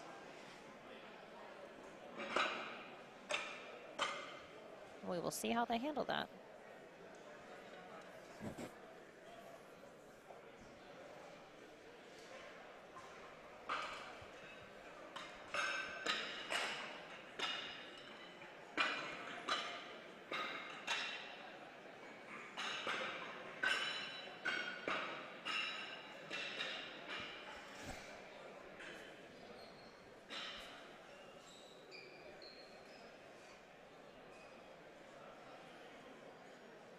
Very solid and efficient weight changes going on thanks to some good planning. If you're going to run competitions, please have your loading sheets done, accurate. Makes everybody's life easier.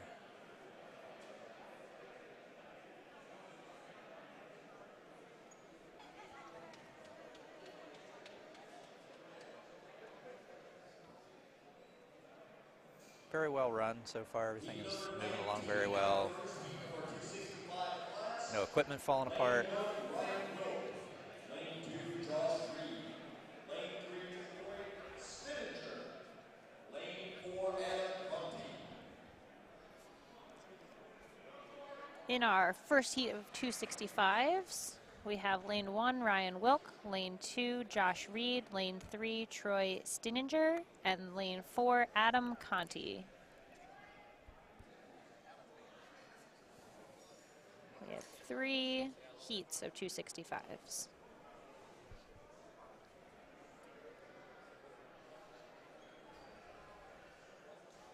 Few last instructions here from our officials. Just some clarification there. Looks like we're ready.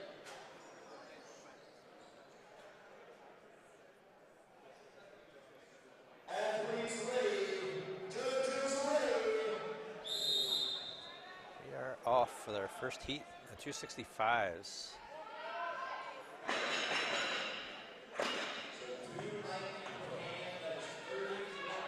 Seeing some heat right now from Josh in lane 2. See if he can keep it up on those heavier handles. The second set remains the same at 310 pounds per man. Adam and Ryan both very close in lanes 1 and 4. Looks like Josh is done in lane 2.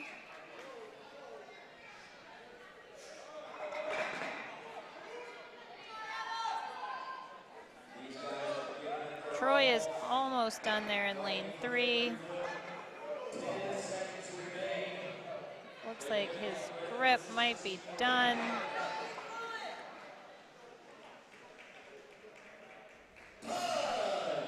And that is it for this heat.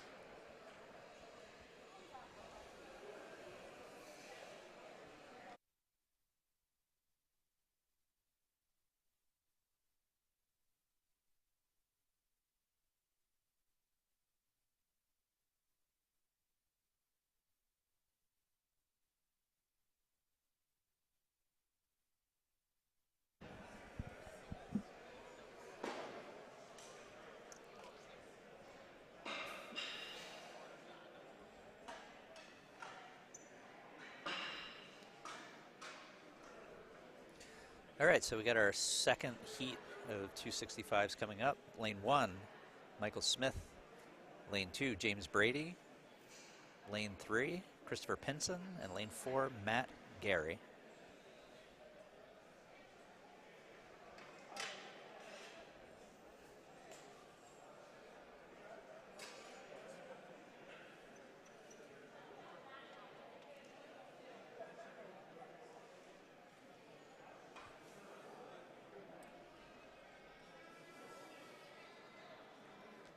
Saw Matt Gary here last night for a little bit, helping load sandbags.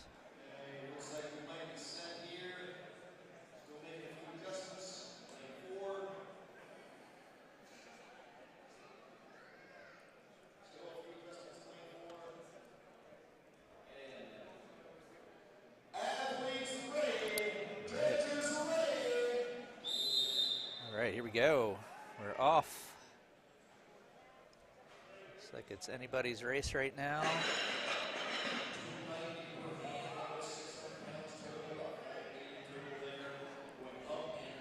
Everyone's still pretty close here. Lane 1 and lane 4 right now, Michael and Matt. Both off the line at about the same time. Matt a little ahead now. He's going to make the turn first, but again, Michael right about the same time. These guys are going to be This is going to be a photo finish here. Looks like Matt, you know what? We're going to leave that one to the judges. Yeah, that was hard to tell. Matt carried it well past where he had to, so it was hard to tell when he actually went over the line. But so we'll have to. Lane 3, good finish by Christopher. Wasn't hard enough for Matt. He was like, you know what? I'm going to carry it an extra 3 feet. 160 just wasn't enough. No. One more heat of 265s.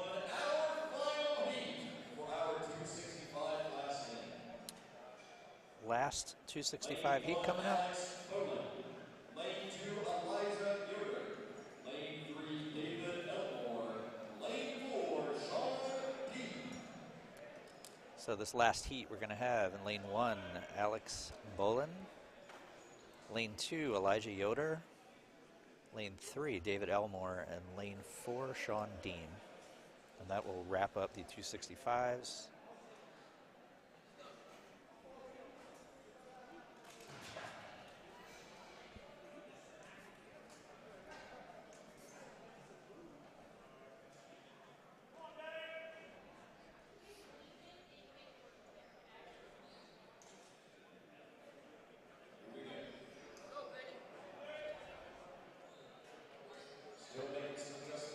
A competitor accidentally almost pick up the heavier handles there. That would be a tragic error. a real shock to the system, too, when you're expecting something to be 40 pounds lighter. Athletes ready. Judges ready. Good picks from all 4. David in lane 3.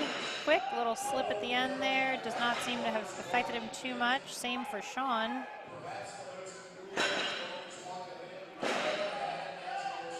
Good times on the first set of handles from everyone. David has taken the lead, though, here in lane 3. David is moving with purpose. He is setting himself up for a good run. Very solid time from David. Right behind him is Elijah in lane 2.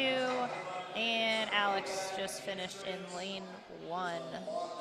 Sean still has plenty of time. He is moving nice and smooth. Looks like he will also finish. And that will do it for the 265s.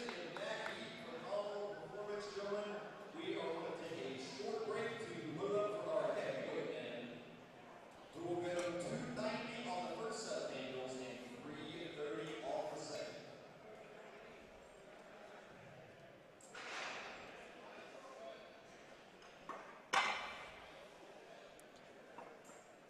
So weight change for the open men. We're going to be at 290 per hand on the lighter, and then 330 per hand on the heavier red handles.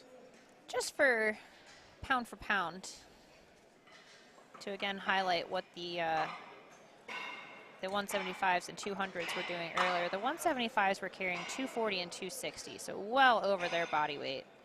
The open heavyweight men now are at 290 and 330. Also extremely heavy, but they're not that much. It's only, 70 pounds over the lightweights. Very impressive. The lightweight weights at this competition are very, very heavy, and those guys are doing really good. Stout carries in this competition today.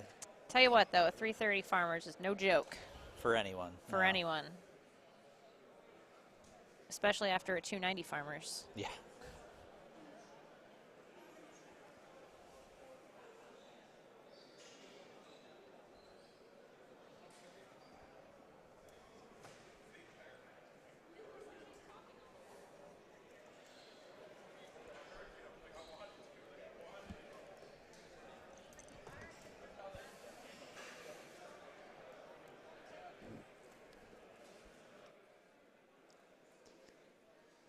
Looks like we have 10 heats.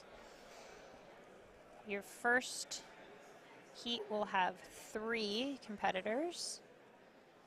After that, we'll be back to the full 4 lanes.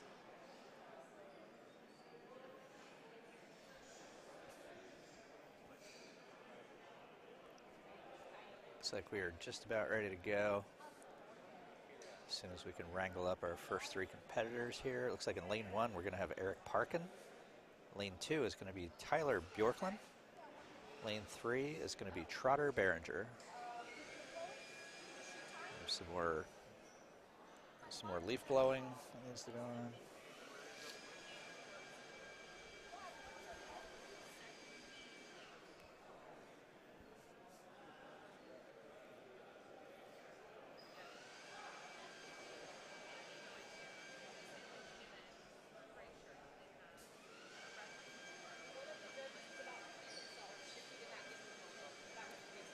One of our judges had to take a bio break, so taking an extra second. They all deserve it.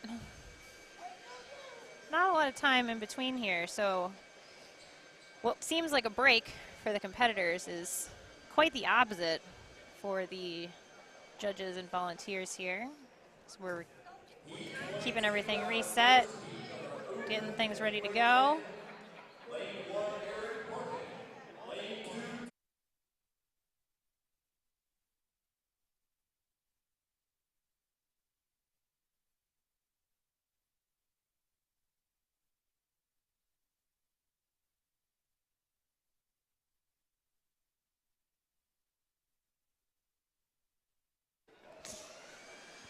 And we are just about ready to go here.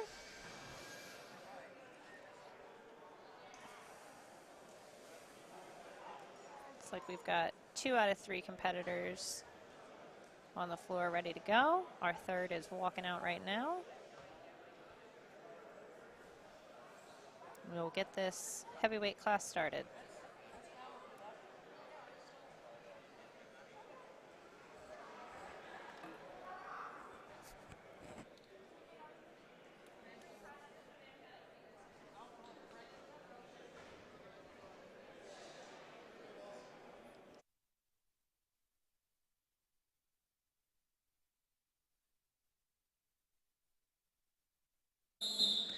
Okay, first heat off. All 3 guys moving well. Like Tyler Trotter off the line first. Eric close behind. The second set of handles is up all the way to 330 pounds per hand. And this is going to be insane to see. 660 pounds, 30 seconds. Tyler pulls ahead. Eric making up ground.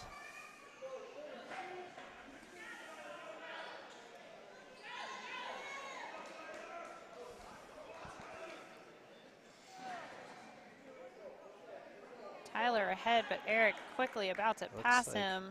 Looks like Eric is going to come in for the lead in that heat. Tyler not too far behind. Trotter finishing up almost that first 40 feet with the heavier set of handles. Looking at his hands with sadness, which has been the reaction of so many We've of the seen that a lot competitors today. Staring at your palms in disbelief. Still a very solid 330 per hand, 660 total. Moving with speed. And then we will set up for our next heat. In lane 1, we have Craig Fisher. Lane 2, Warren McDonald. Lane 3, Chance Beatty. And lane 4, Shane Abney.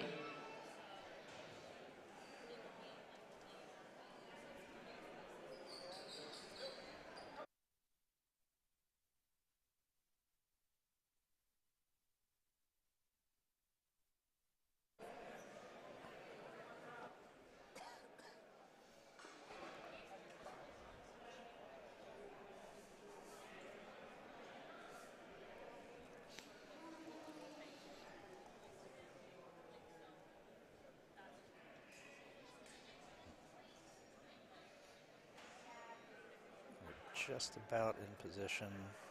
As you can imagine, as the weight of these handles goes up, the resetting takes a little bit longer.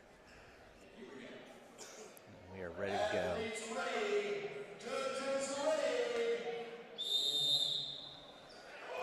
Good picks. Good picks from everyone. Shane moving well off the line with a good repick also. Shane is moving well on this. First off the line with the heavier set. Solid 40-foot carry. Let's see if he can keep it together on the last 40 feet. Warren in lane 2. He has Solid one carry left. from Shane. Warren and Craig both making that turnaround there in lanes 1 and 2. 15 seconds to go. Craig just needs to keep a hold on that and keep moving nice and steady. He will finish in time. And he does. Looks like Warren and Chance are going to call it there. I think the man to beat right now in this class is Shane after that carry.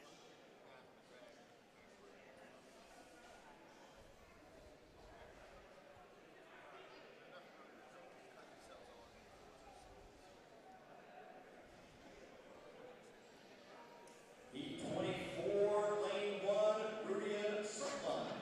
Lane 2, Dan Nisul. Lane 3, Damian Dunn. Lane 4, Tyler Kotreski. Right, so this heat, lane 1, we have Rodion Sukman. Lane 2, Dan Nizul. Lane 3, Damian Dunn. Lane 4, Tyler Kucharski. Please go ahead and correct us on any of those pronunciations. I mean, if they were wrong, I feel like I did a pretty good job faking my way through it. But we'll still take corrections. We'll still take corrections, though.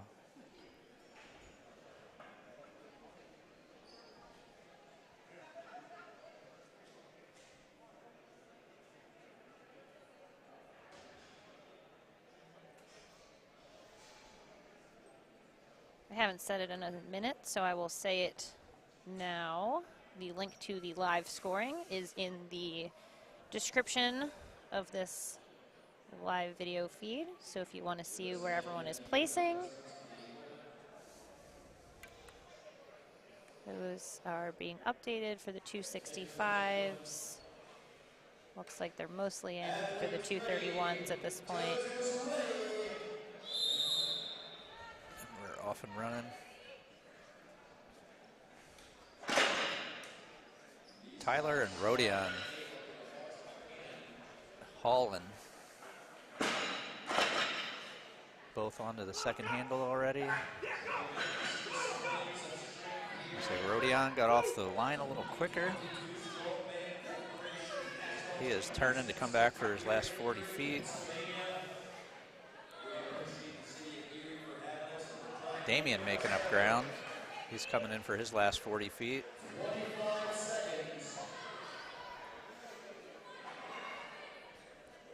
Damian looking nice and steady there in lane 3.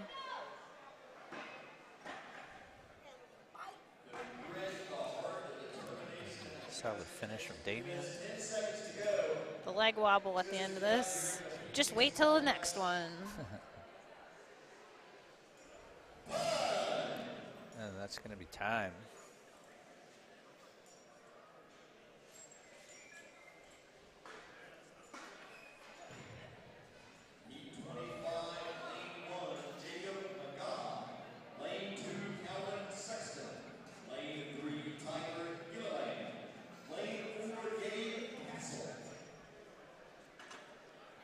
And in our next heat, we've got in lane 1, Jacob Magaha. Lane 2, Calvin Sexton. Lane 3, Tyler Gilliland. And lane 4, Gabe Castle.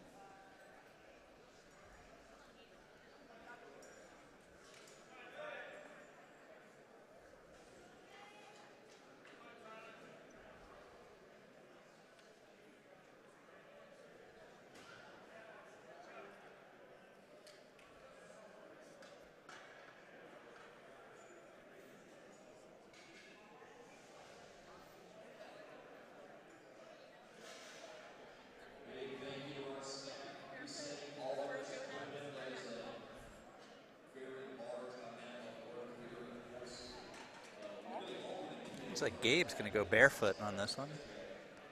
Just went ahead and got approval. A from the judging bold staff. move. Yeah, bold move. Although if you drop 330 on your foot, Whether you have a shoe on or not, the foot's done. A fall in lane 2. he has recovered though, seems fine. Barefoot Gabe making that turn. Tyler in lane 3, first to finish the first set of handles. All 4 have now finished the first set, and we are moving on to the 330. Calvin first off the line in lane 2. Tyler and Gabe not far behind him. We'll see who makes this turn first. Calvin on his way back, getting a little wobbly, see if he can stay with it.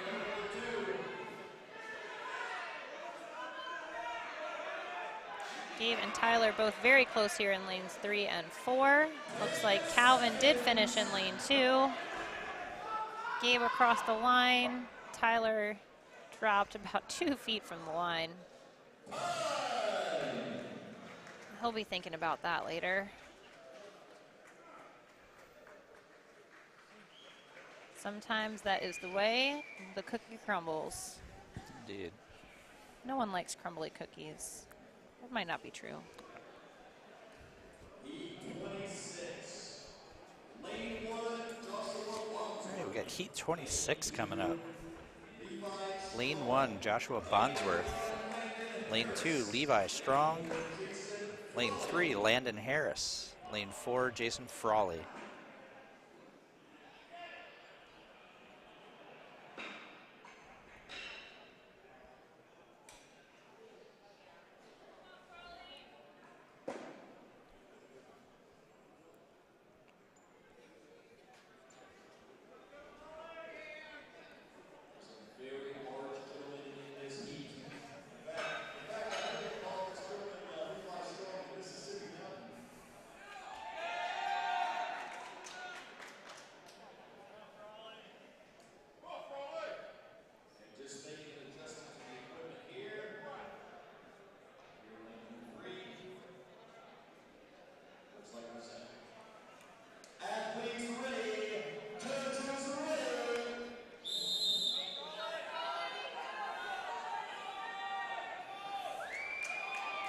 Levi with a quick first leg there, and a quick second.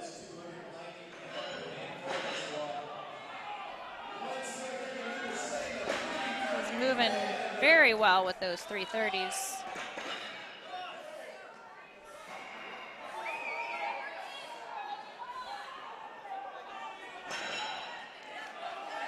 Josh down in lane 1, also moving well.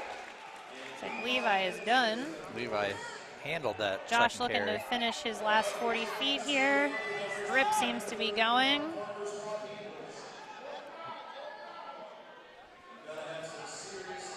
Jason seeing stars here in lane 4, understandable, carrying 660.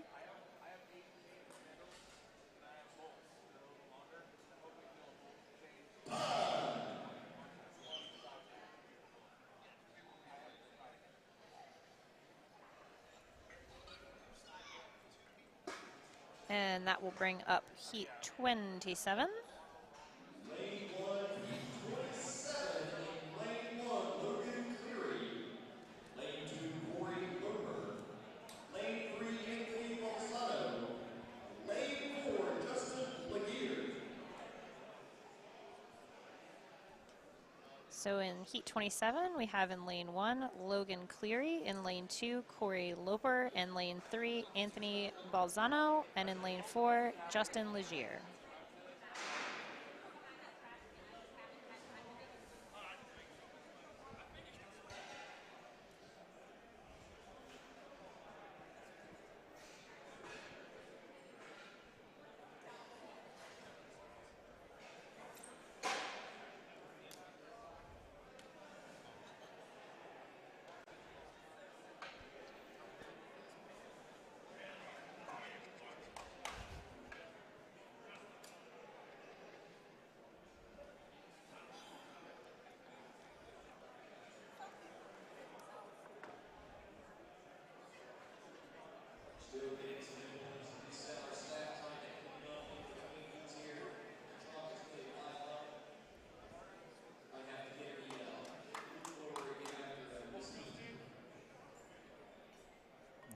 Looks like we're about ready to go.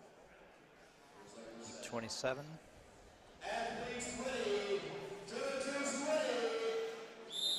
Here we go. Ooh, stumble on lane 1 from Logan. The control on this is just so important. We've seen a lot of guys slide and take headers on these. You want to go fast, but you gotta stay under control. It's taking valuable time to recover if you get too out of control.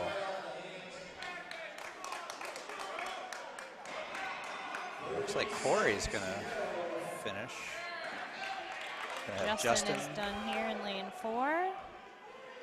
Anthony Logan. with the repick there in lane 3. Logan coming across the line in lane 1. Anthony And finishes all across the board. That was a good heat. So we talked earlier about how the scoring shakes out with those max lifts. So the difference in points here between two of these gentlemen is from 27.5 to 17. So over 10-point difference just from one lift. So the difference in these is going to be something like 1 point. Yeah, so and right now it looks like we have, let's see here.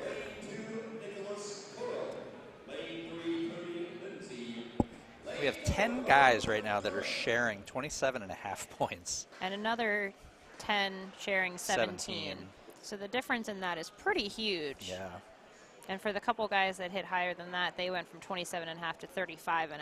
So it just kind of shows you how much hitting that one weight at that breaking point in the group can make a big difference in the points versus something like the farmer carry where things start to kind of space out a little bit.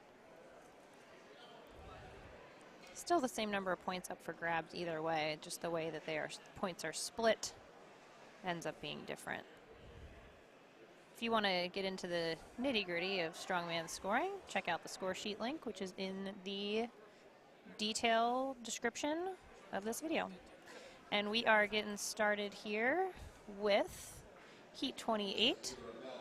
Lane 1, Matt Webb. Lane 2, Nick Curl. Lane 3, Cody Lindsay. Lane 4, Bo McDermott.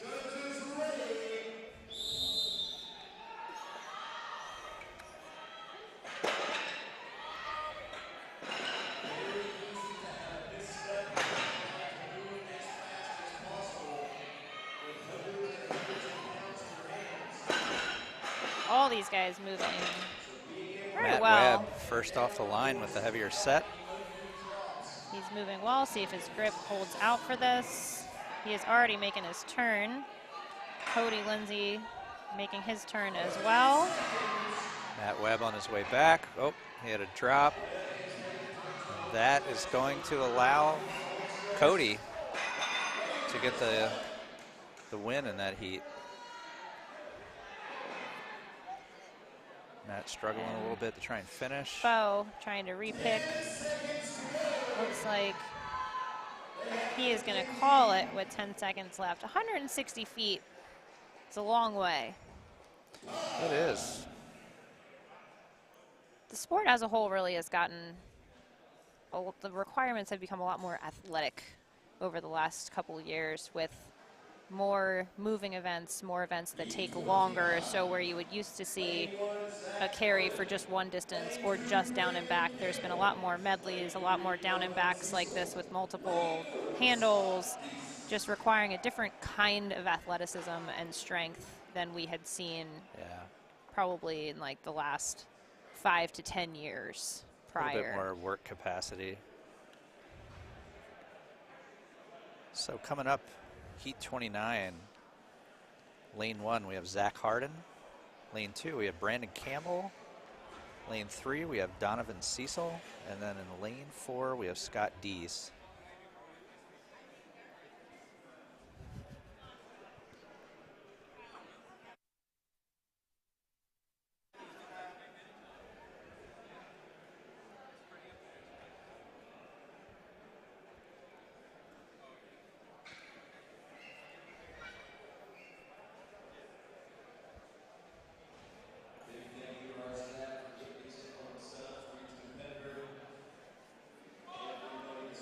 thank you again to everybody tuning in right now. It's hitting dinner time here on the East Coast. Still have a decent number of people hanging out with us. We appreciate you and your support of our athletes, and we are getting ready to start this Heat 29.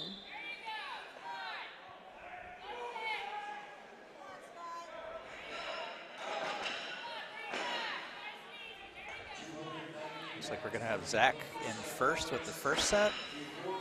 Overran that a little bit, though. That's going to cost him on the transition. He is still the first off the line at that 330, though. Scott not far behind and possibly going to take over the lead.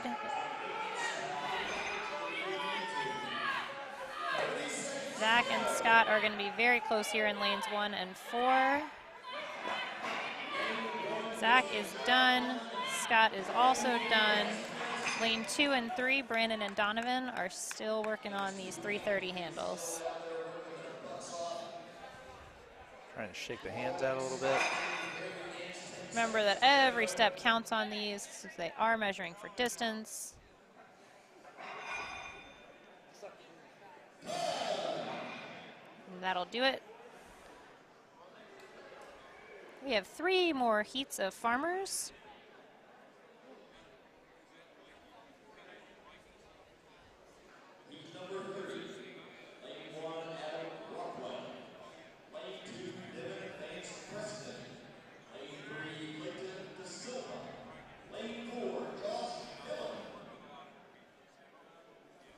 Heat number 30 coming up. We have lane 1, Adam Rockwell. Lane 2, Devin Vance Preston.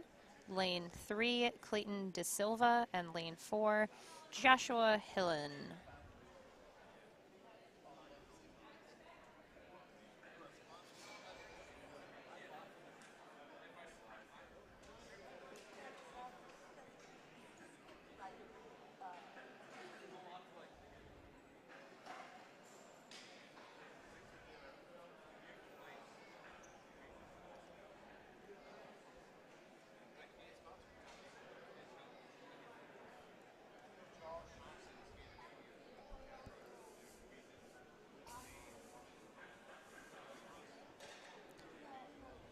Heat 30, we're going to have... We're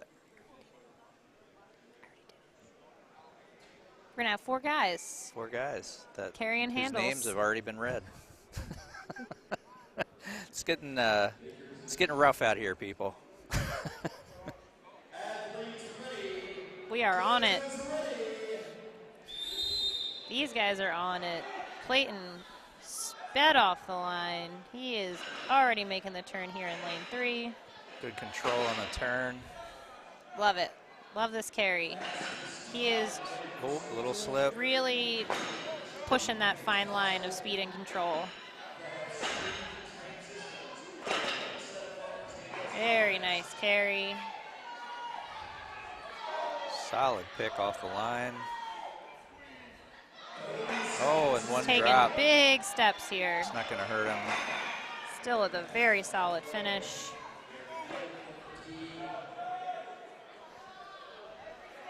Adam down in lane 1 is picking for that last 40 feet, which are just a brutal 40 feet.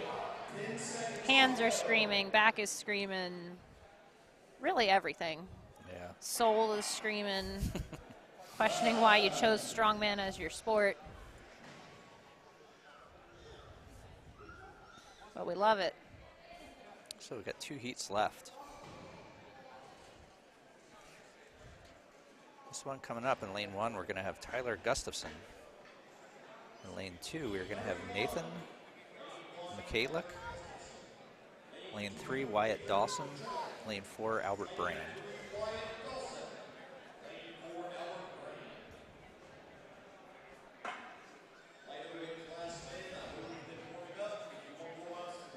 So we have this heat, one more heat, and then we will move into our 3rd and final event of the day, which is our Sandbag and Sled Drag medley, starting with our lightweight 175 men. But first, 2 more Husky heats. Yeah, and before we get started on the Sandbag carry Sled Drag medley, we'll kind of just go over really quick what's going to happen. We'll talk a little bit about what we saw this morning in the women's heats. Some stuff to look out for as the men are moving through. I like to make sure this is an educational experience, really. Yeah. Entertaining, educational, I mean, as informative. educational as we can possibly be.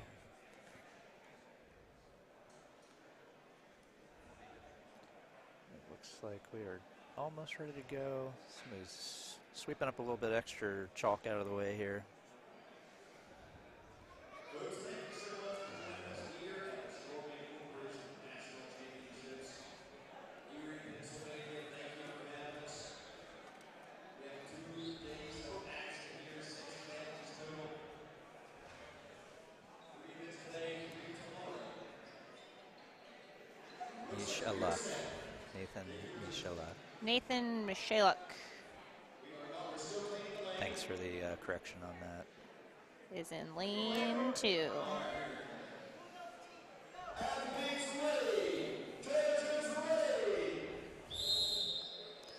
And they are off. Good speed from all 4. These are some of your top finishers in the overhead press. See if they can also move. It looks so far like the answer is yes. Got a couple guys making transitions here. Got a little wild on those drops at the end. Sometimes it be like that. Albert loses his grip there, but is able to re-pick. Now he's going to get a second to shake it out before he comes back for that final 40 feet. He is still in the lead in this heat.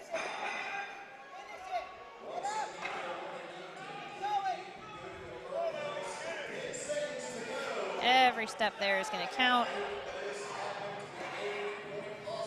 Looks like he is the only one in this heat to make the turn.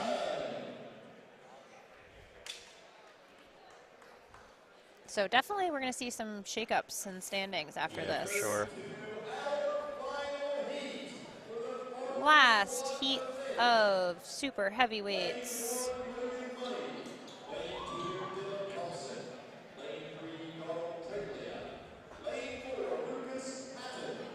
And in your last heat, we have lane 1, Logan Money, lane 2, Dylan Thompson, lane 3, Donald Trelia, and lane 4, Lucas Hatton. So you're going to have your number 1 and number 2 in this heat in the current standings, and Lucas Hatton and number 2 would have Donald Treglia. And then we have Logan and Dylan both sharing 40 points right now. So out of this, we're probably going to see a top 3 come out of this, see where we move into the next event.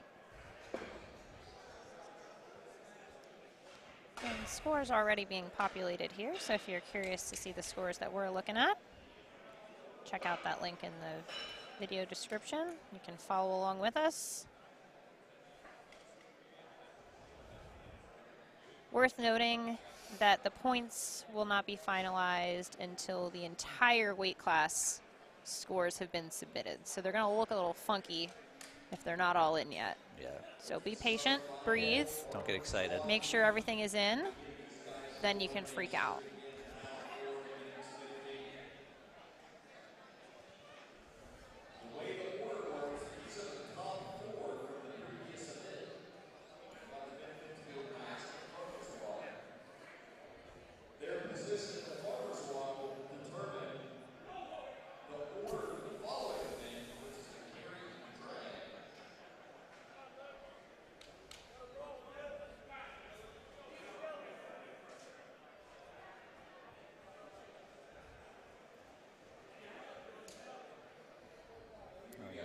Just keep your eyes on this heat.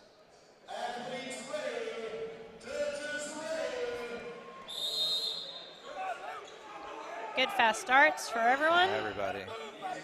A little set down in lane 1.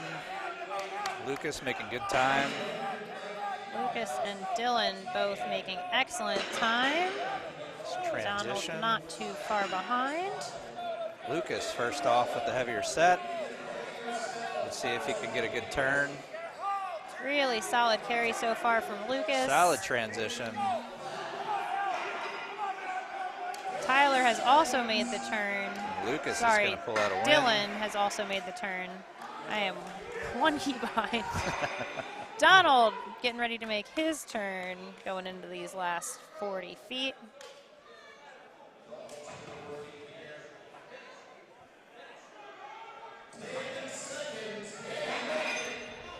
He's got about 7 seconds left. So Lucas with a nice score on that, so he should stay, if not at the top, very close to it. Yeah. Dylan also should stay up toward the top, but expect a shake-up. Yeah, we don't know for We had sure. some fast times in the Yeah. earlier heats. We can't tell for sure right now until the scores go in, but it looked to me like Lucas had a pretty respectable time on that, so I wouldn't be surprised if he stayed in first. Some really good times from earlier. We Yeah. shall see. We will see. In the meantime, we are resetting for our, Sandbag and sled drag medley. that's the one. All right, so we're going to give ourselves a break, and we're going to give you a break from us for a few minutes while everybody gets everything moved into place for this last event of the day. This I will would be the last event for the day. Yeah, 15 minutes at least. Yeah, at least 15, 20 minutes. We got a until- lot of sandbags to move out here. Yeah, so. there are a lot of and really- they're real heavy. really heavy sandbags that need to get moved into place right now. But yeah, so we'll probably be back in about 15 minutes. Keep your eyes out for the last event of the day. We'll come back, give you a rundown of what to expect. We'll Yeah, get into this thing. A little bit about what we saw earlier, and we'll do this thing.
All right, so we're getting ready to roll in the last event of the day here.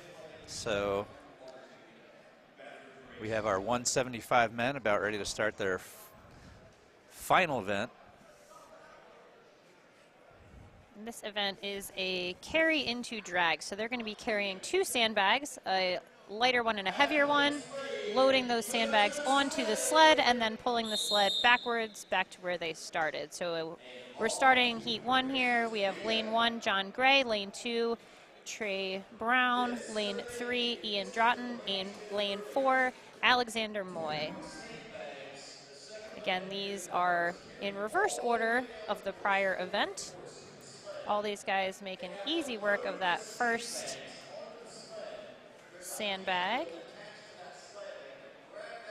Trey loaded up there on the second, and he is going to lose his shoes for the sled. And that seems to be working for him. He's also going with the over-under grip.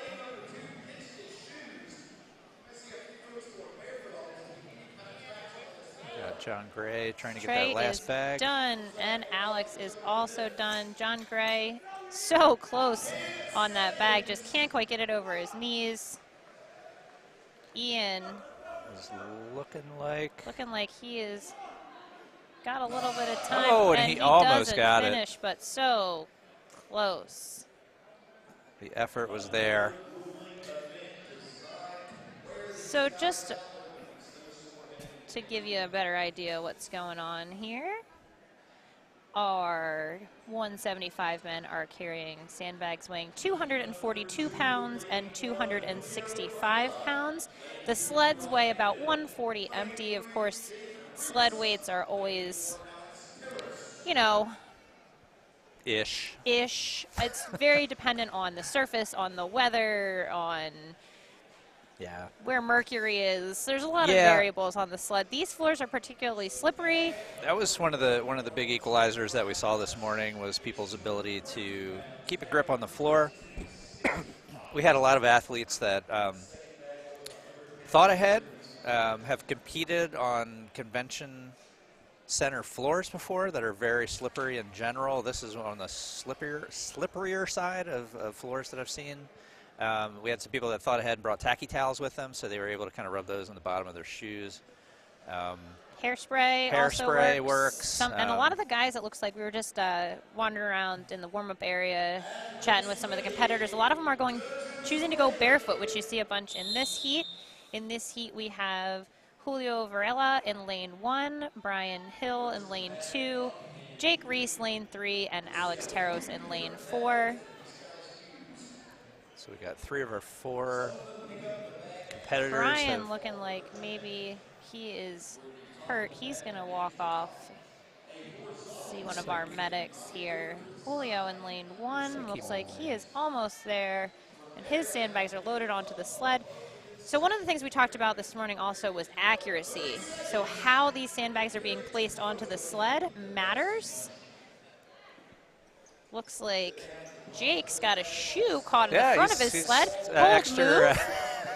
Got an extra half pound there he added to his pole. Didn't seem like it mattered too much. He still put in a good time there. It looks like we got Brian grabbing his bicep. I hope that that's not a tear. Or forearm. Looks like his forearm. We will hope that he is all right. He's going to go get checked out.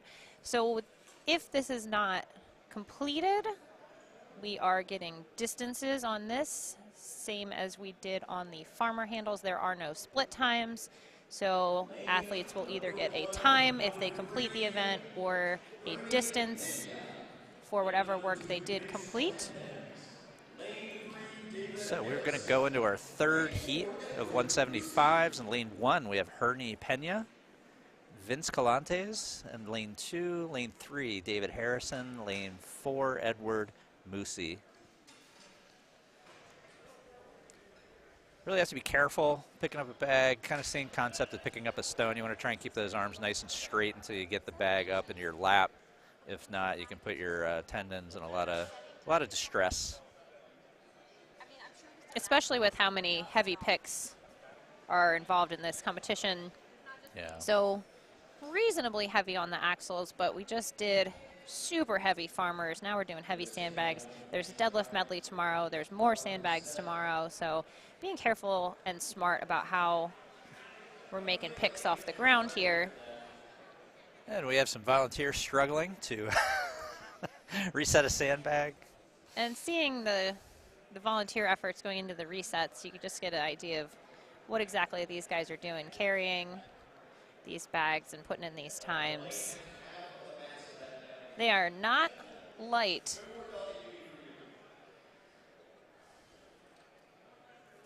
Looks like we are almost ready to go here. Spent a little quality time last night putting sand in these bags.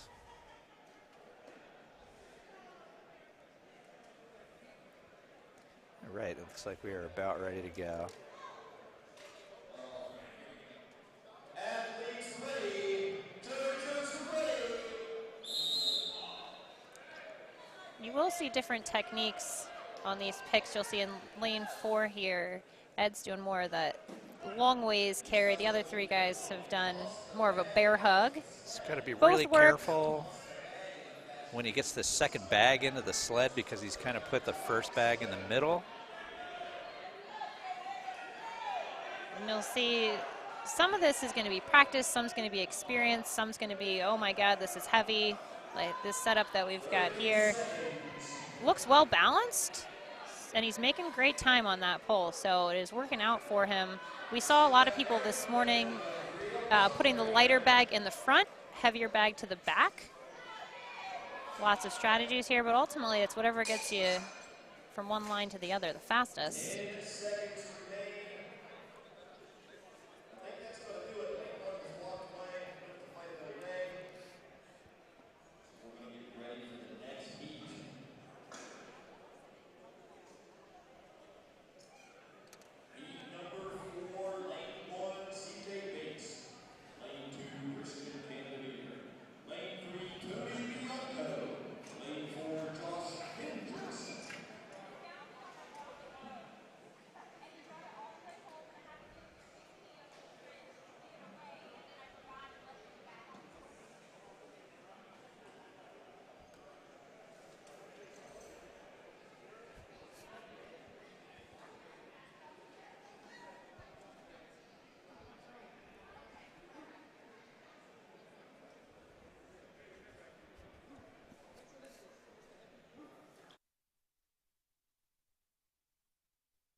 And we are setting up here for heat number 4. In lane 1, we will have CJ Bates. In lane 2, Christian Candemire. In lane 3, Tony Bianco. In lane 4, Josh Hendrickson.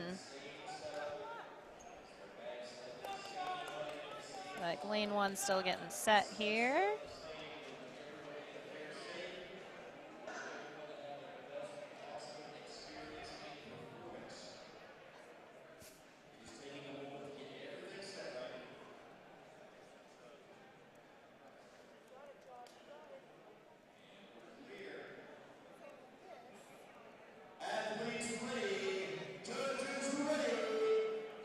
Okay, and we're off. Josh Hendrickson making short work of that first bag, headed back for the second.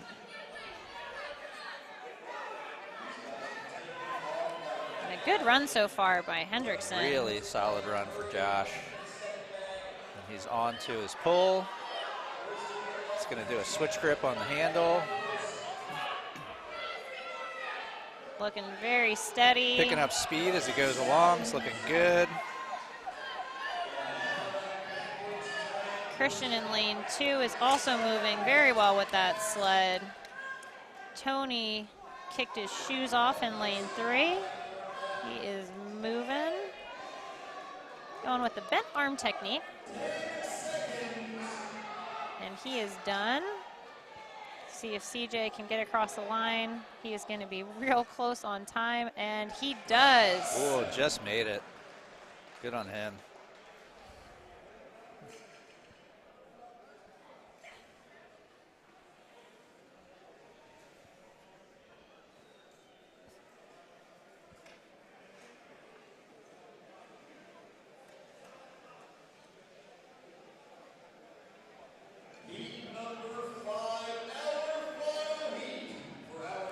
All right, our last heat in the 175s. So in lane 1, we're going to have Daniel Denny. Lane 2 is going to be Robert Leslie. Lane 3 is going to be Christopher Surgison. And lane number 4 is going to be your looks like he's 3rd place right now. It's going to be Greg Schultz.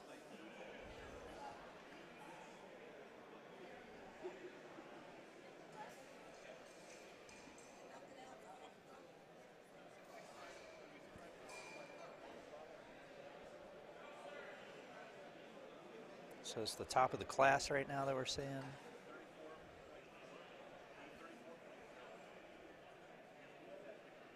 See a few athletes in this heat wearing receiver gloves.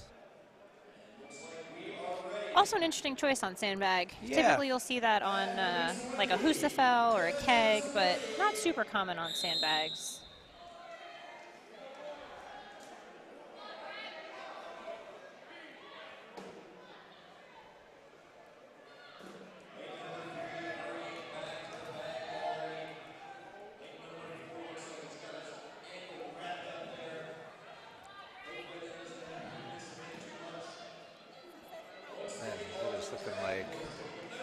Christopher, unless anything goes terribly wrong, is going to take this heat. And he is over the line. Robert not too far behind him. And Greg really picking up speed at the end here to come across in lane 1. Solid finish for Greg. Or lane 4, sorry. Lane 1 is Daniel, and he is going to finish here as well. So all 4 of your top 175s there finishing the course. We are going to move into the 200s.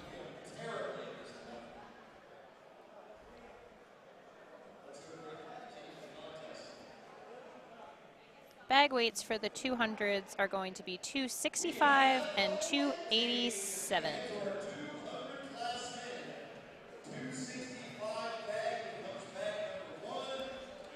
So the Cerberus bags, if you didn't know, ship rated for kilos, which is why you're seeing weights like 287. Some some British units.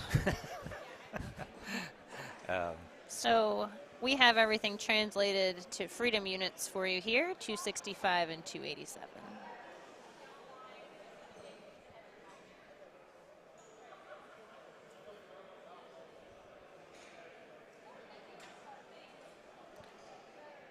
all these lovely bags from Cerberus. A very strong possibility we're going to see Laura Anderson catapulted across the convention center here, trying to. Okay, she's okay. Wasn't sure whether that dolly was going to get the best of her or not.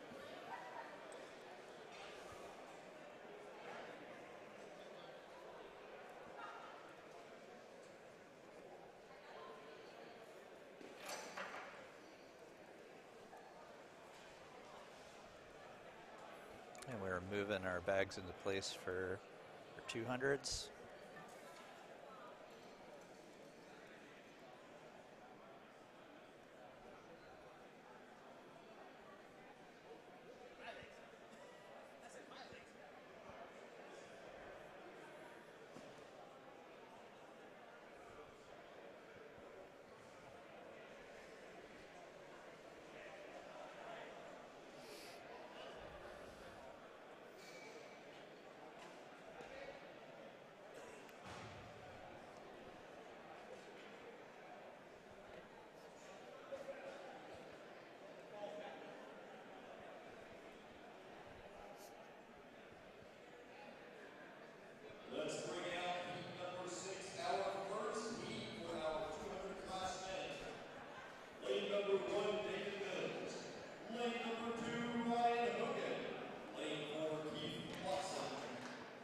Right, our first heat Men's 200s, we're going to have in lane 1, David Mills, lane 2, Ryan Hogan, lane 3, Keith Watson, and lane 4, Tyler Harris.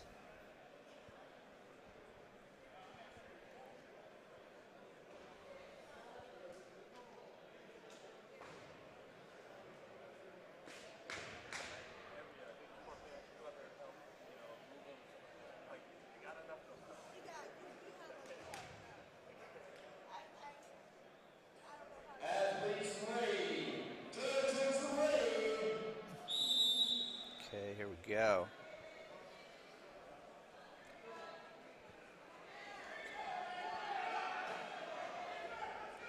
Really solid carry on the first bag from Keith. Good hustles back too. So on a longer medley like this, a lot of the difference can be made up in that transition time. You'll see some people walk or kind of lightly jog back. You'll see some people really sprint. And that does make a difference when you can win or lose an event by half a second or 1 second. So how people choose to game that out certainly makes a difference. So these guys starting to have a little trouble just with the dimensions of this bag, it looks like. They're still, 200s aren't the tallest group usually. These bags are fairly tall. Yeah, there's a real struggle going on out here right now. We have a lot of people that are Really experimenting with different techniques on the fly. really going for the bear hug technique.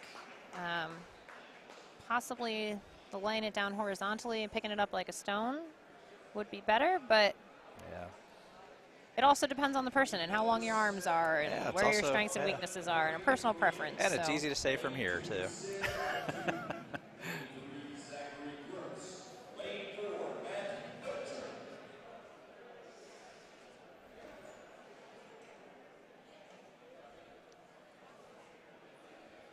Usually when we're coaching, especially something like a sandbag that has so many variables and options for how you can pick it up, we always teach our athletes as many ways as we know and see what works best for them, because it's rare that there's one answer for many of these implements that works just across the board for everyone.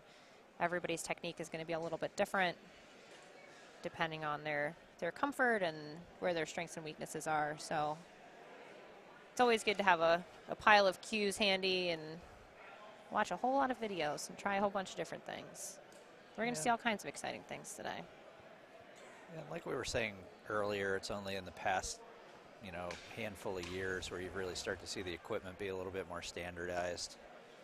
Yeah, so I'll say that for many years, the standard sandbag was the Iron Mine, the blue Iron Mine bag, which maxed yeah. out at 300 pounds. Yeah. So the fact that that's kind of the cost of doing business now for even the middleweights is kind of wild. That was Crazy. something that was like a heavy carry for heavyweights in the not too distant past. That was our first sandbag. The blue Iron Mine They bag. made a 100 and a 300.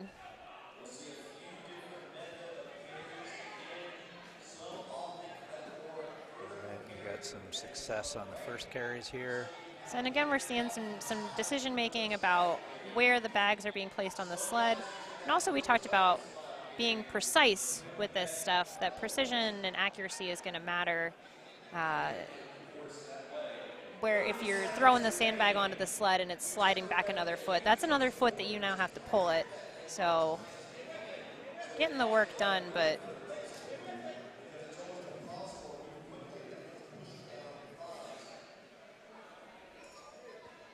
we've got Matt here in lane 4. He is currently in the lead in this heat.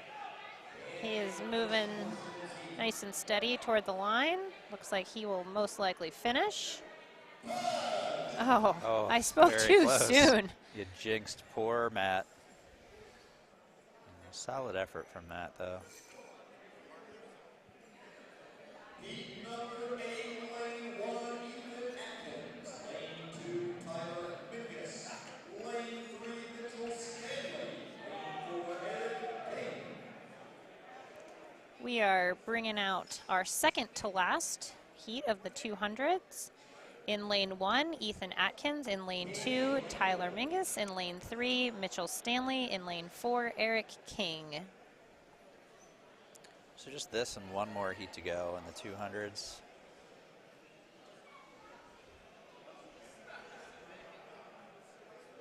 And then we will do a weight change for our 231s.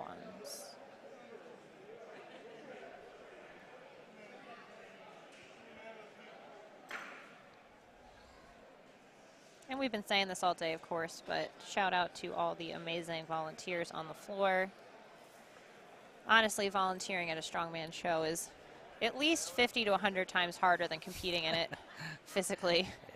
Yeah. It is a lot of work, and everybody is out here literally just volunteering their time because they love the sport, they love to be a part of it.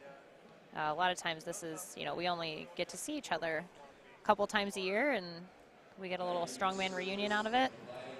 So shout out to that. It's unfortunate that we start the day with the lighter ones and end with the heavier ones too when it gets to these weights.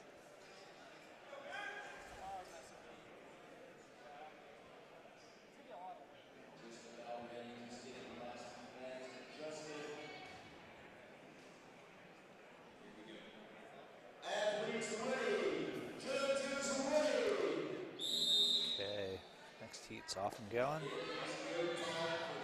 Good carries in lane 3 and lane 4.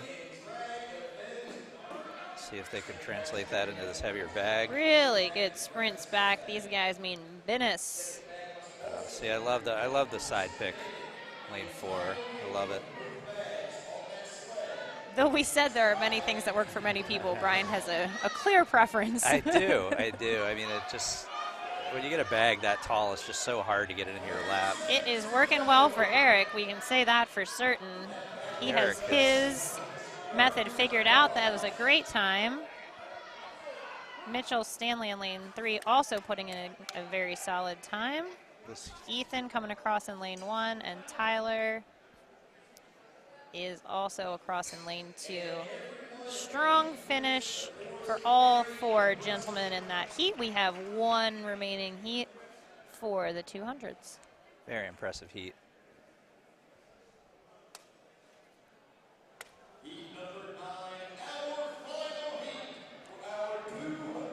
And this heat includes your current leader and second place.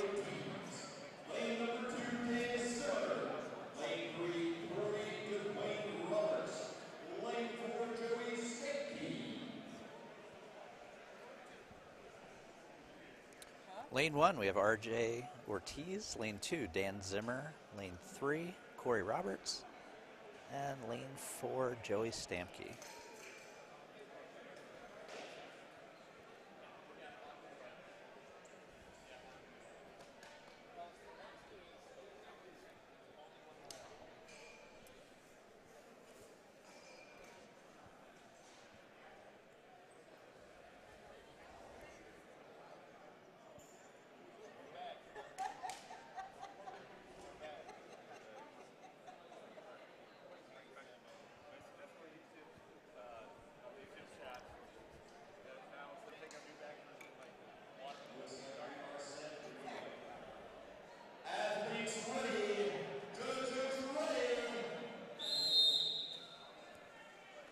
These guys are off and moving. Looks like Joey is moving very well.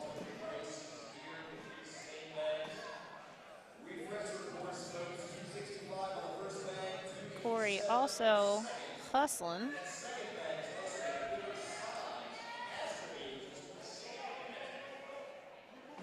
We have Corey, Joey, and Dan all on the sled drag. Dan coming from nowhere there in lane 2. Dan Zimmer.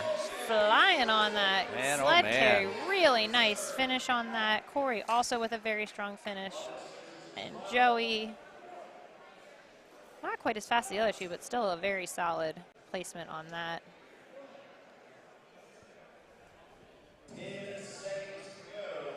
See if RJ can get another couple feet. Remember, distance matters, so if he can get that to move another foot or so, that is going to make a difference. And we are going to do a weight reset and go into our 231s.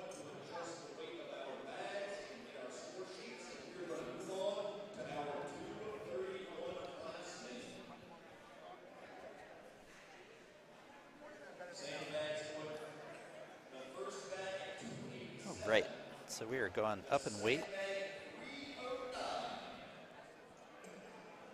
So the lighter bag on this run for our 231s is going to be 287. The heavier bag is going to be 309. So you're actually going to see this weight for the 231s and the 265s, but this is going to be the 231s going first. I like that. So the weight classes changed in the last season. So we used to have lightweight, middleweight, heavyweight, and the middleweights were divided between 231 and 200, with 200 being the subclass. And what that means is that at the larger competitions like nationals, the 200s and 231s all did the same weights. They were scored both individually in their divisions and then collectively as a middleweight group. So the difference in size and strength, though, is pretty wild. So I like to see that separation. And then same thing happened with the 265s and men's open, where we had guys that were 350 lifting with guys that are 250, and also pretty wild. So I like that this the new setup here gives these guys a little bit more opportunity to showcase what they can do compared to people in the similar size. And I think the 231s and 265s are actually probably closer a lot of times in strength. Yeah, and you have those guys that are kind of halfway between light and heavy, not having to make the decision between cutting 50 pounds or gaining 50 pounds, which is and the sport just keeps getting heavier. So 265 didn't used to be a big class, but it's definitely filling out as guys kind of outgrow the 231. Yeah. Yeah, good showing for the 200s and the 265s this year. You know, and you also want to quality control the size of your nationals too, so that you don't have events with large percentages missing entire lifts and that kind of thing. So we are moving into the 231s here, lifting 287 and 309. We're going to start this first heat with 2 competitors. Second heat we'll have 3, and then we'll be back to 4 lanes. In the first heat in lane 1, we have Byron Simmons, and in lane 2, Andrew Wasson. It looks like we're about ready to get started.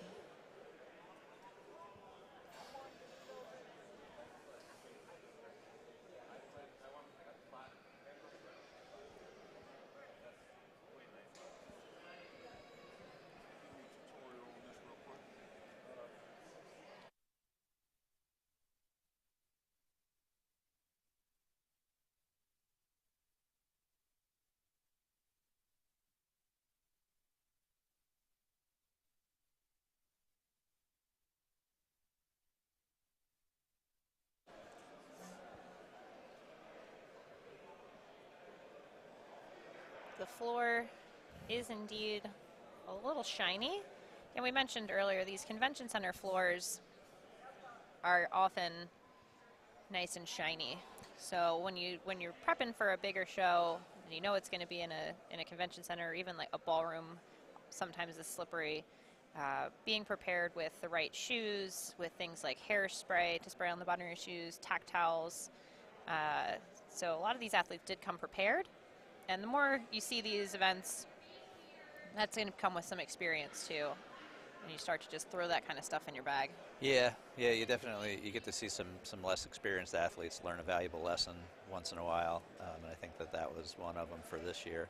But I think we've also, it's Strongman, so we've competed in parking lots, we've competed on dirt, grass, mud, turf. Yeah. you name a surface. It's been done. It's been done, for better or worse. Yep. I was in a rodeo arena. I've been in various parking lots. I've been in a dirt arena after a tractor show, which was super exciting. So you just never know what you're going to get. At least there's no cow poop in this one.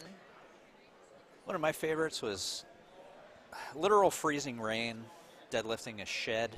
That was a good one. Ooh, that was a classic because the shed had gotten wet overnight. Yeah. And was therefore significantly heavier than intended. Brought a lot of sadness. But if we wanted a dry sport where everything was the same all the time, Those are available. I won't name names, but those are available. And we are ready for this first heat at 231s. Byron in lane 1, Andrew in lane 2, and they are picking those sandbags and off. So again, this begins our 231 class. Andrew opting to go barefoot. 287 pounds on the first. Byron with shoes. We'll see if he keeps them on for the pull. Both going with the side pick. Seems pretty clear that a lot of these guys watched what the women were doing this morning. I don't think a single one of the women went barefoot. There's a lot of different footwear choices this afternoon than there were this morning. Andrew on his way back. And Byron does kick the shoes off.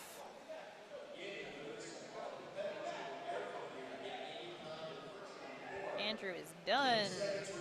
Byron definitely making up some distance on that pull, though. Good finish Very nice. by both, and we are going to bring out 3 competitors for heat number 11.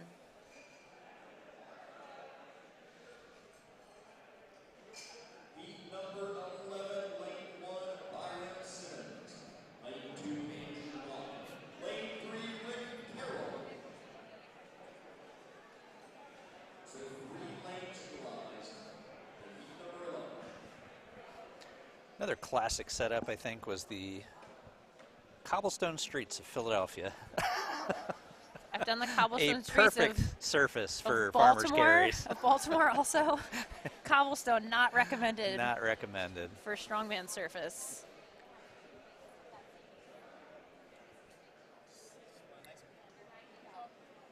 Just like an old-timey 1700s strongman show on the sketchy cobblestone streets of Center City, Philly.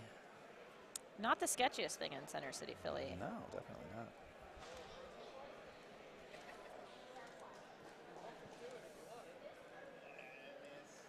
This heat, we're going to have 3 athletes. Someone's stealing them from you. It's really mad I didn't get the pretzel sticks. This clothes all of a sudden. Like, come on.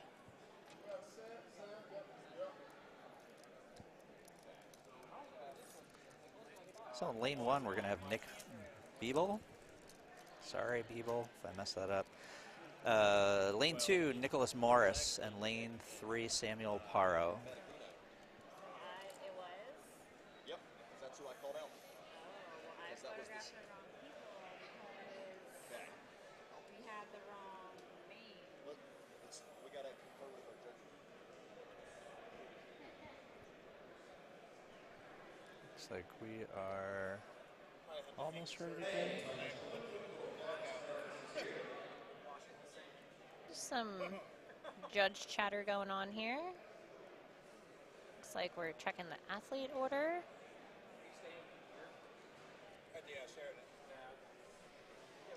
There's a lot going on behind the scenes here that you guys don't necessarily see on the live stream. So we've got a little picture of the, paint you a picture of the scoring table. There's 4 laptops open, a few tablets, cords everywhere.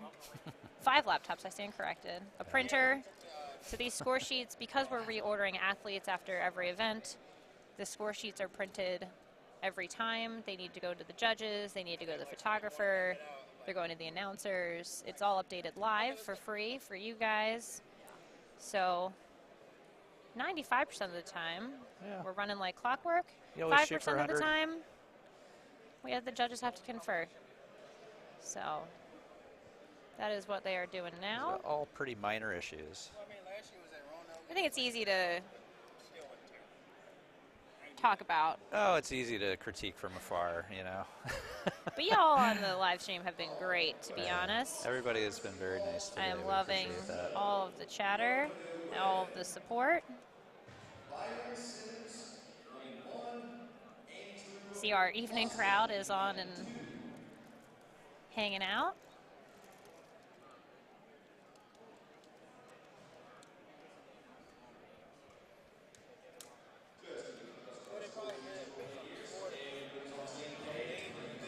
Looks like we had a little mix-up in order. Had to make a little adjustment there. Don't worry, everyone will get to carry these sandbags who wants to. A little extra rest.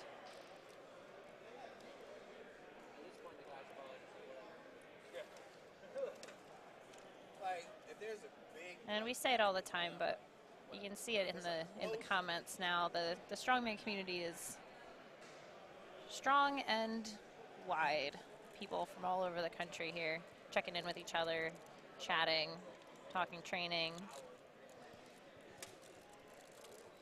stop being so strong. Discussing the relative weight of sand. Can you go faster? I don't know why we got to bring that up again. Yeah, I know it was over and I had to dredge it back up.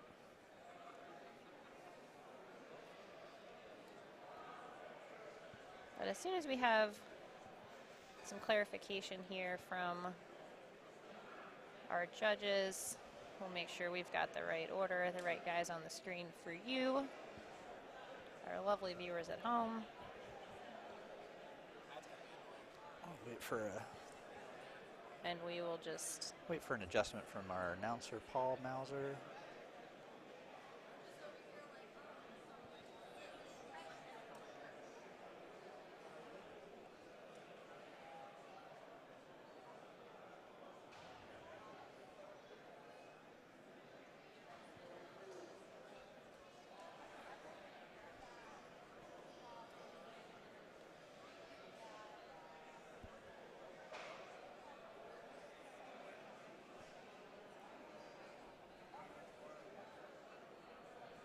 I like the first scoring, ordering kerfuffle we've had today, so that's pretty good. indeed. I know there was a time there, I think, you know, when early on when Katie was competing, where I don't think that she did a competition for a few months where the, I'd say a few years. I think we say years. Yeah. Where the scorer was actually right when the competition was over. Let me tell you So, about the olden days. You guys get it pretty good. All these digital things you have now. That said, we aim to use our technology to bring you only the finest. You can finish the competition and then just hold your breath for a week and see how the score actually ended up. I think a lot of it also has come with the growth in the sport, where we're getting new scoring systems and Yeah. new technology, more people getting involved that have the expertise to do these things and take the time and want to take the time in building the sport and building the community, and that every time we run a live feed, it gets better. Every time we start a new scoring system, it gets better. Communication gets more streamlined, and you know, this has come a long way from the Yeah. parking lot to where it is now.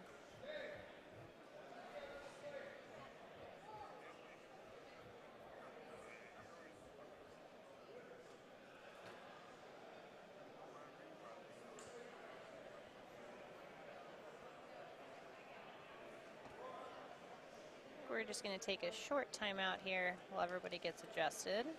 We'll be right back.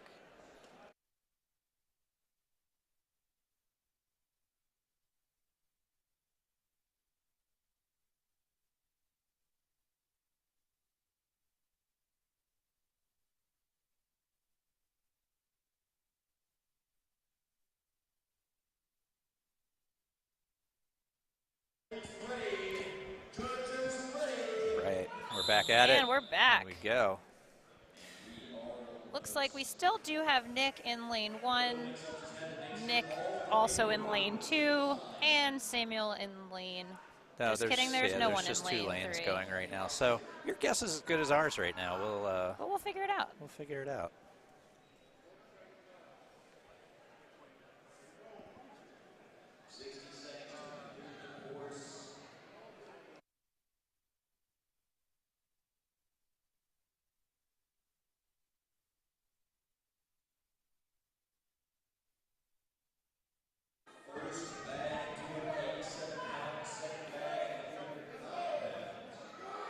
And we got lane 2 on the drag.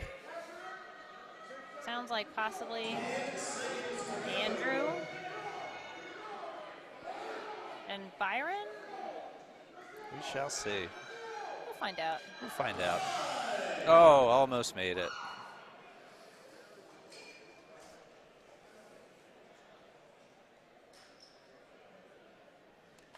All right, we'll wait for an announcement All right, from. everyone take a peek at your score sheets. I'm going to call out the next heat, heat number 11, lane 1, Nick Beeble. Okay. So it looks like we were just a tiny bit ahead there. Lane 3, Samuel Pardo. So we got Nick, and Samuel in this heat. The last heat was Byron Simmons and Andrew Wasson. Let me know who you follow. Listen. I mean, heat 11, one of the guys already went. Ah, it looks like we had a competitor go out of order. Somehow.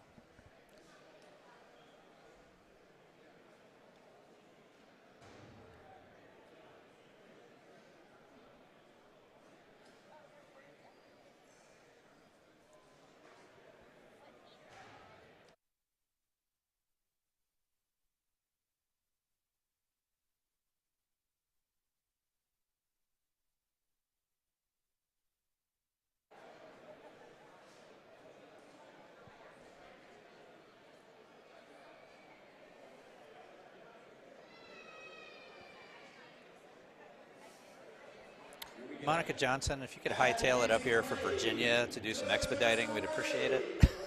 We are not ready.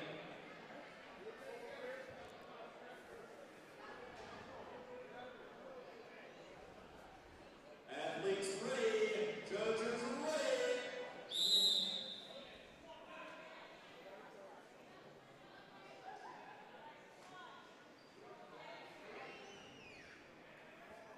Got a little bit of a struggle going on here. First bag loaded onto the sled. They have to make a return trip and grab the 309-pound bag, load that onto the sled. Then grab the handles from there and drag it backwards to complete the course. Looks like lane 1 is going to get that heavier sandbag to the 30 sled. seconds have elapsed, 30 remain. Lane 3, slight bit of an error. The sandbag actually off of the sled. We'll see how that plays See how out. that plays out. And it looks like lane 1's going to finish it. A lot of rolling on the ground at the end of this, which is Totally how understandable. I finish Yeah. traditionally every backwards sled drag. And it's a large part of why you won't see me on the floor this year. Yeah. 0% interested in training backwards sled drags. So kudos to these guys.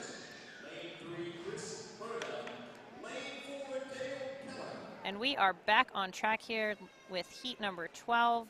Lane 1, Garrett Payne. Lane 2, Brandon Myers. Lane 3, Chris Berta. Lane 4, Dale Keller. Everybody where they belong when they belong there.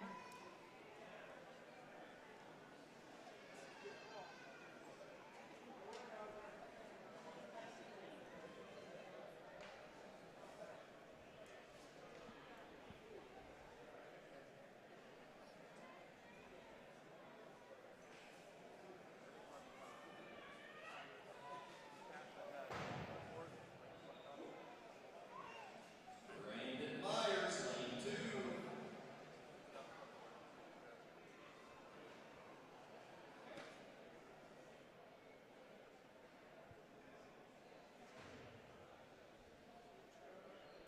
Athletes ready. All right, looks like we're back on track. Here we go. Heat number 12. Good carries coming from all lanes right now. There's no easy way to hook up to a sandbag. No handles on it. You have to use Good job, Dale. your fingers, relax your biceps to squeeze those things off the ground, and then pull them tightly to the chest and bring down the horse. And it looks like Chris is first on the drag, and he's making short time of it. Got Brandon headed back.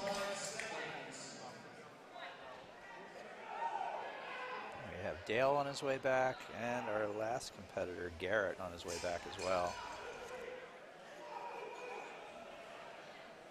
10 seconds to go. Dale will finish in lane 4, and Garrett will also finish in lane 1.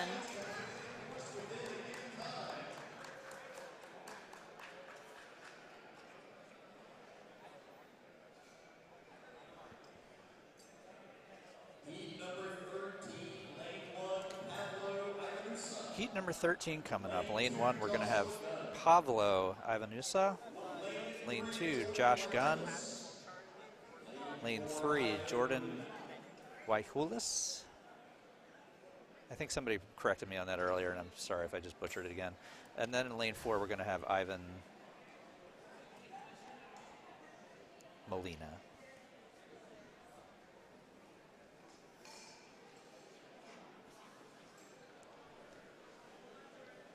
Is that the one? No.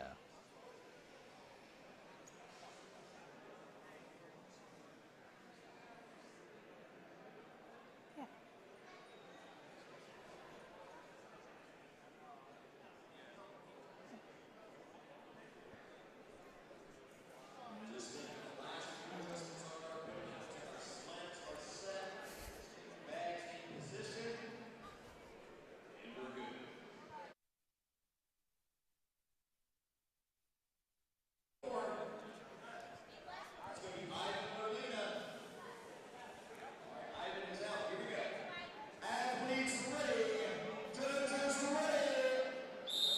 So it looks like Ivan is going to opt out.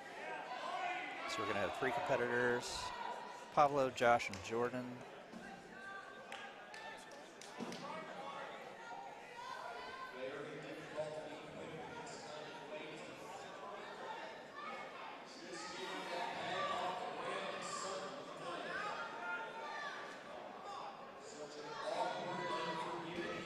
Josh first to get the heavy bag on the sled, and he's on his way back, followed closely behind by Jordan. Both men moving very quickly. It looks like Jordan might actually overtake him. Oh, I think that they're gonna, I don't know. That was close. I don't envy being the judge. No. I like to sit here and say, that was close.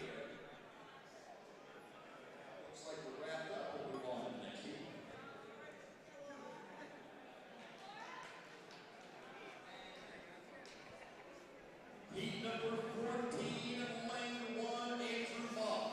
Lane 2, Surrender Martin III. Lane 3, Blake Davis. Heat number 14. Lane 1, we're going to have Andrew Mock. Lane 2, Servando Meroquin. Lane 3, Blake Dedis. And lane 4, John Hager.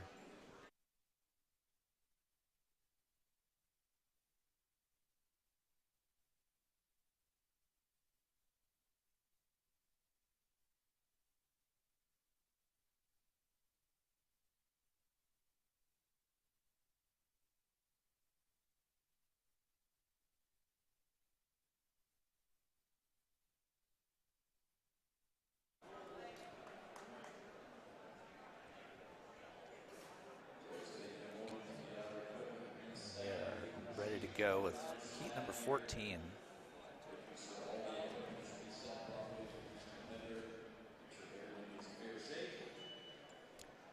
Right in the middle of our 231 pack right now.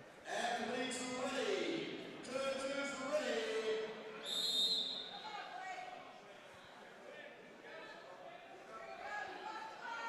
Servando is hauling it.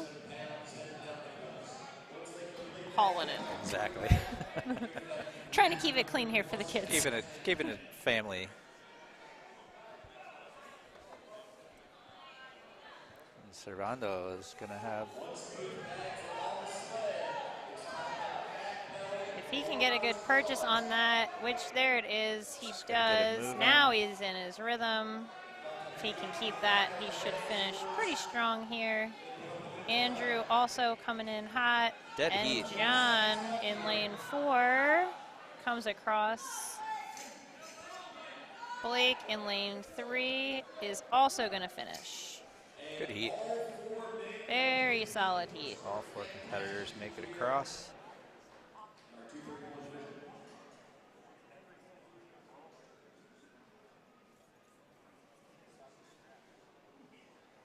Heat number 15, lane number 1, Joshua Swisher. Lane 2, Tyler Keating. Lane 3, Blake Hoffman. Lane 4, Tim Feathers.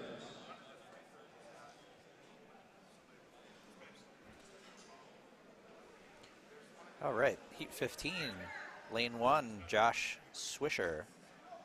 Lane 2, Tyler Keating. Lane 4, Blake Hoffman. And lane 4, Tim Feathers. It's getting late, y'all. Trying to hold it together.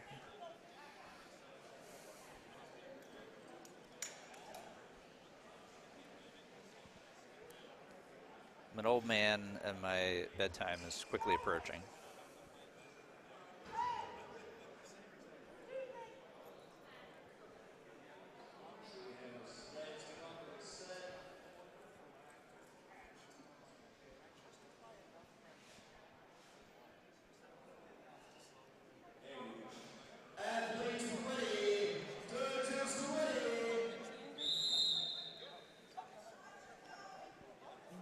We got Tim off to a blazing start here.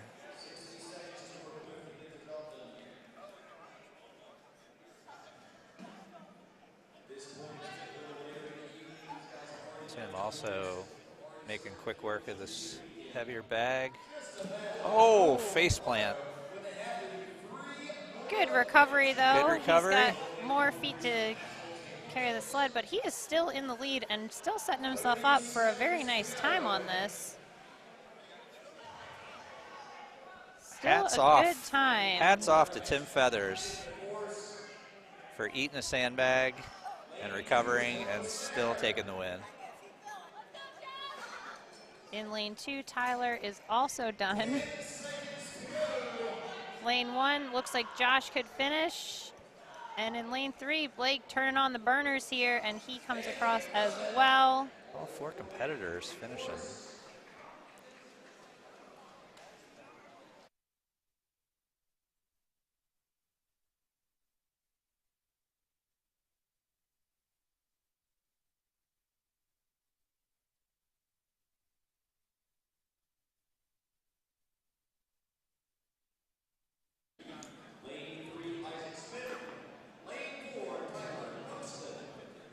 Did you hear that? So lane 1.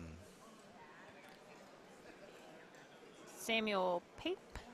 Lane 2 will be empty. Lane 3 is Isaac Smith, and lane 4 is Tyler Buxton.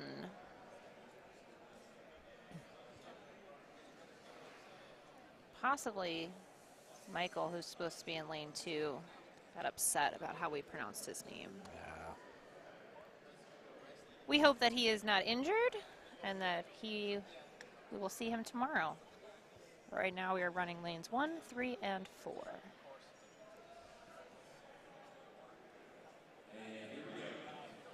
And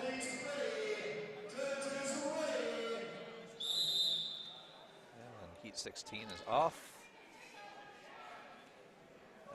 All 3 athletes, solid carries from all 3. This is anybody's race right now. Looks like Tyler's a little bit ahead right now. Good pick on that, really put him in the lead there. Good stack on those sandbags. Good drag. Good pull from Tyler. Isaac also doing well. Looks like Isaac is gonna... Tyler is across. Isaac is also across on a very ballsy lucky fall. And Sam also across in lane 1. And we have 2 more heats of 231s for you. Heat number 17, lane 1, Chase Bradley. Lane 2, Tyler Pruitt. Lane 3, Dante Petrella. Lane 4, Benjamin Code.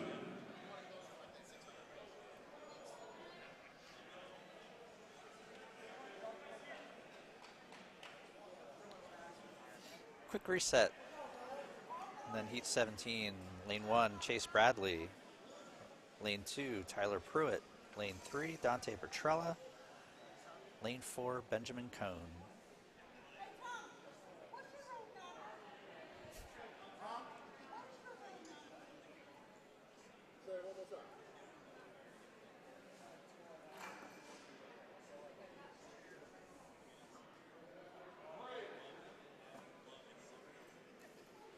Yeah, Enrique, we know there was a little mix-up in the first heat there.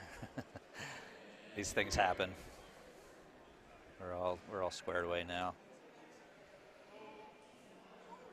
Athletes ready. Judges ready.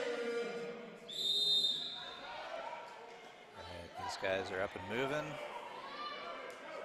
All have chosen the barefoot. Oh. We'll slide into the final bag here.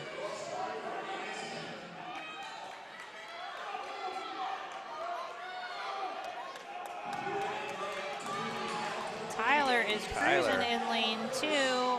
Ben is not far behind him in lane 4. Both these men will get great times. And Chase also coming across the line.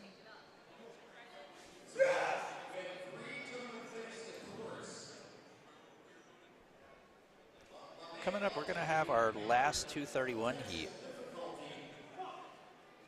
You know, there's a such thing as being too strong. I think he was too strong because he broke the chain off of the implement here. Oh, tough break for Dante.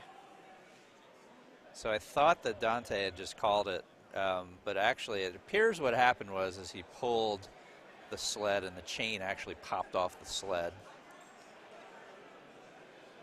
You hate to see it, but it happens. So we will see what the verdict is on how we're going to handle that. And we will report back to you.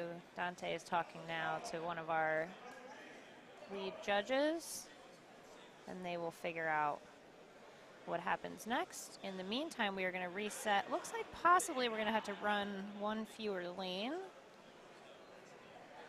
Well, we'll see.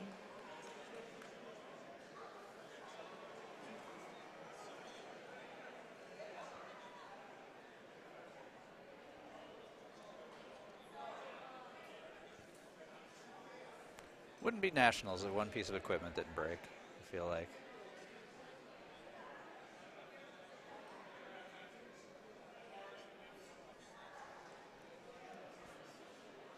Looks like James is in there, ready to make a fix. He is the guy. He runs score sheets, he runs live streams, he fixes equipment.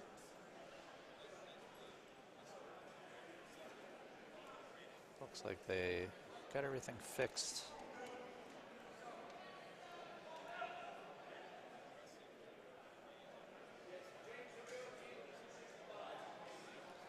Sounds like Dante, who was in lane 3 there with the equipment malfunction, is going to go again at the end of the 265. So this is the last heat of 231s, and then we will move into the 265s, and then he will have an opportunity to go again, which is unfortunate, but that is just the way that Strongman works sometimes. Same thing happens in powerlifting and weightlifting. If the bar is misloaded, the athlete's given another opportunity. It's kind of, you know, we've all been there, and Sucks when it happens. It sucks when it happens, but it just happens sometimes, and you just got to be ready for it. So hopefully Dante can recover from that, maybe even improve on his time. Say, sunny, He already learned something. it's a sunny, crisp morning in November of Yes. 20. I believe it was 2019 where yours truly pulled on a car that was in park for approximately 60 seconds. That was poor truck driving. Yeah, it was But a human error. And then, you know, basically had to wait for 2 more rounds to go and then do it again. But once you've pulled at max effort on a truck that you for a thought minute. should move. Oh, and the rest of the day just went phenomenal after that. It was. So it was happens. There's a thing that happens.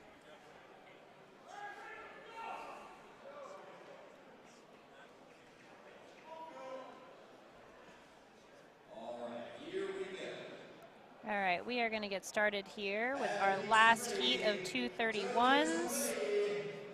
Lane 1, Benjamin Eisenmenger. Lane 2, William Kendall. Lane 3, Rick Carroll. Lane 4, Philip Brinkman. All 4 men very speedy. Seems the second sandbag pick and then the speed on the sled have been the differentiators here. Everybody's making easy work of that first sandbag. All 4 are off. Lane 1 is across, lane 2 is across, lane 4 is across, and lane 3, Ooh, holy that moly, was a the closest smoke finish show. yet, yeah. Really good runs by all 4 gentlemen to finish out that 231 class. And we are going to do a weight change and move. Oh, just kidding. We talked earlier about how we're not doing a weight change and how much we like that. Yeah. So we're just going to roll right into the 265s. And then again, so for Dante Petrello, he's actually going to be given another shot to go again after the 265s due to an equipment malfunction.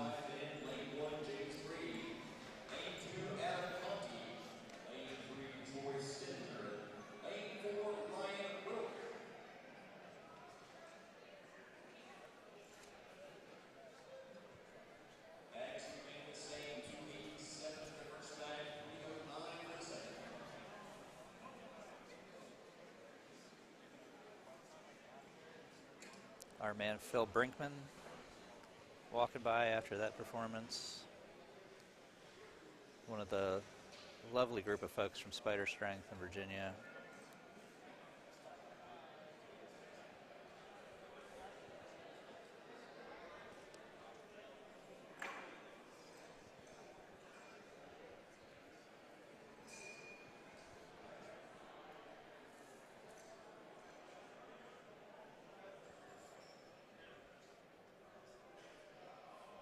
All right, first group, men's 265, James Brady, lane 1, Adam Conti, lane 2. Looks like lane 1 will be empty. Troy Stinninger in lane 3 and Ryan Wilk in lane 4.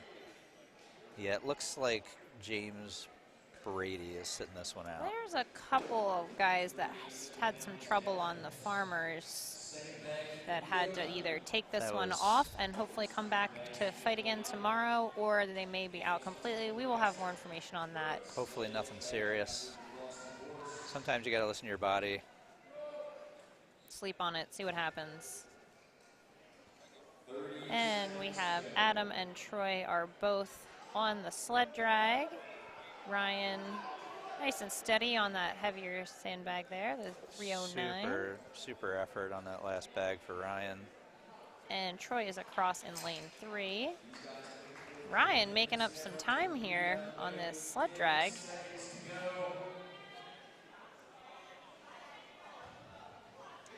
And Ryan will finish that in lane 4. And there's time. So we've got 2 finishers. I keep saying that Spider is in Virginia just because everything south of Delaware to me is Virginia. It's actually in North Carolina. Sorry about that, Spider folks. I love you guys. North Carolina. North Carolina. Which is data that we might actually have access to. Northeasterners are very inconsiderate when it comes to geography south of the Northeast.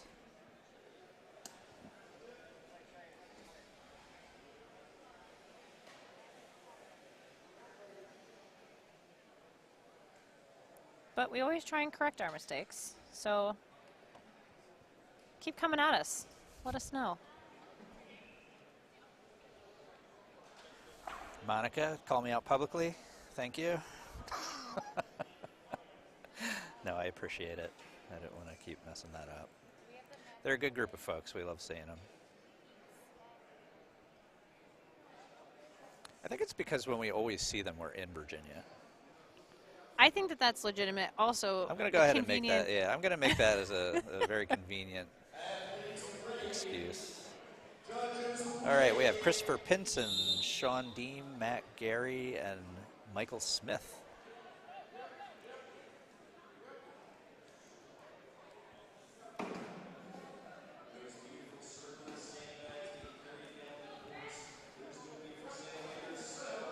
Got some sandbags hanging off of sleds here. We'll see how that plays out in the drag. A little sloppy. See if it plays a factor. So far, we have Matt here in lane 3 is in the lead in this heat. Matt. Sean in lane 2 is also coming in hot to the finish. And Chris in lane 1 will also come across the line. Some competitors coming over to hype Michael up a little bit. Every step that he takes is going to count here. It He is looks going like he's going to take that distance. And we've got one more heat for you of 265s, followed by Dante. So we're going to have lane 1, Alex Bolin. Lane 2, Josh Reed. Lane 3, Elijah Yoder. Lane 4, David Elmore. There's Some excitement a David Elmore fan in the crowd today.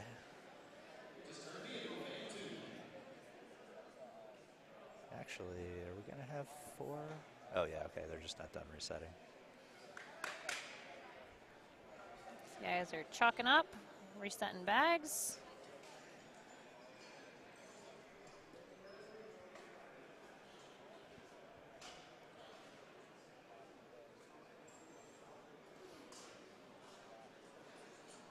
Balin. Thank you again for the corrections on the names.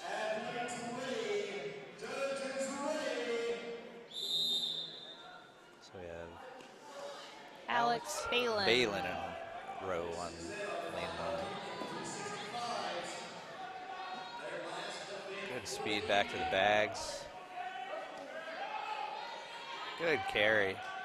Elijah ahead, but not by too much. Elijah and David both on their poles. Elijah flying on that pole. Got off the line just a little quicker, and it looks like it's going to pay off. Diving finish. Good finishes by both. Solid, solid heat. As expected from some of your leaders.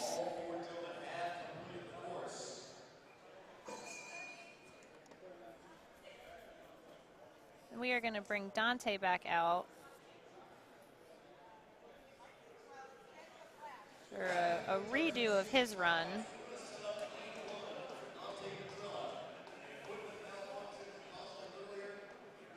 Dante doing what you do, you know, you sometimes you get dealt a hand, you deal with it. Good dude out of 580 barbell. 580 Pittsburgh. I imagine he'll be low-key frustrated, as all of us would be, but we'll handle it like the champion that he is. Guys host a hell of a podcast. If you get a chance to check that out. They put together a very tasty pre-workout. Horsepower.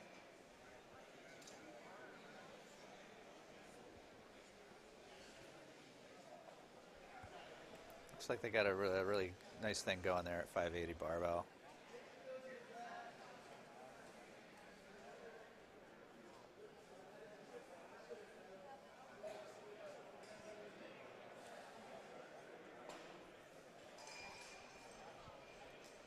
So looks like we've got Dante getting geared up there in lane 1.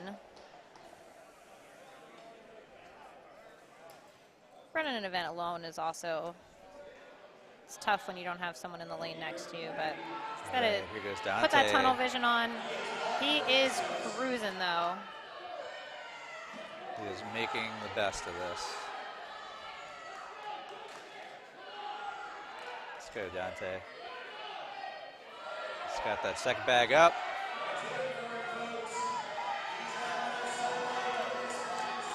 It's a shame our yelling ability is very limited. Would love to cheer Dante Would love on to be right yelling now, for him, but we're there with him in spirit. He is making a great time on this sled drag, though. Really strong comeback and a very good time for Dante. Really good time. Way to deal with a bum hand and still put in the work. 2 gold stars for Dante. 2? 4 gold stars for Dante. I was going to say at least 4. We haven't given out any today. We haven't given out any gold stars today, so the first ones go to Dante.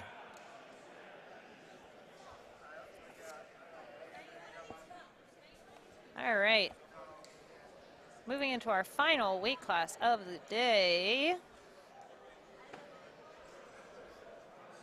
The men's open class. They will be carrying a 309 and a 331. And we will have 3 in your first 2 heats, and then we will fill the lanes. We are 10 heats away from the end of the day here. So tomorrow, we're going to see some more sandbags. First event of the day tomorrow is going to be the deadlift medley, and then we're going to move on to sandbag over shoulder and then arm over arm pull. You're going to see some 353 sandbag over shoulder tomorrow. It's going to be very exciting. Yeah. And honestly, the sandbag videos that we've seen coming across the interwebs the past couple months have been pretty bananas. Crazy stuff, yeah. So that weight, even a year ago, seemed pretty ridiculous. But seeing some of the weights that these guys have been putting up in some qualifier videos and just in training, and sandbag events have really made a big impression on the sport. I think since this current design that doesn't have the tail coming out the top, that you can really use the sandbags in a lot more ways, and more companies are making them, so they're more accessible and they're showing up in competitions a lot. So excited to see what these guys can do with that weight. Yeah. I mean, we've seen, recently we've seen some 175s going over 300 pounds to shoulder. Just some crazy stuff.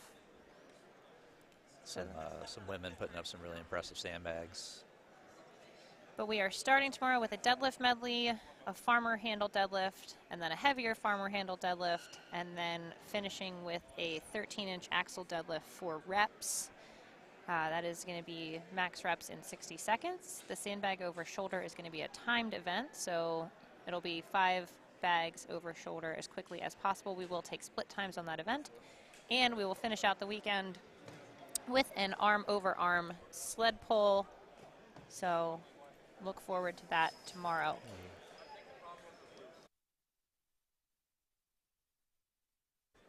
Get the exact details on the arm over arm pull tomorrow. A little bit of It's mystery. real far. It's it is real far. Allegedly going to be 80 feet. Which is a lot of hell of a pull. Arm over arm pulling.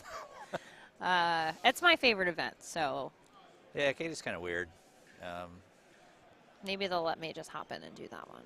Yeah, I'm sure you could pull some strings. In the meantime, we'll be here announcing it, and we take a look at our schedule for tomorrow.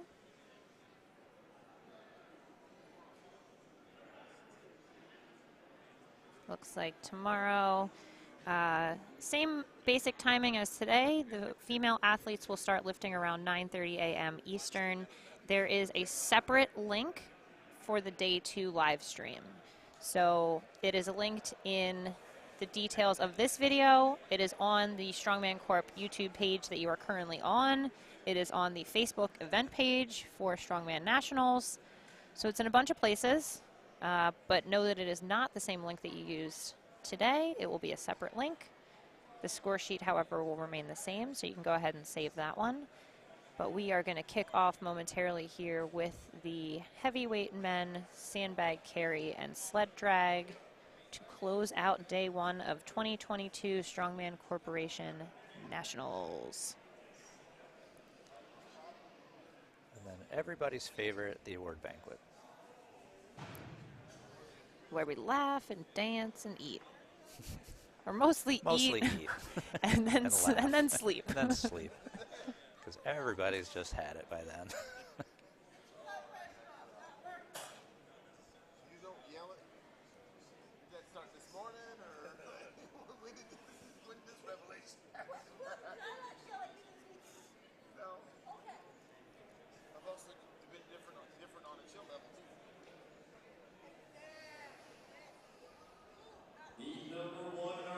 All right, here we go. Right.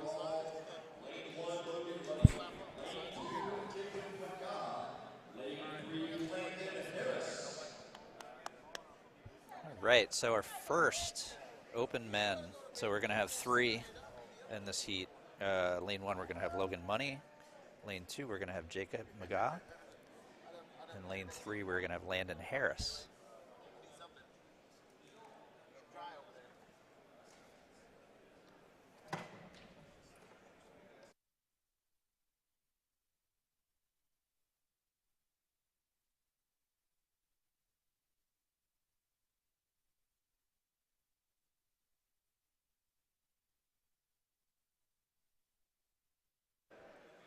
Right, looks like we're getting ready to start here. Athletes ready, judges ready. And here we go. Logan, Jacob, and Landon. Looks like Logan and Jacob are off. Landon has his sandbag picked. Second bag. Same principle applies. 309 and 331 on the bags. So keeping in mind that these are the same bags we're going to be using tomorrow for the sandbag over shoulder, but heavier. Yes, indeed. Fun times for everyone. Logan is off, making great time on that sled drag. So if you see people having fun today trying to pick these up, just imagine tomorrow when they're trying to huck it over their shoulder. They're going to be very happy. Jacob is steadily making his way toward that finish line. He's going to get it done.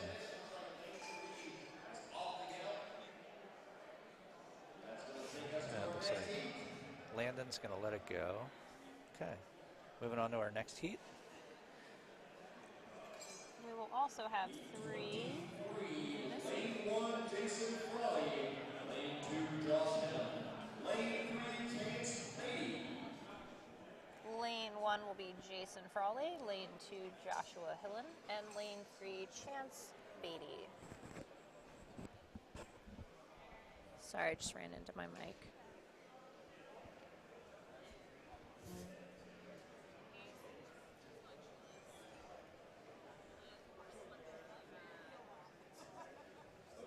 These bags in excess of 300 pounds.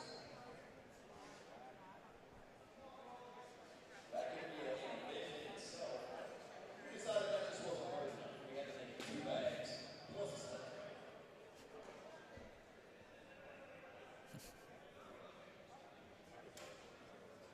Laura taking advantage of that empty lane there.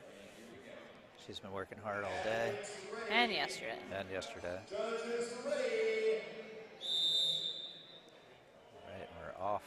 In heat 23. Jason Frawley, Josh Hillen, and Chance Beatty. Jason is already headed back for his second sandbag.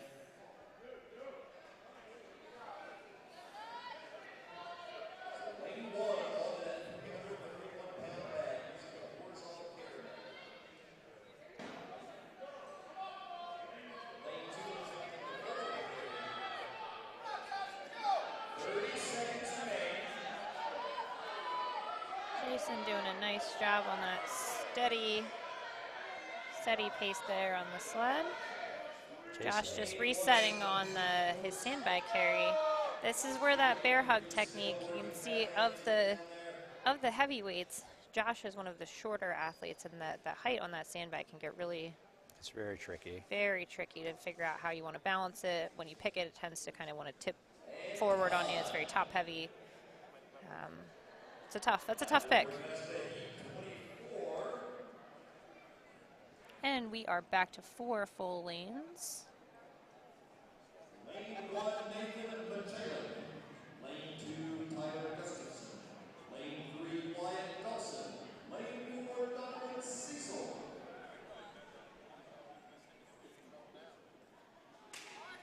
In lane 1, we have Nathan Michaluk. Lane Shayla. 2, Tyler Gustafson. Lane 3, Wyatt Dawson. And lane 4, Donovan Cecil. Nathan, we really did try.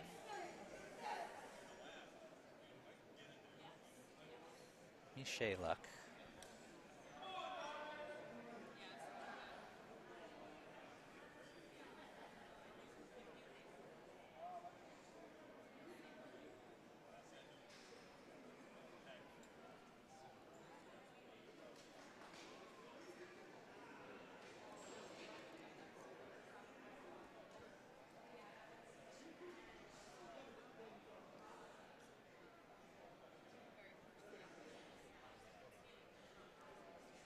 one more bag to reset.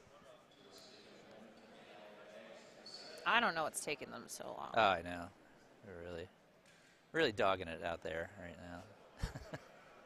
We save from our We save comfortable from our padded chairs. Comfortable chairs behind this computer monitor.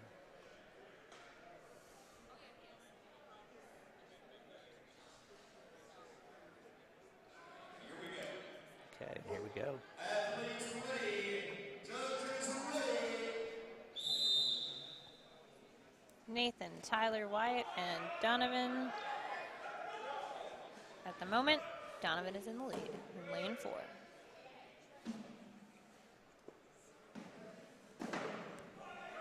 Everyone headed back for their second sandbag. Donovan carrying that sandbag. One of the biggest challenges with the sandbag is once you do get it where you want it to be, that position that's great for the carry, it's out of the way of your legs, pushes down right on where you need to breathe. So when you combine that with a longer event like this with 2 carries plus a sled drag, really takes a toll on your breathing in a totally different way than if you were even doing like the farmer carries or just a sled drag. When you're carrying that kind of weight, pressing down on your chest like that, it's kind of like doubling or tripling. It feels like quadrupling. It does. But it definitely makes it harder to catch your breath in any meaningful way. Lots of stress on the body. I mean, I know we've been making this sport seem so fun. E25. Lane 1, Matt Webb. Lane 2, Charter Behringer. Lane 3, Devin Vance Preston. Lane 4, Tyler Kucharski.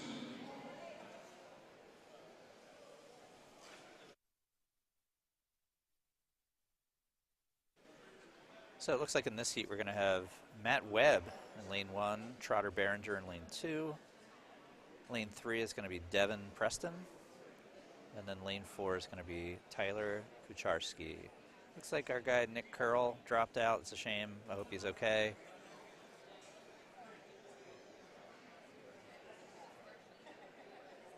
Some fairly impressive athletes in Delaware, actually. Nick Curl and Tom Evans. For a small state, we do all right. Yeah. Tom Evans, also a coach at University of Delaware, handles a lot of their sports teams.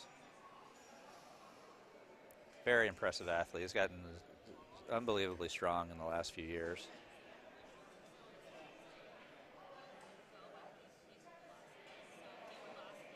Looks like we are just about reset for this heat. Heat number 25 for the men. We are chipping away, my friends. We are chipping away. Judges ready.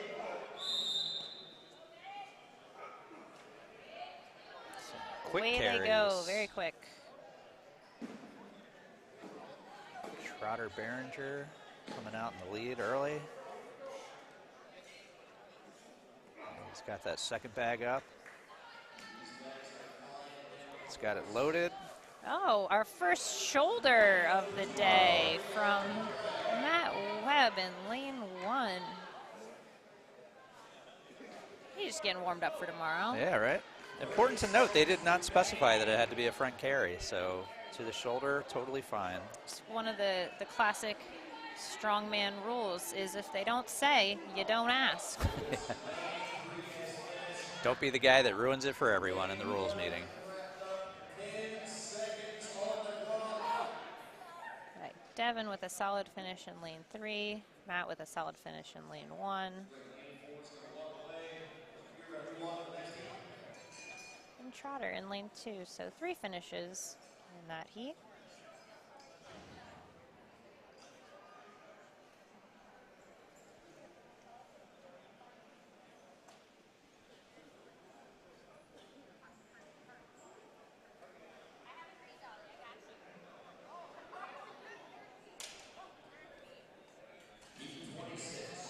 The home stretch, folks.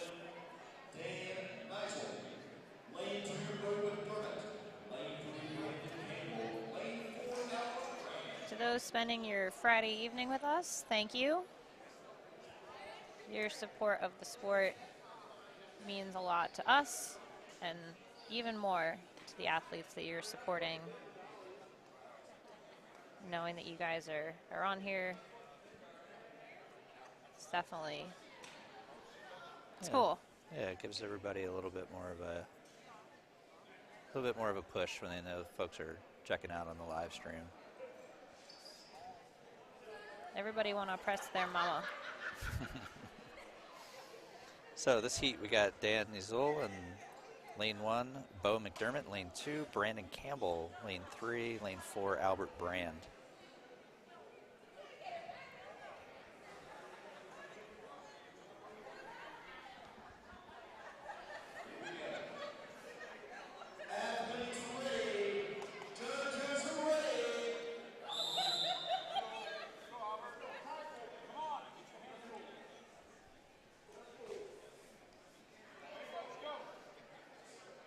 There's still some of our female competitors from the morning hanging out, and they're having a great time. Yeah. Kind of delirious at this point. Yeah, some delirious laughing going on, but always great to see men coming out early to support the women hanging out late to support the men. It's a really long day, especially if you're competing, so that support is very much appreciated on both sides. All right, lane 1 and lane 3, we have Dan and Brandon both making a pull for that last finish line there. They are both done. Looks like Brandon's going to just very slightly edge out Dan. Bo appears to be calling it quits there in lane 2. And in lane 4, Albert fought till the very end. Couldn't quite get it there, but A for effort.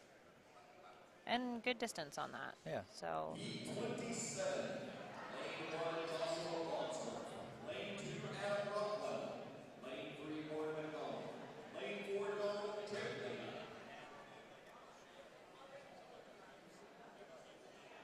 Heat 27 coming up here of your open weight men.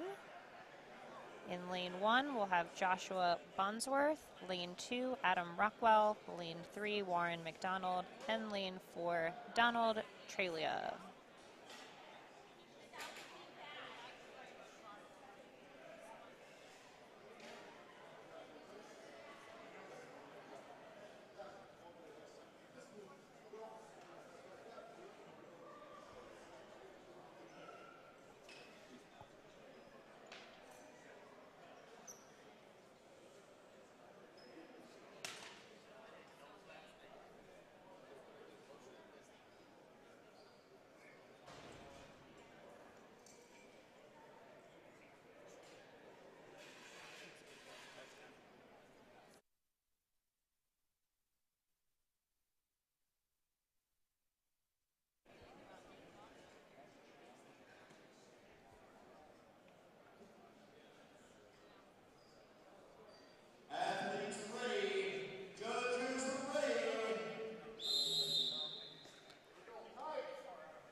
Got another shoulder carry there in lane 1 by Josh.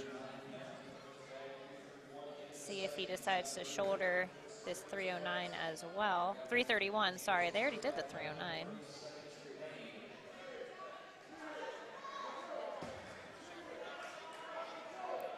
And in lane 3, it looks like Warren is about to finish his sled pull. Lane 2, Adam is also closing out his third event of the day.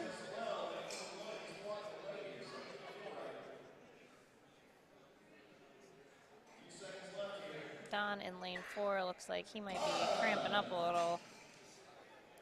Oh, yeah. Always something, we don't know for sure that that's what it is, but as long as we're talking about cramping up, that is definitely something, especially with a 2-day competition, with travel. A lot of these competitors flew in So weight cutting, but still staying, obviously the heavyweights didn't have to weight cut, but staying hydrated, making sure that you're eating the right amount. It's been a long day. These guys started at 1:30, so 6 hours of competition so far today. So stuff like dehydration, cramping, etc., definitely starts to play a role. We'll see that a lot more probably in day 2 as well. For sure. How you recover in a 2-day show makes a big difference. Yeah, definitely. Think about how beat up you are after Strongman Saturday, and then instead of sleeping in on Sunday, you get up and do it again.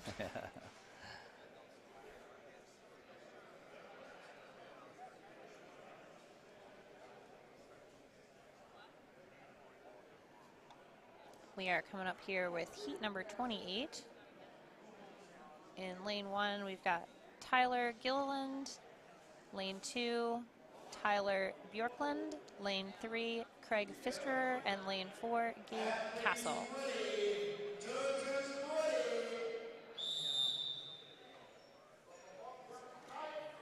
Craig Pfisterer, another PA strongman athlete. Goes back quite a way. He's been at it for quite a while. If you want a very thorough event recap, check out Craig on Reddit. And all 4 of these guys almost perfectly lined up with that 331. We will see what happens on this sled drag. All 4 athletes on the drag. Tyler, Gabe, Craig, and Tyler are all very close on this. It looks like Tyler Bjorklund in lane 2 is going to take it, but just barely. All 4 across in a very strong heat for all 4 of those heavyweight men.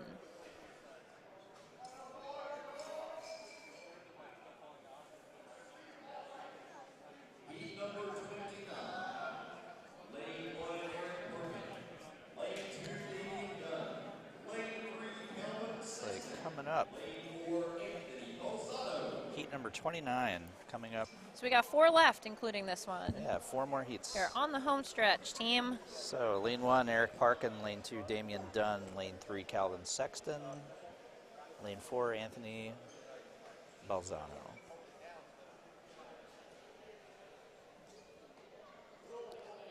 The home stretch.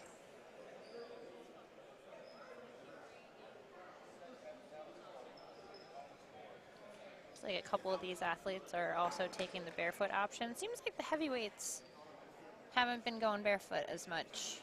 Yeah. I could be making that up. Yeah, I don't know. I know it's it definitely seems to be. We're seeing a lot less sliding this afternoon from the people that have chosen the barefoot option than the ladies this morning.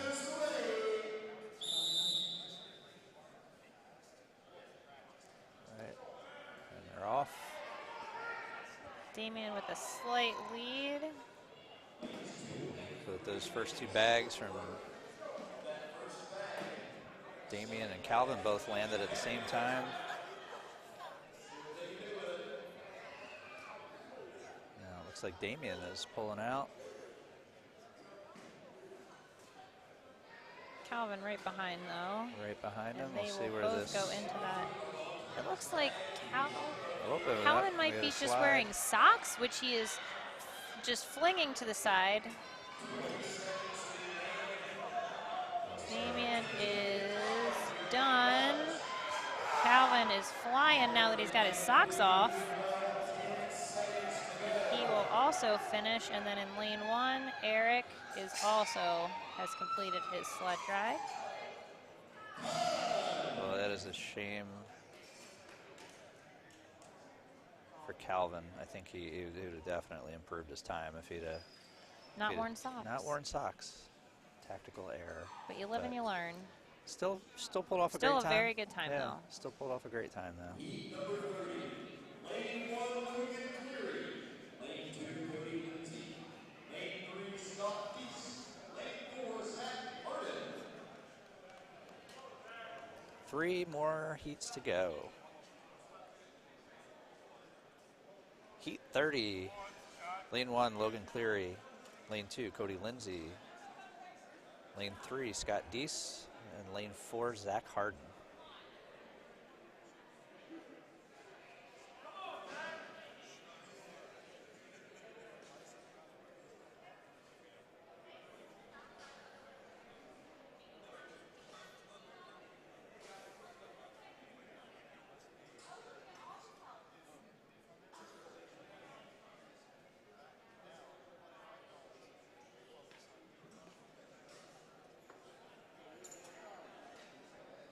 We are just about reset here for heat 30. It's our third to last heat of the day.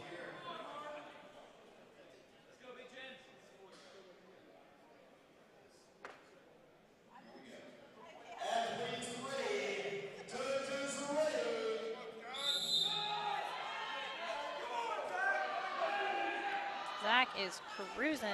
Oh, we had a drop in lane sandbag 2. fall in lane 2 there. That is definitely going to cost him some time. Lanes 1, 3, and 4 are all picking their second bag. Good pick by Zach Harden in lane 4. Good speed in lane 3 there with Scott Deese. Logan, Scott, and Zach are all in pretty much a dead heat right now. Got a man down in lane 2. Looks like he might have just...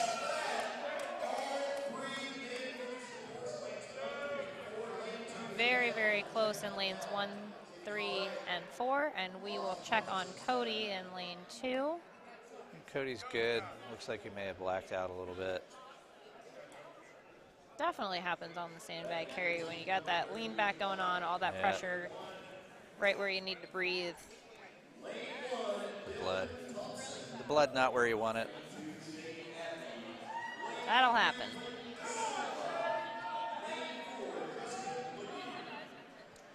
We are moving into heat 31. In lane 1, we have Dylan Thompson. In lane 2, Shane Abney. In lane 3, Clayton De Silva. And lane 4, Justin Legier.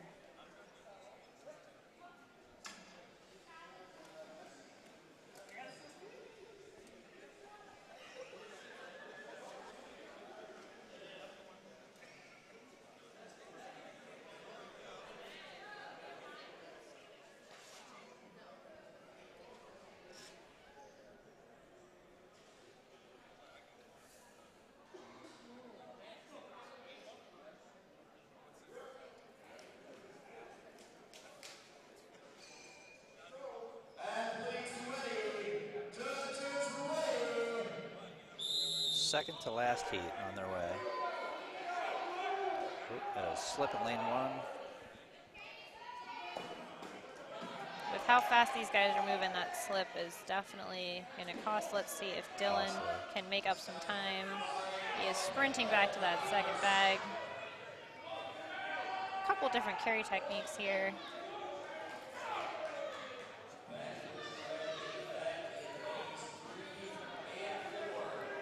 Justin in lane 4 going with a little sideways action. Seems to be working well for him. Oh, man. Clayton flying in lane 3. And Tyler with an awesome, or Dylan, sorry, with an awesome comeback there. Dylan Thompson in lane 1. Very well done. Shane is also going to finish that in lane 2. Yeah, and Clayton turned that on that drag. Clayton currently sitting in second place, it looks like, overall. So that should help him out. Our last heat. Lane 1, we're going to have Levi Strong. Lane 2, Lucas Hatton. Lane 3, Rodion Sukman. And lane 4, Corey Loper. And just a friendly reminder that tomorrow's live stream will also begin shortly before 9:30. We'll have our first athletes starting their deadlift ladder, the lightweight women, at 9:30 Saturday morning. The link for that is in the description of this video. It is also on the Facebook event page for Nationals, so you can find us there. Score sheet will remain the same. The link for that is also in the video details and on the Facebook page. Oh, yeah, thanks again for everybody tuning in today. Hope to see you back tomorrow. Bring us all your positive vibes and questions and pronunciation corrections tomorrow.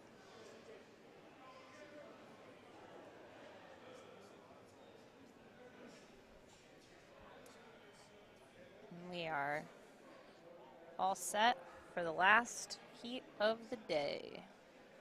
Just getting our sleds reset here. And we're good.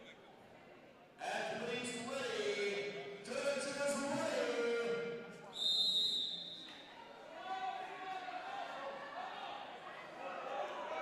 All these guys really flying through that first carry.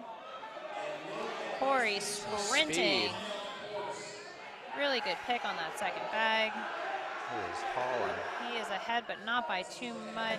Levi right on his heels. It's going to come down to this drag. See how these guys dig into this. It looks like Corey is going to come across the line first, just barely. Levi right behind him. Lucas right behind that, and Rodian. All very quick runs. Good finish to the day. Great heat to end the day. All right, everybody, so that's the end of the action today. Again, we'll be back tomorrow, starting around, the live stream will probably start a little bit before 9:30. We'll get everybody situated, explain what's going to be going on. Tell you some more stories. Tell you some more stupid stories. Yeah, and I'm sure tomorrow's going to be a great day. I'm sure that the athletes are looking forward to a good rest. And some food. And Which we is will what be we're back gonna again do. tomorrow. So And again, so I'm Brian. I'm Katie, and we will see you 9:30 Eastern tomorrow. All right, have a good night, everybody. Good night.